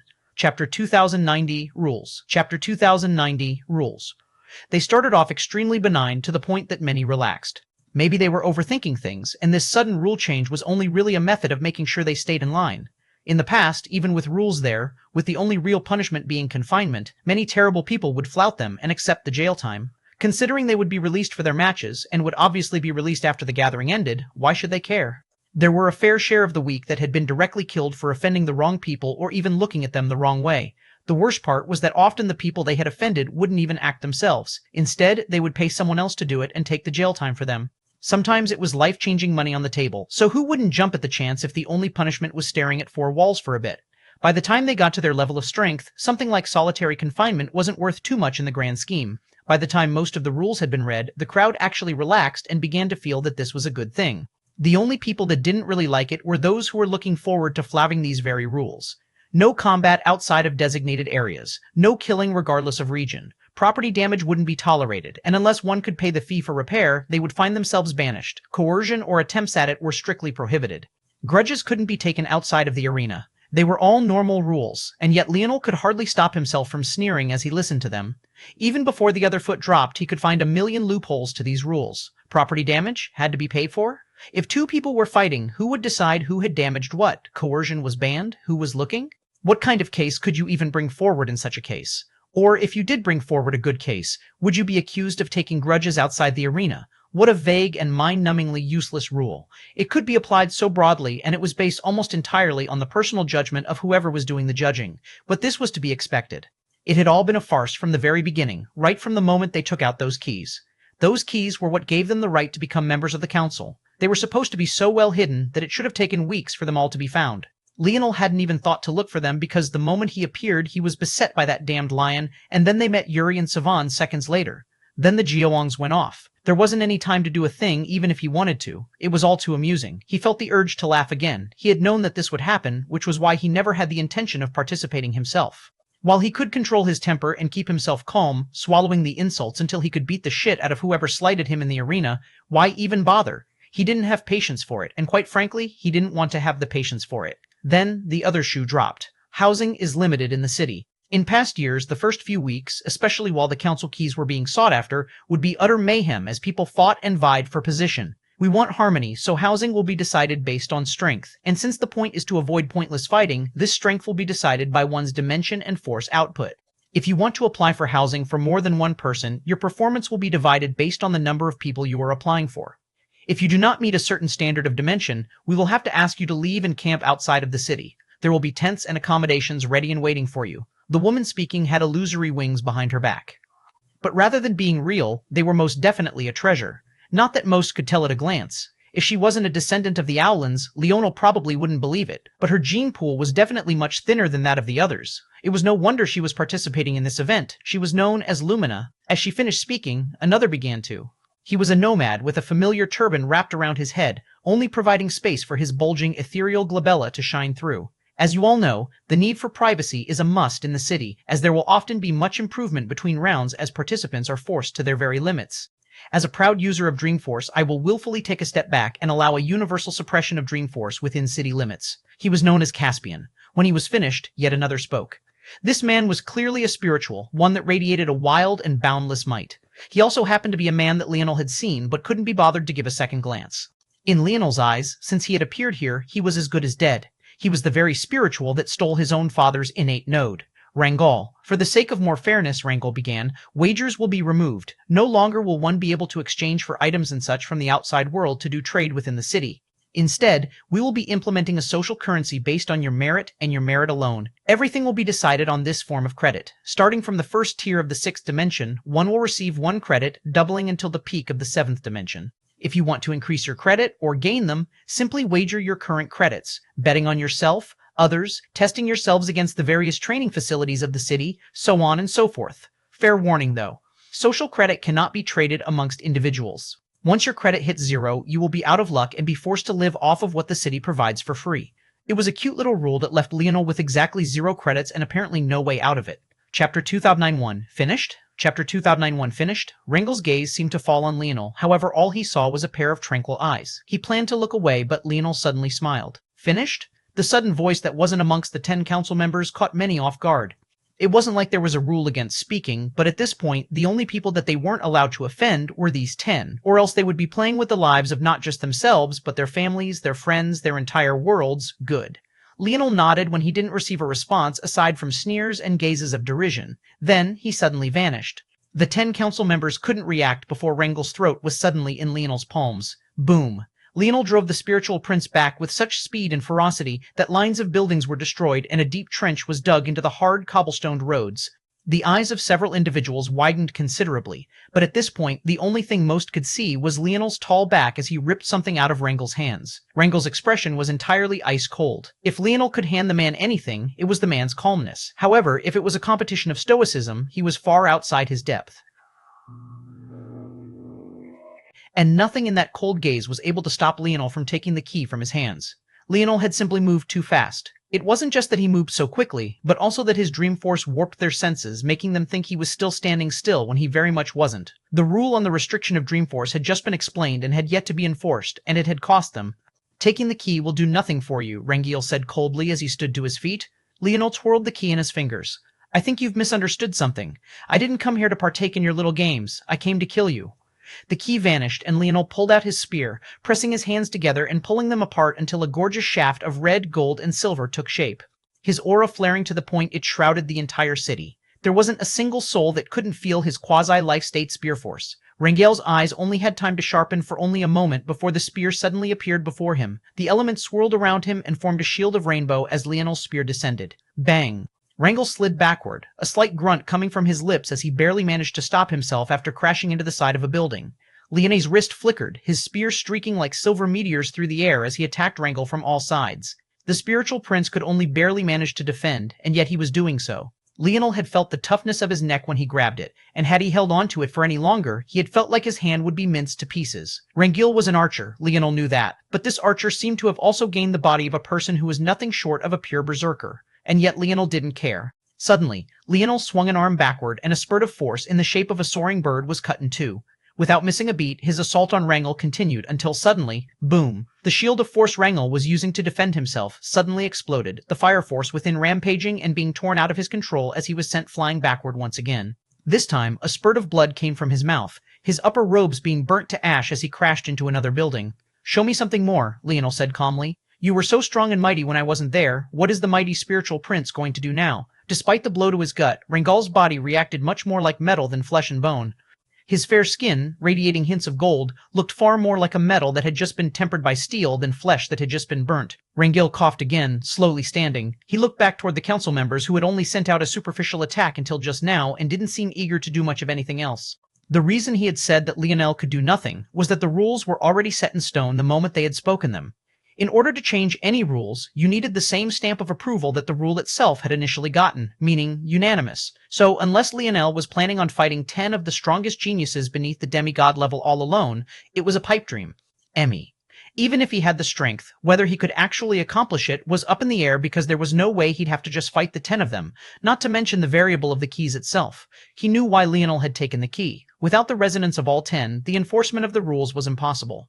So, despite the fact he had clearly already broken several rules, they still couldn't kick him out yet. This left them in a stalemate, one that could easily be fixed by a few orders from each one of them, and yet they didn't do it. Rangel obviously didn't have the same level of station as the others, and even Leonel seemed to be more toying with him than taking him seriously. Leonel wanted him to be steeped in humiliation and die with shame, much the same as he had once done to the Morales. With a look of indifference, Rangel met Leonel's tranquil gaze. Despite being targeted by so many large powers, the man didn't seem moved in the slightest. Against the entire world, he was equally as unmoved.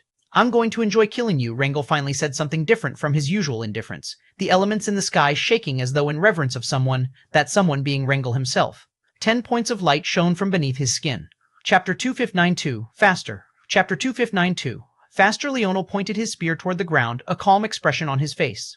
As Rangel's aura whipped about in the air, causing his white robes and pale violet hair to flutter about wildly, he stood in the midst of the storm without the slightest change to his expression. Rangel was an anomaly. The man had 10 innate nodes, and that alone was enough to put him into a class all his own, especially since he was naturally born with them and didn't have to manufacture them or form them after birth. He had 2 fire, 3 wind, 2 water, and 3 earth force innate nodes. They formed a perfect balance in his body. In truth, the fact that he had once had 3 wind force innate nodes and just 2 of everything else had thrown off his progress and actually slowed him down.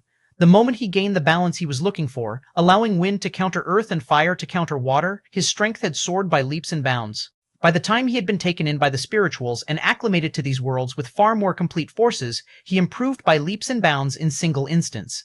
Rather than being like Leonel and Ina who had to slowly rebuild their foundations, he was a spiritual. He directly abandoned his old body, allowed his innate nodes to swap in far more powerful forces, and then rebuilt this new body. He would show Leonel the power of a true spiritual. His forces roared and he pulled out his body. They coalesced into a single point and formed a rainbow arrow that sparkled beneath the sun. Then he released the winding metallic bowstring with a twang, boom. The air exploded and shattered as though space had become as fragile as glass. The arrow appeared before Leonel in an instant of time, but he didn't even move, watching as it pierced through his chest. Rangel's pupils constricted. "I would suggest you bring out another weapon," Leonel said lightly. In that moment, his dream sovereignty, spear sovereignty, and bow sovereignty suddenly took shape. His white robes were covered in flowing fog of gold and silver and barely emitted the faint wisps of ancient runes. At the same time, a crown took shape above his head, causing the world to go still. Domain. Universe. Universe force sparkled as it descended through the air, a suffocating domain suppressing all things. At the same time, Leonel's spear force and bow force took a quasi-step forward, giving them the shape and feeling of a life-state force as his dream force bloomed even more fiercely. Rangel's fire force blinked out instantly, and his earth force followed suit. His water and wind force were all that was left, but the balance was suddenly skewed to one side, causing his force to nearly enter a frenzied state within him. Leonel's wrist moved almost delicately.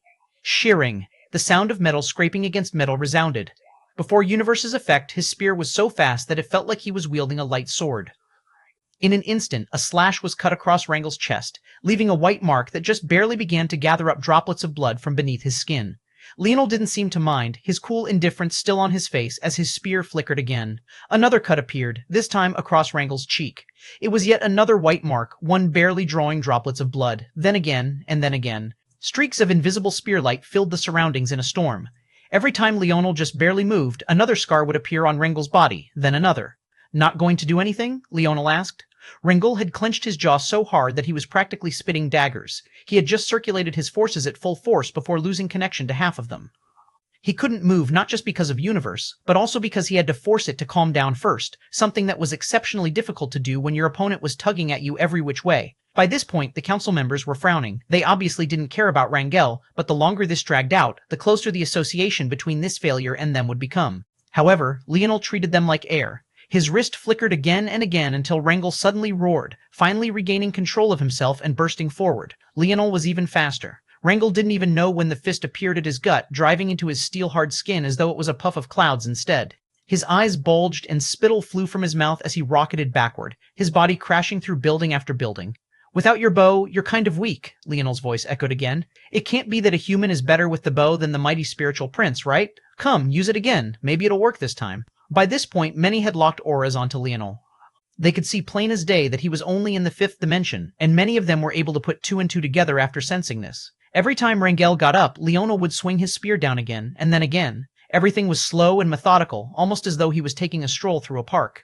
His blade flickered 3 times, and 3 silver streaks arced through the air, pincering around Rangel before driving through the same point in his stomach. PCHU. Blood flew from Rangel's lips as his lower belly was nearly cut in 2, almost bisecting him at the waist. Enough! Rangel roared, his composure vanishing as a bloodthirsty light pooled out from him. His soul seemed like it was on fire, pools of force forming around him into whirlpools of rainbow in the skies. They began to rain down with arrows, each one swirling with massive amounts of power. PCHU. Rangel's eyes widened, suddenly finding his stomach skewered on the end of Leonel's blade. His feet lifted from the ground and his hands flailed, barely grabbing onto the pole arm with a weak grip. At that moment, someone suddenly appeared by Leonel's side, grabbing his arm. Chapter 2593, Unwarranted Confidence. Chapter 2593, Unwarranted Confidence. Leonel sent a casual glance over. There was no one capable of sneaking up on him, not among these people. He had already seen through them long ago. It was a man, a demon rather. But he looked quite human aside from the purple scale on his forehead and the horns on his head. Even with this, though, he looked absolutely immaculate, reminding Leonel a lot of Elthor in that way. Neither were human, but both seemed to meet the aesthetic in ways human men could not. Leonel looked down at the slender fingers grabbing his arm. The grip was light if it could be called a grip at all. It was more like a pat. Do you need something? Leonel asked. The demon smiled. My name is Thorn. You didn't answer my question, Leonel replied. Thorn chuckled. I think this has gone on for long enough, don't you think? You've already vented your anger. Have I? Leonel asked, a smile spreading across his face. You know, in the world I come from, they always said demons were vicious creatures without morality. I didn't think I'd meet such a soft one. Thorn laughed even louder. Don't all races have their lessers? I've always heard that humans are weak and fragile. Are you the same? The question was rhetorical. A temporary ailment, Leonel replied without missing a beat. Thorn's eyes narrowed. The implications of those words are quite dangerous, you know. Are they? I was just trying to exist, and yet trash keeps trying to get in my way. What's the difference between whether I speak or not? Are you going to reach out and pat the arms of some fragile demigods, too? A hushed silence spread. Even Thorn didn't dare to speak, at least not immediately. Leonel's lip curled. You're playing a dangerous game, Thorn finally said. Yeah, I am. So how about you get your hand the fuck off of me before I skewer you like him? I've killed 3 owlins, maybe not officially, but I've definitely done so. Do you think this kiddie pool is deep enough for me? Wisps of smoke suddenly began to come out from the soles of Leonel's feet and the edges of his eyes. The pain of heat and destruction caused Thorn to pull his hand back reflexively, feeling that he might lose his hand if he didn't. A shriek suddenly came from Rangel as he was burned from the inside out. He was still struggling to hold onto the spear, but the flame was so strong that his metallic skin seemed to melt beneath their might. Rangel turned red, and his body began to break down beneath all their eyes. And yet, Leonel just stood there, gazing forward, his pale violet irises flickering with the reflection of the dancing flames. No one could get close to Leonel. The ring of flames around him was so caustic and hot that it felt like he was emitting heat from the very surface of a star. Even the clothing of people far off into the distance seemed to spontaneously combust, the fire force in the air multiplying to the point there didn't seem to be room for any other forces at all. The casual indifference on Leonel's face as the flames danced across it seemed to be marked into their very souls, a moment that they would be unlikely to ever forget. Bang. Rangel fell to the floor, the heat of the blade having been so great that he was sliced in 2, the blade falling out after it ran through his head. He was a mess of flesh, blood, and melted metal, writhing on the ground as his screams of agony echoed. By this point, his self-forged body was nothing more than a weakness to be exploited. Maybe if he had a weaker body, he would have already died by now. Leonel looked down, his spear flickering and cutting out an innate node. He tossed it in his palms as though it was as hot as the core of a planet. His skin still seemed just as smooth and just as unbothered. Then he cut out another, then another. By the time he was finished, Wrangel wasn't even recognizable. He was more a pile of goop and metal than a humanoid of any kind. His soul seemed trapped within his body. Without a real death, he couldn't separate easily, especially not while his pain receptors were firing so wildly. I hope it was worth it, Thorn said lightly. The world isn't a place you can be as willful as you please. You've cost your entire race. Leonel looked over. You're an annoyance. Piss off. His spear slashed down, and Rangiel's voice suddenly came to a frightening stop as his body, or what was left of it, fell into two pieces. Leonel turned and walked back without a word, passing through the square and appearing before his wife and the others. He gave Sylvanus a glance, but the man seemed to have lost all blood, his face a ghostly sheen of white. Leonel didn't give the man another glance before he gave Ina a kiss on the forehead and handed the council key to her. I'm gonna go take a nap, Leonel yawned, then vanished into the segmented cube. Ina shook her head, catching the fingersleeve before it fell to the ground and slipping it on one of hers. At that moment, the council key trembled and they finally enforced the rules. Participant Leonel Morales has been banished due to violation of the rules. The words appeared high in the skies and everyone looked toward Ina to see if there would be some sort of reaction. But she didn't seem to care in the slightest. This made their eyes narrow. Just what was going on here, and where was their confidence coming from? Also, had Leonel been vanquished? But why were the words still high in the skies then? The only explanation was that he had yet to be caught. But how was that possible? Chapter 2594, The Self-One. Chapter 2594, The Self-One. Leonel felt that his annoyance had yet to fade, but he still ended up exhaling a breath. He would much prefer to be the one fighting, but unfortunately, that wasn't in the cards for him this time around. He made his way to the lab setting and sat at his workbench, his hands mindlessly roaming through its pits and valleys. Although he had a plan, he was still a little reckless today. He hadn't exactly ruined that plan, but he didn't help it much either. At this point, though, his patience was very limited for such things. Seeing a man who had wiped out the Morales family made him feel that such a person shouldn't have the right to continue living, so he killed him. It was really that simple. In truth, he really had no intention of wasting time bending to their whims, sleeping outside the city in tents, and being unable to trade even for his own food, as great as that sounded. His honeymoon just ended and he was already annoyed with the world. Fantastic. Bloop little Tali flashed around Leonel's arm, pulsing with a gentle light that seemed to make him feel better. Yeah, we should craft. Since he was feeling annoyed, why not focus on something that could help? The fact his crafting was falling so far behind everything he was running into these days was another source of annoyance. If he could catch up and get rid of those bits of annoyance, then maybe he would feel better at least by a small margin. Understanding crafting better would also allow him to conjure up a stronger spear. Right now, he was relying too much on the strength of Scarlet Star Force and not enough on his own comprehension. Well, at least no comprehension of crafting itself, that is. The creation abilities of his Scarlet Star Force and Emulation Spatial Force were only as good as the projections from his mind. Given the strengths of his ability index, he could pretty much easily replicate his best crafting with ease. The trouble was how good his best crafting was. He thought that he was pretty good. In fact, he was probably excellent even by the standards of wider existence, if his age was taken into consideration. Unfortunately, even the likes of King had been far better than he was. There was good news, though. Now that his dream force was in the life state, the road he had ahead of him was much clearer and wider than it had been in the past. Now it was just a matter of finishing the rest of his father's lessons. He took out the dictionary, rubbing his fingers over it. Maybe he was just a bit reluctant. The videos that were left were the last messages he had from his father. Real messages. Not the cobbled-together words of an AI, but ones carefully selected by Velasco Morales himself. Ryu took out a pair of crystal-framed glasses and put them on the desk. He hadn't worn them since his mother forced him to do so, but something made him take them out this time. He was a married man now. Soon, maybe, he would have his own family. Was it smart to have a child in this sort of situation? Probably not. But Leonel had honestly given up on trying to make the world perfect before he could finally settle down.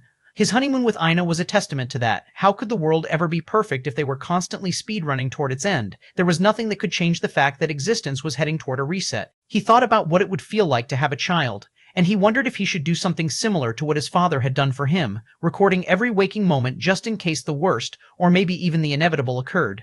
His fingers ran over the crystal frames before he took out a silk cloth and carefully wiped them down. He placed the glasses down where they could see his hands, and then he turned back to the dictionary. Finally, his mind looked toward the final 3 lessons. The value of complexity, the value of simplicity, the value of the self. He listened to each one of these lessons carefully, taking his time to meet the requirements they asked of him, checking every box before finally moving on to the next.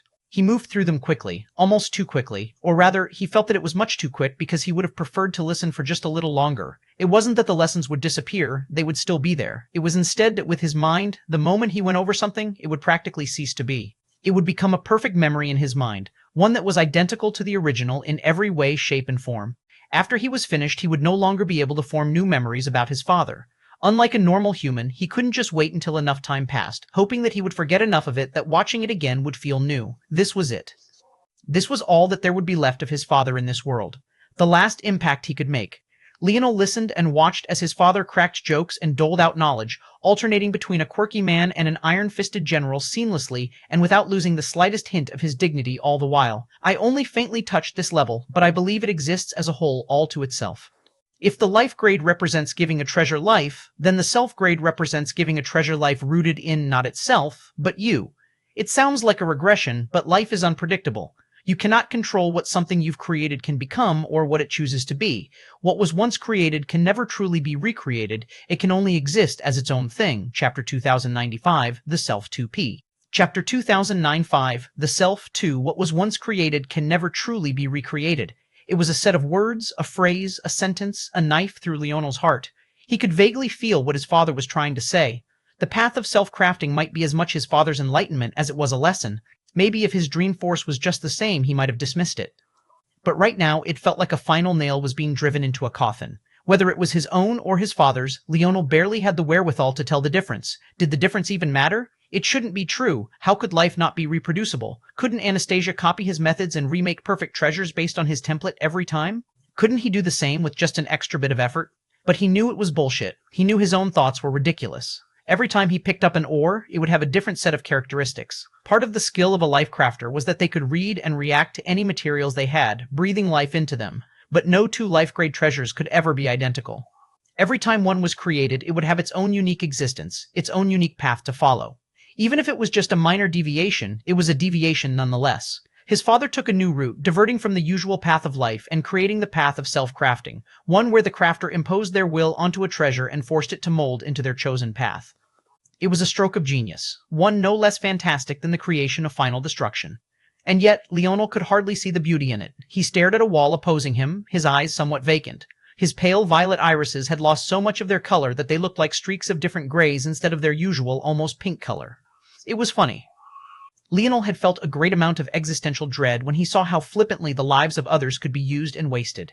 The silver tablet, or the life tablet now, was like something that constantly weighed on his soul. Why was it that he could bring all those people from the Valiant Heart Zone back? Why could he bring his brothers back? He bet he could even use this tablet to resurrect ninth-dimensional experts on a whim if he wanted to. In fact, if it wasn't for the fact Clarence's soul had scattered, he could have probably brought him back too, just in exchange for some resources.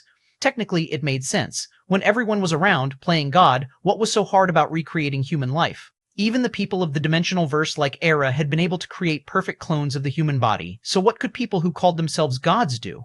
In fact, ninth-dimensional existences were almost quite literally immortal. Why wouldn't life be a flippant matter to them? And yet, somehow, life also felt so very fragile. He was growing so powerful, and yet he couldn't even bring his own father back to life. He had to watch as his wife sobbed about her mother, completely unable to bring her back either. His entire Morales family was wiped out, and yet he had no method of resurrecting them. It was all a big joke. Leonel closed his eyes. He hated this feeling, he really did.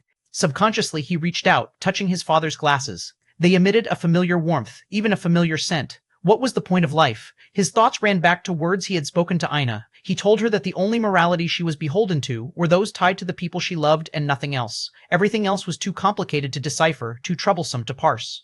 There was probably no grand answer. He would probably never find an answer that could satisfy his mind, not with the way it worked. But he was still very much human, so why not be human? Leonel's eyes opened, slightly red, but more focused. The self, imposing your will onto the world, I quite like that. However, that's a matter for another day. First, complexity. Leonel's mind shifted from thoughts of dread toward a focus on making his father's path shine. If he wanted to truly grasp the self, then he would first have to understand the extremities of complexity. The complexity referred to an incredible depth of crafting, one where one controlled the parameters of their craft even down to the very molecular structure. Rather than relying on the macro, one would get very micro. This was the level the key to the dimensional cleanse verse had been on. However, even that key had just been a small inkling into this world of complexity. From the start of crafting, Leonel had learned the more parts a craft had, the better it was. This was just taking this philosophy and stretching it to the extreme. Reaching a deep level of understanding in this phase would allow him to create the divine armor he had in mind, but only in part. However, the self was something that struck Leonel with awe. That was because it matched with his thoughts so incredibly well that he felt like his father was even reading his mind. The divine armor he wanted to create was something he wanted to feel much more like an extension of himself. It was living, breathing, But the life grade alone wasn't enough to accomplish this. He needed something deeper. And now the answer was right before him. Leonel started with a piece of what looked like brushed steel. He closed his eyes and his fingers began to move with lightning quickness as Tulliver moved to envelop it. If one could see the molecular structure of the piece of metal, they would be greatly awed.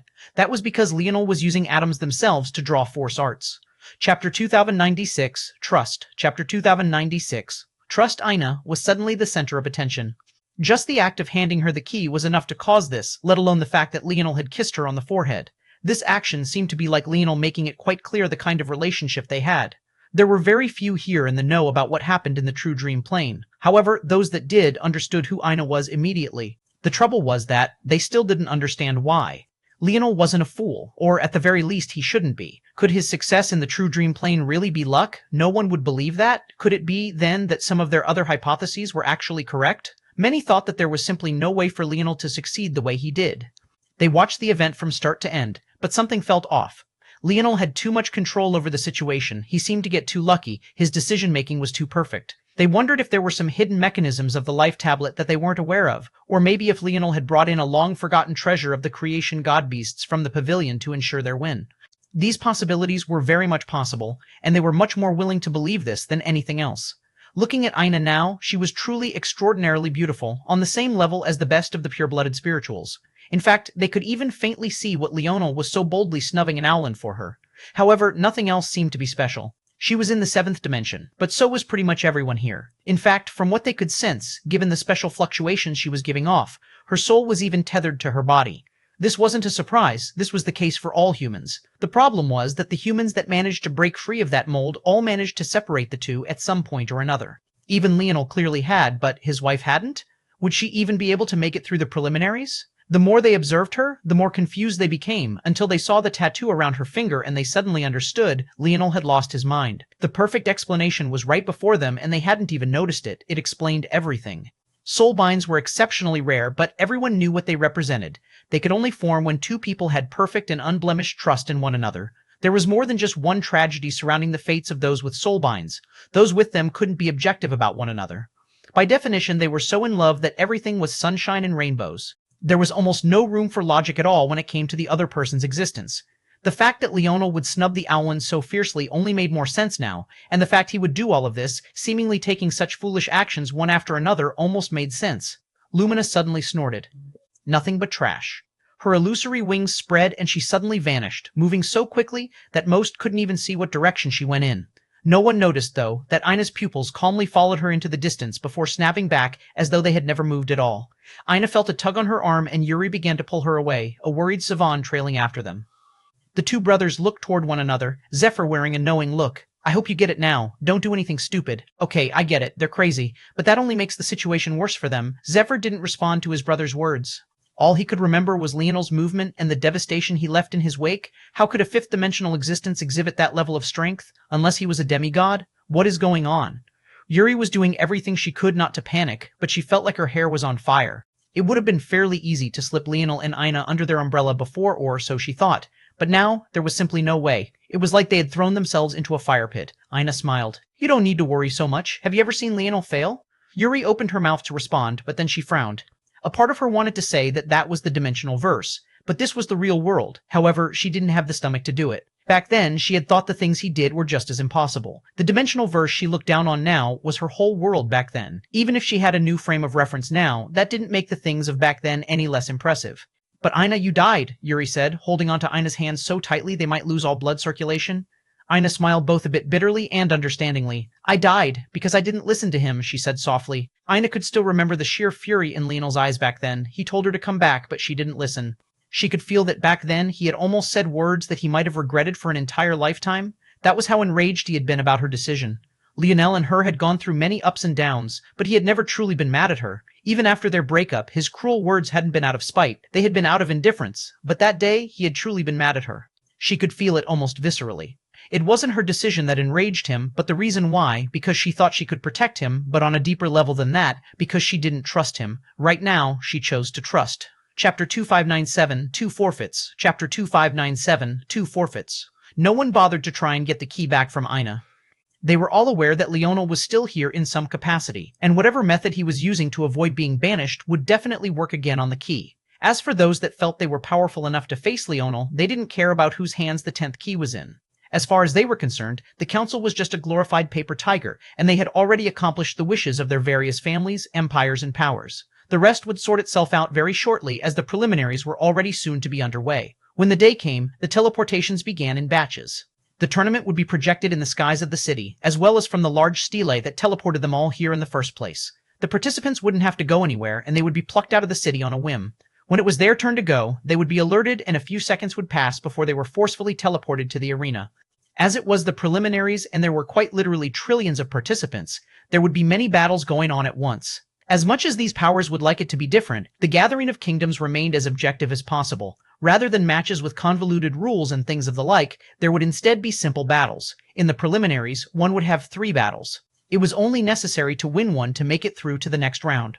Those that won on their first or second battle would have no need for a second or third battle and would be considered to have successfully passed.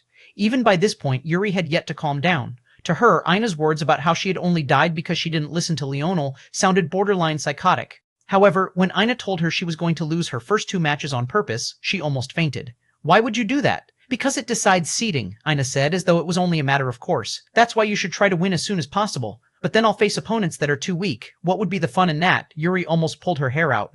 This was a tournament that would decide which worlds were effectively genocided. This wasn't a time for leisure and fun. Savan, please try. Yuri felt like she was losing her mind. Ina, you, Savan started. Ina only smiled, causing Savan to sigh. I tried explaining already, Ina shrugged eventually. Since you don't believe me, why not just watch? Ina, Yuri, Savan pulled her back, shaking her head. Haven't you noticed already? Yuri was too busy worrying for Ina that she didn't even understand what Savan was saying. She even thought for a moment that Savan was referring to Ina going crazy. Notice what? That there are no other humans here, Savan said pointedly. Yuri's eyes widened. Then she looked at Ina.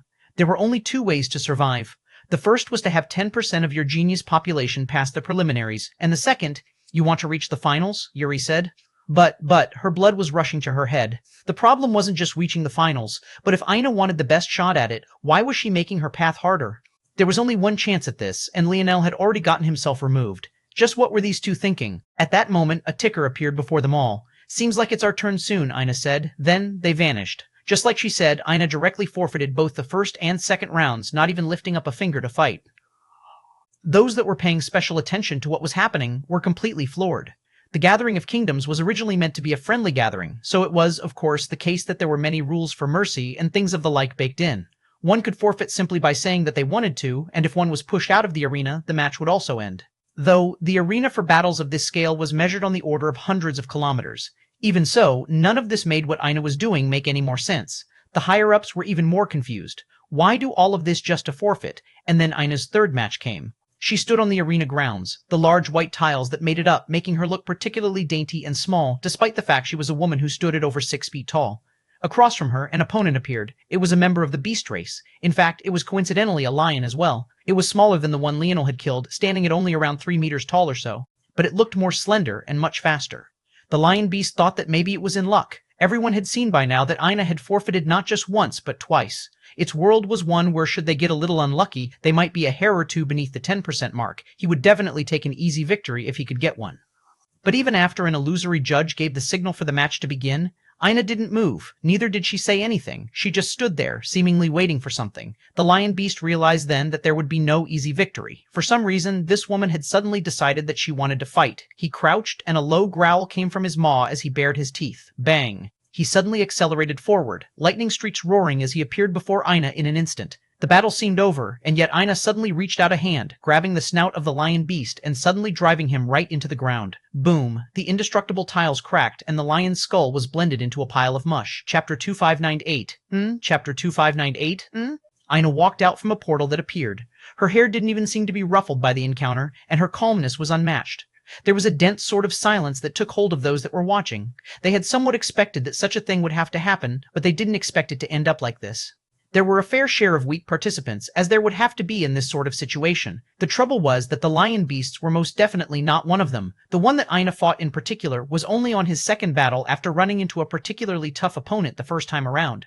Although he probably wouldn't have made it much further than the second round, there was no doubt that he had the strength to pass the preliminaries at the very least. And yet, it took just a single strike. It was hard to even call it a strike. It had looked more like a pat on the head, a single swift downward slant of the palm, and then the battle was over. There were other battles that had ended in just a single strike as well, but the fact Aina had forfeited twice, seemingly on purpose, only to now erupt with such strength, it felt like a message. No, it was yet another message, one that layered atop of what Leonel had already done, as though they had come here not to bow and scrape for the hope of saving the last bastion of the human race, but rather to be that last bastion themselves. Someone with a soul fused with their body was able to deal with someone with a separated soul with nothing more than overwhelming force. She didn't use forces, she didn't use a technique, she didn't even seem to have gone all out. It was just a single, overwhelming, and crushing victory. In a secluded room, a group of 9 gathered.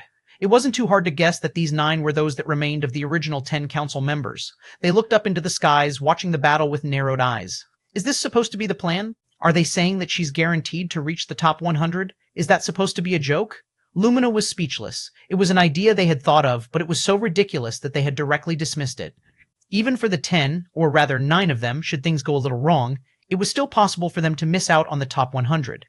If they ran into an unlucky slate of enemies, if they were caught in a battle against an enemy that perfectly countered them, or even if they were suddenly caught off guard and pushed off the platform, all of these things were possible. Although they still have a better than 90% chance of reaching the top 100, none of them were so bold as to say that it was a 100% certainty. But not only was Aina basically saying so, but she had purposely lost twice in a row, making her path to the top 100 several times more difficult. It was hard to quantify exactly by how much, but her seeding now was objectively terrible. An overestimation of their abilities, Caspian said lightly, his eyes half closed. He seemed completely uninterested, the flashing lights of his ethereal glabella making it seem like he was stuck in a completely different dream of his own. In a corner, a familiar pure-blooded spiritual sat. She was none other than Lyra Emberheart. While the others talked, her eyes were still stuck on Aina.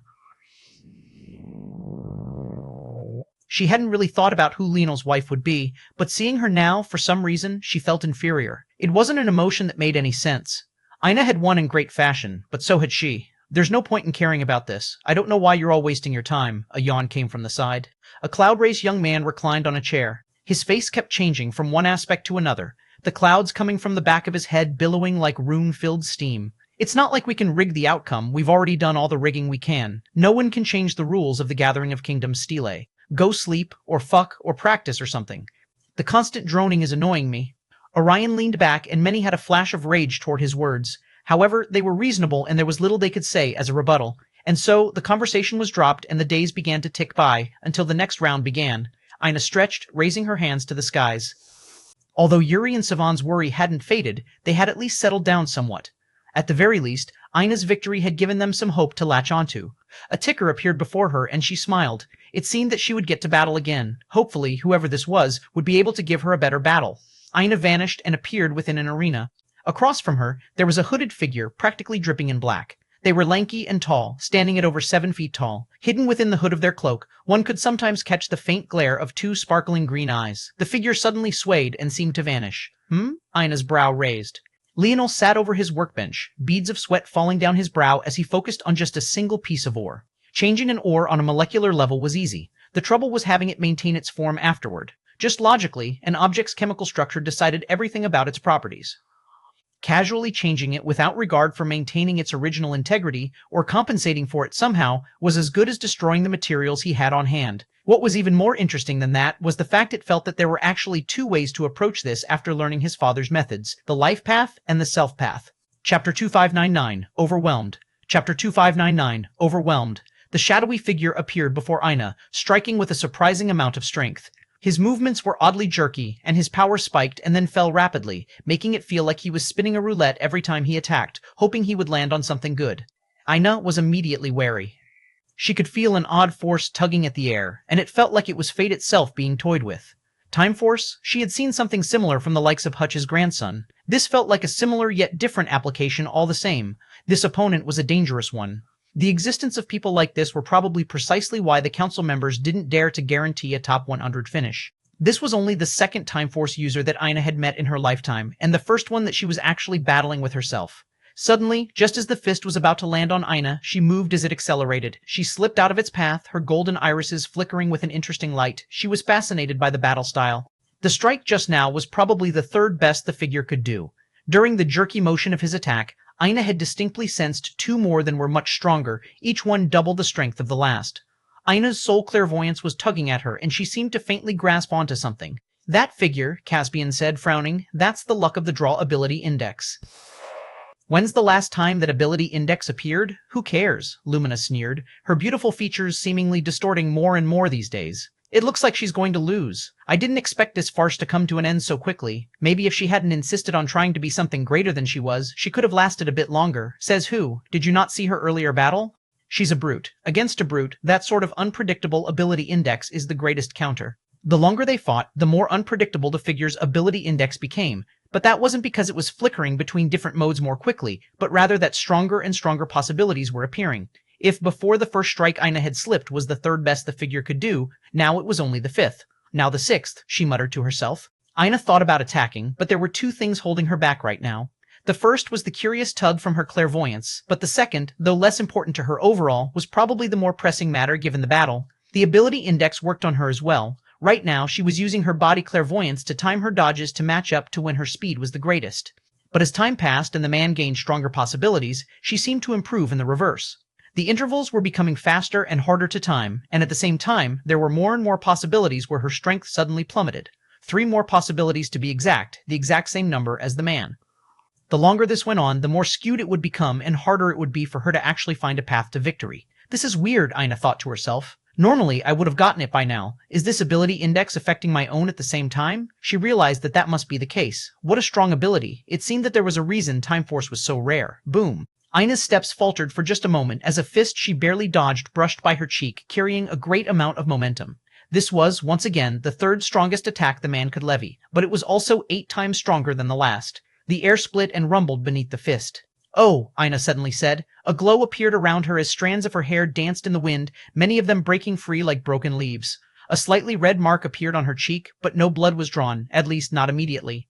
Ina held out a hand to her side, and a battle axe appeared. It glistened with red and gold, causing space to bend and twist beneath its presence. It reacted to her weapon force, roaring with life. Her wrist twisted and the battle axe spun, its pole arm bending beneath her might as she cut clean through the tiles beneath her feet and up toward the man's chin. The speed was variable and jerky, shaking through the air much like the man's. It was hard to tell if this was Ina's own doing, or if it was the impact of the man's ability index. The man arched his back, pulling away as fast as he could. His chin was barely nicked and a spurt of blood flew into the air like a sharp line splitting the skies. He recovered quickly, rolling the dice again and using it to recover. Then, he unleashed an even more feverish assault. The two fought back and forth with the man mostly dodging as best he could. Ina seemed leisurely, wielding her axe with just a single hand.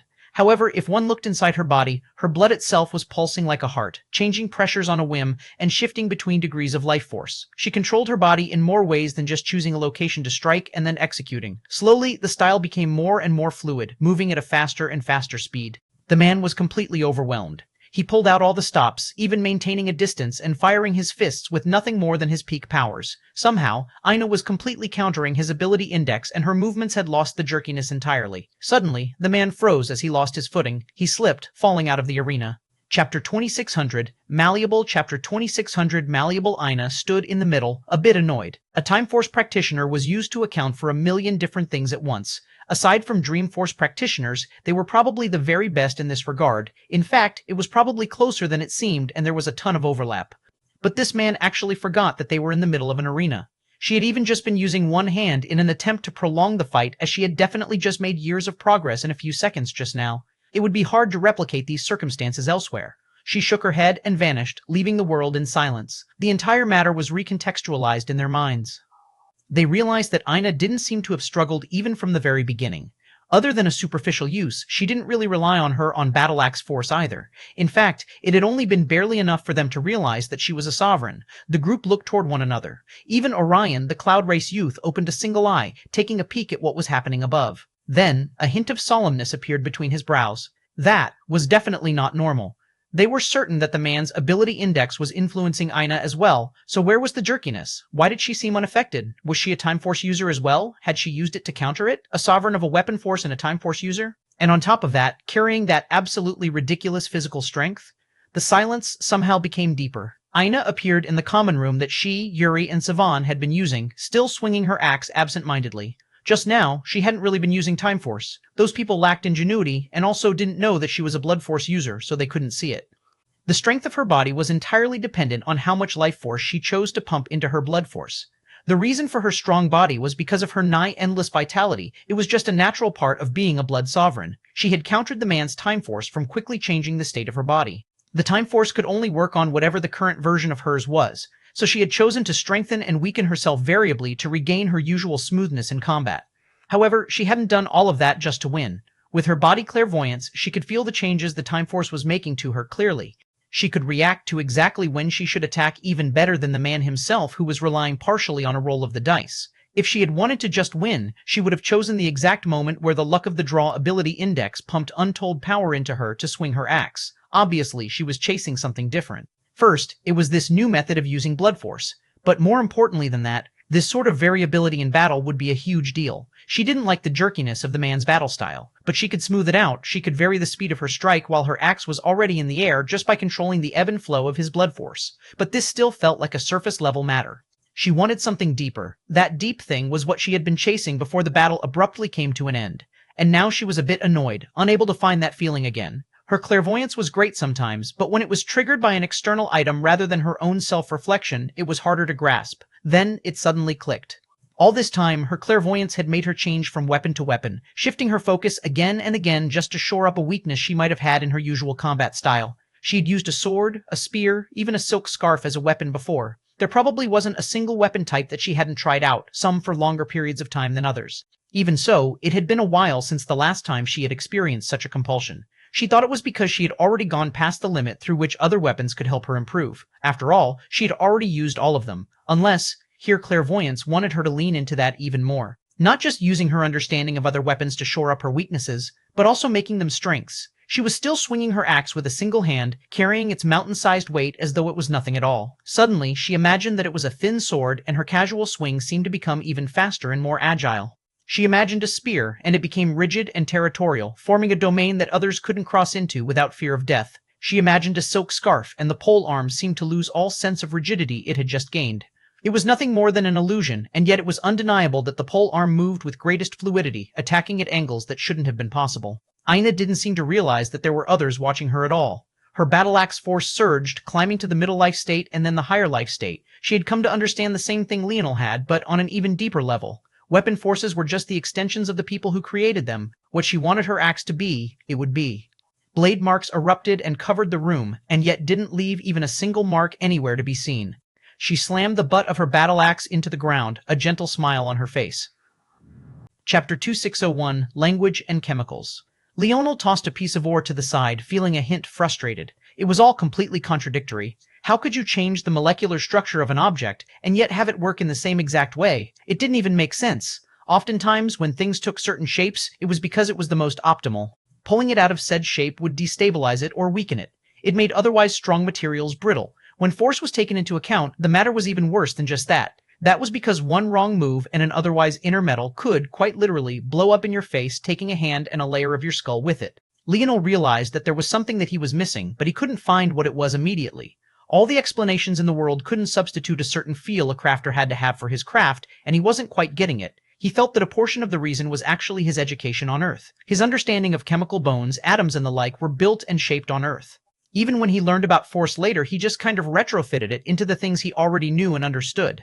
Now, it was hard to unsee it. It was like an optical illusion casting a shadow over his mind, and it was also a feeling that he was completely unused to. With his ability index, he had perfect control of his mind. Something like casting a thought away or shifting his perspective was easy. For others, saying, think outside the box, was easier said than done, but Leonel could, quite literally, do it. Except in this case for some reason. Every time he tried to cast away his foundational knowledge about atoms and their interactions with one another, he would begin tinkering with the ores, and he would end up deducing it again. It was almost like he was using a forgetful orb and reaffirming the same comprehension again and again rather than learning something new. And that could only mean one thing. Earth's approach to chemical theory and the atom was correct. There was nothing else to deduce to because the foundation was mostly correct. But then how could these two things be true? How could he both be expected to change the chemical structure of something and yet have it maintain the same properties? That doesn't even make sense. Even when changing phases, there's a difference. Ice has a lattice structure that water simply does not. Even if they share the same molecule, they don't have the same structure. Carbon is the same, it's still carbon, but how could you say that graphite and diamond are that same? Leonel's eyes narrowed. Was it that simple? Was that what he was missing? No, that should only be part of it. But it is an important part. The other portion was the actual force art. It was the main root of Leonel's troubles. To draw a force art into an ore's chemical structure was like completely rewiring a house to fit a flowery picture instead of what was practical. None of the lights and appliances would work properly. But then he remembered something else. Force arts came in all shapes and sizes. There were probably a million different languages. Each of these languages was good at something different, and there didn't seem to be any one that was universally perfect at completing all tasks. It was then that Leonel's first thoughts and this one came together. Maybe his views of force arts were just too rigid. He was using the Morales force arts much like he usually did when he was crafting. But why was that? Depending on the complexity of the force art, he had always been able to take a casual glance at it and understand what it did, and that was regardless of whether he had ever seen the language before or not. It was a lot like actual language, the kind people used to speak. With his dream force, he could feel the intention of the speaker and translate whatever words came out with ease. He no longer needed to take his time and observe a language for a while before he could translate it like he could in the past. In that case, why did he restrict himself to a force art language at all? In fact, he bet his father didn't use the Morales force art language either, at least not as it was constructed. It could be the case that a large part of his slow progress in this world was because he was restricted to an incomplete world's force art language. Or, more accurately, he had restricted himself to it. What if he could change his force art language depending on the material he was working with?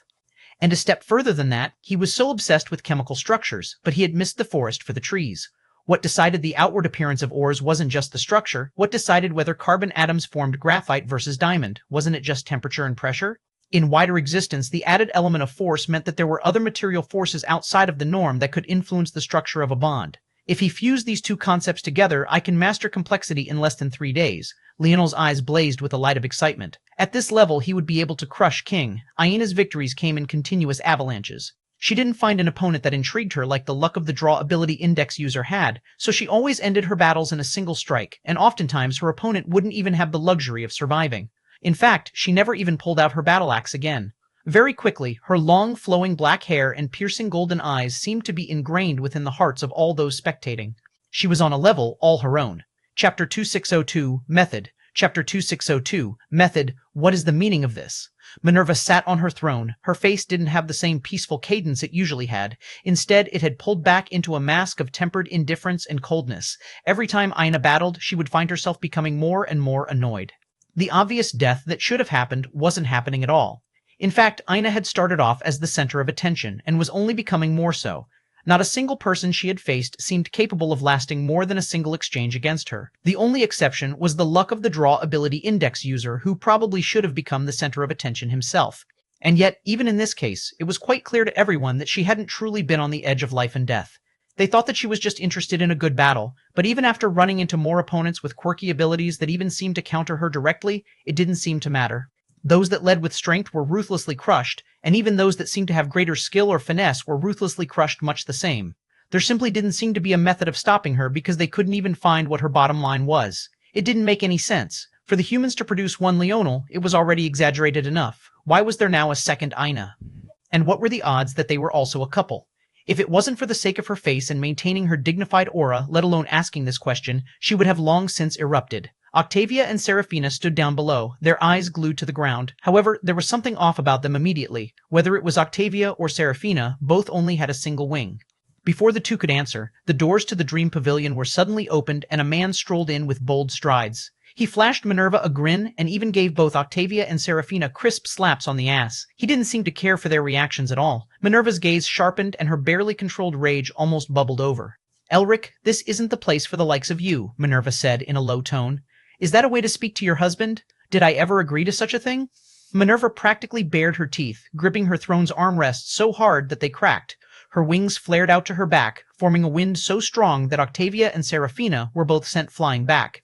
Elric, however, seemed unfazed. "The role of a woman is in her man's bed," Elric said. "I've let you stroll around here playing goddess for long enough. Now, news of my woman being looked down upon and ignored by other men is spreading. How do you think that makes me look? The only reason I'm still allowing you to call me husband instead of just master is because of the race's matters. If it was up to me, you would no longer be worthy of being my wife."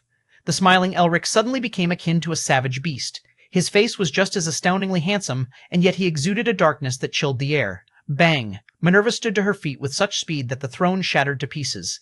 "It seems you've forgotten the kind of power I wield in the Dream Pavilion." Elric suddenly sneered. "Please do. You can't stay holed up in here for a lifetime. Anything you dare to do now, I will repay you 100-fold later. My wife will be obedient." The devilish grin made Minerva tremble with rage, but Elric only turned around and walked away, leaving his back completely exposed for an attack that would never come. The only thing we should be focused on is raising the Owlin race to godhood. Forget the Minerva race, forget this bullshit dream pavilion, and most importantly, forget your little dreams. Your job is to pop out babies. Nothing more, nothing less. You've trained enough to have a body capable of bearing my seed, and that's the end of it. With those words, Elric vanished. Minerva's chest heaved, her radiant eyes turning a deeper and deeper shade of red. She slowly calmed herself after a long while. If only she could have gotten her hands on that treasure of the Minerva race. They all thought that she was insane, trying to evoke the name of a fallen god race when her entire lineage wanted to distance themselves as much as possible from them made her that way. The fall of the Minerva race wasn't something to be proud of, and which of them didn't know that their enemies wouldn't allow them to easily rise again? Elric spoke of returning to godhood, but he was doing nothing more than blowing hot air. None of them, no one of the Owlin race, really wanted that. They were all cowards, all weak, self-important men who thought themselves greater than they were, but they lost out in courage to a mere woman like herself. She clenched her fists. Her gaze glanced over toward yet another Aina battle, her eyes transfixed on that finger sleeve. She practically craved it. She needed it. Slowly, she calmed down and looked toward Octavia and Seraphina. "Your wings.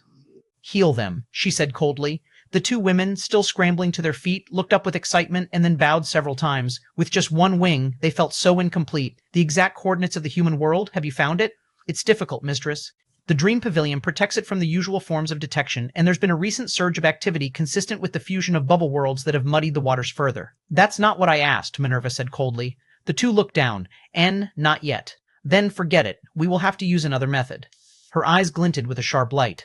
Chapter 2603, Empress. Chapter 2603. Empress Minerva's expression seemed capable of burning even the fires of hell themselves. All of the force in the surroundings was ripped into her control, and both Octavia and Seraphina found it impossible to even breathe.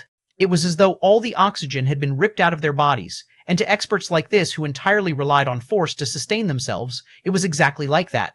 "We will issue a challenge sequence," Minerva declared. Octavia and Seraphina looked toward one another. They had just undergone a challenge sequence, and it had not gone well. Plus, even if they issued one, it didn't mean that the vast Dream Pavilion had to accept. They could just sit on their hands. In addition, they had fallen to the 9999th rank, sharing that rank with two others. They didn't even have the points necessary to trigger one in the first place. Even the middling Dream Pavilions had more to give than they did. "I will give the two of you until the penultimate round starts. I want you to complete enough missions to return to the top 1,000, immediately. By the end of the Gathering of Kingdoms, we will be entering the top 100. We've done enough time biding. With the status of the top 100, I will be able to project my soul directly into their pavilion and find their general location."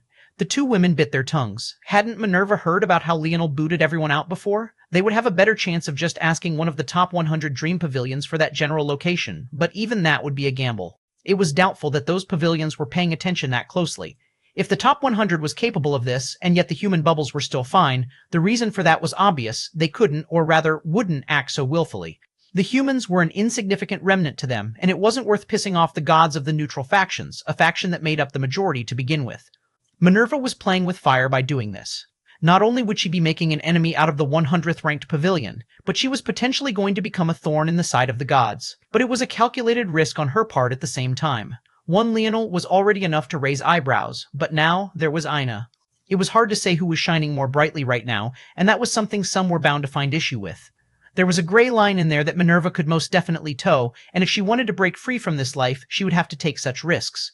She had no intention of wiping the rest of the human population from existence, though she very much had the strength to do so. All she wanted was the Minerva treasure. In fact, if she got it, she wouldn't even care about leaving both Leonel and Aina alive as well, after she taught them a very valuable lesson about not slighting a demigoddess. "Go," Minerva said coldly. "Yes, mistress." The two women bowed hurriedly. With their strength, accumulating merits to reach the top 1,000 again really wouldn't take long. Aside from the Gem Dream Pavilion that had lost all of their members, the Breeze Dream Pavilion had already made strong headway into returning to their former glory. As the two women left, the last of Minerva's rage slowly dissipated. She realized why it was she had lost. She had been too arrogant. She felt that she deserved to be arrogant, but she had pushed it too far. It was because she was stuck in a cycle of trying to regain the glory that Elric had sullied again and again through asserting her dominance over lesser beings, but that would never get her anywhere. Hearing Elric's words about ascending to godhood twisted her gut with disgust because she knew that it was nothing more than empty boasting. She wondered to herself, had she sounded like that to Leonel's ears? He was arrogant as well. No, he was something beyond arrogant, a controlled balance between self-assurance and self-awareness. She could feel his dream force very clearly back then. It had started off as a perfect reflection of her own, and then it changed. The disgust welled up in her heart again. Was she really taking the success of a mere human as a template to be used? However, that disgust was quickly suppressed by an even greater rage, one that painted the picture of Elric's visage. Her chest began to heave again before she could slowly rein it in. She was above it, she was above it all. A mere human couldn't stop her steps. However, the likes of Elric had no right to make her act like this. She was a queen. No, she was an empress that should be indifferent to the world around her. She could take things in calmly, observe them in silence, and then act decisively. She was free to look toward her enemies with disdain, but only after she understood them thoroughly. That was her balance, her own unique perspective on the world. When she reached that conclusion, she felt a calmness overwhelm her, a tranquility. Her dream force shimmered and rose. From the higher life state, it rose to the quasi-creation state and even took a peek into the true creation state before rebounding back. However, from start to end, much like the regal empress that she was, the fluctuations were subtle and imperceptible. Her temperament became more refined, and her grace returned. Her previous demeanor, calm and soothing, came back on another level entirely. Even so, she only basked in the change for but a moment. This was what she deserved. It was only a matter of course that she would have such a breakthrough. Her mind turned to the remnants of the Gem Dream Pavilion. They can be used, she said lightly, a smile tugging at her pink lips. Chapter 2604, More. Chapter 2604, More Success. A smile spread across Leonel's face. It had been a long time since he felt such a sense of accomplishment. It was funny to say so, considering he had had so many breakthroughs recently, but there was just something about crafting that he liked more than most other things, and now he felt that that feeling would only grow all the more. With this new view of crafting, it felt like every crafting project was another puzzle to sort out. Not only would he need to think about which ores to use, something that he would normally need to do anyway, but he would have to think about not only how they interacted with one another, but also what force arts he would use and how said force art would change the way they interacted with one another. On top of that, he would need to think of a method of conveying his thoughts through said force art, essentially creating a new force art language every time he crafted something. Maybe even a new language multiple times for a given craft. It just felt so mentally stimulating. He realized now how silly it was that it had taken him so long to realize he was a wise Star Order. It was so obvious now thinking retrospectively. Most things he did in his life until he learned about crafting were purely out of his competitive instinct. Even crafting had somewhat started like that. He just wanted to one-up his dad, but it quickly became something different. It was like an endless well of knowledge he could constantly be curious about. Even when he thought he reached the end of it, there would always be more. And he loved that. Leonel was already eager to move on from complexity to simplicity, but he took a step back. He had already been in the lab setting for a while, and he hadn't seen anyone for a long time. The old him would have gotten lost in this feeling for even longer, likely not coming out until he had already grasped the self-path. Who knows how long that would have taken? By his calculations, probably a few months at least, between 3 months to half a year. All things considered, that was a very short amount of time, and it was a testament to the current strength of his dream force and dream sovereignty. But he had other things to do. He crossed into the abode setting. He then stumbled across a couple he had basically forgotten about. In the distance, Simona and Eduardo sat shoulder to shoulder, leaning against one another. Sensing the fluctuations of their souls, they felt quite a bit of peace, but also a lot of trepidation for the future. Leonel's chuckle caught them off guard, and they immediately spun back as though they were ready for battle. Leonel didn't seem fazed. Eduardo was a danger to him in the past, but even then, while they were in Anastasia's world, he had complete control over them. Honestly, anything that he would have needed these two for had already long since passed. He didn't think that the Godlings were a threat to him anymore, though. Their movements as of lately were odd. Giving them a smile, Leonel turned and walked and vanished. He hadn't come here for them. "Wait," Simona called out, but Leonel was already gone. Of course, Leonel could hear her just as well from anywhere within the world, he just didn't care to return. "You seem to be progressing well," Leonel gave Goggles a grin. "Ah, yes," Goggles spoke as he quickly scrambled to his feet, a hint of subservience in his eyes, as well as hints of eagerness as he hoped that Leonel would give him another opportunity to improve. Leonel sighed. He missed the old relationship he had with Goggles, but it seemed that that would no longer be possible. "No, it's still possible. I just have to give it time and more effort than I am." Leonel had given Goggles dimensional cleanse to practice, and he had managed to form 2 stars. Honestly, Leonel had been expecting more out of Goggles, but when he thought about it, he really didn't know anyone who had managed to form as many as him. Maybe this was just normal. "All right, I won't disturb you for too long. Be sure to check on the others for me. I heard that Norman's and Roland's families are both expecting children." Goggles smiled and nodded. With that, Leonel turned and left once again. As much as he wanted to check on Roland, that former good friend of his, he felt that they weren't close enough after the resurrection to do so. Leonel could remember spending long periods of time with Roland and his wife, even living under the same roof. But now, they were practically strangers. The best he could do was try to be there for them when he could. He would help them grow more powerful, and hopefully, they would grow close again one day. At the very least, he wasn't alone. He had a wife of his own now, and he also had his brothers. Leonel took another step and vanished, appearing before a group of sparring men. He plopped down between Joel and Alan, wrapping his arms around their shoulders. "Hey Joel, guess who I found?" Joel was stunned by Leonel's sudden appearance but immediately drawn in by the question. Leonel's grin widened. A certain sandy-haired blonde. Joel froze. Did you? Did you really? Leonel's laughter boomed. I didn't just find a sandy-haired blonde, but I also found a certain sadistic half-spiritual too. Raj, who was taking his turn at wrestling Arnold, was instantly swept off his feet, hitting the ground so hard he saw stars. Leonel's laughter continued to echo. He couldn't even believe that he didn't come to tell them this immediately. It felt good to change his ways. "Since we're going to do this, we might as well do it right," Leonel said with a grin. "This world needs more little babies crawling around." Chapter 2605, Brighter. Chapter 2605. Brighter Leonel spent some time with his brothers before returning to the lab setting. He didn't establish a connection with the outside world because that could lead to some issues, which was why he had taken so long to break the news to them, and also why he hadn't really been communicating with Aina either. The Force. Arts the Gathering of Kingdoms worked on were far beyond what level King had been on, and before his recent breakthrough, King had practically been a suffocating influence to Leonel. So it wasn't Leonel's place to make large deductions about how everything worked. For all he knew, if he projected his voice to the outside world, then it would register Anastasia's world as part of the Gathering of Kingdoms and try to take hold of it.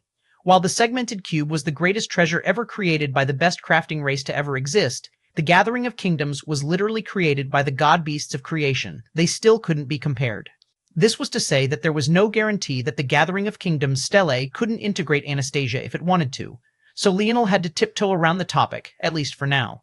As for Aina, he wasn't worried about her in the slightest. He didn't need to watch her battles to know that she was absolutely crushing it, and crushing it Aina was.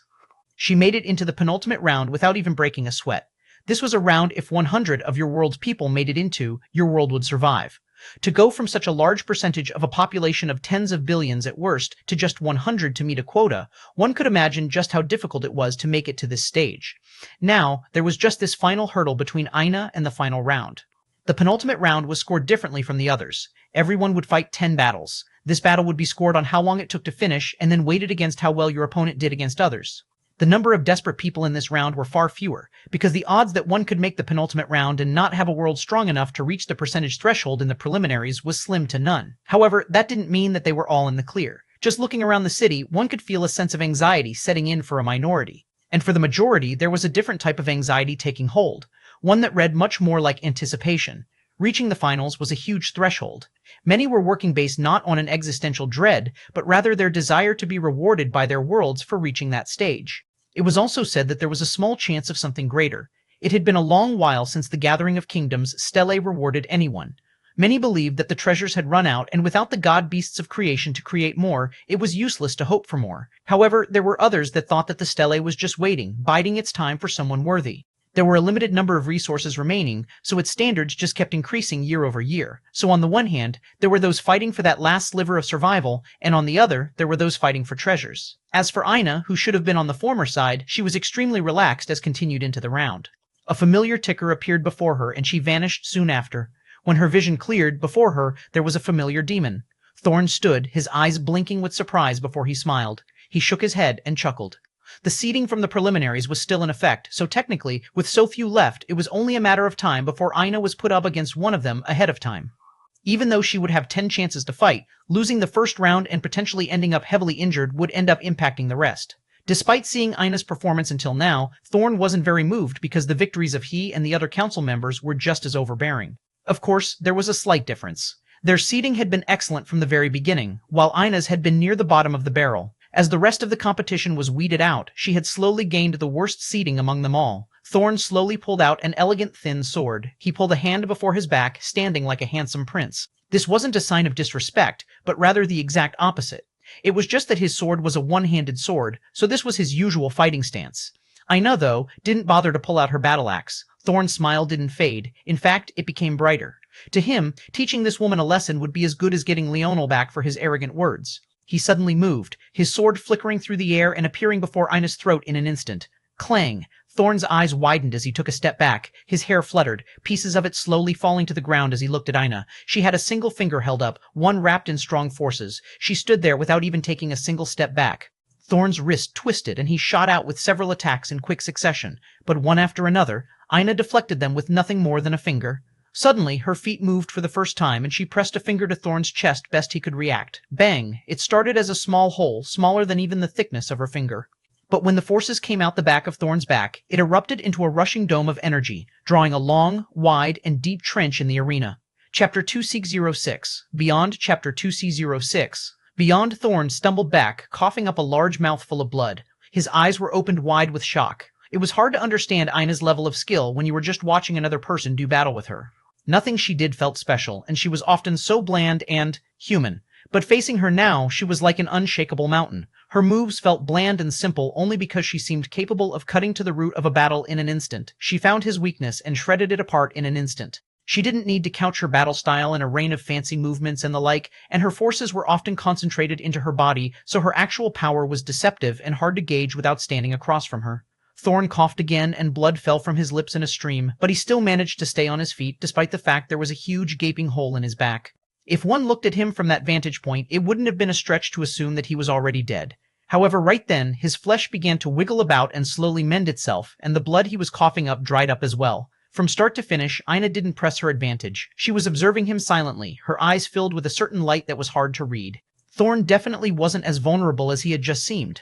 But that was only part of the reason she didn't attack. This man had angered her husband, and that was enough for her to teach him a lesson that he would remember. A quick victory was nice. A dominating victory would be better. Thorn took a breath and stabilized himself. "You're going to regret that," he said lightly. His body began to morph and change. Violet scales erupted across his body, and his shallow horn became larger and more prominent. A heartbeat that sounded like the roar of a violent beast spread out into the surroundings, and another energy took shape in the air. Dream force? Ina thought. Even so, she remained entirely unmoved. Thorn began to walk as his body slowly grew to 3 meters tall. He circled around Ina, every step he took separating out another clone of him, each one seemingly just as physically real and substantial as the last. Suddenly, they all moved. Looking at the swords slicing through the air, Ina actually realized that they were all real, and each one was more than twice as powerful as Thorn had been. He was clearly hiding a great deal of strength, and might even be hiding more. Ina raised her finger again, and this time she gently drew a line through the skies and then pointed down. A circle of raging battle-axe force took shape, spiraling almost out of control and shredding all of the clones apart. She took a step and vanished, grabbing one of Thorn's horns and pulling him down to the ground. The demon's face smashed into the earth as Ina kneeled over him. "Anything more?" she asked. Thorn felt his heart freeze over. He was a calm man, truly. Even after those things Leonel said to him, aside from a hint of disappointment, he didn't really feel much else. But right now, he was filled with so much rage that, ROAR, his heartbeat raged out of control, his sword force and dream force rising into a formation in the skies, and was formed of dozens of swords. Ina took a step back as Thorn erupted from the ground. She looked up into the skies and shook her head. It seemed that this was all the demon had to offer. She pointed a finger upward, and a beam of light streaked through it. After hitting that single point, the entire formation seemed to have lost its strength, wilting away before it could even make a single attack. Thorn rushed Ina like a savage, his thin sword being replaced by a heavy sword that made Ina reminisce about something. She wondered where Miguel was. He, too, used a thin sword until he was pushed to the edge by Leonel, only to swap to a great sword.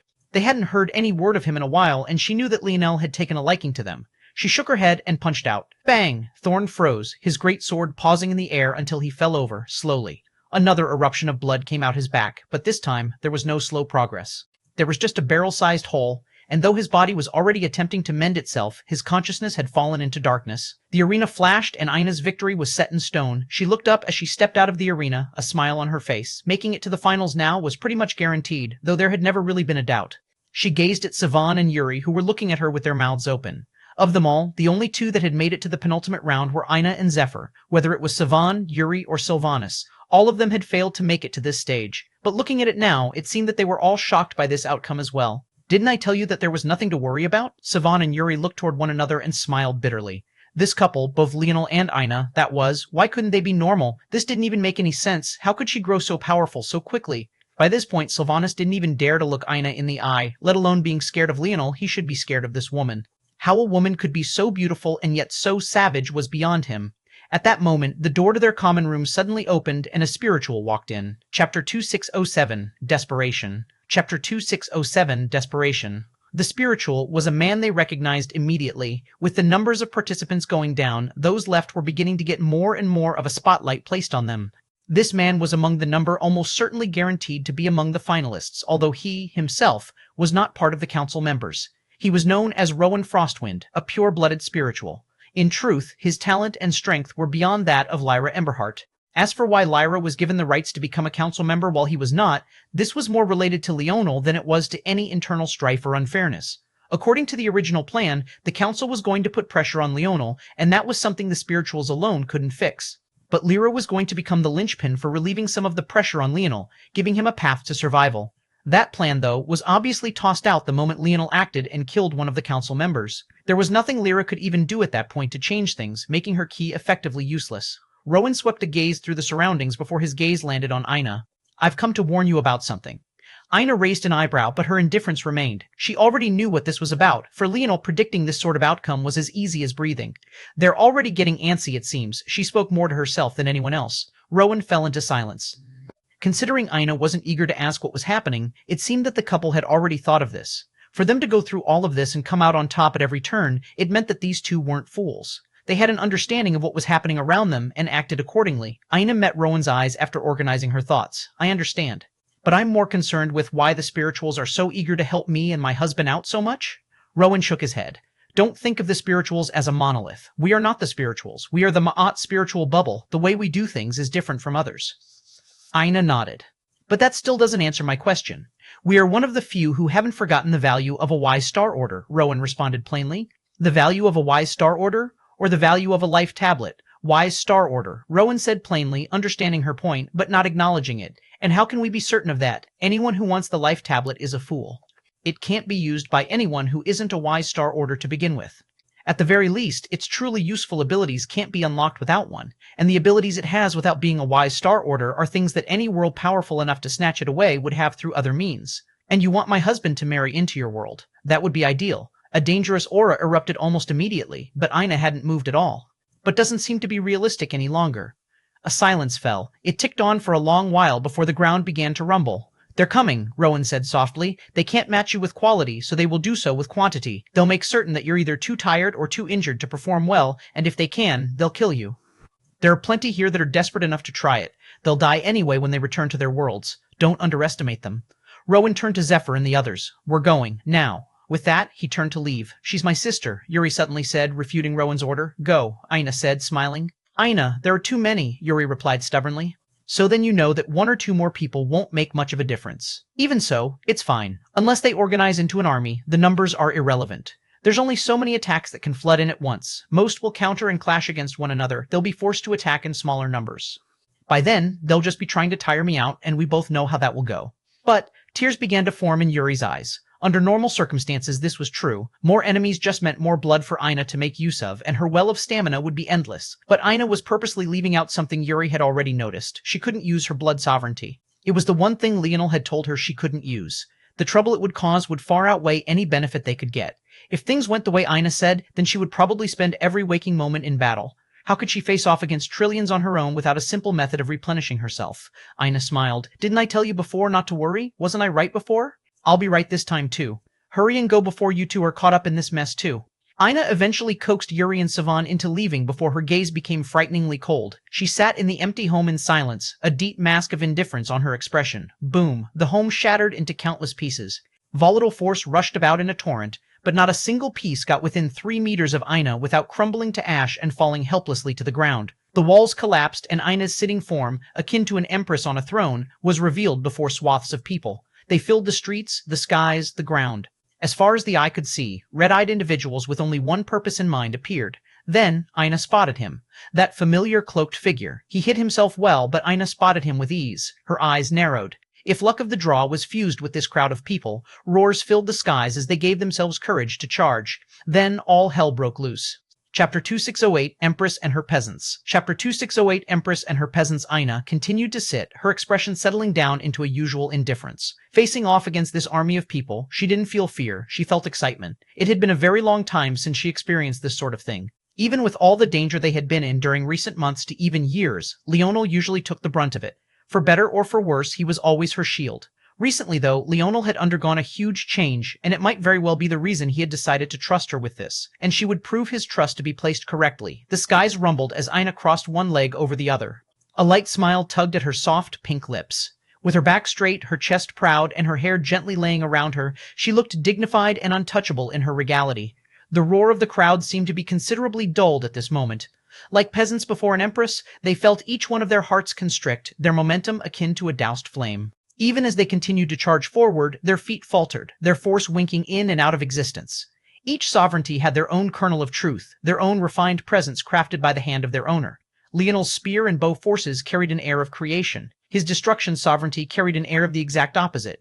As for his dream sovereignty, it was now a dichotomy of respect and persistence. As for Ina's, a dense battle lust filled the skies. It was suffocating and all-pervading that it seemed to form very real and tangible tendrils of will in the skies. At the same time, her mental coercion, something she usually kept under lock and key, spread out with even more fervor. She continued to sit there, her legs crossed and her chest tall. Her curves were proudly on display, and yet not a single person seemed capable of looking her in the eye, let alone observing such a thing.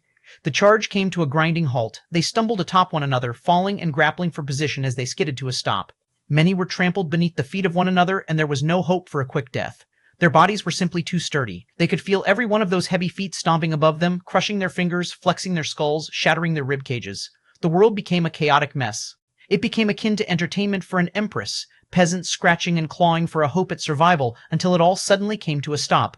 The city fell into silence, the slight swing of Ina's leg, the only real sign of movement. Is that all? Her voice was the most beautiful voice they had ever heard. Their hearts ached at the three words, so much so that they hardly felt the disdain behind it. Their eyes turned red, and they looked at Ina with longing. Some who were exceptionally weak of heart and spirit fell to their knees, slamming their heads against the ground so hard in a kowtow that they shattered their own skulls. Ina seemed unfazed by the scenes of murder and carnage, the same light smile tugging at her lips. It was pretty much as expected. There were many in the back that weren't affected by Ina's coercion, mostly because she didn't even bother to spread it out that far. But because of those before them, they couldn't get into position to attack even if they wanted to. Defenses? The people they sent became their own form of defense. A ticker suddenly appeared before Ina. It seemed that her next battle was set. Soon, she vanished. And when she appeared again, there was a nomad she recognized standing before her. Caspian of the Council. She smiled, taking out her battle axe. She didn't need to, not by any stretch of the imagination. But she wanted to. What? Are you going to surrender? Ina asked, her coercion filling the air. She began to walk forward with light steps. The current Ina was wearing what she loved to wear the most. It was a thick, black, military uniform filled with pockets. Her feet had thick-soled boots on that made the gentleness of her steps make little to zero sense, and yet it was hard to look at her as anything other than an untainted fairy. Caspian was the one who set the rule against Dreamforce usage in the city limits.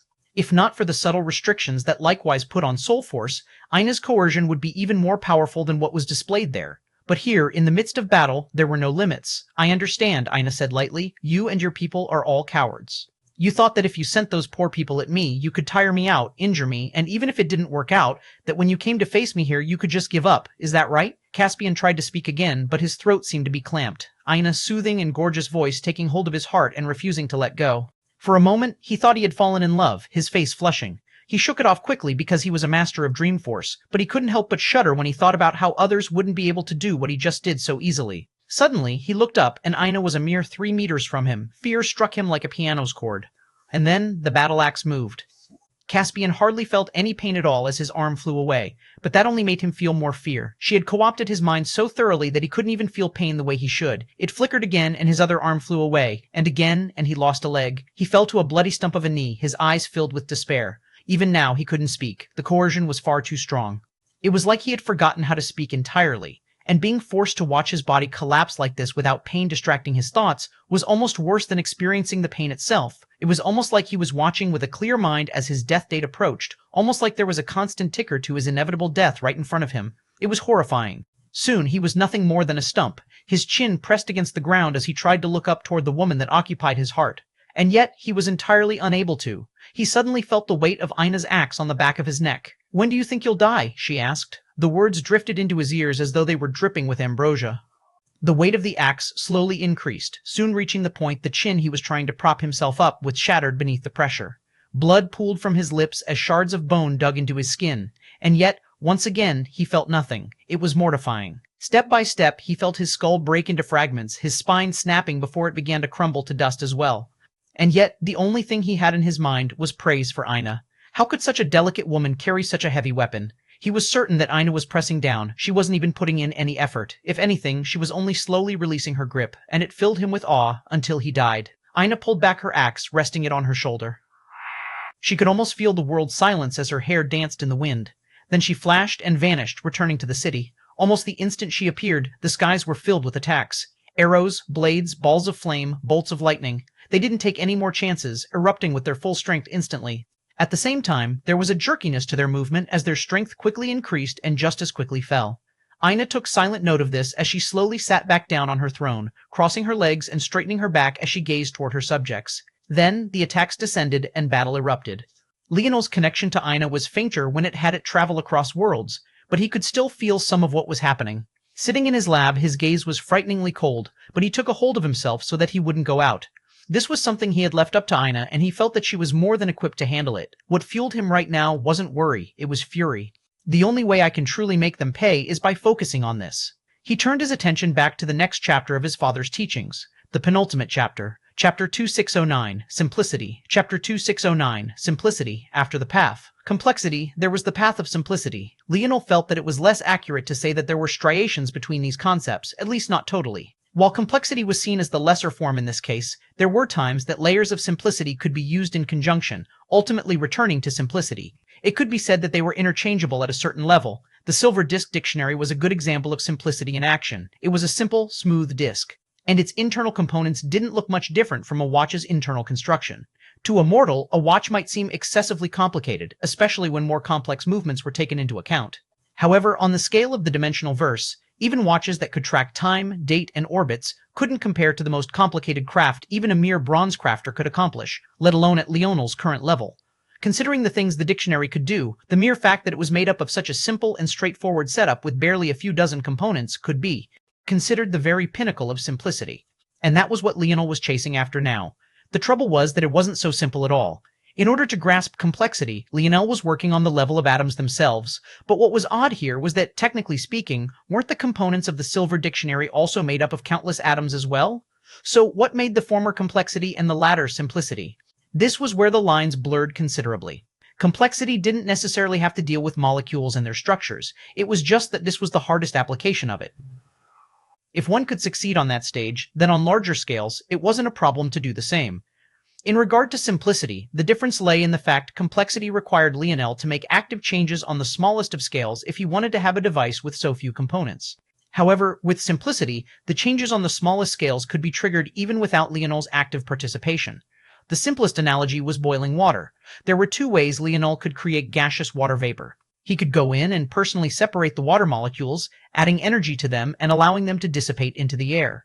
Or he could light a fire that evaporated them instantly. This was the difference between his current application of complexity and what it would take for him to reach simplicity. Essentially, his father's dictionary was working on a molecular level, but the enclosure of the silver disk allowed those molecular changes to flow naturally from an influence of the atmosphere without needing manual input. Just the explanation of this difference was enough for Leonel to spend quite some time just making sure he grasped the different nuances of everything. But now he had to actually do it, and that was a whole other can of worms. If he used the silver disk as a case study, there was something about the combination of materials used, the enclosures, and even the sentence Leonel, and it could speak, that triggered its very specific responses. Essentially, it was like a trained language model, except it was in physical form and there was no obvious program. Simplicity my ass, Leonel shook his head. This didn't even seem like simplicity at all. It felt like complexity pushed to such an extreme they needed another name for it. To an extreme, that was how a lot of things worked. The Cobra demon that he fought had been on the verge of reaching the impetus state back then, and because of that, its frosty force was being bolstered by a completely opposing comprehension, that being a superheated sort of energy. It seemed that this was the natural progression of things, to push so far in one direction that you could suddenly see the light for the completely opposite. Scarlet. Starforce was exactly the same way.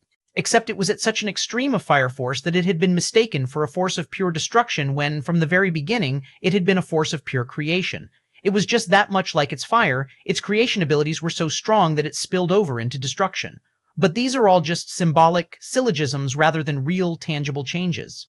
Creation is still the root of Scarlet Starforce, even if it's at such an extreme that it destroys instead. Much like the Cobra Demon never actually used Fire Force either, it just wanted to use my Fire Force to bolster its cold forces. Then, does that mean that simplicity is still, at its core, just a higher form of complexity? Leonel sat and thought, not immediately trying to brute force his way to an explanation. He felt that his thought process wasn't quite right. Those things were forces, but this was a discipline of sorts. A discipline? Is that even the right way to think about it? Maybe it is. Dad's lessons haven't taught me exactly how to craft since the very first lessons. Those techniques on exactly how to process materials, how to fuse ores, how to communicate with your metal spirit, I haven't used them so strictly since I was 18. I deviated from them a long time ago. I can't remember the last time I actually named one of the crafting techniques I used. Crafting feels more like a philosophy you follow, and now, even the strictness of which force art language to use has been loosened to the point I have to create a new language every time I craft. The thoughts churned in Leonel's head, and he felt that he was close to something. Then it suddenly clicked. This simplicity, it's the pinnacle of the life grade. That's what it means. Evolution, the world, life itself is so endlessly complicated, but does it ever look complicated? It's complexity couched in simplicity, chapter 2610. Exhilarating, chapter 2610. Exhilarating the understanding made Leonel's eyes glow brightly. That was right. That was what the life grade was always meant to represent. It was meant to be a living being's attempt to create something with a life of its own, a single item formed of many that somehow worked as though it had always just been one item. That was the beauty of the life grade, a seamless creation, one that reflected real life itself. That was also how he had to think of simplicity. He had been so close, and yet so far at the same time. This is why how you comprehend something is more important than that you've comprehended it. I was already aware that the dictionary used something about the environment to elicit changes to its structure and deliver its responses, but it never really slid into place until now. The dictionary was akin to a world. This world had the influence of evolution pressing it down from all sides. The way evolution works is that the weak fall to the wayside and the stronger, or rather stronger, survive and continue to breed, passing down their mutations until it's ubiquitous among a population and the population becomes strong as a whole. A similar principle is being applied here. The craft is structured and enclosed within an atmosphere that has certain parameters dialed in to force certain responses. Evolution is very flexible. The kind of evolution that occurs is entirely dependent on the atmosphere in question. Cold-blooded animals wouldn't survive in the cold. White creatures wouldn't survive in dense forests of green and brown. I have to essentially create an environment with my ore choices, my force art choices, and my force choices in general that elicit a specific response in my crafts. But that's just the first part. The core layer, the creature that's responding to the environment itself, also has to be carefully chosen. Even if I wanted to create a creature capable of handling the pressure of the oceans thousands of kilometers below, it would be stupid of me to throw a leopard down there. No amount of evolution is going to turn a big cat into a fish. Leonel's thoughts churned, and he slotted in his new understanding piece by piece. The deeper his understanding became, the brighter his thoughts became. And for the first time, he could see a narrow path toward crafting the dictionary he had relied on all this time. It was still far beyond him, and he was certain that it had many applications of the self-path in it. But he already had thoughts on how he might even go about creating an AI of his own. The feeling was better than he thought it would be, mostly because he also felt that there was hope in helping Anastasia through this path as well. So long as he kept pressing, he would be able to reverse the stupidity of the Minerva race. Leonel delved into a practice session. To him, with the way his mind worked, theory was often just as good as actual practical application. He usually didn't have issues and was able to perfectly replicate the thoughts in his mind to action. But in this case, he wanted to see it in action. To truly test the limits, he made a weapon he wasn't too familiar with, a sword. He only used 3 ores for it, and it was a hiltless weapon. He forged it into a single piece of sleek silver metal. It was so simple that it looked like something forged in the Middle Ages, except for the fact its body was so perfect and without flaw or imperfection upon second expectation that it couldn't be tied to that era at all. Leonel smiled and retracted little Tolly and let the little guy wrap around his arm. With a thought, he raised the sword with his earth force. Then he released it. Shearing! The sword buried itself into the floor. The simple sword flashed with forces and then dimmed as though it had run out of energy. Then it crumbled to ash. Leonel whistled. He wasn't disappointed by the outcome at all. In fact, he was in shock. He had only used fourth-dimensional materials, and it had torn through the floor of the lab setting. Although Anastasia was a home and not a fortress, everything around here still had the air of the 9th dimension. In addition, this lab setting was designed to at least be able to withstand some backlash and potential explosions from experiments. For a sword formed of fourth-dimensional materials, Leonel had casually created out of thin air himself to pierce into it, and from a simple fall at that, Leonel grinned. It worked. It was hard to see the environment when it was a sword and not an enclosed mechanism like the dictionary was. But that was the beauty of simplicity. The environment or atmosphere didn't have to be so elaborate. Just something as simple as the interaction between the forces and force arts he chose could have this sort of effect. Just now, he designed the sword with ores with strong repellent forces. Then he formed force arts that contained the repulsion, rebounding it and forcing the ores to repel it again. This feedback loop would continue until the sword pierced through what it was trying to repel away, or it collapsed like it just did. The complexity came in the obvious pitfalls of this sort of path. If the ores were designed to repel everything, then why didn't it just bounce off the floor instead of piercing through it and repelling the sides instead? That was where Leonel's creativity and flexibility came into play. How he diverted the forces, how he forced the sword to adapt and evolve with the environment around it, was all now part of his crafting process. And it felt exhilarating. He gripped his fists, his eyes glowing with a fierce light. Aina took a breath and exhaled slowly. The number of corpses around her could pile into a mountain, while her face had a slight hint of paleness to it. A ticker appeared before her for the 4th time. It seemed that it was time to battle again. As forces rose into the skies to launch an attack at her again, she vanished. When she appeared, a familiar, lazy cloud race youth was standing 20 meters from her. Yet another council member. Chapter 2611. Tough. Chapter 2611. Tough. Aina took a deep breath in and exhaled. The wind whipped around her, but there didn't seem to be enough to fill her lungs. Across from her, Orion stretched. He had just awoken from a nap, and though he was a bit surprised to see Aina here, it wasn't too much. It was bound to happen. His lip curled into a smile as he watched her trying to catch her breath. Unfortunate. I asked them not to put such a beauty through hardship, but there was only so much I could do. He shrugged his shoulders. Those guys are pretty heartless. Well, I think one of them is just acting out of jealousy. Maybe you'll meet her, though it seems unlikely at this point. Lumina is her name. No need to thank me. As Orion spoke, he suddenly moved. In truth, he wasn't too worried about wasting enough time for Aina to completely recover. An expert on Aina's level, to be tired to the point she was heaving for breath, needed to have been pushed far beyond the point a few seconds of rest would be helpful. That was the way of the world. The stronger your body was, the harder it was to injure it. But when you injured, it was also far harder to heal it with external items. And in this case, when you were tired, Orion appeared before Aina, a bright smile on his face, a strong punch suddenly coming from him. Aina almost didn't get a chance to read where it was coming from. Orion didn't seem to be using Dream Force, and yet his ability to obscure vision and trick the mind was on a level that Aina had only seen from Leonel. Aina reacted quickly, smashing her polearm into the ground in the path of Orion's fist. Just as the two, fist and polearm, were about to collide, Orion's arm suddenly came to a grinding halt. He laughed, gliding backward. The sudden burst of action made Aina's breathing even heavier. Even such a subtle action seemed to have pushed her over an edge. A shame, a shame. The penultimate round gave everyone far more leeway, and battles were more spread out, allowing time for rest. Although this was only Aina's 4th fight, it had already been over a week since all of this started. Everyone liked the feeling of having more time to rest, but this good news was the exact opposite for Aina. She was already so tired, and it was just the 4th battle of 10. And what about the finals after this? The finals would have only 100 people, but it would also have the most battles. Every single finalist would fight the 99 others in order to form a perfect and comprehensive ranking. Of course, it seemed likely that once Aina made it to the finals, she would just directly give up. After all, she would have reached her objective. However, would she make it there given how things were going? Orion's face suddenly morphed. The flood of clouds coming out from the back of his head disappeared. Soon, he was a handsome young man with pale violet hair and irises. He stood taller and he flashed a bright smile. Aina's gaze turned cold. Aya, what's with that reaction? Did I not do your hubby justice? I thought I did a pretty good job. Orion reached out a hand and a spear appeared. Better? No? He shook his head, seemingly lamenting something. Oh, I got it. His eyes lit up and his expression turned colder and different. This is it, right? I was too cheery. Why a woman like yourself would want to marry a man who's nothing but ice cold all the time is beyond me, but to each their own, right? Saying such words while wearing the face of some who looked ready to commit murder felt out of place. Even his voice itself was laced with the same coldness, suddenly mimicking Leonel's to perfection. Orion moved again, and spear shadows filled the skies. But they quickly lost their form, becoming akin to slithering snakes and lashing whips.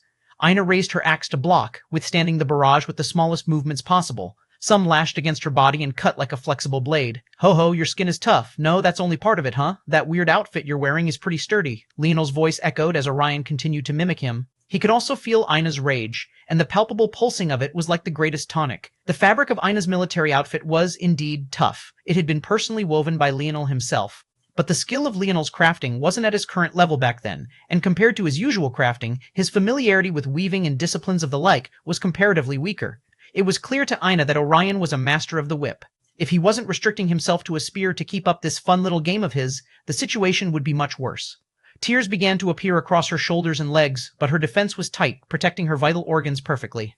Behind her spinning blade and heavy breaths, her gaze was only becoming colder and colder. Every time Orion laughed in Leonel's voice, spoke in Leonel's voice, quipped in Leonel's voice, she felt a deeper and deeper rage bubbling up inside of her. All right, I think that's enough fun, Orion suddenly said in Leonel's voice. You can either die or you can give up. But you should probably think about it really carefully. You're the last human, and you can't really afford to not make the finals. Who knows if this one loss will keep you out, right? His laughter echoed as the spear in his hand disappeared, becoming a metallic whip linked like the scales of a silver dragon. He cracked it once, causing a booming thunder that suddenly shattered the entire arena. Boom, boom, boom. Chapter 2612, Stead. Chapter 2112, Stead. Ina suffered the first strike, blocking with a swing of her axe.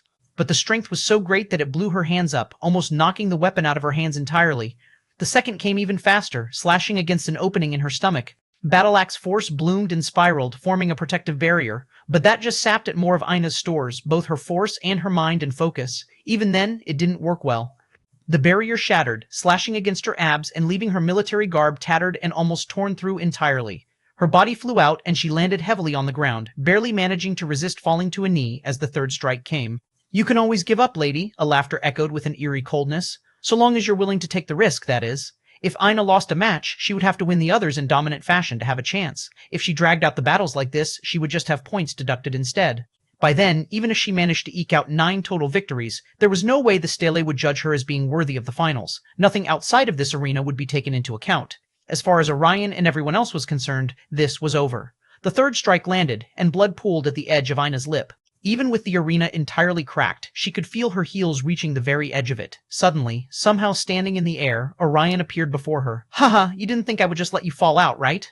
Orion's whip lashed out, and in that instant, Ina's aura flared. She turned around like she was wrapped in lightning, reaching out with a hand and grabbing the whip out of the air. Before Orion could react, Ina pulled down forcefully. Whatever technique Orion was using to stay in the air shattered under her pure strength, and he was driven into the ground with such force that he was buried up to his hips. Leonel's, or rather Orion's, eyes blinked in surprise, not quite understanding what just happened. How had her strength suddenly exploded? Looking at Ina, still heaving for breath, her body radiating with murderous intent, Orion felt like he understood. It wasn't that she was so tired that she couldn't display more strength, it was rather that her weakness was a form of rejuvenation. She was trying to use less strength than her body could recover, and he had slipped up. A bit annoyed, Orion sneered. You've already exposed yourself. The next person won't make the same mistake as I did. Ina didn't seem to hear him. For what you've done today, you've already signed your death writ.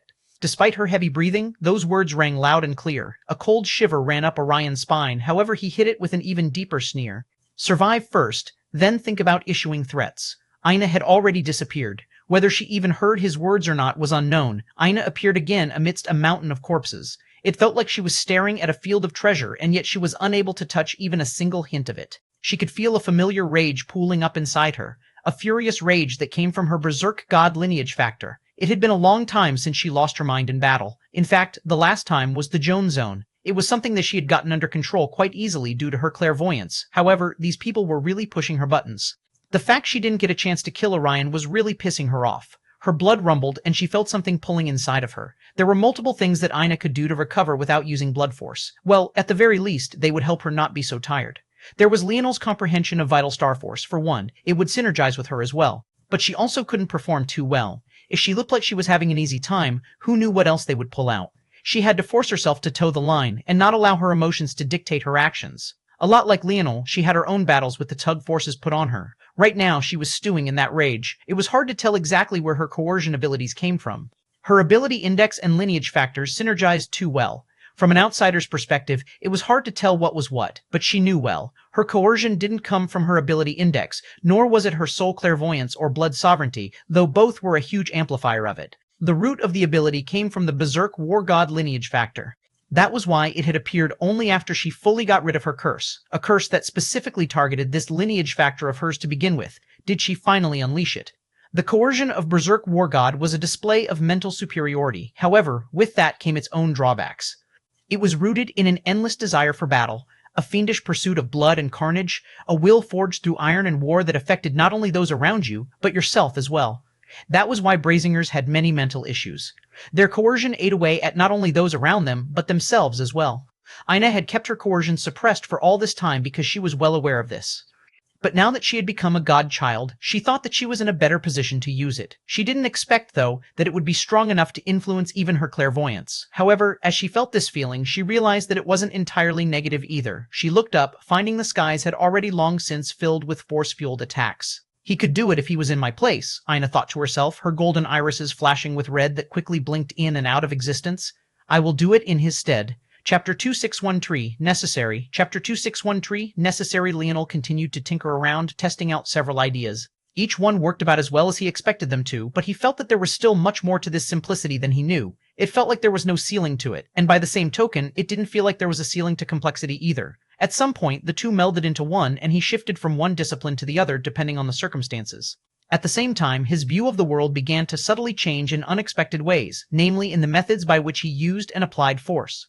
Just in general, there was nothing about crafting that shouldn't necessarily be applicable to combat. It was a bit harder to see those paths, but it wasn't impossible either. It was trickier to, say, come up with the perfect force art to use in the middle of combat. When you were crafting, you had essentially all the time in the world to think of little quirks and take into account several possible factors. In battle, though, the situation changed many times a minute even if you were in the third dimension, let alone at Leonel's current realm of strength. By this point, Leonel's current opponents made the thinking speed he had been extremely proud of back in the dimensional verse seem like nothing more than a joke. Of course, he had likewise left that level behind long ago, but it was a fact that, as of now, the situation of a battle could change hundreds, thousands of times a second even. Leonel was confident that most of the enemies on his level couldn't match his speed of thought, not even remotely. The main issue was that he needed to be even faster than that if he wanted to use it in combat. Either that, or he would need to start applying his simulation abilities in combat and reading what would likely happen instead of reacting to it. Unfortunately, that was also easier said than done. All that said, the matter of combat was actually quite far from Leonel's mind at the moment. He was completely immersed in the world of crafting. This was clearly something he had done on purpose. The less he spent thinking about other things, the less often his mind would drift to Ina and what she was likely going through right this moment.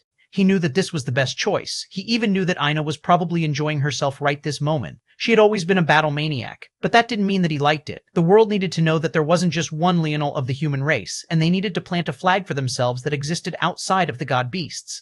Ina could do that with far greater ease than Leonel ever could, even though no one knew that he was a fox, and they also didn't know that he had both halves of the Northern Star lineage factor within him. He had too many connections with them. He was a wise Star Order. He controlled the vast Dream Pavilion. He was even a destruction sovereign. If he was the face of the human race, it would only lead to more and more problems. However, Ina was very much human, far more human than even Leonel, who was technically also a quarter demon.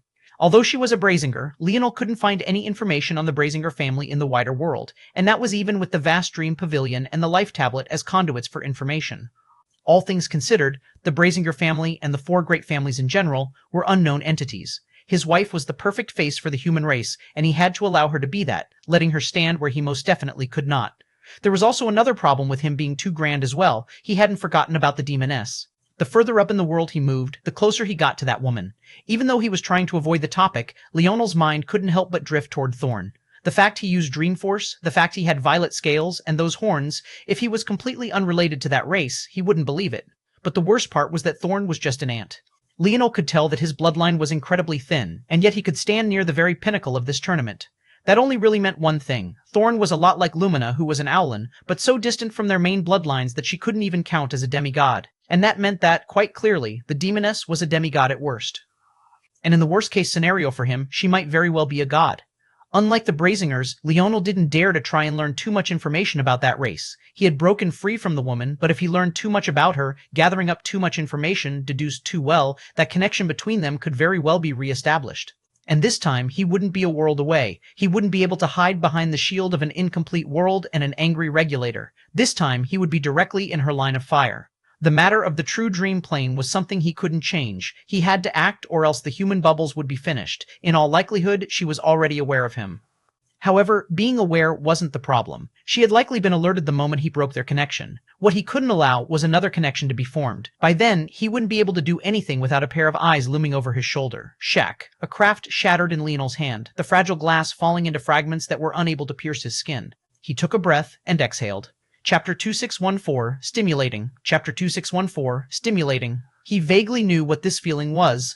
It was anxiety, an emotion that, quite frankly, he rarely felt. He didn't feel it when he first stepped onto a battlefield. He didn't feel it when he was thrust into the dimensional verse for the first time. He didn't even feel it when half a dozen races invaded the human domain with thoughts of murder. In fact, when he entered his first subdimensional zone, he never feared the Mayans. His thoughts were entirely consumed by the guilt of killing. He never really feared the event itself. He hadn't even hesitated to jump into that unknown zone on his own. Now, though, it seemed he actually had to deal with those emotions, and quite frankly, he found it to be highly annoying. He took a few moments to calm his thoughts and exhale a few breaths.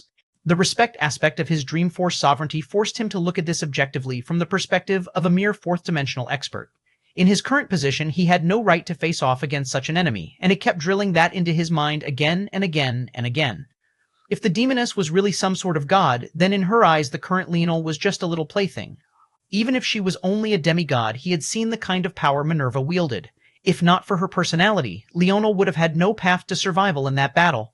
His mind was so good at analyzing things, and now it was holding up a mirror to his nose, forcing him to look at his inferiority right in the face. He hated it. It felt like he was deviating from a path designed for him in favor of one that wasn't very compatible with him at all. Is that even true? Leonel really sat and thought about it. The glass object in his hands began to reform as the pieces were pulled into his control. Was it that the path wasn't compatible with him? Or that he was resisting change, resisting improvement? He had a feeling that it was the latter. Even when people realized there was a problem with their demeanor, it didn't mean they would necessarily change it.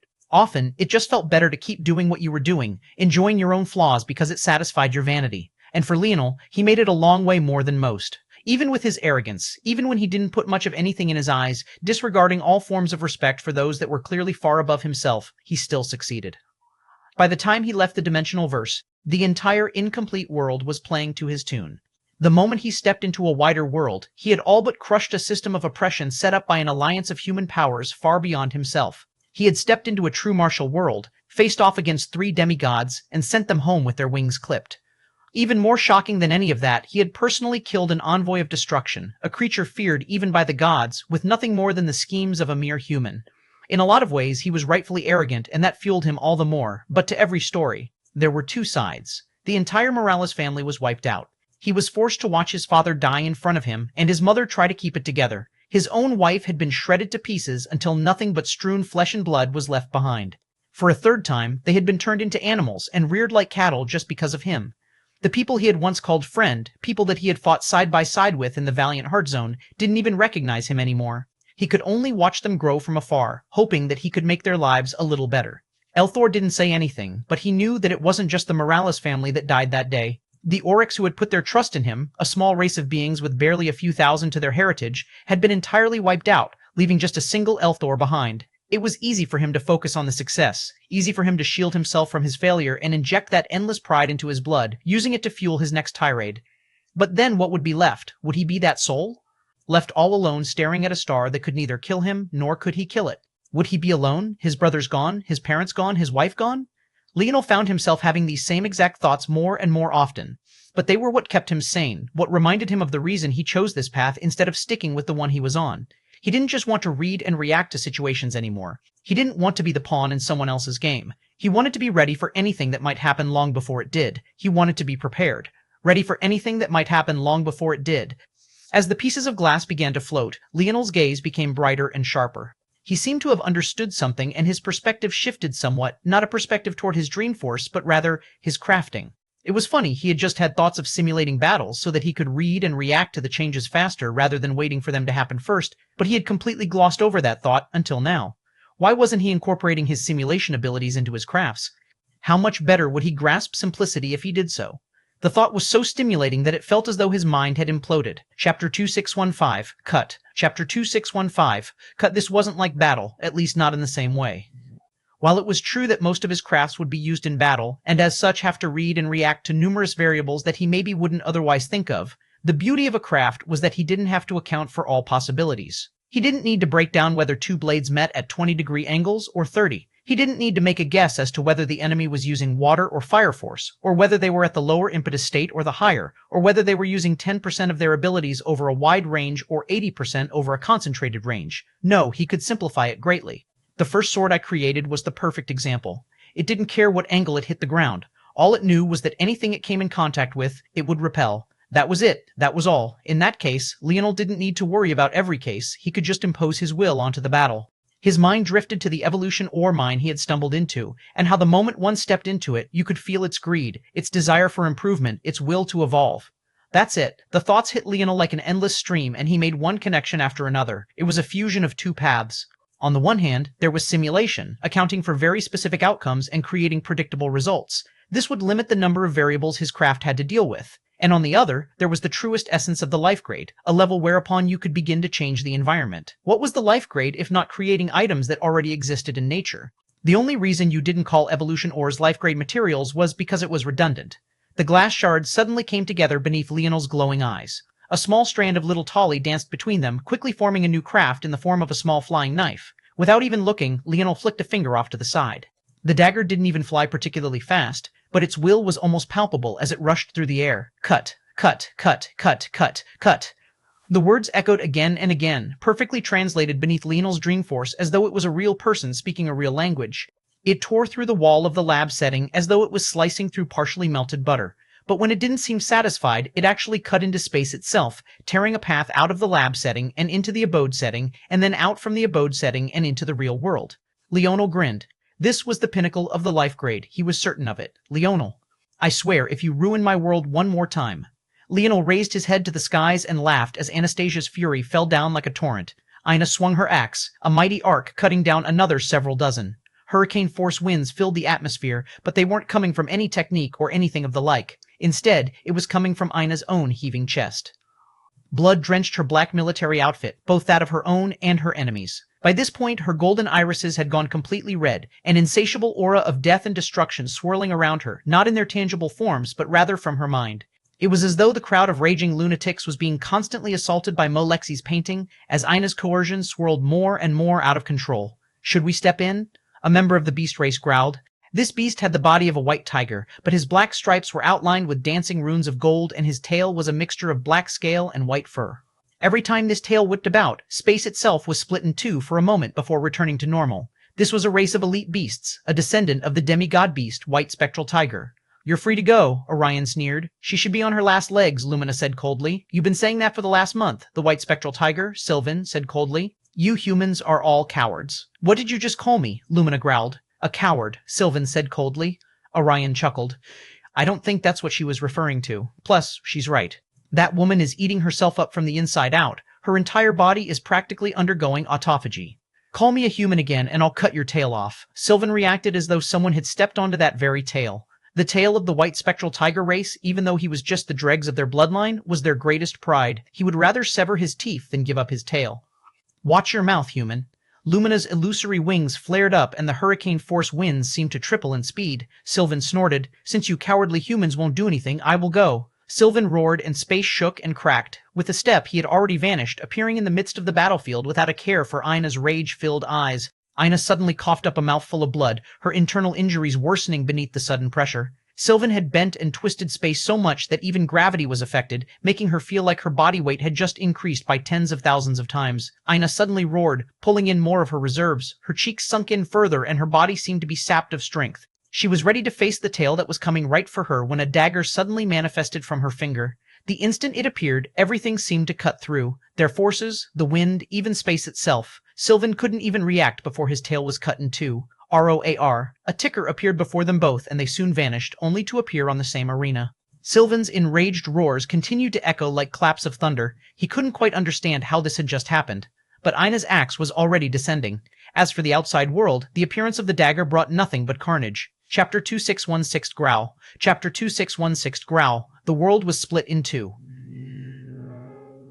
The small, seemingly insignificant dagger couldn't seem to be stopped, slicing through everything it came in contact with. A long tail of split space and void fluctuated in its wake, the split in reality so clean and real that it couldn't seem to immediately mend itself. No, it was more like the dagger itself had imposed its reality onto the world, leaving echoes of cut in its path that bent and twisted the laws of physics. Large swaths of the surrounding army died. They thought themselves to have just gained some reprieve from Ina, only to be thrown toward another hellish nightmare. Fear and inferiority colored their hearts as they rushed to get out of the way until, bang, the dagger collided with one of the pillars of the council, its tail wagging so hard that it seemed like it might break it as well. A clash of epic proportions was unveiled. Space and time seemed to fissure like glass, rippling outside like strikes of dispersing lightning. The dagger seemed truly about to pierce even through this pillar until its body gave way beneath the pressure, shattering and falling to the wayside. The council members in the distance watched on with constricted pupils. They had seen it for themselves. As much as Sylvan loved to be overprotective of his tail was just about as strong as it was. That thing was wrapped in so many layers of space that if you were too weak, just trying to grab it would probably kill you. And yet it was severed as though it wasn't even there, sliced apart and strewn onto the ground as though it was any other useless, hacked-off limb. But what shocked them even more than that was the clash of the pillars. The Gathering of Kingdoms had many facilities that hadn't been tended to by the god beasts of creation in countless generations. They were all too young to even know the number of gatherings that had taken place since the last god beast died. Due to this, the various treasures and facilities in this region had long since fallen from their pinnacle standards, and many had fallen even below demigod standards as well. However, among these treasures, the pillars happened to one of the few that were in relatively good condition. Aside from the Gathering Stele that was still firmly on a level all its own, the pillars were undoubtedly the strongest remaining, having a level that was infinitesimally close to the standards of a demigod life-grade treasure. And yet, just now, it had almost been pierced by that casually thrown dagger. They had no idea how Ina even had such a weapon on hand. Wasn't it said that the vast dream pavilion had already been gutted of anything of value? If Ina had been in a life-or-death situation, it would have almost been more acceptable. At the very least, it would have felt like a last-ditch effort. But Ina hadn't quite been there either, and the clash could have gone either way. Did that mean she had more of those weapons? This is already her 9th battle, Orion said somberly. If she wins one more time, they will survive. Silence fell. Had they already waited for too long? Should they risk their lives in a final attempt to take her down? Ina's red gaze met Sylvan's similarly furious gaze. He kept looking back toward the stump that was now his tail, cracked waves of space and spurting blood flying out from the wound. ROARA. He lost his rationality entirely, rushing toward Ina like a maddened beast. He had no idea that this was Leonel's doing. All he knew was that the dagger had come from Ina. And even if he did know, it would change nothing. He wanted to make them pay, make them bleed. How dare they profane his tale? The white spectral tiger appeared before Ina in a blur. This race of beasts was too well known for their speed and attack power.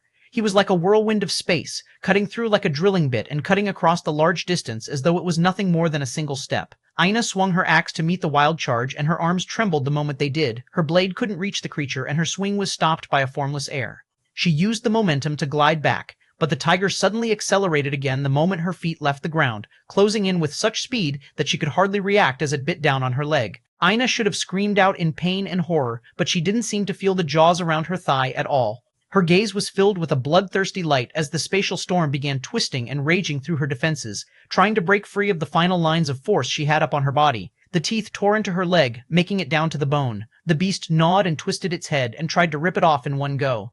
Ina choked up on her battle axe, the savage light in her eyes growing as she began to madly punch it down. Her hands alternated, one driving down a fist and another the blade of her axe. Shrack! She made it through the layer of space protecting the beasts, her fist, wrists, and forearm shredding to pieces. But she didn't seem to feel it at all. Her flesh nearly fell off the bone as she attacked again and again. Sylvan should have just driven her off the stage. He should have just tossed her out and claimed the victory if he could. But he was too consumed by fury. He wanted her leg. He wanted to make her suffer the same fate he had, to lose a limb that was no different from life and death to her. A guttural growl came from his throat as he bit into bone, wrenching to the side. Chapter 26117, Reap. Chapter 26117, Reap blood flew and splattered. Ina could feel her bones snap in two, just barely a few tendrils of muscle fiber and tendons holding it in place. But there was no doubt that for all intents and purposes, she had lost her leg. With just another wrench to the other side, the beast would be able to swallow it whole. Even so, she didn't seem to notice at all, her fist suddenly smashing through the tiger beast's eye, grabbing and then pulling. Her other hand followed and drove the axe blade down, cutting into the other eye. By the time it retracted, a second fist was ready, driving even deeper into the crushed eye and pulling out more flesh and blood. The skies were dyed red, and Ina completely lost herself in the carnage. The blade drove deeper into the first wound it created as her fist became a claw. She wrenched at the wound, using her axe as a lever and pulling them apart with all her might. ROAROAROAROAROR. The pain it was suffering seemed to finally get through to the beast. It ripped its head to the side, taking Ina's leg and sending her flying into the distance. The white spectral tiger writhed wildly, not just due to the pain, but also because Ina's blood seemed to have gained a mind of its own, rooting into the tiger's body and eating it alive from the inside out. Ina landed on the ground with her one remaining foot and pressed off again so hard that the entire arena collapsed. She moved so fast that she seemed even faster than the tiger itself. Blinded and roaring with pain, the tiger beast couldn't even react as a bloody axe was driven through its gaping wounds, slicing the top off its head and shredding it to pieces beneath a whirlwind of battle axe force. Ina stood there, her gaze a fiery shade of red. Her hair danced and flickers of crimson took hold of their black strands. Blood dripped from her severed legs, the droplets of blood falling so heavily that they boomed against the arena floor. A shimmering mirage appeared to her back as she was teleported out. It stood so tall that its head was obscured by the clouds, not that its visage would have been clear anyway. The image was akin to one reflected in water. Nothing about it was clear and concise, but the bloody aura that it radiated. Ina's self-healing capabilities had been pushed much too far. She no longer had the capability of even sealing her wound, let alone growing back her leg. And yet, as she stood there, no one dared to move. The savage aura was so thick that it felt like they were swimming through a river of blood. This gorgeous woman looked no different from an asura in their eyes, a bloodthirsty creature who would let you rip her throat out if it meant that she could take a bite out of your heart. Aina raised her head, and a banshee-like shriek shook the skies. Many who heard it completely lost consciousness, their irises vanishing, leaving nothing but white balls of fear-induced trauma in their wake. They fell, never to awaken again. It had already been months, but their unwillingness to face Aina seemed to finally boil over.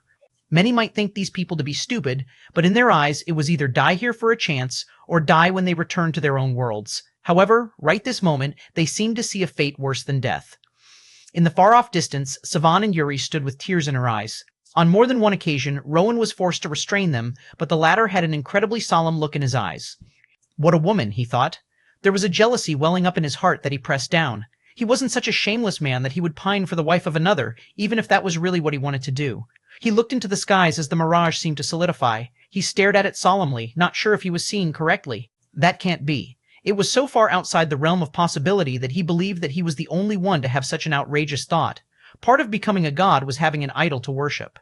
The gods of the dimensional verse had never needed to raise a finger to spread their religion because just the manner of their existence imposed their will onto the world, allowing those with particularly sensitive proclivities to sense them and become their apostles, spreading their word to others. In order to form an idol, one had to first form a dharma, an accumulating form of one's being, one's moral code, one's beliefs. When manifested, a dharma was something that stood above even sovereignties, a true manifestation of suffocating superiority. It shouldn't be possible for a human to form a dharma, and certainly not possible before reaching the creation state. But why did that manifestation feel so much like one? He shivered as the world collapsed and the clouds above dispersed to reveal an Aina with blazing red hair and eyes formed of orbs of ruby. The Aina on the ground was still very much with one leg. However, the Aina that stood as tall as the skies themselves was perfection incarnate, and when she swung her hand, the entire world fell to destruction. Boom, boom, boom.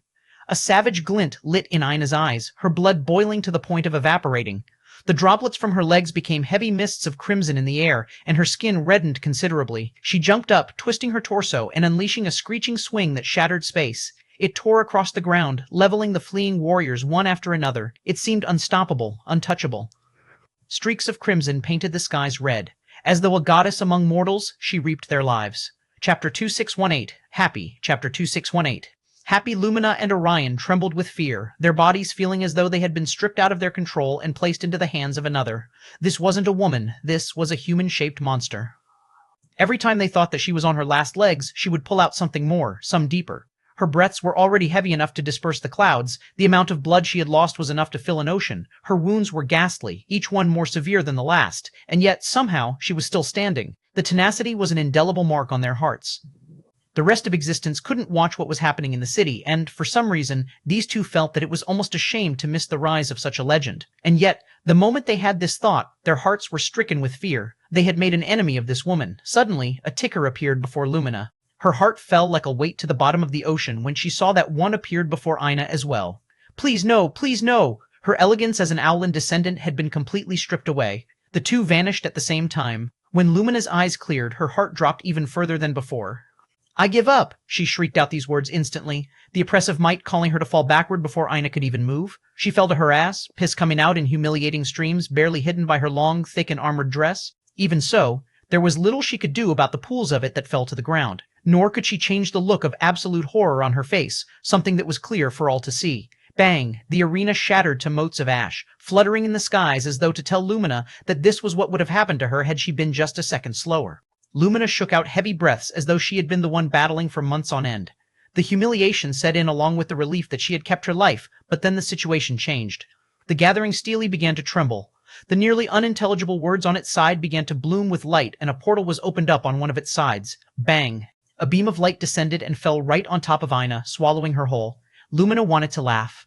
Deep down inside, she really hoped that the bitch had just died in the most tragic and unfair way, maybe even because she had broken some unknown rule. The fleeting thought brought her some comfort.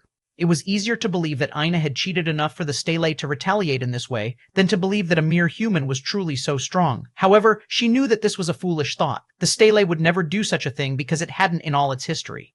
The god-beasts of creation were a benevolent race. There was a reason that of all the rules and punishments the council had made, none of them used execution as a punishment, because they couldn't. When the light vanished, as she had expected, Aina was still there. In fact, she was doing better than ever.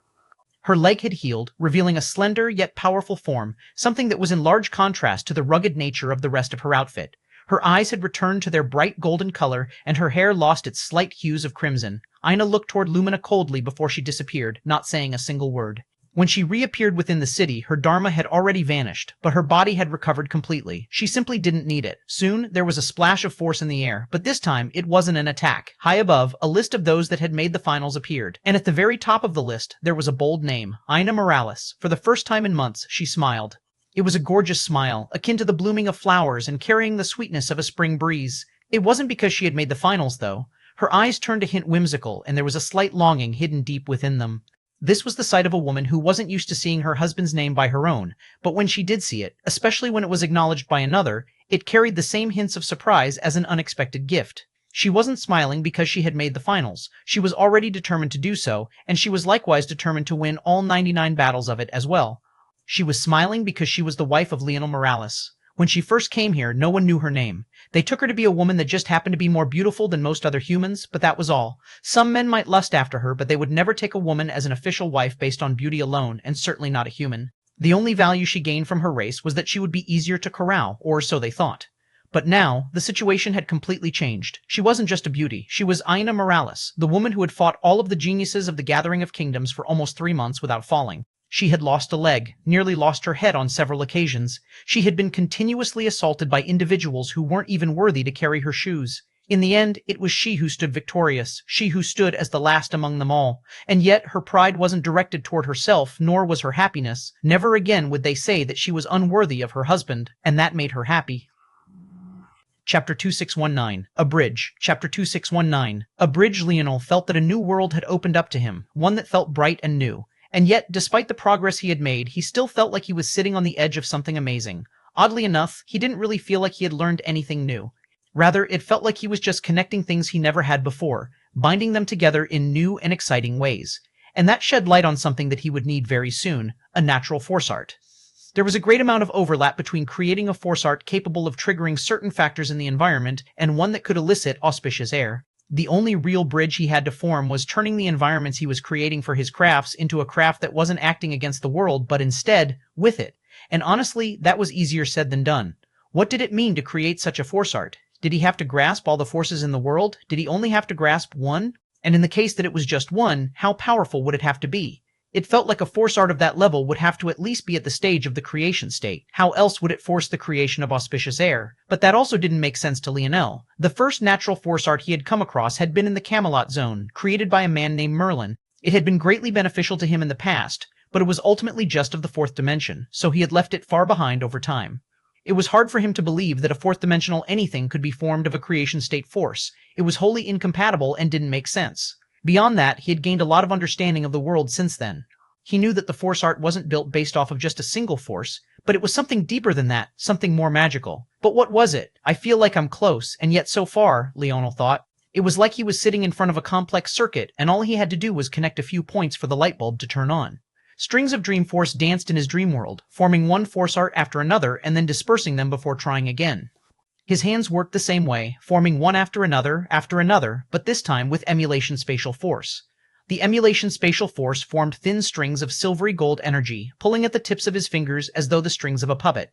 Every time his fingers twitched, they would form new connections and snap into a new force art, but it never stayed around for long, a single tremble of his wrists disturbing the net of strings into their original forms before they went at it again. Is it space, maybe? The thought came like a gentle wind. He had wondered for a while why emulation spatial force. Why was it the weaker little brother to infinity force? Infinity force was said to be all forces there were. It was the greatest force of neutral force, one that didn't just exist, but would rather create. Neutral force? This thought came to Leonel quite suddenly as well. Indeed, wasn't neutral force also an amalgamation of forces? The difference was that neutral force was extremely impure, not in the sense that there were energies aside from forces inside of it, or that there were other things that weren't energies at all, but rather as a measure of its balance. What separated neutral force was the much stronger pure neutral force was that the latter had a perfect balance of forces. One didn't overpower or overshadow the other, allowing the strength to be much greater. But by how much? Leonel suddenly wondered. Did neutral force really contain all forces, or was it just a large segment of them? Would he really be able to find extremely rare force mixed in with neutral force? Or was it just relatively common forces? And what does this have to do with space? It was said that spatial force users were extremely dangerous. They were the only specific force type that all powers actively guarded against.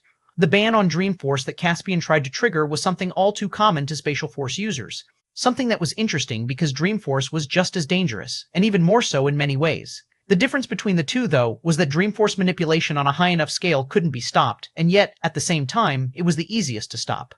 Anyone could put up defenses against Dream Force if their force manipulation was high enough, but no one could stop a mass murderer from suddenly teleporting into your home unless you were likewise a force art expert. And then Leonel suddenly remembered. Dream Force is rooted in the second dimension because it represents not life itself, but the impetus of it, the chance at life, the potential for it. He had forgotten something that was extremely key to all of this. In a lot of ways, Dream Force was all forces, just in a different form. It wasn't the forces themselves, but rather the idea of them, almost like a bookmark of their definitions, ready to be spread out into the wider world. In that case, if neutral force was only the amalgamation of many forces and not necessarily them all, and Dream Force was almost the Rolodex or library of forces and what they were or could become, then why did emulation spatial force need spatial force at all? As a bridge, Leonel suddenly thought. A bridge from the second dimension to the higher dimensions? Maybe, or was it even more general than that, a simple route to reality itself, laying claim to what Dream Force could not alone, Chapter 2620. His own form, Chapter 2620, his own form. The thought was completely contradictory to most of the progress Leonel had made until this point. That was because he had already come to believe that he should view combination forces as their combined form, and not as the separate forces that made them up. He shouldn't think of emulation spatial force as space and dream, but rather just as emulation spatial force, and yet he always seemed to make breakthroughs when he separated them. His Scarlet Star Force was the perfect example of this. It wasn't until he realized that, whether it was Star Force, Light Force, or Fire Force, it was made up of forces decided to create and shed light, did he come to understand that this force had been misunderstood for a very long time. I've been too focused on just one path. It isn't that thinking of them separately is wrong, but rather that thinking of them solely in that way will lead me astray. If I focus too much on the individual strands and not the collective whole, then it would be wrong.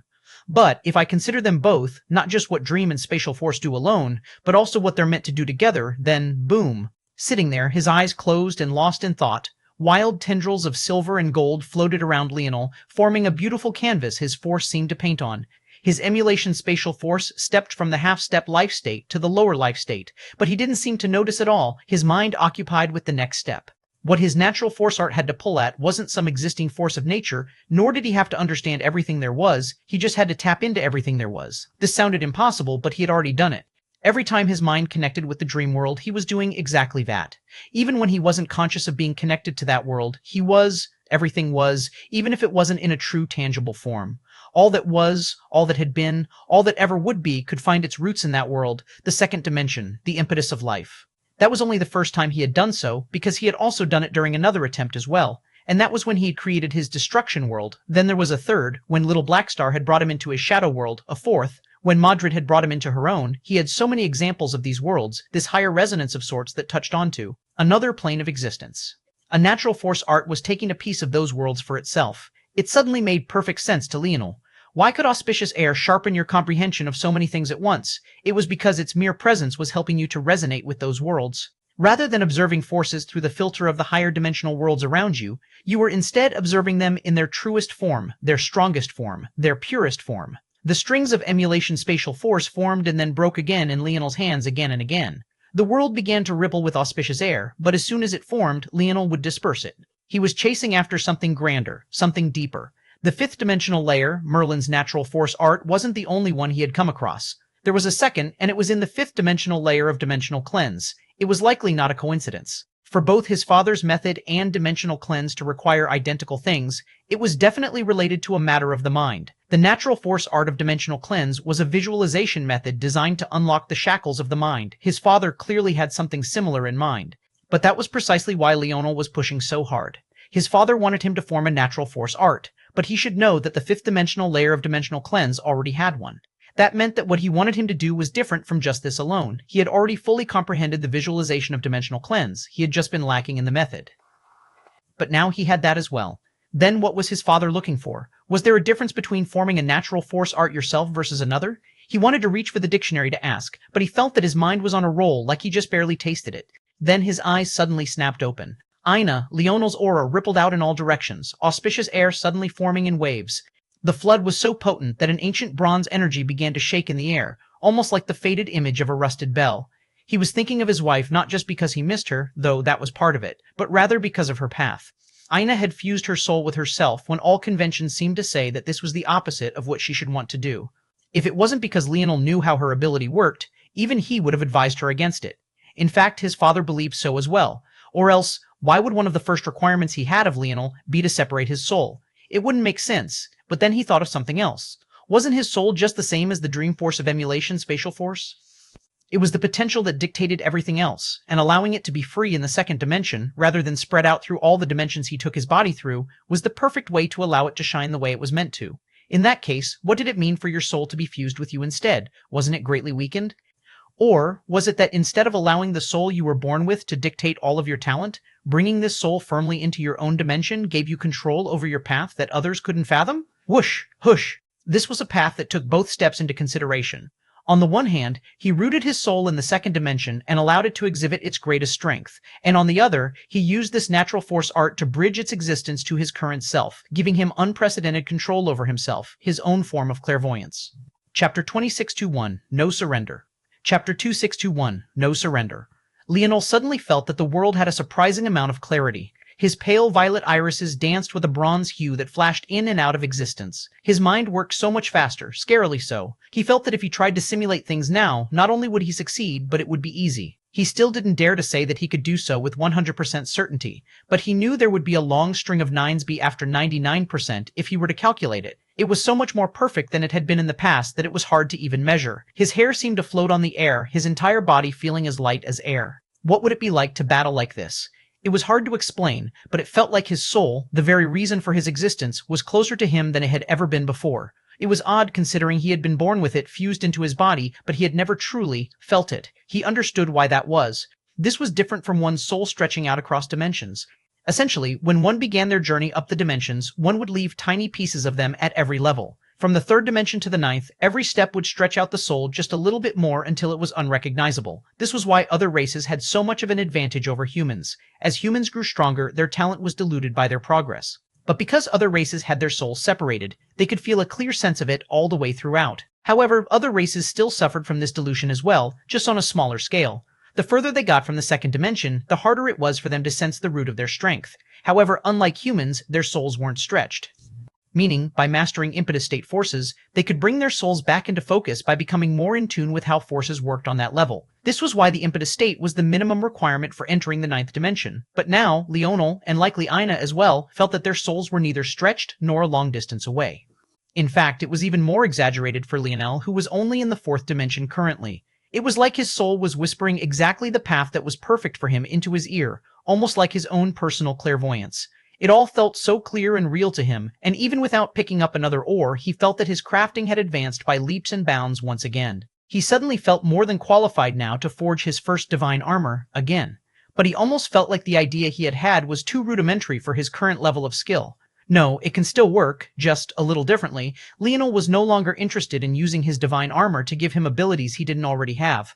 He had too many already, and after so long, he felt that he could finally see a faint path to them becoming one. He didn't want to ruin that by throwing another into the pot. Instead, he was focused on enhancing his abilities, and that was what he would do.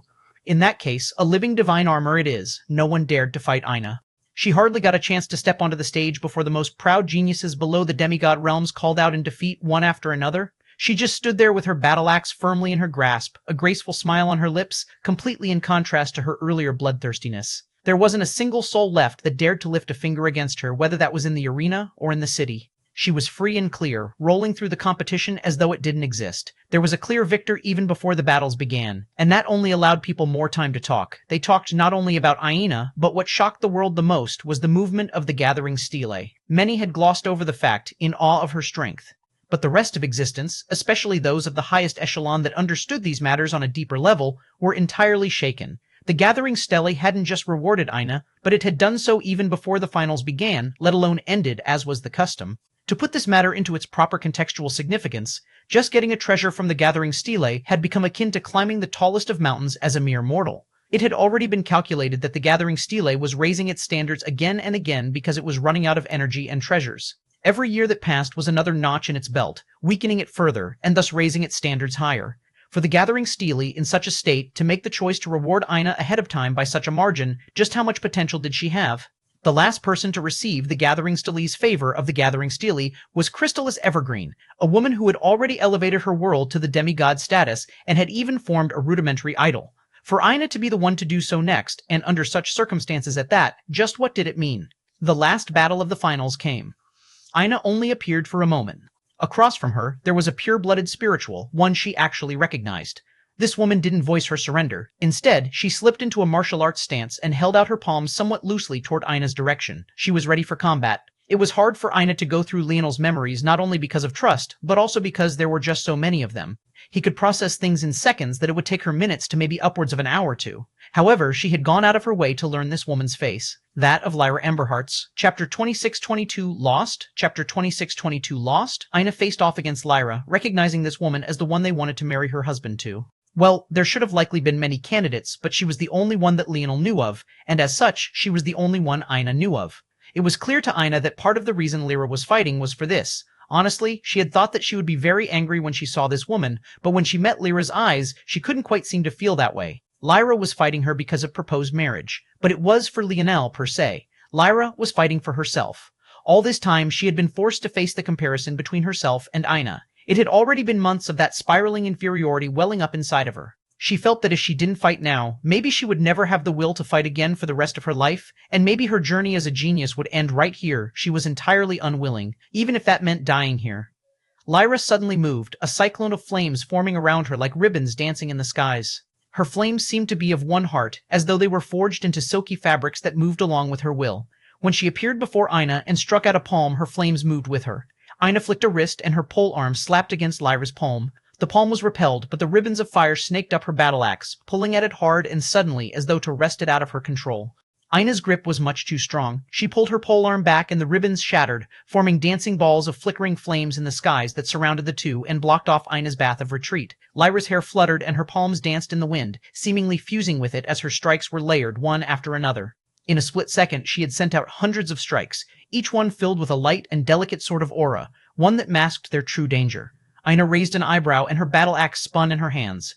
A vortex of battle axe force clashed against the palms, sending sparks flying in all directions and only adding to the candle-like flames hovering in the surroundings. The more the two exchanged blows, the more these flames multiplied, growing and growing until the point fire force seemed to be the only detectable force in the surroundings. Lyra's hair continued to flutter, their dancing rainbow array of colors beginning to influence the flames in the skies until suddenly they went from a reddish, almost pink color to an eruption of rainbow as well. Bang, bang, bang, bang. The power of the flames skyrocketed. It was abrupt and suddenly, almost as though a flame within Lyra's heart itself had been lit. Aina stood in place, her battle axe gliding through the air. Her golden irises observed Lyra as though she was deciding on something. A delicate cry came from Lyra and the rainbow flames all solidified at once, a torrent of palms forming in the skies and crashing down toward Aina. From an outsider's view, Aina was completely swallowed up. There was no place to escape at all. Emberheart Force was among the most mysterious forces in the world. If Scarlet Star Force was the #1 fire force in the world, then Emberheart Force would certainly be ranked in the top 10, if not the top 5. It was a force that fused Fire Force and Soul Force, pulling on the emotions of its users to strengthen its flame. Determination, grit, rage, humiliation, they all seemed to flicker within the flames, each taking hold of a different color and blazing with the glory of her heart, her Emberheart. Boom! Lyra gasped for breath, her palms still stretched out in a loose battle stance. She clearly felt that what she had done just now wasn't enough, but that was really everything she had. Whoosh! The flames cleared and Aina appeared, standing unblemished. If it wasn't for her military outfit that was torn to shreds and dripping with blood, it would be hard to believe that she had even been in a battle at all. Lyra didn't seem surprised, but the disappointment in her eyes was still clear and evident. In the end, she wasn't even able to leave a single scratch on her. But she also didn't want to just give up like that. If Aina wanted to defeat her, she would have to either kick her off the arena or kill her. The words "I give" wouldn't come from her. Aina observed Lyra in silence for a long while as the latter tried to catch her breath. Honestly, Aina wanted to kill her. She didn't like the idea of anyone trying to get close to her husband, even if it wasn't Lyra's idea. At the end of the day, Lyra had known she existed and still tried to get close to Leonel anyway. Ina could imagine that it wasn't necessarily Lyra's choice, but if things had gone differently, would Lyra have shown mercy in that regard? Lyra wouldn't be likely to act to kill Ina directly, but if it came down to it and Leonel really was such a fickle man, she would have obviously snatched him up. And in a lot of ways, that was as good as death to Ina. Ultimately, she had her reasons to very much dislike and even hate Lyra. But the woman had some guts. That was just a peripheral reason, though, if she was honest with herself. This particular spiritual bubble, the Ma'at bubble, had been the only one to not kick them while they were down. She and Leonel had made enough enemies in this place. There was no need to unnecessarily make another. Lyra suddenly froze, finding her vision going blank. Her last thoughts were ones of speechlessness. When had she lost? Chapter 2623 Gift. Chapter 2623 Gift. Ina stepped out of her final battle, taking a breath and looking into the skies with a light smile. It seemed that things had finally come to an end. She had kept her promise and done her part. Now, it was only a matter of what would happen from this point forth. The gathering stele flickered and 100 names were quickly arranged. At the very top, the name Leonel Morales stood alone, a human. Everyone could remember the last time the gathering stele gave an award, but no one could remember the last time a human had placed in the top 100, let alone number 1. This name alone held a great amount of weight, a weight that most couldn't quite fathom, and a weight that even Ina herself wasn't sure of. She wasn't sure what kind of storms this would kick up, but she was confident that Leonel had a plan. They didn't have much of a choice but to place in the finals. If not, there was no other path for them to save the human bubbles.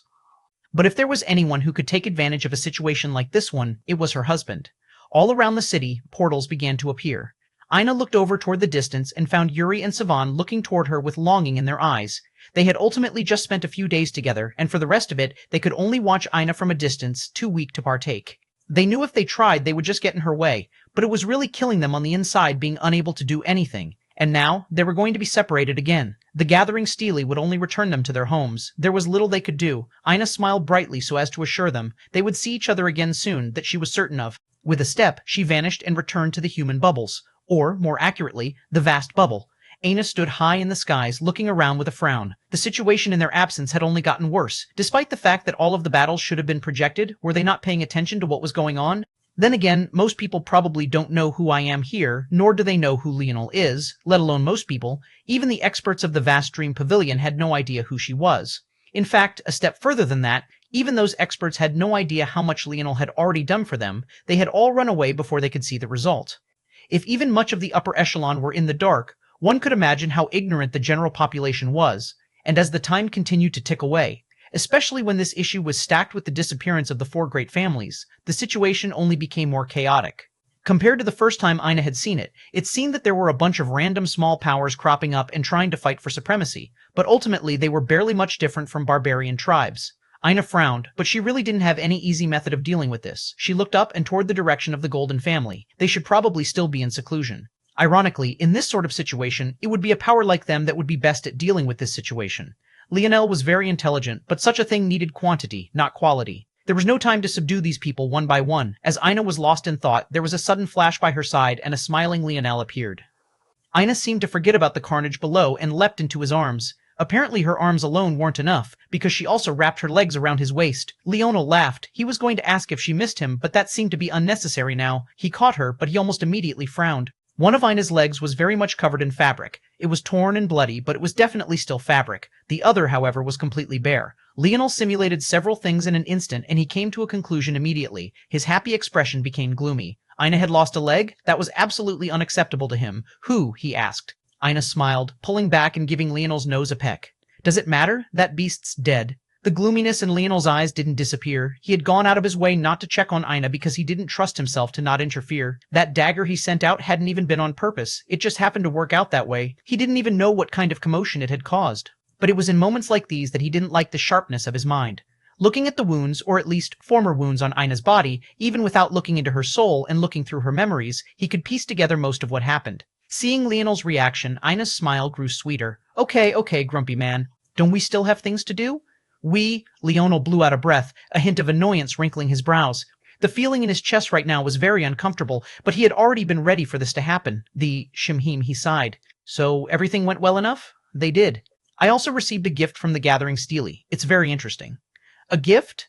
Leonel checked the memories of the life tablet. He had a better ability to integrate them now after his recent breakthrough, but it still wasn't quite enough to integrate them all at once. He still needed to check things like this. When he understood that the gathering stele did indeed, rarely, give out some gifts, he became curious. And what gift was that?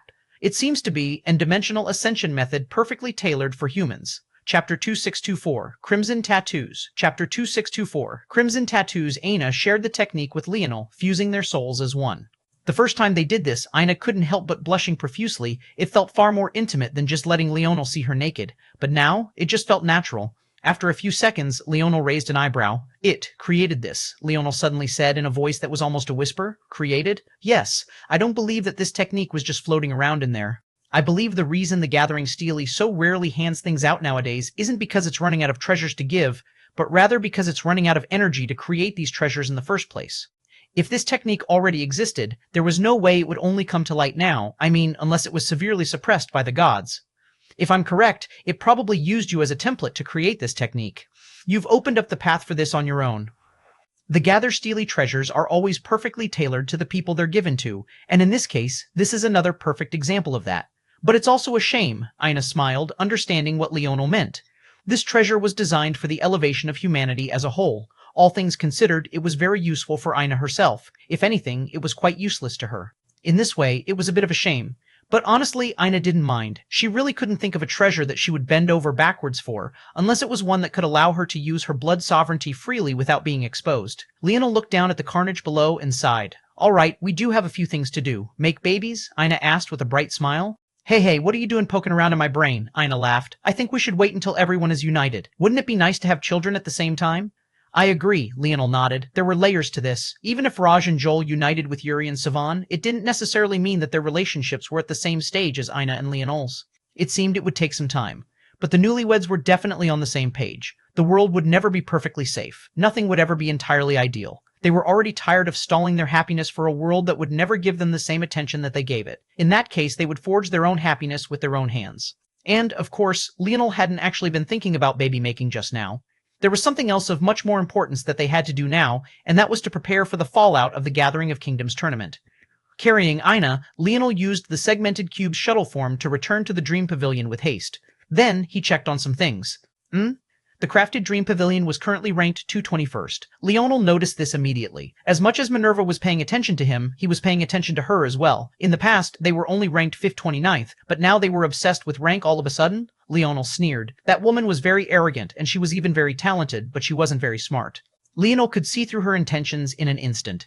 You spend so long suppressing yourself in the 500s, but then suddenly make such a large push. It's obvious you're aiming for a top 100 spot so you can find the location of this Dream Pavilion. Maybe Minerva was already aware that he might be able to guess this, and she probably thought that it didn't matter whether he guessed it or not. She was right, in part. There was nothing that Leonel could do to stop her from accumulating merits, and it also wasn't like he could just intercept their missions either. They were too powerful for him to clash with, at least not head-on. On top of that, most of the defenses of a Dream Pavilion, at least the ones he had access to, were useless against a fellow Dreamforce expert. He might have a chance if his Dreamforce was stronger than Minerva's, but that woman was beyond him. Leonel didn't know about her recent breakthrough either, but even if he did, it wouldn't change this fact anyway. It seems they'll turn their attention here soon, but the me of now isn't the me of back then. I wonder, though, what will come first? Spectral Minor Bubble, a world of beasts. ROAR, ROAR, ROAR. There was a dense gloominess in the atmosphere. Roars filled the skies as a familiar white tiger lay as nothing more than a corpse before them. The fury was palpable, and at the forefront there was an old white tiger, a looming presence with a ghastly scar cut across one eye and a gash and low maw that hadn't properly healed in centuries. Sylvan was their best talent in a long while, and he died like a dog instead of the mighty Tiger King he was. Alaric, the old white tiger, was the only one that hadn't joined into the roars. But space flashed around him and his tail as though streaks of silver lightning, crackling with menace. Suddenly, the old tiger's head snapped up as the wind kicked in. Bang! A finger descended from the skies, one that made the mournful tigers fall into silence in an instant. It was a giant man, standing at 3 meters tall alone and having a belly as solid and round as an iron wok. Despite his obesity, his muscles bulged like tendrils of steel, rippling beneath his skin with a monstrous air. However, what was the most standout about him were two things, the first of which being the fierce red tattoos that covered him. If Leonel had been here, it would have most definitely reminded him of the most tribal and impactful Samoan tattoos he had ever seen. The giant man bent down and under the astonished gazes of the tigers, actually pulled Sylvan's corpse in two by the jaw, shredding the dead beast apart as though strips of chicken.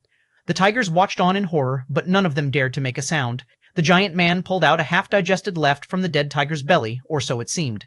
Upon closer inspection, the leg itself was mostly fine. Instead, it was the tiger's flesh that had melted and rotted around it, not to mention the other undigested food within, giving the leg a grotesque and disgusting appearance. Even so, the giant man sniffed again, causing the raging wind from before to kick up with even more fervor. There was an intoxicated expression on his face, one filled with the illest sorts of perversions. He unleashed a billow into the skies, his crimson tattoos lighting up as the forces of the world seemed to boil beneath his presence.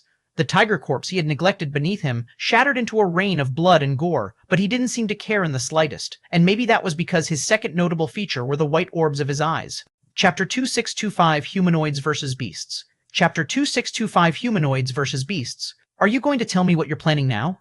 Leonel laughed. Why are you so sure I have anything planned? Let's just wing it. Aina rolled her eyes. This guy was too unbelievable. If you wanted to lie, at least make it a realistic lie. Come. Leonel pulled Aina along with a smile on his face. The two strolled through beautiful clouds of pink, violet, and blue until they stood on a particular peak. I'm going to make you a new outfit. I can't let dregs damage it so easily again. Leonel shook his head, some of his gloominess returning, but he pushed it down. There was a limited amount of time remaining, and he wasn't exactly sure when the other foot would drop, but there would be quite a bit of chaos soon. He was certain of that. The trouble was that he could only weave fabrics by using beast pelts, and trading for such things was a bit more difficult. Beasts weren't just animals in this world. They were a powerful force of their own, including demigods and gods. There was a dividing line between humanoids and beasts, that was certain. However, regardless of his dividing line, there was a tentative peace between the two sides. Much of these things were just fuzzy understandings to Leonel. There was a lot of history written and marked down in the life tablet, something that made sense. The Y-Star orders were responsible for keeping records, and among those records, aside from techniques, abilities, and lineage factors, history was most definitely among the most important as well. However, there was no objective history, especially when in the case of the god beasts, the saying that victors write history didn't exactly apply. The god beasts were almost painstakingly neutral. They took into account every detail, accounted for every potential spark and motive. It made for a reading of history that wasn't only bogged down, but even more complex than even the rules of the Dream Pavilion. This was all to say that even Leonel found it hard to summarize the clash of beasts and humanoids. Just objectively speaking, this was inevitable. Summarizing every bipedal organism as a humanoid was asinine. What did a human like Leonel have to do with a Void Race member like Sean Ray? By the same token, although they were all called beasts, how many different races did they have among them? Could they really be looked at as a monolith either? Such a history was bound to be complicated. What this meant is that there was no easy way to just buy high-level beast pelts from the Dream Pavilion like he could trade for ores and force herbs. In that case, making what Aina needed was far more complicated. Demons were a good alternative to this, but there weren't really any that he could use in the same sense. He thought about just making Aina an armor, but he knew that she preferred her usual outfit instead. She might even prefer to just use a normal set of clothing instead. Aina was a woman who even preferred short hair over her long hair because it allowed her to battle more freely. She definitely didn't like bulky armors impeding her battle style either. Of course, Leonel had the skill to not make it bulky, but if he could align himself with his wife's preferences, he would do so.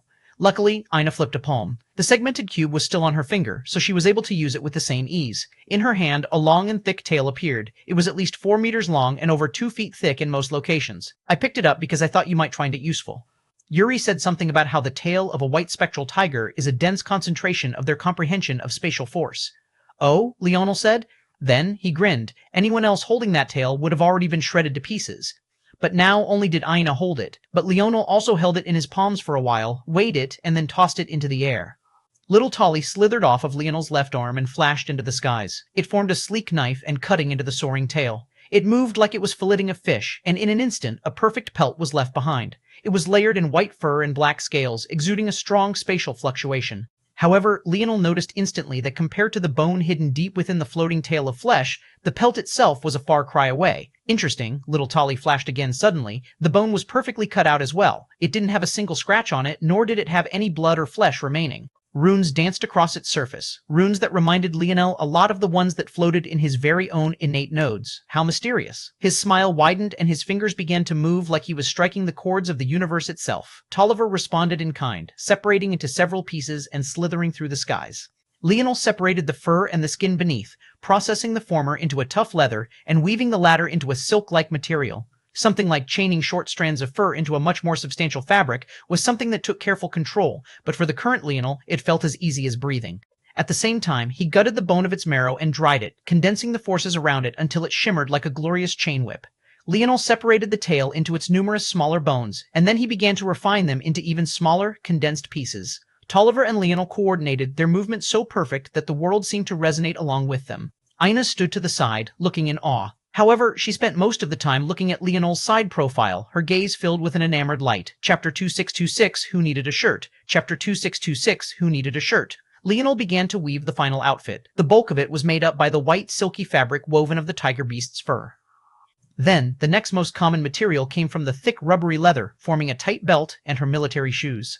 Finally, there came the bone. Leonel refined them into shoulder guards, shin guards, elbow guards, a subtle breastplate, and a hidden gauntlet that covered just the back of her hand and some of her forearm. Soon, it was completed, and it trembled as it floated in the air. Leonel nodded to himself, feeling that he had done a good job. This time, the force arts he used came entirely from the runes of the tiger's bone, skin, and furs.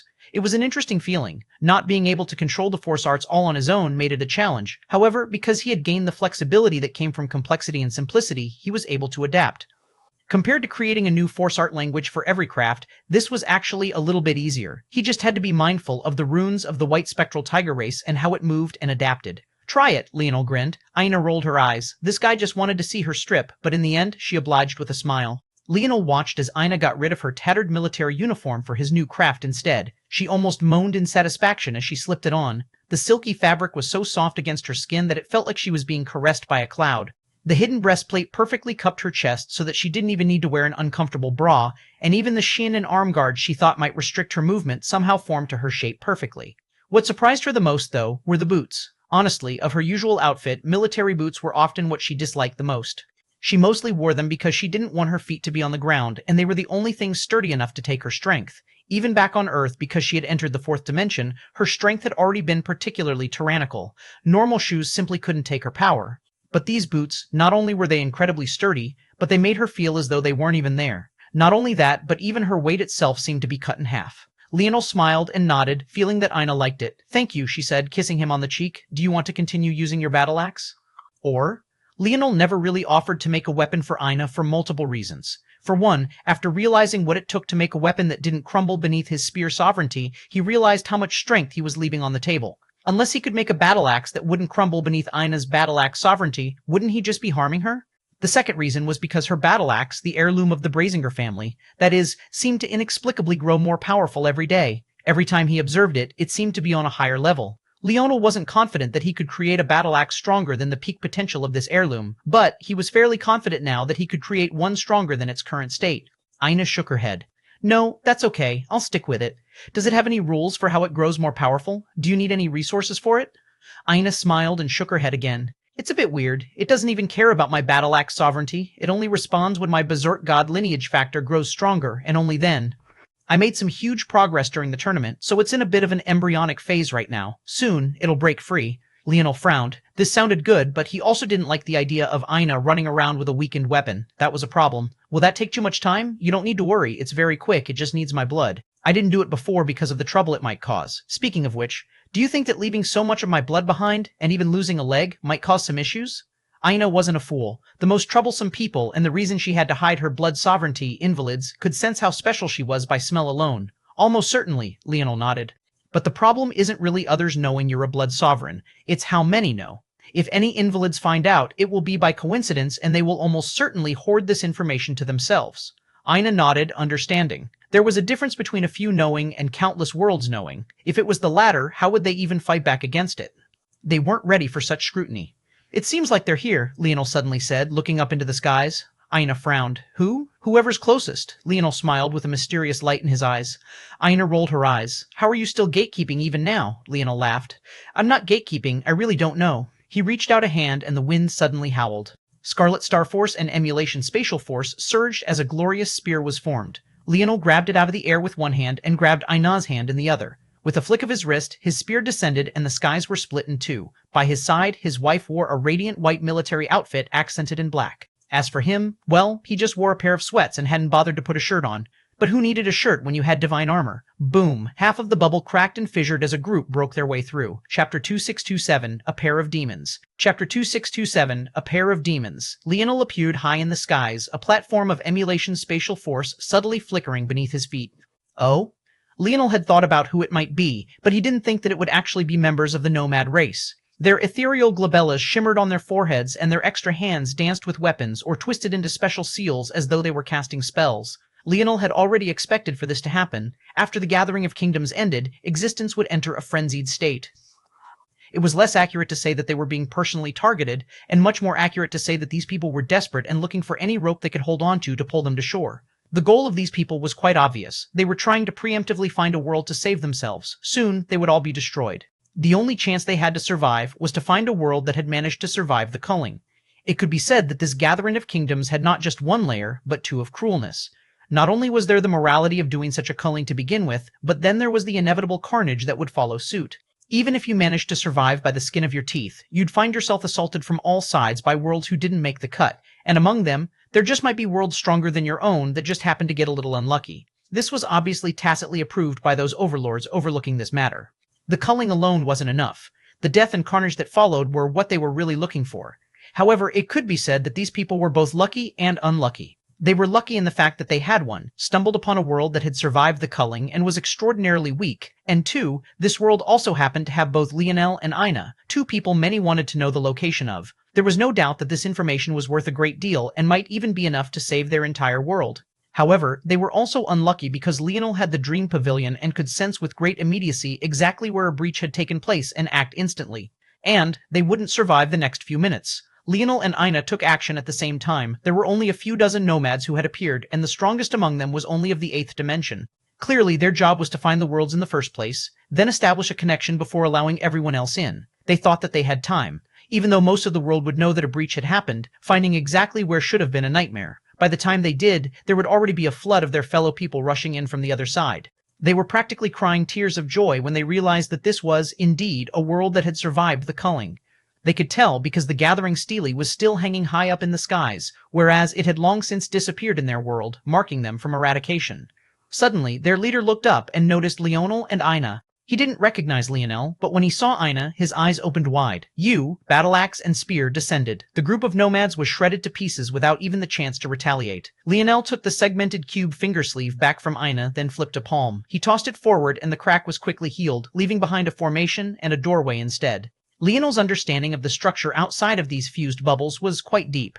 Back when he was first captured into the Three-Finger Cult, he noticed the existence of a large-scale force arc protecting them from the invasion of other bubble worlds. For a formation of that scale to work, it had to take into account the terrain, which was why Leonel was able to piece it together by observing several maps. This was all to say that the in-between worlds around this region were intimately familiar to him even after the changes they had undergone, and that protective formation had given him a lot of inspiration at the same time. Due to this, he was able to create this craft, one that could not only heal these cracks but also form a gateway to the world on the other side. As for why Leonel put up this gateway, it was because he knew this wasn't over. The moment the nomads realized their people had died, or that they hadn't come back in a while, their first thought would begin to investigate this region. Quite quickly, they would realize that this was a world worth coming to. If Leonel wanted to stop this, he and Ina had to take action and kill more than just the ones aiming for their world. They had to kill until the nomads felt there were only gateways to hell consuming them from all sides. Ina, Leonel said lightly. She nodded and suddenly her aura flared. The military outfit morphed around her as wings sprung from the small of her back. Horns grew on her forehead and her skin turned from its usual rich tanned color, a stayover from her years of training beneath the sun, to a milky white as black lightning flashed. Her blood sovereignty wasn't the only thing she hadn't used during the tournament. Her demon form was also on that list. Flink. Flink. Doom. Leonel's appearance was suddenly obscured by an armor that looked as though it was formed out of liquid metal rather than normal ores. It slithered across his skin and obscured his vision. Soon, the couple was entirely unrecognizable. Since they were about to go on a killing spree, why not let them believe that demons were to blame? Morality? They didn't really think about it. Their only duty was to themselves, their people, their happiness. With a flash, they disappeared into the gateway. Chapter 2628, Wicked, Chapter 2628. Wicked, Leonel, and Ina entered the in-between world and shot off in two different directions, Ina moving in a blur of black lightning and Leonel gliding like a silvery bronze streak through the air. Control yourselves, a voice barked. Compared to the nomads who were usually quite tall, lanky, and willowy, this man was a tank. He wore nothing but a pair of loose linen pants along with loose wrapping around his forehead and head, only leaving space for the ethereal glabella that shone through. His 2 extra pairs of floating hands clamped around his thick forearms as he crossed his arms. His roar was capable of ripping out the souls of the soldiers trembling with agitation before him. The disdain in his fiery gaze was thick. Seeing his mighty nomad race react like this in the face of almost certain death filled him with disgust. They were the nomad race. Their adaptability was second to none. They were designed to be placed into a crucible and come out the other side even stronger than before. They shouldn't shy away from this sort of trial by fire. They should be willing to face off against the dangers instead. And yet, Grimm's gaze shifted and landed on a particular young man. Amidst the panicked and shifty gazes, he was one of the few who managed to keep their wits about them. If Leonel was here, or if Rengol hadn't died, they would recognize this young man quite easily. He was none other than Wicked Rismet, the nomad young the two had come across during the selection. It seemed that compared to Rengol, Wicked was less lucky, ending up in a weaker world. However, his strength had likewise increased by leaps and bounds the moment he stepped foot into a complete world. There were many geniuses of the incomplete worlds that truly soared after shedding the weakness of their former worlds. Unfortunately, for whatever reason, Wicked made the choice not to participate in the Gathering of Kingdoms. As for the people of the Nomads, they didn't care to force him either. In their opinion, what could a brat from an incomplete world do? The only one who seemed to have a good impression of Wicked was Grimm. Wicked had never done anything impressive, but just looking at him, Grimm felt that he at least had the look of a real nomad. Boom. The sudden sound came abruptly and with the rage of a descending storm. Anarchic force spun through the air wildly as a man appeared within the cyclone just a few hundred meters away. No, it was hard to even call it a man. It was a humanoid that seemed wrapped in silvery bronze metallic liquid. The liquid method writhed and wiggled through the air, coming out from his back, shoulders, arms, and legs. It wrapped around his body tightly, leaving almost nothing but his crotch to the imagination. It was as though, rather than wearing this liquid metal, the metal had become him, like a second layer of skin. One of the tendrils suddenly poked at the air before the young man. The anarchic force suddenly dispersed as a force art was immediately formed in the skies. Boom! The laser of light was meters thick and blindingly gold. By the time it faded away, hundreds of nomads had died, leaving not even a corpse behind. The liquid armor writhed again, and the tendrils poked at the air again and again and again. Soon, an array of magic circles filled the skies, turning the dark and gloomy in-between world into a bright and resonant hellscape. The figure continued to walk forward, not swinging the trembling red, gold, and silver spear in his hands even once. Every step he took, hundreds died, unable to even fight back. He reaped without a care, shredding them apart as though their lives were worth nothing but the dregs that were left behind after they were gone. And then it happened. The liquid armor trembled, and the dispersing life force of the dead nomads erupted. Creation to destruction. Life to death. The life force, as though fueled by the anarchic force in the surroundings, suddenly roared out and expanded. The very energy of their fallen companions shredded them apart, leaving their army even more decimated. Grimm's eyes seemed ready to pop out of their sockets. The man's movements were far too fast, and only a split moment had passed. He didn't even have the time to respond before what felt like half of his army was blown to bits. "Bastard," he roared. He stomped the ground hard, fissuring the black land. To do such a feat to earth tempered for so long by anarchic force, the power of this man could be imagined. Even the laser beams of light hadn't been able to cut into the ground just now. Grimm appeared before the man in an instant, the aura of a Tier 1 ninth dimensional expert rolling out in waves. The anarchic force in the surroundings was dispelled like a shadow beneath a sun's rays. Grimm unfurled his arms, and his 6 hands flashed through the skies, 4 floating in the air and 2 rumbling beneath the power of his arms. However, it was right then that the figure suddenly took a step forward. Universe. Grimm found himself slowing considerably while the figure suddenly vanished, appearing to his back and beginning another all-out slaughter on his fellow nomads. The tendrils of liquid metal rolled like waves through the skies. Every time one lightly plucked at the air, a force art would be born into the world, each one different, each one perfect for the situation at hand.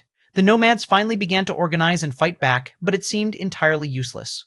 Beneath Universe, it was as though they couldn't control their bodies properly at all while the man was able to float around like swordfish through water. He knifed and cut, casually blocked and parried, and all while not even lifting a single hand. Then he suddenly appeared before Wicked Rismet. Chapter 2629 Grimm and Wicked. Chapter 2629 Grimm and Wicked Leonel didn't expect to see this face before him. But as he stood there, he didn't attack immediately. He felt something weird coming from Wicked, a great strength that made him feel more threatened than even Grimm. He had purposely avoided Grimm because he was unable to face off against such a person head-to-head just yet. He could only wait until he was the last person standing and then drown him in schemes and battle tactics.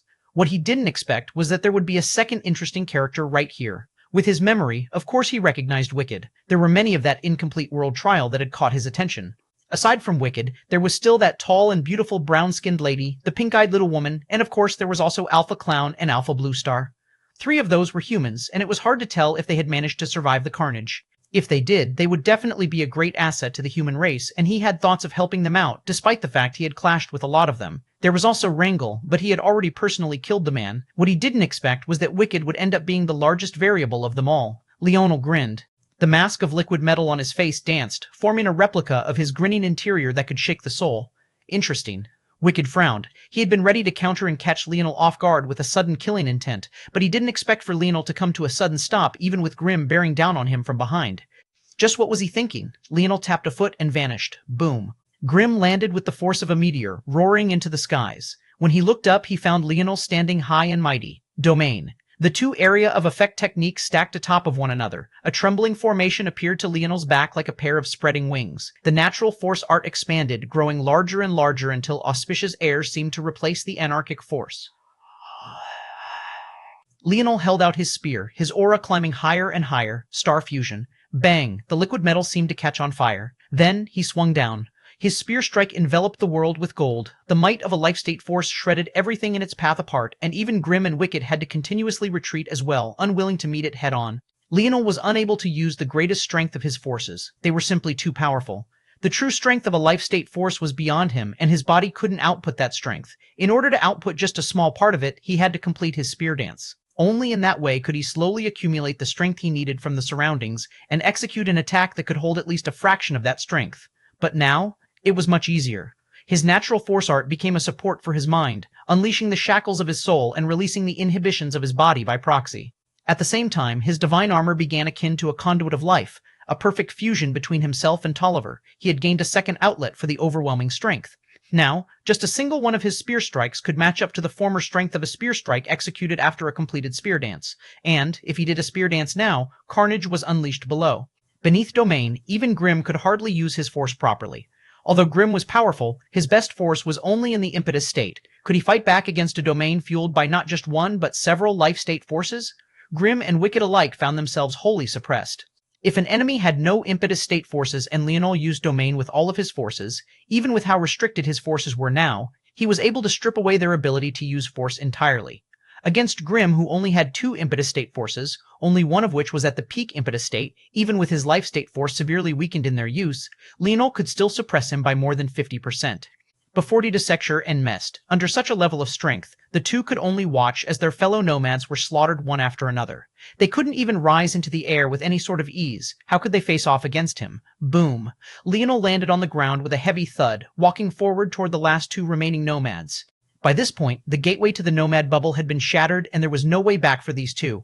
Leonel swept his spear to the ground, a large swath of the ground suddenly being cut in 2. The earth that Grim found it difficult just to leave a crack and lifted up beneath his command, filling the skies with rumbling boulders.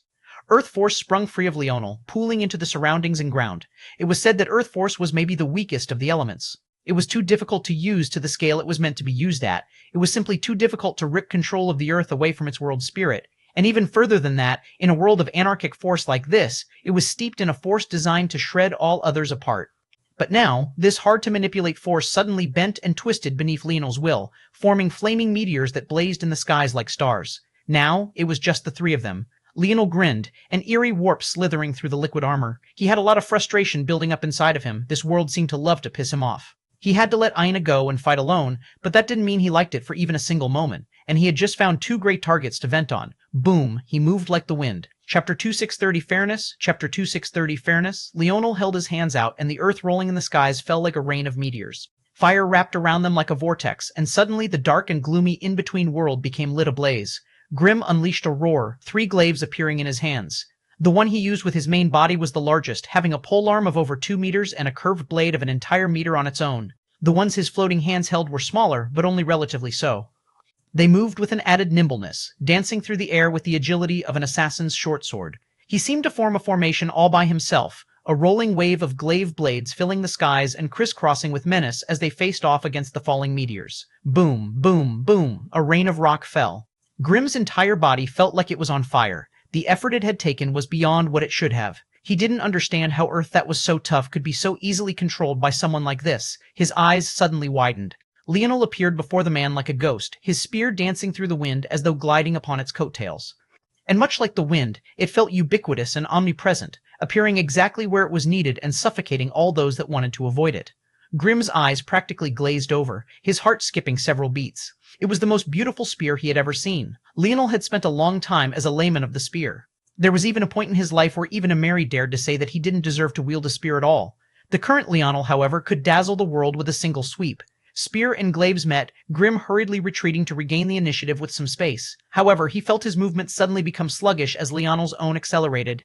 It was as though the friction in the air was assaulting him from all sides, making it feel like he was trying to move through sandpaper, while Leonel was like an arrow through the wind. Grimm only seemed to barely realize after several terrible exchanges that he was in the middle of a domain of sorts. The universal force cascading down from above seemed to be fueling it in part. Unfortunately for him and many others, he was completely unable to use universal force. No, it was more accurate to say that he was unable to use universal force that could actually impact his combat strength at all. This was the situation of most powerhouses of the complete worlds. Even youths found it extremely difficult. Aina herself didn't battle a single person who made use of universal force. Leonel was an anomaly in more ways than this man knew. Suddenly, the silvery bronze mask that covered Leonel's face grinned wildly again. The tendrils of silver wiggled and pierced out in the air, force arts appearing in the skies once more. But this was on a completely different level entirely. It felt like a god of the bow was bearing down on him. Bang! The air fissured and Grimm was instantly overwhelmed. He tried to circulate his force, but once again he found that it was incredibly sluggish and didn't move the way he wanted it to. Grimm roared, his middle impetus state glaive force flickering with a white silvery light. The blades of his glaives came together in a tri-tip and swung down as one. The blade lights fused into one and more than tripled in strength, cutting into the blazing lights of Leonel's lasers one after another. Grimm coughed up a mouthful of blood as he was sent flying back. He landed heavily on the tips of his toes, but as though he was pushing against an immovable force, he kept sliding back for several dozen meters before he managed to stop. He exhaled a heavy breath, blood leaking from his lips as his eyes snapped up. He looked toward Wicked. Run. This isn't a battle you can partake in. He had seen some oddities surrounding Wicked, but no matter how he looked at it, he couldn't see an excessive amount of strength coming from this youth. Staying here would do him no good. He didn't know how Wicked could survive now that the gateways were gone. Did he even have the strength to break through another bubble? But staying here was certain death. Wicked didn't even look at Grimm, his brows tightened into a frown. Suddenly Wicked vanished, and before Grimm could react, his heart had been pulled out from the back. The latter didn't even get a chance to see who had done it before his gaze dimmed. Grimm's body broke down, and he collapsed in a pool of his own blood. Soon, the wisps of anarchic force had swallowed him up. Unfortunately, unless you had a creation state force, death in an in-between world was a true death even for a ninth-dimensiony expert. Grimm probably never expected that he would fall like this. Leonel stood and watched this scene without much of a care, his spear resting on his shoulders and the smaller rocks that had once been his meteors floating around him. He looked toward Wicked, trying to understand what this man's ploy was. If Wicked had wanted, there should have been a good chance to reach the finals and save his bubble like Aina had. It wasn't guaranteed, as Aina was on a completely different level than this man, but Leonel could say that there was a good 30% chance at the very least. That was better than most could hope for. "There's no need for us to fight, right?" Wicked said with a smile. Leonel didn't respond. He had no intention of letting this man go. He was too much of a variable. Who knew what he would be capable of? Wicked sighed. The young are always so unruly. Where's the fairness? Wicked suddenly vanished. Chapter 2631. Fascinating. Chapter 2631. Fascinating. Wicked still looked like a child of barely a few years old, but he didn't move like one at all, nor did he speak like one. The last time Leonel met him, he was already 93 years old, an age that didn't mean much in this world and was still considered to be firmly of the younger generation. And yet, he seemed to be able to tell that Leonel was young. At the very least, younger than him. This tidbit made Leonel even more confused. He knew that Leonel was younger than him and had this strength, but he was still attacking like this? From Wicked's perspective, he should definitely come from a bubble world of great power that also easily cleared the Gathering of Kingdoms requirements. Though attacking Leonel and trying to kill him as quickly as possible still made sense, there was something else about his reactions and temperament that weren't quite right. Leonel took a step back, the small figure of Wicked swiping at the air. A line of claw marks appeared in space, the fissures erupting with power. Wicked attacked like something between a rampaging beast and a younger sibling chasing after his elder brother for bullying him. The sight made Leonel even more speechless. What the hell was going on here? Wicked gave him such a weird feeling, but when he actually attacked, he was so weak. Leonel wasn't fond of not understanding things. The fact his crafting had lagged behind had annoyed him for a very long time, and now this felt similar. He didn't feel like his feelings were wrong, but the evidence before him pointed toward that end. Suddenly, Leonel had a thought. Dreamforce? Am I sensing something coming from him? Or someone manipulating him in the background? The thought was like a bolt of lightning, and he seemed to put two and two together. But there were many layers of oddities. How had he killed Grimm then? It should be that there was more than met the eye, certainly. But if he couldn't use that power continuously, why did he waste it on killing Grimm when Grimm was the one who could give him an opportunity to escape? Even Leonel was slowly whittling Grimm down, wary of his strength to some extent. Was Wicked so stupid? The more Leonel thought about it, the more he felt that it didn't make any sense. Suddenly, Wicked's ethereal glabella glowed, its pale blue becoming a bright blue in an instant. His body suddenly expanded, and he aged by 10 years, becoming a strong man in the prime of his 20s. His strength explosively increased, and suddenly, a spark of raging lightning shot through Leonel's dreamscape. Wow. Leonel accelerated backward, flickering through space and expanding the distance between them more and more. Don't run now. Wicked roared out in almost diabolical laughter. You made me do this, so you're going to take responsibility for it. That ability just now, it's so much like the Cloud Race's ability to tap into their future potential in exchange for time they've spent slumbering. But it seems mutated and warped somehow, not for the worse, at least not necessarily. If I'm correct, then he's taken a hit on his mind in exchange for real power. He faintly understood some things about Wicked's origins. The man was able to incorporate new paths into his own in exchange for becoming a child again. That was why he was 93 and yet looked like a little kid, or at least he used to. Leonel was fairly certain that among the times Wicked had chosen to regress, he incorporated the abilities of the Cloud Race into his being. But it shouldn't be that simple. He seemed capable of using the ability more freely than the Cloud Race could, but in return, he acted like a child when he was in his child form, acting without thinking and even doing things that didn't quite benefit him either. It didn't seem like he managed to shed those weaknesses either after he became an adult. Rather than just turning and running, he was obsessed with capturing and killing Leonel now. This is super interesting, Leonel thought. Now, the question he was wondering about was if the Dreamforce manipulator he had sensed was Wicked's future self, or if it was someone else entirely. If he has the thought process of a child, he would have definitely participated in the Gathering of Kingdoms, and with this strength, he should have been able to save his bubble world. So why didn't he? Leonel's gaze looked toward the corpse. Could it be? What if the fall of the bubble was exactly what he wanted? There were several reasons Leonel could think of for why, but now that he felt he had most of the story, he didn't feel that it was all that necessary to get the exact details. That was, until Wicked's body suddenly flashed and his body ballooned, black fur erupting around him until he suddenly became a large panda with black and dark gold fur. Aurora Black Panda, Leonel was speechless. It felt like he was making wild discovery after wild discovery. How was a non-human using the lineage factor that the human race was despised for? If every race could use it, what need would there be to despise humans in specific? Haha, you probably don't know what this is, right? Take your questions to the grave. Leonel shook his head. This would have, under normal circumstances, been a great battle. But this idiot actually exposed such a thing unnecessarily. The life tablet suddenly flashed in Leonel's mind, and without being able to resist, bang! Wicked was slammed into the ground with such force that the black lands cracked. He was suppressed to the point he couldn't even budge a single finger. Leonel took a step and kneeled by Wicked, who was still struggling wildly. Fascinating, Leonel muttered. An anomaly even the god beasts didn't account for. Or did they? Chapter 2632, Zoltine. Chapter 2632, Zoltine. Wicked tried to move and writhe, but the suppression of the life tablet was so firm that he could hardly budge at all. Aside from some incoherent sounds that sounded not much different from baby babble, he wasn't able to do anything else. Leonel reached down and pulled his head up, looking into Wicked's ferocious eyes and seeing something else that was interesting.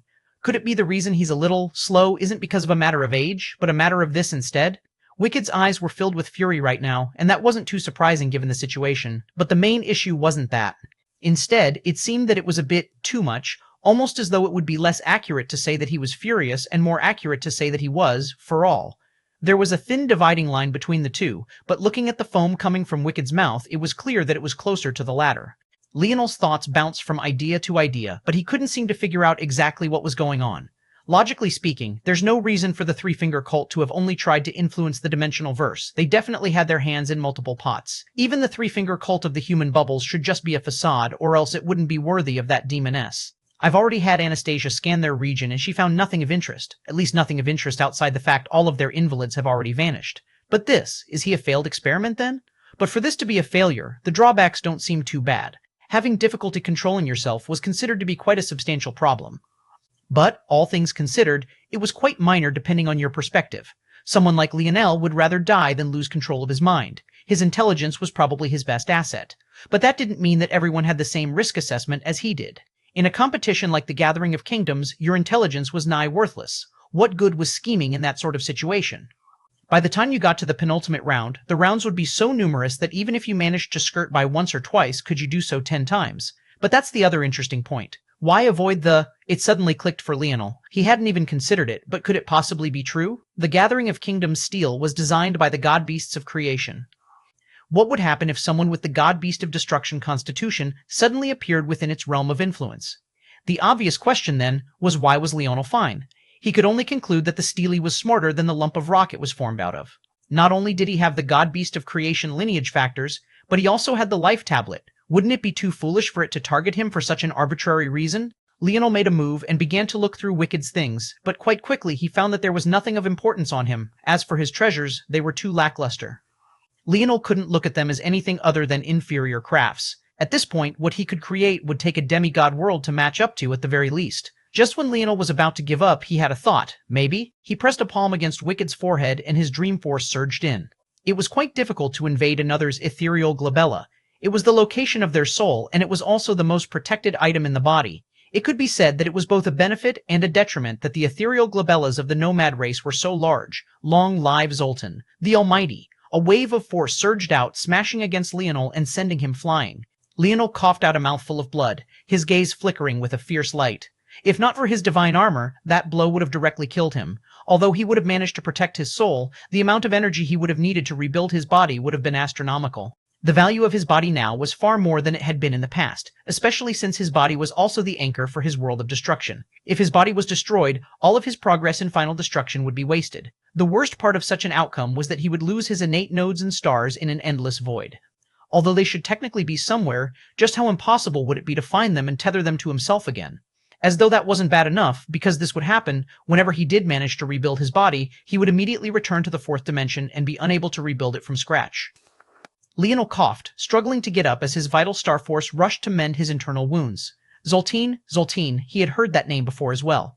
Back when he was clearing the enemies of Earth and paving a path for them to conquer the entirety of their territory, one of the religions he had to wipe out was the Zoltan religion. The Evergreen religion had been another one. Leonel felt that he had accidentally stepped into another web. No, it wasn't an accidental thing. Rather, he was already being wound in another's trap and he didn't even realize it. These matters were far larger than he knew, and it seemed that there were already gods involved. It wasn't a coincidence. The fact that Wicked was both a devout follower of Zoltan and likewise an envoy of destruction. It was absolutely impossible for these two things to not be related, and if it was somehow the case that they were, it would be the largest coincidence in the world. Chapter 2633, Worst Case Scenario. Chapter 2633, Worst Case Scenario. After a while, Leonel's injuries were finally in a semi-decent state. He had been caught off guard earlier, and he actually felt that he could potentially do something to deal with the situation this time around. At the very least, the life tablet might be capable of being a helping hand, but gods weren't something he wanted to touch with a 10-foot pole right now. If he was too willful and he brought their ire down, wouldn't he be screwed? There was a difference between demigod races and actual gods. It was a matter of comprehension and personal strength. Without forming a dharma, one couldn't even exhibit the abilities of a god.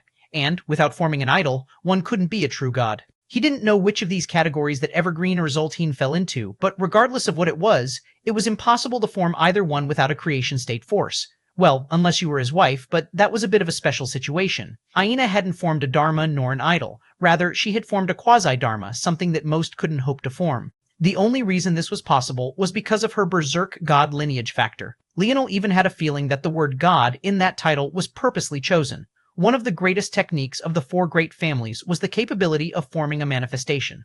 Aina had managed to unlock it after witnessing it for the first time during the Cloud Race's attack on Earth, but since then, she hadn't used it. It seemed that the reason for that was because she was trying to learn how to use it in a better way, and in the end, she clearly succeeded. Of course, these were matters that Leonel just naturally came to understand from Aina's memory. This was all to say that even if they were only from demigod races or even mortal races below them, Evergreen and Zoltan had already shed whatever limitations their original races had once had.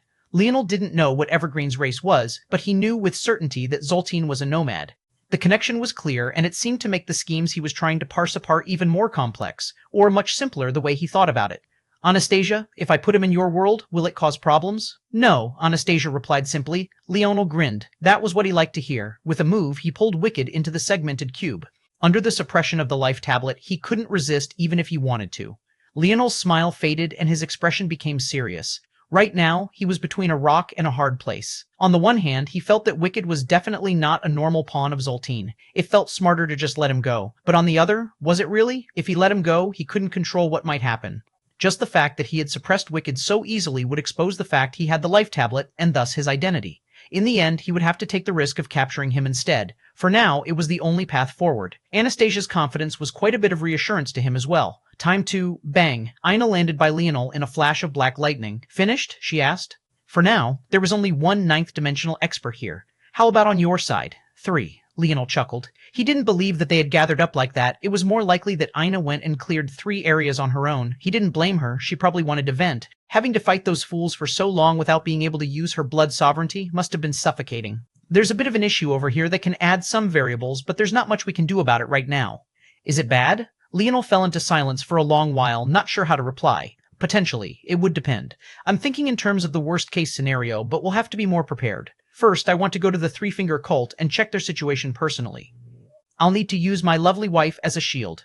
Ina smiled but didn't say much. Taking her hand, the two vanished. No one of the human bubble seemed to be aware that a young couple had saved them from yet another calamity, the cult bubble. After the fusion of the 6 bubbles into one, the cult bubble had ended up in the worst situation.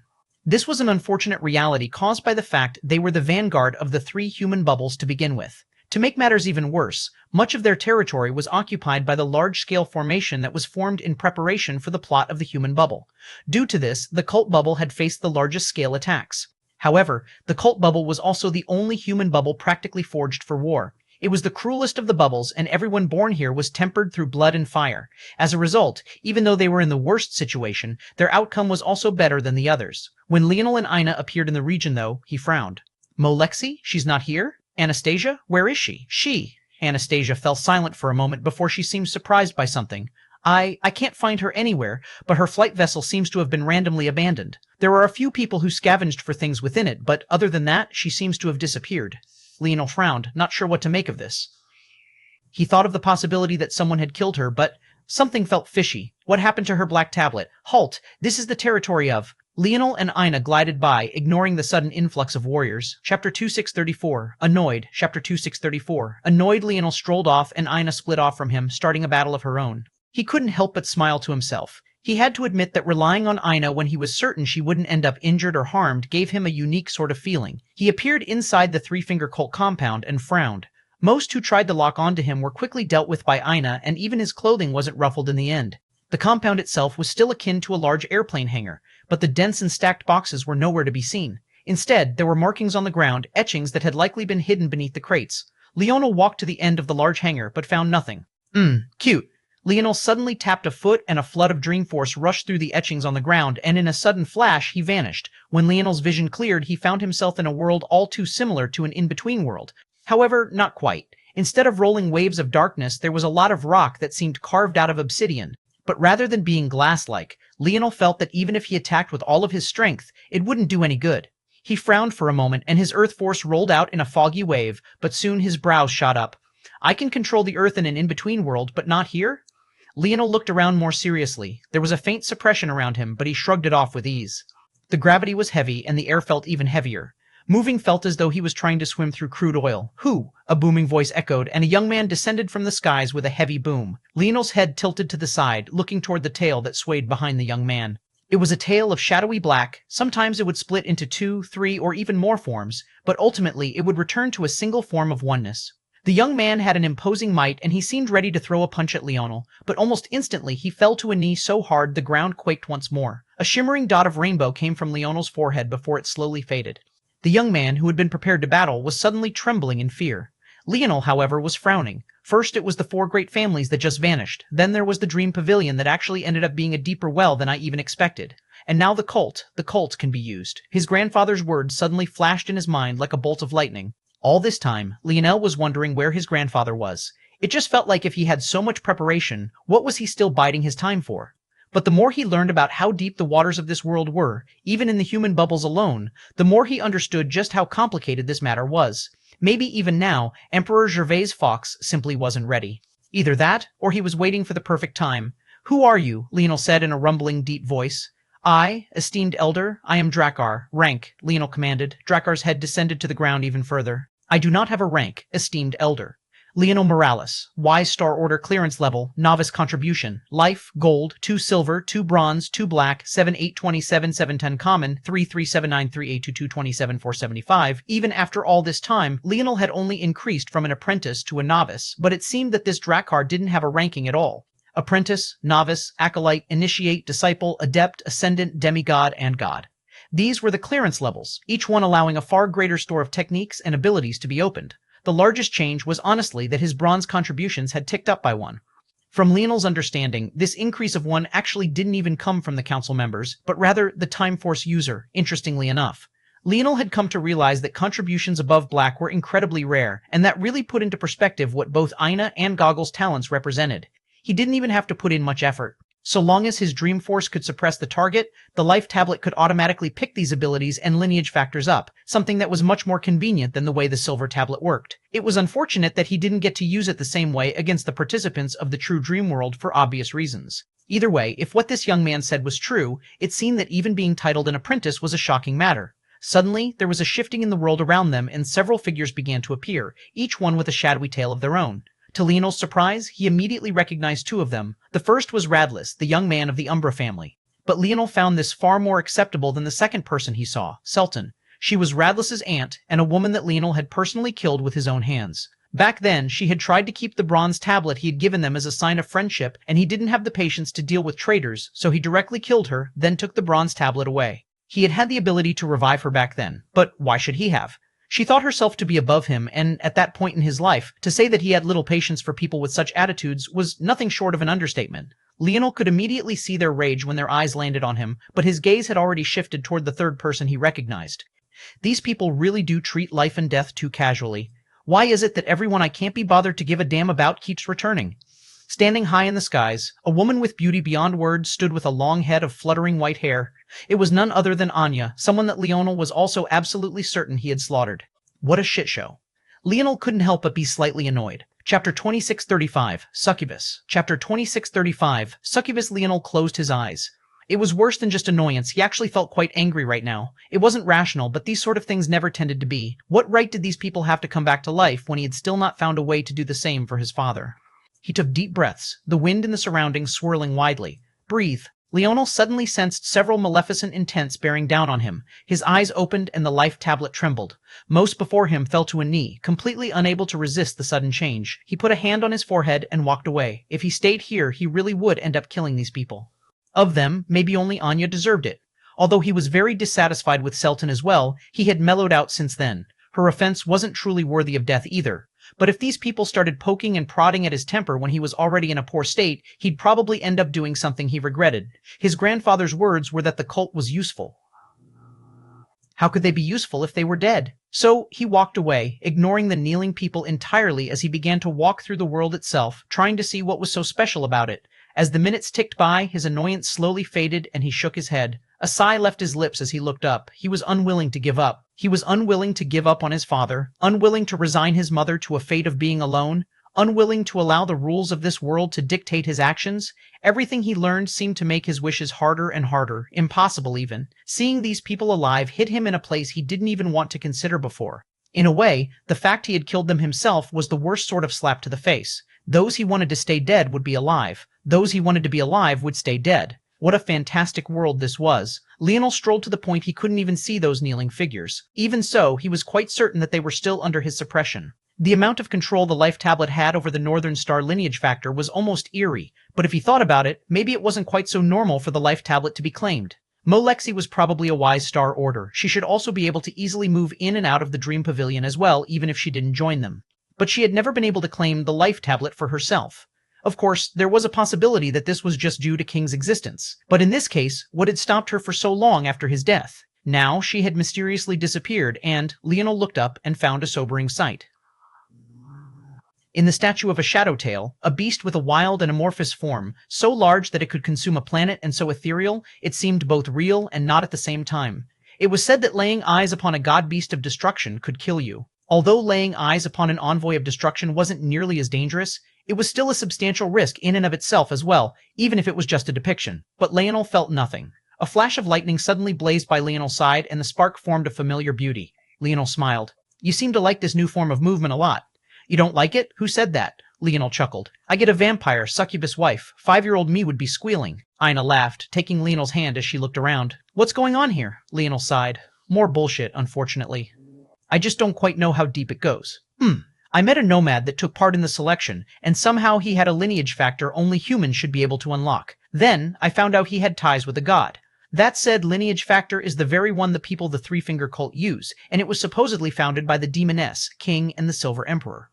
But at least 2 of those founders don't make any sense given what we know. So I have a feeling that the story told to appease the dimensional verse likely isn't the true story, and it might be the case that there were 2 other founders we aren't aware of, or it might be the case that the 3 in their name refers to something entirely different. There's also the chance that Nomad and Zoltine have nothing to do with the Three-Finger Cult at all, and there are instead multiple forces at play. Ultimately, it's all nonsense, more multi-layered historical crap that means next to nothing. Ina smiled, knowing that Leonel's frustration had nothing to do with trying to figure all of this out.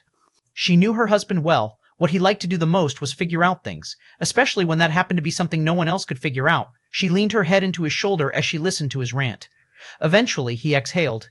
The reality is that there are probably multiple factions at play here. Multiple people who want to take what remains of the envoys and forge them into their own image, and humans just happen to be a convenient pawn toward that end. Did you find any invalids? Leonel suddenly asked. No, I didn't see any of them. Leonel's eyes narrowed. Could it be that there had only been one and he killed it in that explosion? Or was there a pipeline that sent invalids out of here? Or more accurately, variant invalids? There's no one around, Ina said, blinking innocently. Leonel blinked. Are you trying to seduce me while we're in the middle of war? Yes, Ina nodded seriously. Succubus, indeed. Leonel grinned and swept his vampire succubus up. Chapter 2636, Human Incubators. Chapter 2636, Human Incubators. It was a few hours before Leonel and Ina returned to the kneeling people. Now that he was looking more deeply, he noticed a few things. There were less than 100 of them. Only 3 of them were in the 9th dimension, but there wasn't even a single 8th dimensional expert. The second tier of strength started at Anya, who was in the 7th. There was still more to explore in this world, but Leonel felt that he shouldn't for now. Like he had said, these waters were deeper than he knew, and that Shadowtail's statue was probably just the tip of the iceberg. Well, it was funny to say that considering what they had just done under that statue, but that was neither here nor there.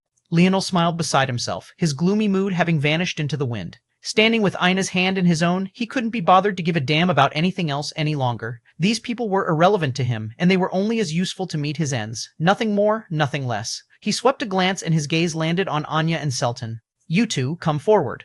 Anya, compared to Selton, was far more obedient. There was a graceful expression on her face, and her demeanor was just as Leonel remembered it. Even after being forced to kneel for so long, she didn't lose any of that bearing at all. Selton, however, was greatly reluctant. There was a large amount of humiliation hidden deep within her eyes, and it seemed that even now she felt that she should be above Leonel. Those were eyes that Leonel remembered quite clearly. Their falling out didn't have to be so terrible, but whether it was Selton or Leonel, both were endlessly prideful and unwilling to take any losses. Why are there so few of you? Leonel asked Anya. Anya's hands clasped in front of her, gently resting just below her waist. She wore a familiar veil, but her dress was black, in sharp contrast to her flowing white hair. It was hard to associate this woman with a demon at all. In fact, much like Ina, it was hard to associate her with humans either. They both looked far more like spirituals. Anya didn't hesitate to respond, seemingly not feeling any sort of hatred for Leonel personally killing her.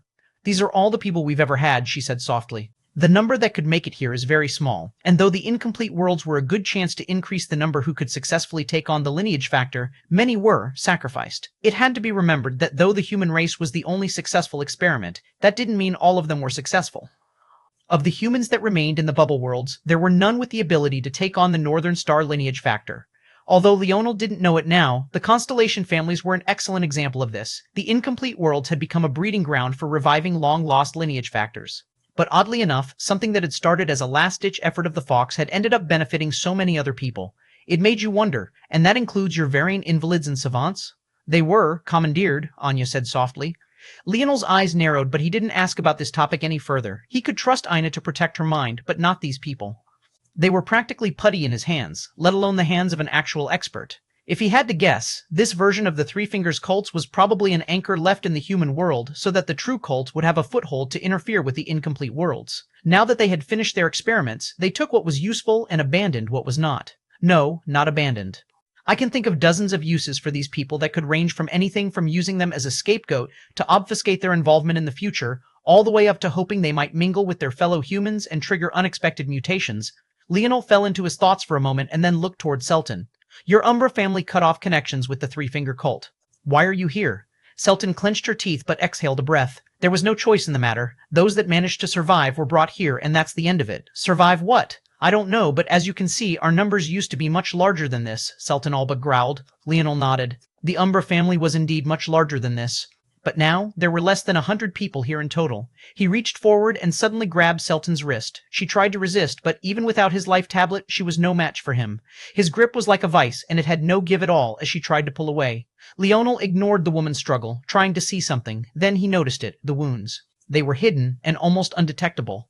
But that was because they had long since healed. Even so, his senses could pick them up. Why do her inner organs have so much scar tissue? Leonel released her and took Anya's wrist. Unlike Selton, she didn't resist at all. What was the point? Interesting. Anya doesn't have the same scarring at all. Leonel went through everyone and checked one by one, and to his shock, Anya and the ninth-dimensional experts were the only ones who were unscathed. His dream world organized the scars and their parameters, and he felt like he understood. Bits and pieces of them were cut out and regrown as though someone was taking samples of them.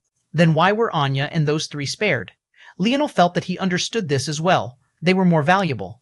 If these people wanted to use the human race as a scapegoat to hide their actions in the future, how could every member of the supposed cult be a weakling? No, they needed people who were worthy of carrying their sins, and as such, they couldn't afford to kill them or experiment on them. These people had practically been human incubators, reborn for no other reason than to supply their own inner organs. And why? Well, that felt obvious too. Wasn't it so that the likes of Wicked could gain a lineage factor he had no business having? The saddest part is that Selton and the others didn't even seem aware. Chapter 2637. Chapter 26371. Leonel stood in silence for a long while. Suddenly, he felt that these people were quite pitiful. They're the ticking time bomb these people left in the human race, huh? Although Leonel could think of other reasons they might have been left behind like this, he felt that this one had a greater than a 60% chance that this was correct. If what I'm thinking is true, then there's probably also a better than 60% chance that this is related to the god factions who want humans wiped off the face of existence. Leonel's thoughts jumped from place to place, mostly incoherently. Maybe only the greatest Dreamforce users in existence could possibly follow his thought process. In the end, he jumped through so many possibilities that, statistically speaking, he had at best a 1 to 2% chance of actually being correct.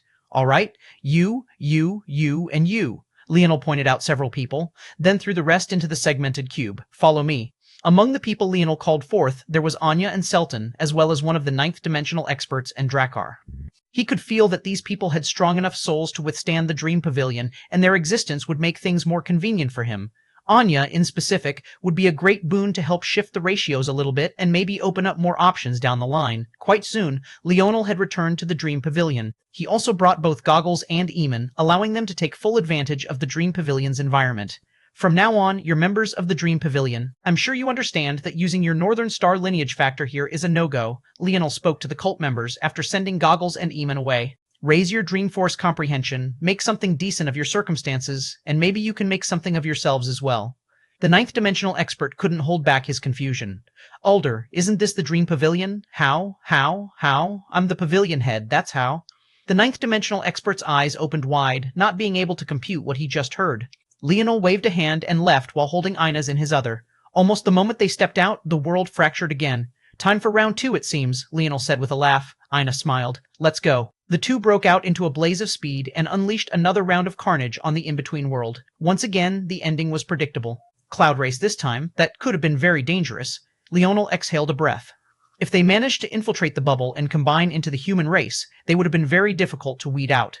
The cloud race, inevitably, had the highest survivability in these sorts of situations. Unfortunately for them, there was no easy way for them to enter this bubble without exposing their location to Leonel. Well, there were ways, but the problem was that the worlds with access to such methods definitely passed the Gathering of Kingdoms with ease. But they're still not here yet, huh?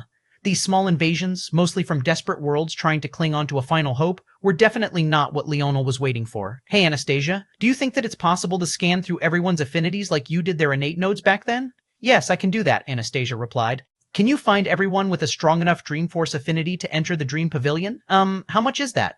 Leonel smiled bitterly. Then, after a thought, he waved a hand and formed a clone with his emulation spatial force. After some more thought, he formed 2 more. Give me a breakdown of how many people exist that can meet these 3 standards. Of these 3, 1 was a bare minimum requirement, and they should have a decent chance at reaching the impetus state. The second had a good chance of at least making it a half step from the life state, and the third was a bit ridiculous and was at least about 80% of his own talent. Leonel went about his business as Anastasia began her scan. It should be faster in these complete worlds as there was less empty space to move through compared to incomplete worlds. As expected, it only took a few hours for Anastasia to come back with an answer. There are 12073 of the first time, 13 of the second, and 1 of the last. Leonel froze. That many? What he was the most surprised about was that there was actually a person with 80% of his talent. Well, 80% of his talent in Dreamforce. That was absolutely ridiculous. Show me them, Leonel said. He didn't need to worry about the gap between himself and Anastasia in terms of mental capacity at this point, because a number of just over 1,000 wasn't enough to shake him. He took it in with absolute ease, but he was surprised when he saw who this person with 80% of his Dreamforce talent was. It was a woman, and a woman that he had met already at that.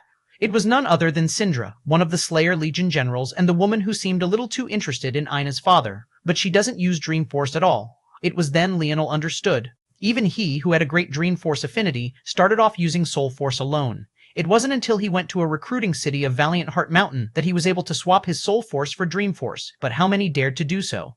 Unless you had another Dreamforce expert to check your talent without the potential risk, who would gamble with losing their minds to check their Dreamforce affinity? Plus, considering there were trillions of humans, wasn't this number actually pitifully few? That woman used Light Force as well, if I recall correctly. Is that a coincidence? A smile spread across Leonel's lips.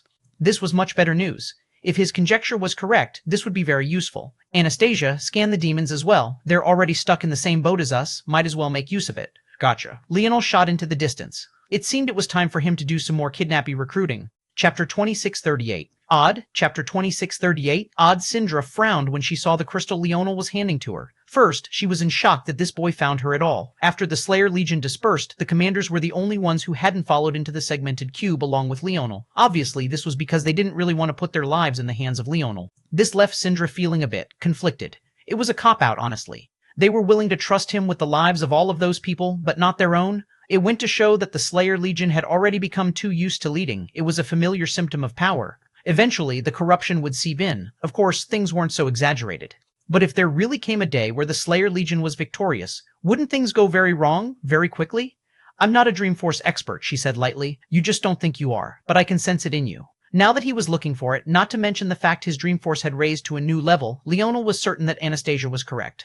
His 80% metric was a bit crude, and it would be hard to tell for a while if Syndra really had that amount of potential or not. But what was certain was that her talent in Dreamforce was extraordinary. She hesitated for a moment. She felt that Leonel likely wasn't lying to her, but she found it difficult to just trust him.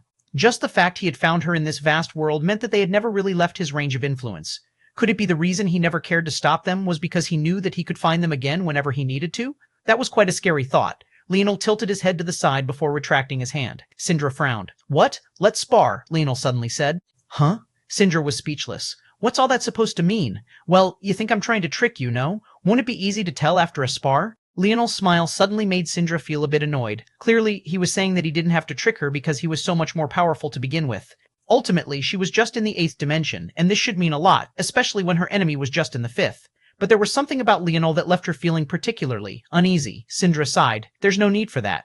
I saw Ina's battle. I know that she's very powerful.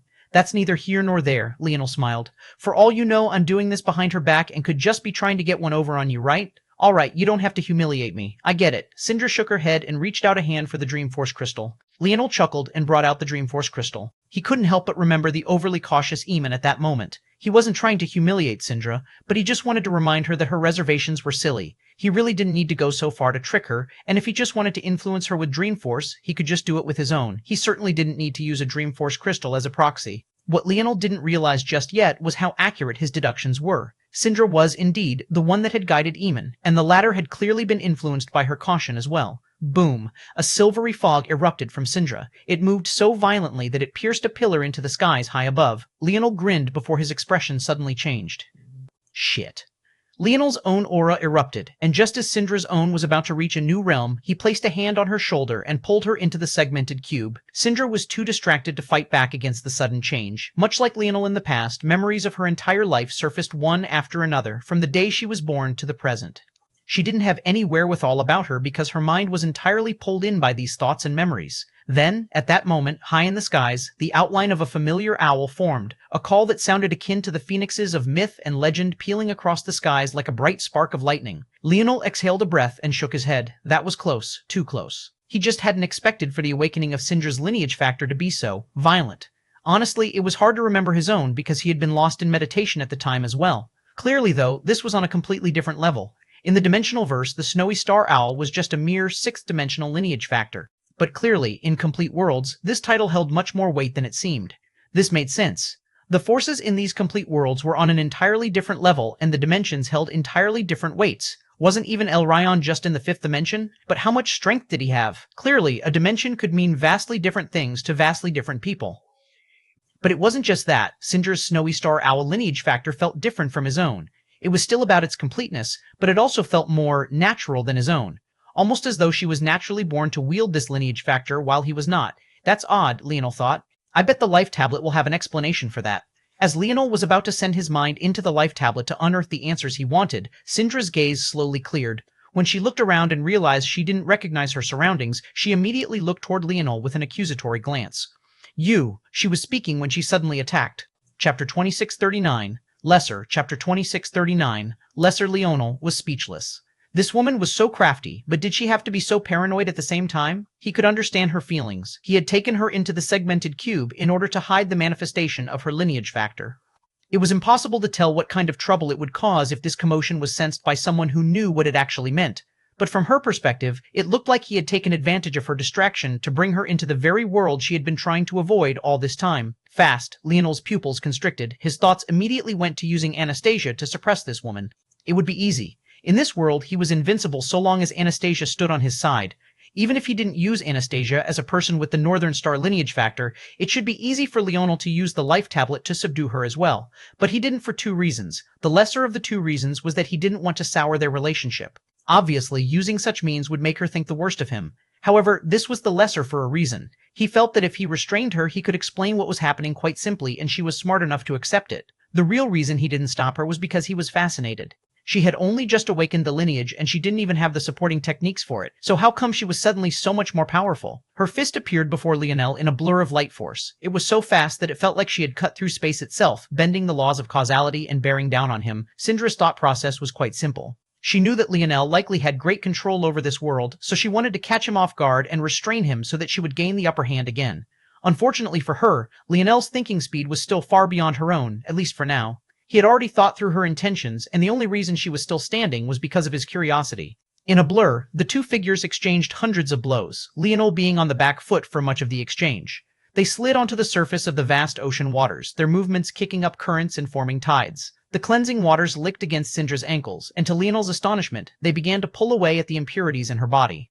Syndra's strength was getting better and better under its influence. She was so focused on dealing with Leonel that she didn't even seem to notice. Leonel blocked a blow with his elbows and countered with a fist to her chest. Syndra's body blurred and she appeared to his side, a vicious roundhouse kick lashing out against his chest. Leonel's steps pivoted rather than taking a step back. He blocked the wind-slicing kick with a shoulder check and braced himself, his core tightening as he unleashed a furious uppercut into Syndra's liver. A flash of light force rippled, mixing in with the cleansing waters and illuminating them as though gorgeous rays of the sun. The light covered her body and explosively retreated, but not before Leonel's knuckles barely managed to graze them. Syndra's protective coating shattered, sending sparkling shards of glass falling into the water. Her feet smashed down into the water, forming a massive chasm as she erupted forward. The two figures clashed once again, the furious cascade of strikes sending out shockwaves into the air. They weaved in and out of clashes, the wind seemingly imploding and the clouds above dispersing beneath their might.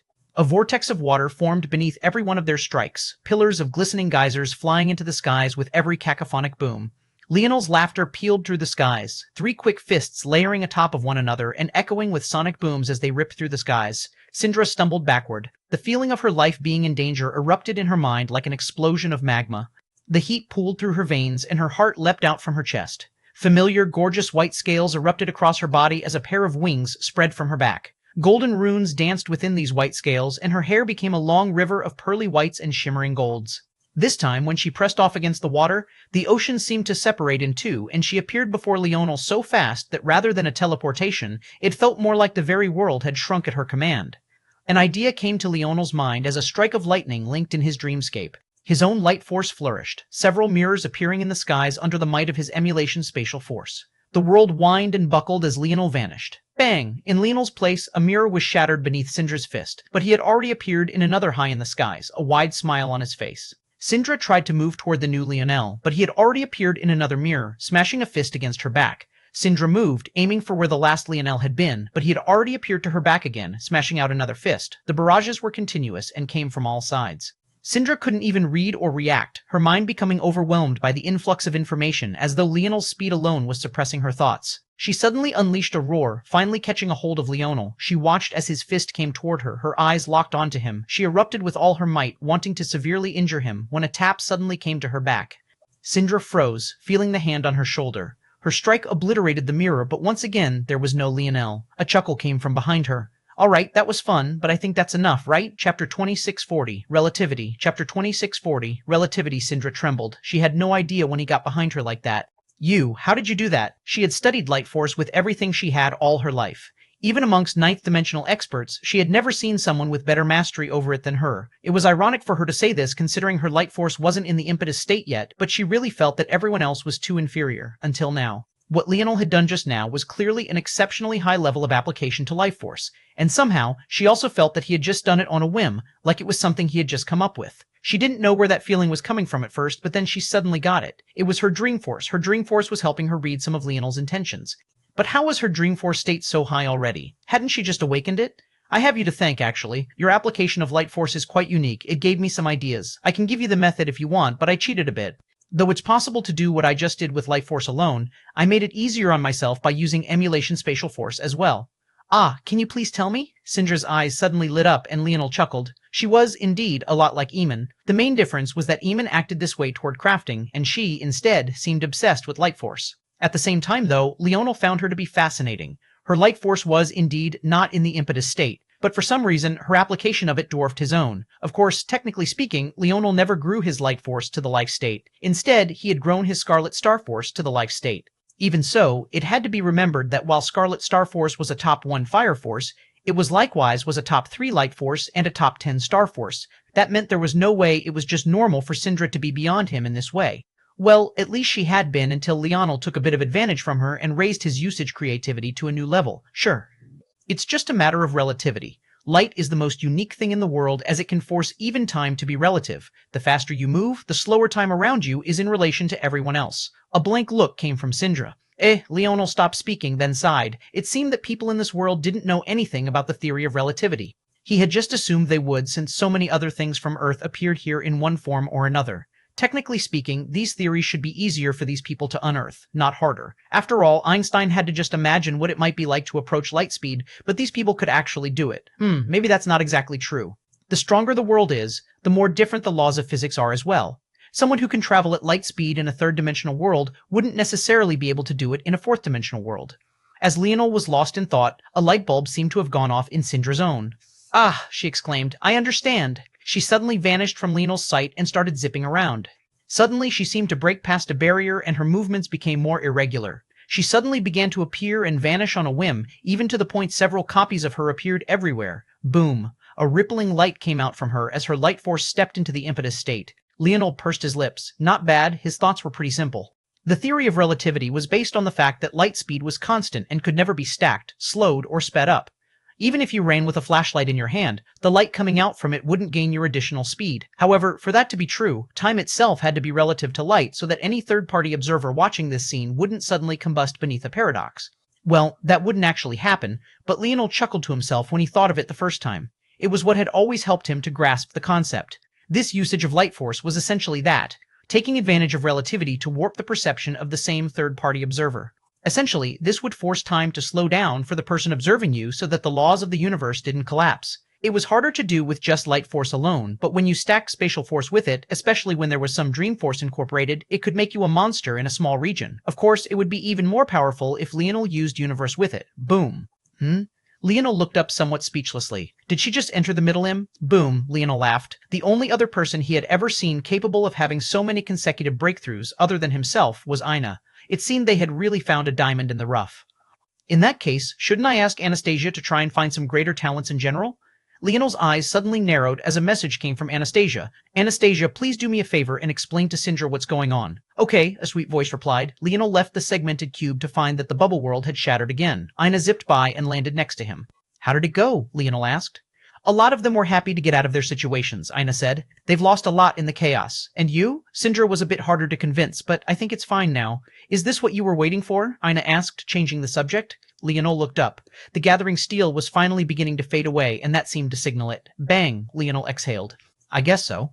High in the skies, a furious nomad appeared. They were 5 meters tall, and their floating hands were each 10 meters from palm to finger. He looked like a true deity. These nomads were clearly on an entirely different level, and that was because they had a dream pavilion. In fact, it was a dream pavilion. Leonel recognized quite well the Gem Dream Pavilion, the fourth participant of the True Dream World Challenge sequence. It seems they had come to collect the debt Leonel owed them for slaughtering all of their experts. Chapter 2641, Chapter 2641. Geez, Leonel exhaled a breath. No matter how you looked at it, that thing in the skies really looked like a god. Was all of this necessary? He was just a little human, isn't that what they always said? So why were they going so hard all of a sudden? Ina was about to spring forward when Leonel tightened his grip on her hand. She looked back with a questioning gaze, not quite understanding. That sort of enemy was definitely not one that Leonel could fight. That giant nomad very clearly had Noah's ability index, the ability to not only perfectly control his own size, but also his density and weight, the morphing ability index. According to Leonel's life tablet, it was a black-grade ability, but as with all things, it was highly dependent on the user. Even a black-grade ability index could be exceptional if it was properly controlled. Leonel's own ability index wasn't very highly ranked either. At the very least, it was firmly beneath Ina's. But how far had he been able to bring it? For someone with the special quirks of the nomads, this ability index was truly troublesome. Ina knew all of this, and she could also feel that this nomad's strength was exceptional. Leonel simply wasn't able to fight such a person. So she wasn't sure why he would stop her like this. She should be the one to go. Hey, Leonel chuckled. Don't you think you've done enough fighting? But Leonel's grin widened and Ina fell into silence. Okay, but I want 20 babies now. Leonel was speechless. What was this woman talking about now? Soon he laughed, shooting into the skies on a rising staircase of emulation spatial force. The nomad, who was furiously scanning the region, spotted Leonel almost immediately. He had just been about to descend onto the Dream Pavilion, but he didn't expect that Leonel would expose himself even before trying to rush back first. What are you so surprised about, old bastard? Did I look like I feared your people when I slaughtered Barul and the rest of them? The nomad's eyes bulged. This human, Leonel waved a hand, and the cracks across the human bubble solidified and healed. The nomad's gaze narrowed, and his rage suddenly felt as though a bucket of cold water had been poured over it. How had Leonel just done so? That should have been impossible. You? Surprised? Want to run? Now? The nomad's violent momentum seems to have dimmed considerably. He had come here alone, not out of choice or arrogance, but because that was the only way. It wasn't so easy to move between worlds, especially across such large distances. He had no choice but to come alone. But why did it feel like Leonel knew he would come? Why did he look so confident? There's no need to look so confused. It's all so obvious that I'm not even sure why you all are trying so hard to hide it. Pathetic dregs like you wouldn't even dare to act under normal circumstances. The Gem Dream Pavilion was barely in the top 1,000. The Owlins could have entered the top 100 whenever they wanted, and the Spirituals were firmly in the top 500. Your Dream Pavilion had no business mixing into the matters of the true dream world. And yet, there you were. Not only were you there, but when you found Deputy Pavilion Head Clarence, you strung him up and tortured him to death as though he was some sort of animal. Those kinds of actions don't make any sense whatsoever. I may have personally said some things you found offensive, but going so far is a fool's errand for a world as weak as yours. The world may hate the human race, but we're still here, and it's certainly not because of a little formation even I was able to shatter with a few tricks. That barrier could at best hold back those weak demon races. No one dares to touch us because they don't want to offend the Pluto race or the neutral faction that backs them. So why is a little middling world like yours so aggressive? The world around the nomad trembled fiercely, his weight increasing to the point gravity bent and whined, space shrinking, collapsing, and distorting around him. No answer? Leonel asked with a smile. I wonder, how long does it take to rush here from your world? Probably took many months, huh? When did you leave? You can't see the gathering steely from the in-between worlds, now can you? N-O-U, Nuh, the nomad roared. I am the mighty Kalen. Do you think the likes of the human race has the right to speak to me this way? Be gentle if you can. I scare easy. Kalen's eyes practically bulged out of their sockets. Leonel was barely 100 meters from him, a nigh insignificant distance. Even if Leonel had been kilometers away, it would have been absolutely meaningless. He was so infuriated by Leonel's nonchalance, he felt like his heart was about to implode. He still didn't understand how Leonel could possibly be so calm. It was all a bluff. It had to be. But after what happened to the nomads in the true dream world, could it still be considered that? Kalen then had another thought. None of this made sense. If Leonel was trying to goad him into attacking, why spend all this time talking? So long as Leonel appeared, he would have attacked. So what was the point of making the trap so obvious that he didn't dare to step into it? It had to be a bluff. That was the only thing that made any sort of sense. Plus, the moment the human race lost its protection rights, didn't that mean that anyone could attack and kill them? This was the culling. He was justified. Leonel smiled, then suddenly pointed up. Chapter 2642, Annoying. Chapter 2642, Annoying. Kalen froze. 1. Leonel Morales. That last name, he didn't recognize it. He could tell with ease that that was the name Leonel was pointing at. It was impossible for him to not recognize a last name on the rankings, especially not if it was first place. They all should come from the most prominent families below the demigod realms. So how was it that he froze? Wasn't this human's name Leonel Morales? Surprised? Don't be. I tried to tell you all that my wife is amazing. Not my fault. None of you wanted to listen. Are you going to attack? Or not? I'm getting quite bored. You came here all boisterous, beating your chest like an ape. But where's the follow-through? Kalen's eyes were completely red. The boy was confusing him. He suddenly couldn't tell left from right, or right from left anymore. He felt like Kalen froze. He suddenly remembered, why would this boy be speaking so much? Wasn't it to attack his mind? Wasn't he a Dreamforce expert? Could it be that his mind was already being infiltrated? Was everything around him fake? Kalen erupted with a roar that shook the world, streams of earth force coming out from him in waves. Leonel coughed up a mouthful of blood as he was sent blasting into the distance. Kalen's earth force was clearly in the life state, and unlike Leonel, he had access to the full brunt of it as a ninth-dimensional powerhouse. He was on an entirely different level. Whether it was Leonel or Ina, they stood no chance against this sort of enemy. Another mouthful of blood came from Leonel. He wiped his lips with a forearm, then spit to the side, shaking his head and clicking his tongue. The waters of existence were truly deep. Even the experts of such weak worlds were so powerful, let alone the true behemoths. Do you really think you can fool me? Kalen roared, the world shaking beneath his mind. The earth whined and split as mountains collapsed. His 4 floating palms were held up into the air, and the entire world seemed to elevate. The sea level descended, and the cracked and floating rocks rose. Leonel smiled. Well, wasn't this guy just a big ball of sunshine? Unfortunately, he was also an idiot. Boom. The world that seemed about to collapse was suddenly forcefully stabilized. High in the skies, higher than even the nomad, a man appeared, or rather, a humanoid male. His skin was a grayish color with echoes of blue. He was tall, standing at over 4 meters, but at the same time, he was lean and powerful, not to mention muscular to the point of exaggeration. His skin pulsed with striations a human simply couldn't form. He was bald, and his body was covered in ancient tattoos of dark gold that seemed to be a mixture of a careful inking technique and a branding one.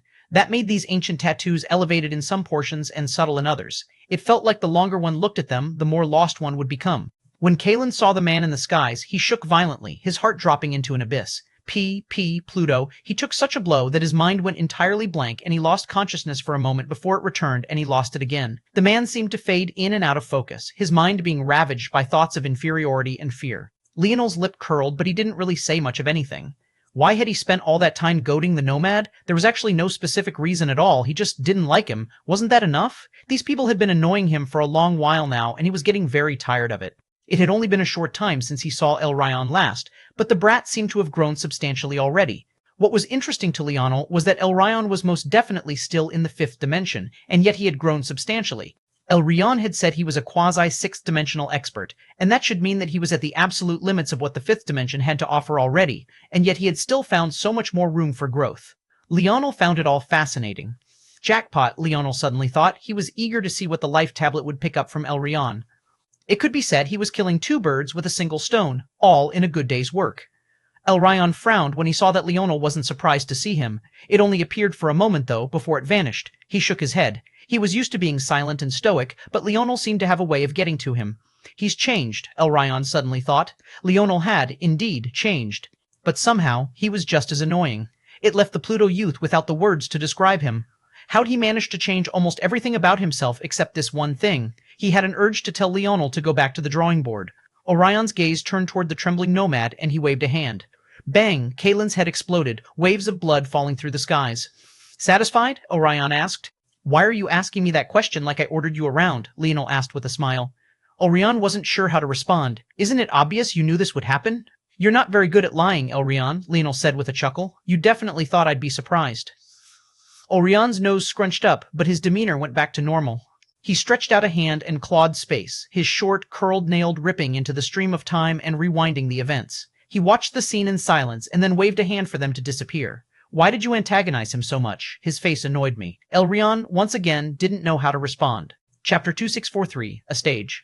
Chapter 2643, A Stage. El Rayon looked at Leonel deeply and decided to give up. He was never going to win a war of words with this man. At that moment, Ina appeared by Leonel's side, looking at El Rayon curiously for a moment. Is this supposed to be the snotty-nosed brat? Ina asked. Leonel burst into laughter, and Elrion's expression became sour again.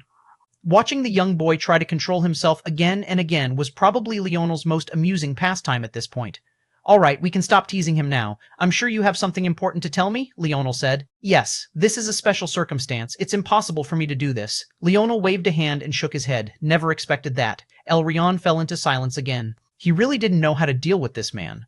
Leonel seemed very eager to let him know that he wasn't relying on him, but if he knew that he was coming, didn't that mean that he already was? Like I was saying, this situation is extraordinarily unique. The Gathering of Kingdoms just ended, and your world successfully defended itself. In addition, you've been the constant sufferer of several schemes until now. If our faction did not take action, it would mean allowing the others to trample on our authority, and that could not be allowed. The meaning was clear. If in the past the Gathering Stele was the representation of the god-beasts of creation, now it was the representation of the Plutos. Its rules were upheld by them and controlled as such. At the same time, the Gathering of Kingdoms was a treaty of sorts. It was a balance taken between the neutral faction and the factions who wanted to wipe out all other races. Obviously, the latter group wanted to minimize how the resources of existence were used up by getting rid of countless worlds, believing themselves to be the ones meant to replace the god-beasts of destruction. However, the majority neutral factions wanted the status quo to remain. It was trying to mess with the balance in the first place that led to all of this, so trying to actively change things again just felt foolish.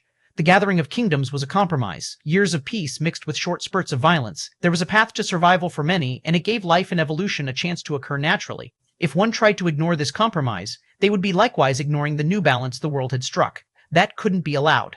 Leonel had heard from his meeting with Sean Ray that the Pluto race was losing some of its prestige. If under normal circumstances the Pluto race might have turned a blind eye to some things, they definitely could not now. Elryon was just telling Leonel things he already knew, and it left Leonel feeling a little annoyed, but in the end, he just smiled and shook his head. This was just Elryon's way of getting a little revenge, so he allowed it.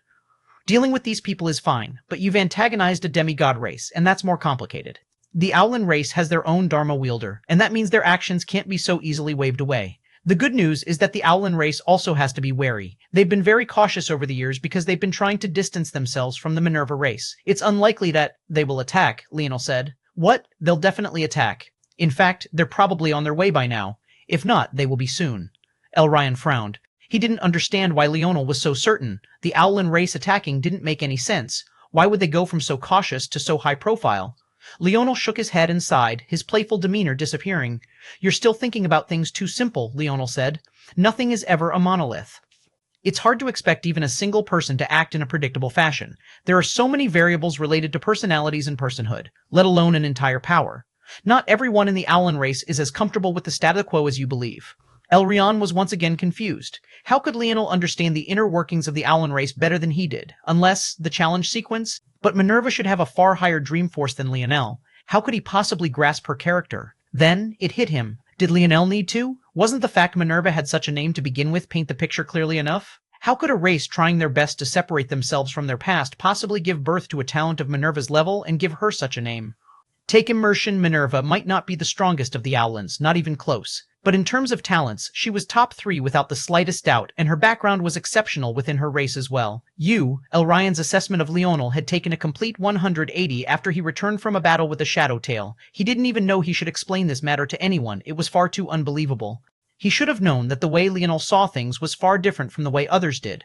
The plane his mind worked on could already be compared to the best of the gods, and it made no sense to him. But there's no way they'd attack so soon, the Gathering of Kingdoms. They have a viable reason to attack. I have their race's treasure. They'll have all the excuses they need. Why are you being so casual about this? You do realize that even if it's only Minerva, she is capable of defeating even me as I am now. There is a huge gap between mortal and demigod races. Well then, Leonel smiled. Shouldn't you do something about that? Elryon was rendered speechless once again. Didn't this man just say he didn't need him? I've already said, I can't. Not like that, Leonel said. I'll crush them on my own. If there's anything you're right about, it is that they'll have to wait a while. I don't fear these people. What I need from you is something different. I need a stage to be a wise Star Order without losing my head. Chapter 2644 Bonus Plan. A Chapter 2644 bonus plan, a thanks to ENA316. Elryon's brows furrowed, but Leonel looked back at him with quite an unreadable expression. It felt like what he had said was just natural. By now, many people had already guessed that Leonel was a wise Star Order.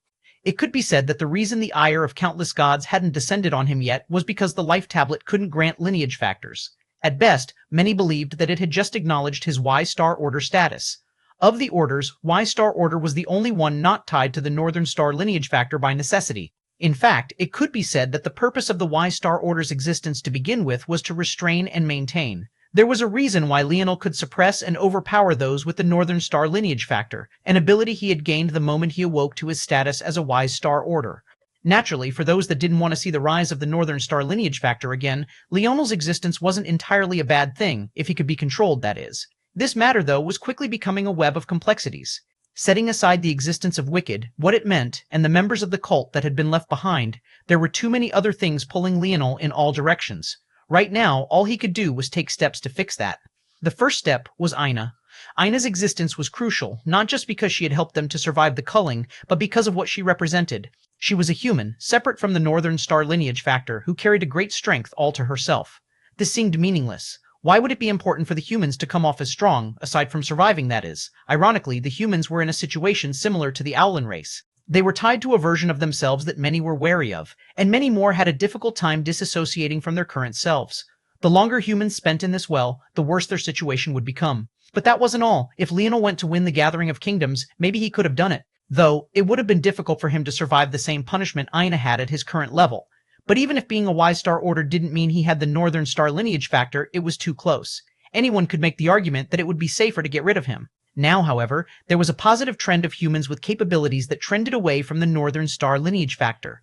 All this said, there were still several things that didn't add up. The Fox family, for one, was an existence that was likewise separate from the Northern Star lineage factor.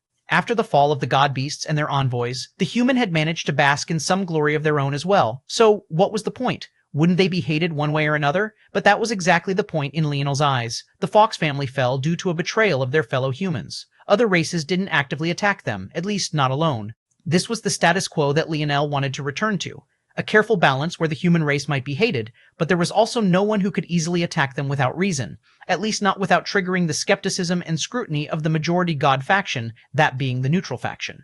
If Leonel wanted to return to that state, he had to thread a very thin line. For one, he couldn't go around conquering, or else that would also disrupt the balance. If he expected others to leave him be, he couldn't antagonize them. Second, he needed to show strength. He and Ina were two pillars of their human race's strength already, and soon there would be many more, especially with the new cultivation method that Ina had unearthed. Third, he needed to separate from the Northern Star lineage factor. This third problem was multifacets and multi-layered. Although Ina had won the Gathering of Kingdoms, that wasn't nearly enough. Not only was she just one person, her feats were actually objectively less impressive than Leonel's own, and there was an argument to be made that she was only so powerful because of Leonel in the first place. After all, it was a Y-Star Order's duty to guide and direct, as well as gathering information. There was a reason the help of the god beasts hadn't just created the envoys, but numerous powerful families like the Fox and the Constellation families. This was where things became tricky. Because if Leonel was the one guiding everyone, then it might be impossible to ever completely separate from that level of scrutiny, unless he could display his abilities as a Y-Star Order on a much larger scale. If he leaned into the role of a Y-Star Order, gathering knowledge and passing it on, even helping those of other races, slowly but surely, the events of the past could be overwritten. But if Leonel wanted to take even the first step toward that wider plan of his, he needed an anchor. That anchor couldn't come from himself, and it certainly couldn't come from the god beasts of creation either. They needed to come from the most powerful god race in existence, the Plutos. He didn't need them to be looking over his shoulder, nor did he need them to actively protect him either. He just needed a small path he could walk down. As for the rest of it, he could handle himself. If El Ryan had no ability to do this, he would have to use his plan B. But honestly, he didn't really want to do that, because if he went down that route, a lot of people would die, and he would make an enemy out of the whole of existence. Chapter 2645, Bonus Mines. Chapter 2645, Bonus Mines, thanks to Ian A326. Leonel wasn't ready to make an enemy out of so many monsters. Maybe if he was able to return to the 7th dimension, he would be willing to take such an outrageous gamble. But at least for now, he wanted to take the smarter approach if he could.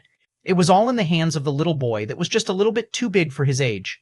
When El Ryan looked into Leonel's eyes, he understood much more of what he was seeing now. It felt like Leonel wasn't asking him anything. Instead, he was giving him a choice to let existence stay in peace for a little while longer, or if he would let chaos reign. It didn't make sense to him again. But it also didn't make sense for Leonel to survive against that shadow tail. It also didn't make sense for him to survive in the true dream world, and it also didn't make sense for him to have planned for his appearance either. Nothing this man did seemed to make any sense whatsoever. What do you expect from me? Leonel shrugged. That would be up to you. El Ryan's gaze narrowed.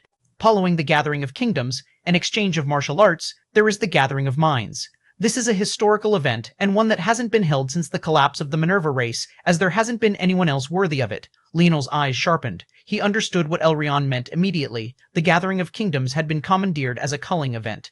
Its original purpose had long since been lost, so the Gathering of Minds that usually followed after it was likewise forgotten and ignored. After the fall of the god-beasts of creation, the command of the Gathering of Minds had been taken over by the Minerva race. This continued for many generations until they, too, fell.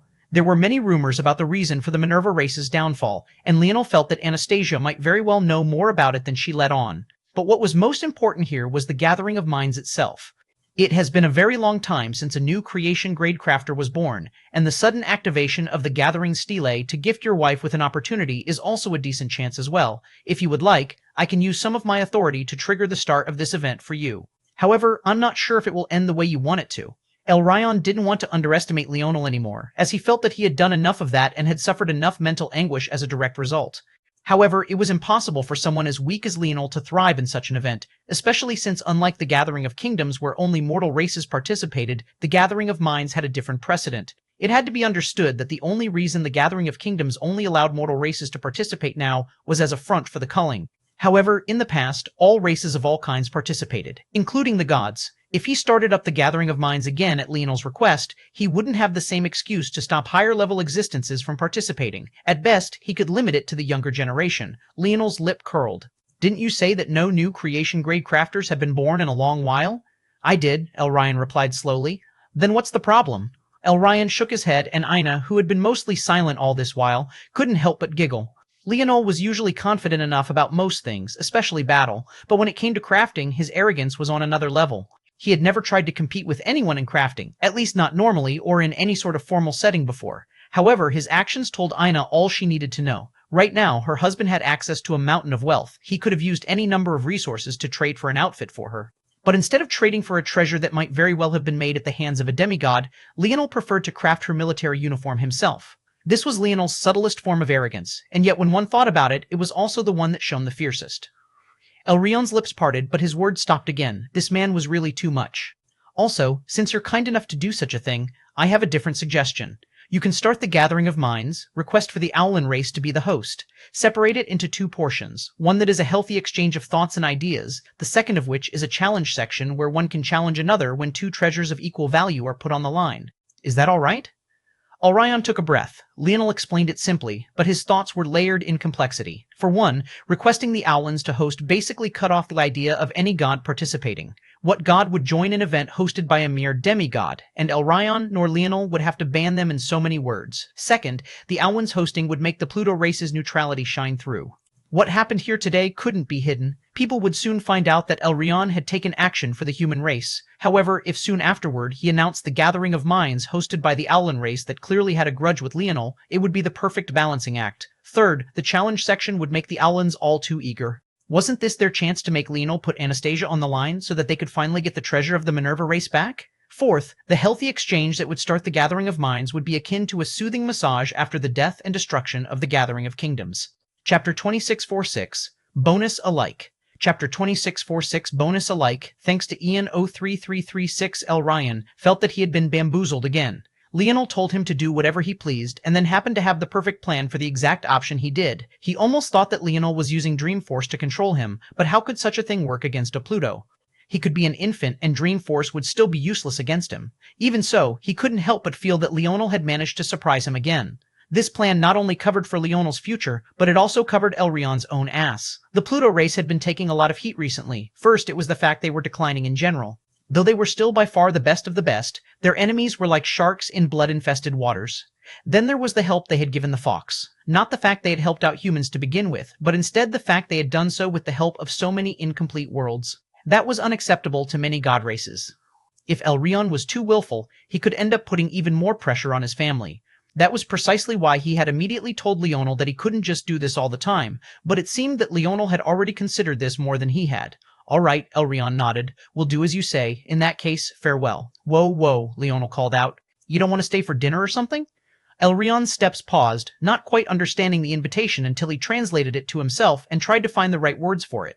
However, in his language, the best he could do was the word gift, and the idea of anyone gifting him anything struck a chord with his Pluto pride. It felt like Leonel was looking down on him. But he could also tell from Leonel's tone that that wasn't what he meant. You should really taste my wife's cooking. I bet you the whole of existence doesn't have a better chef. Ina smiled, seemingly not minding the fact Leonel was offering her services. All right, Elryon finally said slowly. Leonel grinned and the trio vanished into the segmented cube. Holy hell, you're huge. Raj looked up at Elryon, craning his neck. Where have you been hiding this guy, Cap? He has not been hiding me, Elryon replied in polite correction. Raj and Milan looked toward one another and burst out into a fit of laughter. Arnold, Alan, Raj and Milan spoke out at the same time. We found you a new friend. Leonel stood in the kitchen with Ina, laughing. What? You're not unhappy you're missing out anymore? Ina asked. No, ma'am. Leonel stood at attention. Direct me as you please, General. Ina's laughter echoed in a radiant bell-like tone. Good. Then start prepping. Since you got me into this, you're slaving too. Leonel was aghast. This woman had just spent months on end fighting against a horde of literally trillions of enemies. She had the stamina of 1,000,000 chefs. She certainly didn't need his help nor support, but it seemed that he wasn't escaping today. After he tuned out the laughter from outside the kitchen, he grinned again. Today, I'll show you how a crafter does things. You force cooks are all so rigid and unimaginative. Had you ever seen a man chop 100 onions at once? Oh? Ina called out with a smile. Indeed, Leonel opened a palm and Tolliver formed a gorgeous array of flickering liquid silver before forming into several tiny lives. Watch and learn, wife. A flurry of slices echoed through the kitchen. Vegetables flew about, and neither force herbs nor powerful beast meat could escape his clutches. He even ground fresh spikes and dispersed the air of tear-inducing vapors all at once. He was simply a machine. Ina clapped to the side, feeding her man's ego. The atmosphere could only be described as happy and harmonious. In an unknown location, voices echoed, their intentions laced with schemes and multi-layered hidden meanings. It's coming, like you said. This will be a perfect opportunity to take advantage of.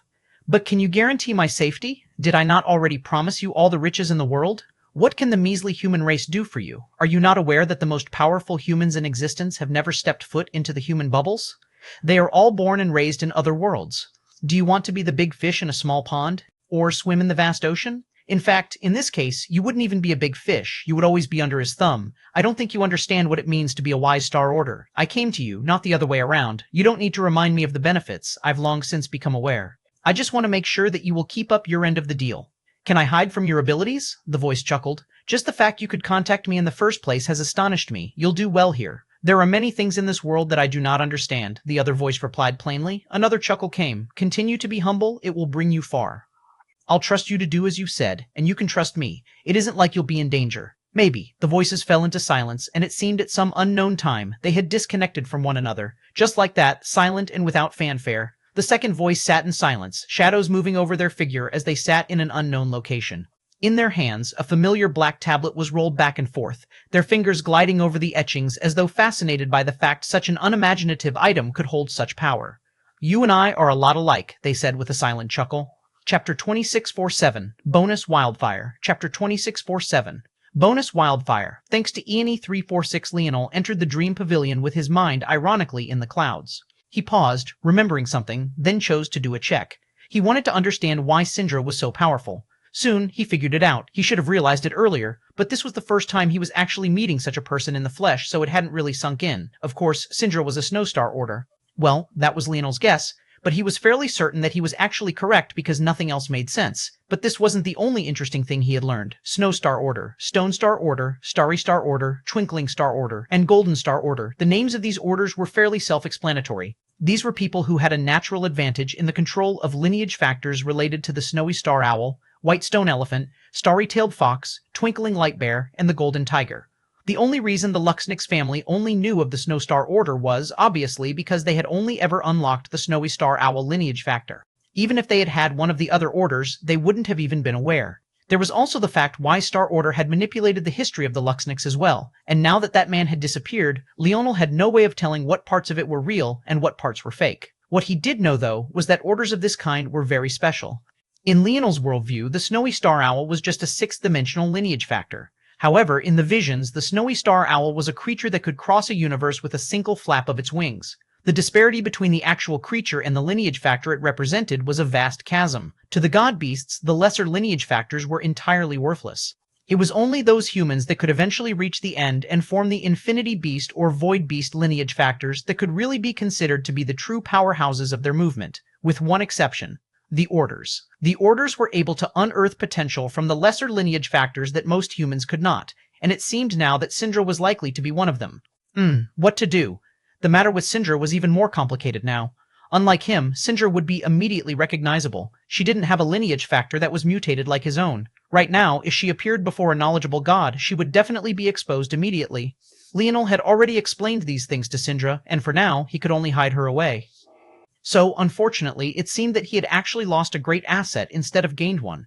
Unless he was strong enough to snub his nose at the gods, it was impossible for him to bring her out and lean on her. At best, he could have her join the Dream Pavilion, and she would be an extra buffer to his ratios. But he couldn't use her in any other ways. It's possible that I can find a way to hide it like I did. But she's not like me. She doesn't have other talents and such to rely on. If she sacrifices her lineage factor to boost her body alone, much of her strength would plummet. As Leonel thought, he continued to walk, strolling as though to free his mind of his worries. His mind drifted to the gathering of minds, and a smile crept up onto his face. He truly had never done an exchange with other crafters. Come to think of it, the only person he had somewhat done so with was Anya, but that ended quite quickly, and she had always been far beneath him in skill. That exchange was mostly just him proving himself in every fashion. However, he had some worries about it too.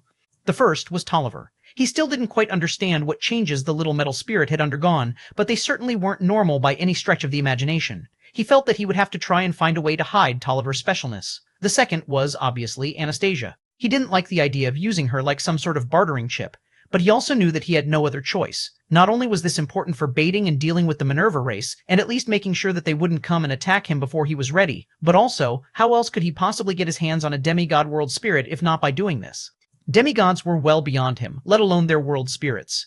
If he didn't get one like this, would he be stuck in the fourth dimension for the reset of his life? Either that, or he would have to raise one of the human bubbles up to that standard, but that was a whole headache in and of itself. This was the only choice he had left to complete his father's mad science experiment. Leonel sighed. He slid his hands into his pockets and stared into the beautiful skies. He smiled. He was beginning to see this cruel world in a different sort of light. It was no different from another 9-5 job to him. If he was on Earth and still in the third dimension, it wasn't like his life would be all sunshine and rainbows either. He'd be dealing with problems that would feel probably just as existential as all of this did. As he stood there, news of the gathering of minds began to spread like wildfire. All across existence, the best crafters of the younger generation seemed to have had a fire lit under their bellies. However, it wasn't just them, but the force pill crafters as well. Who said that the gathering of minds was just about crafting? A different sort of fervor rushed through the bubbles of existence. Chapter 2648 Bonus Order Standards. Chapter 2648 Bonus Order Standards. Thanks to ENE356, Leonel chuckled to himself. Unfortunately, Ina's force pill crafting methods relied on her blood sovereignty to force pill craft. Well, knowing her, she could probably take another first place after creating an entirely different method. But I can't let them covet my wife too much. She's all mine. Leonel ducked instinctually, only recovering when he realized there wasn't a frying pan coming for his head. He cleared his throat, clamped his hand behind his back, and continued his stroll. Owlin race. Minerva sat in silence, reading over the mandate again and again. Of course, this matter had been accepted by the Owlin race on behalf of her. It was almost an amusing joke. Almost. Elric had been here not too long ago telling her that her only place was in bed with a big belly. And now, the entire race was expecting her to lead the charge for their glory. What a bunch of sick bastards. As the pavilion head, she was nowhere near the strongest Owlin, but she was certainly the best crafter. That wasn't just because of her dream force, but it was also because she was among the very few who embraced her Minerva race roots. She had been basking in this profession for all her life. Of course, she was far above the cutoff age for this event. It would have to be her juniors that participated. However, this was all too useful to her. The Pluto race had decided to hold the Gathering of Minds for the first time in such a long time, and it was the Owlins who were chosen to host it. Just how much leverage did this give her? What would all those bastards who kept saying they should distance themselves from the Minerva race say now? The strongest of the gods had given them the right to take up the mantle of the Minerva race. Didn't this prove that all their cowardice was worth next to nothing? Call Celestia, Minerva suddenly commanded. As she waited, Minerva's thoughts were churning. Although all of this felt great, she felt that she was suddenly dancing to another's tune, and it was a slightly uncomfortable feeling. But she shrugged it off. On the one hand, if this was the tune of the Plutos, at least for now, it was impossible to resist. On the other, if she was just overthinking it, what was the point of wasting her time? Soon, a beautiful young woman walked in with her wings tucked and her demeanor respectful to the point it seemed she might bow down and kowtow if Minerva gave the slightest inkling that that was what she wanted.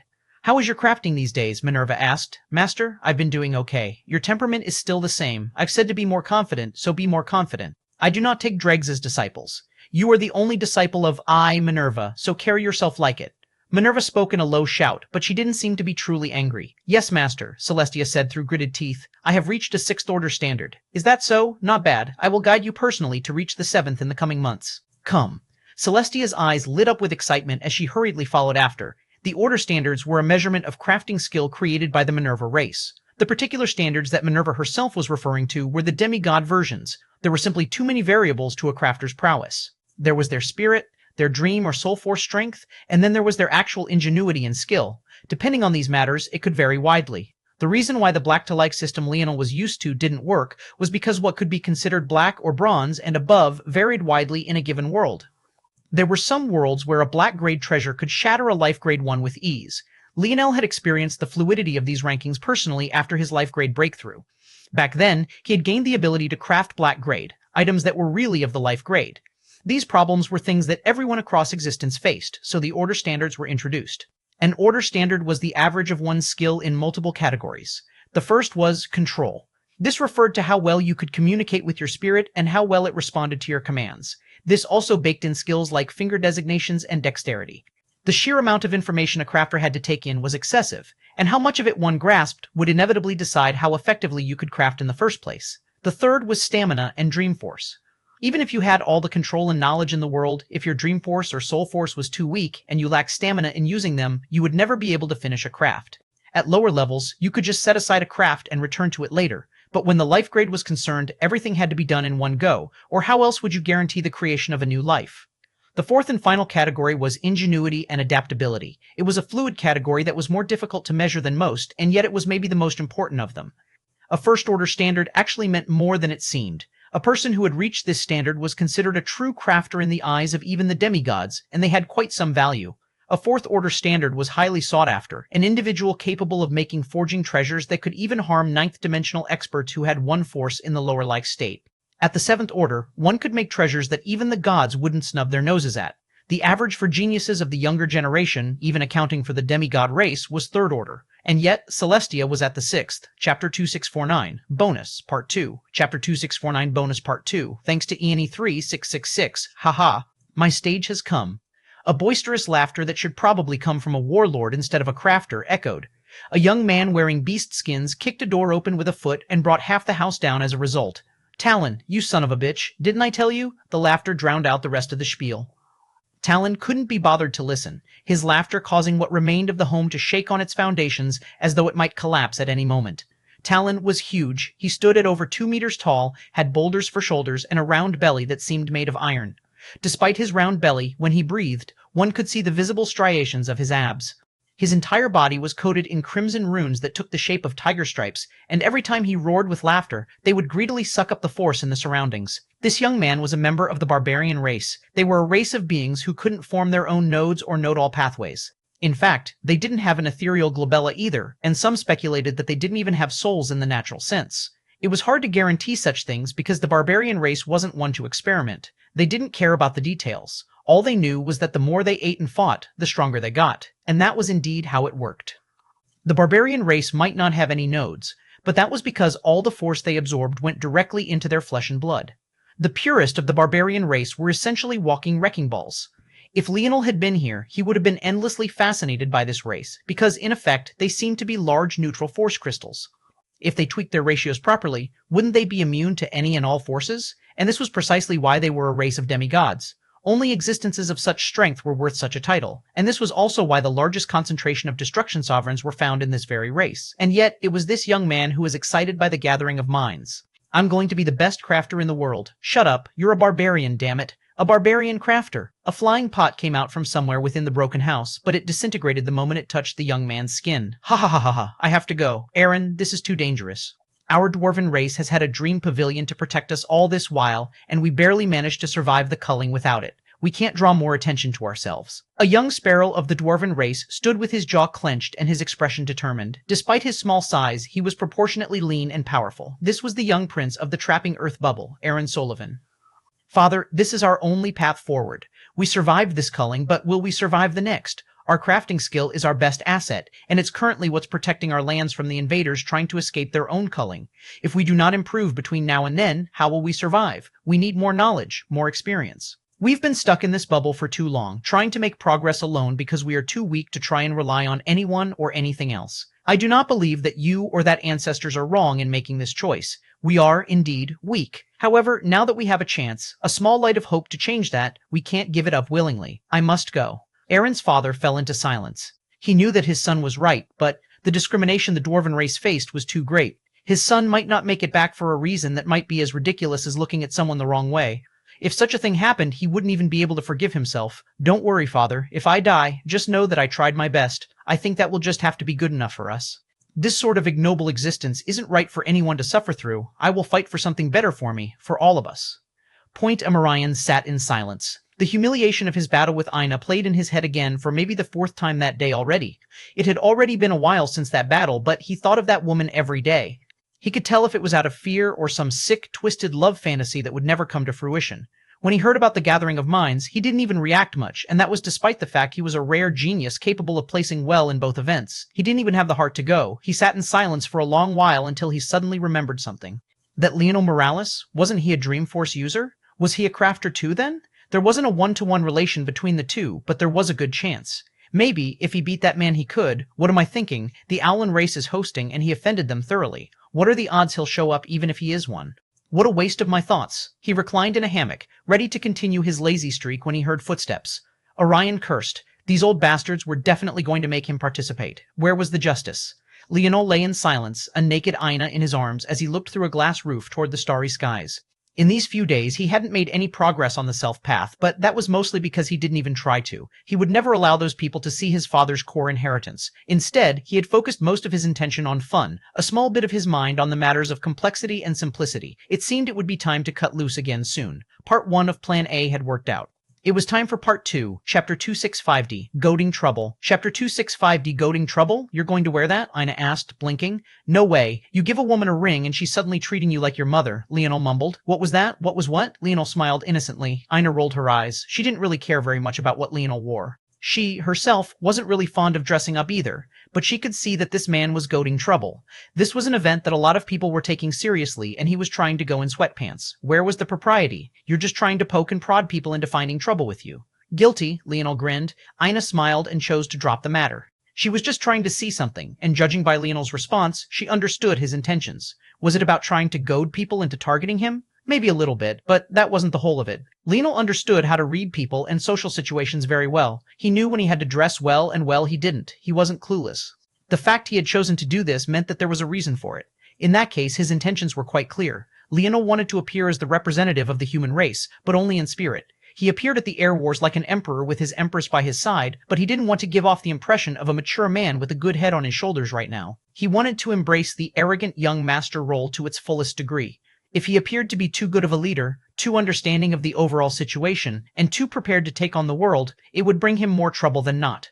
The role he wanted to play was that of an extremely intelligent and talented young genius who had yet to understand just how large the world around him was and how deep the waters of danger plunged. For that role, sweatpants was the absolute best, so I'm guessing you're also quite firm in not wanting me to participate in the Force Pill Crafter stream? You just need to stand around and look pretty. Let your husband handle everything. Aina laughed. You're getting bolder with your words. Is it working? Maybe. Aina's golden eyes twinkled. In that case, I have to be fashionably late anyway. Leonel grinned and scooped Aina back into their room despite the fact they had only just taken a step out. Aina's squeals were soon muffled by his lips. The Owlin Bubble. Unlike many other races, the Owlin race was singular in its territory. There were many speculations as to why, but the main reason widely accepted by most was that the Owlin race was simply too low-key.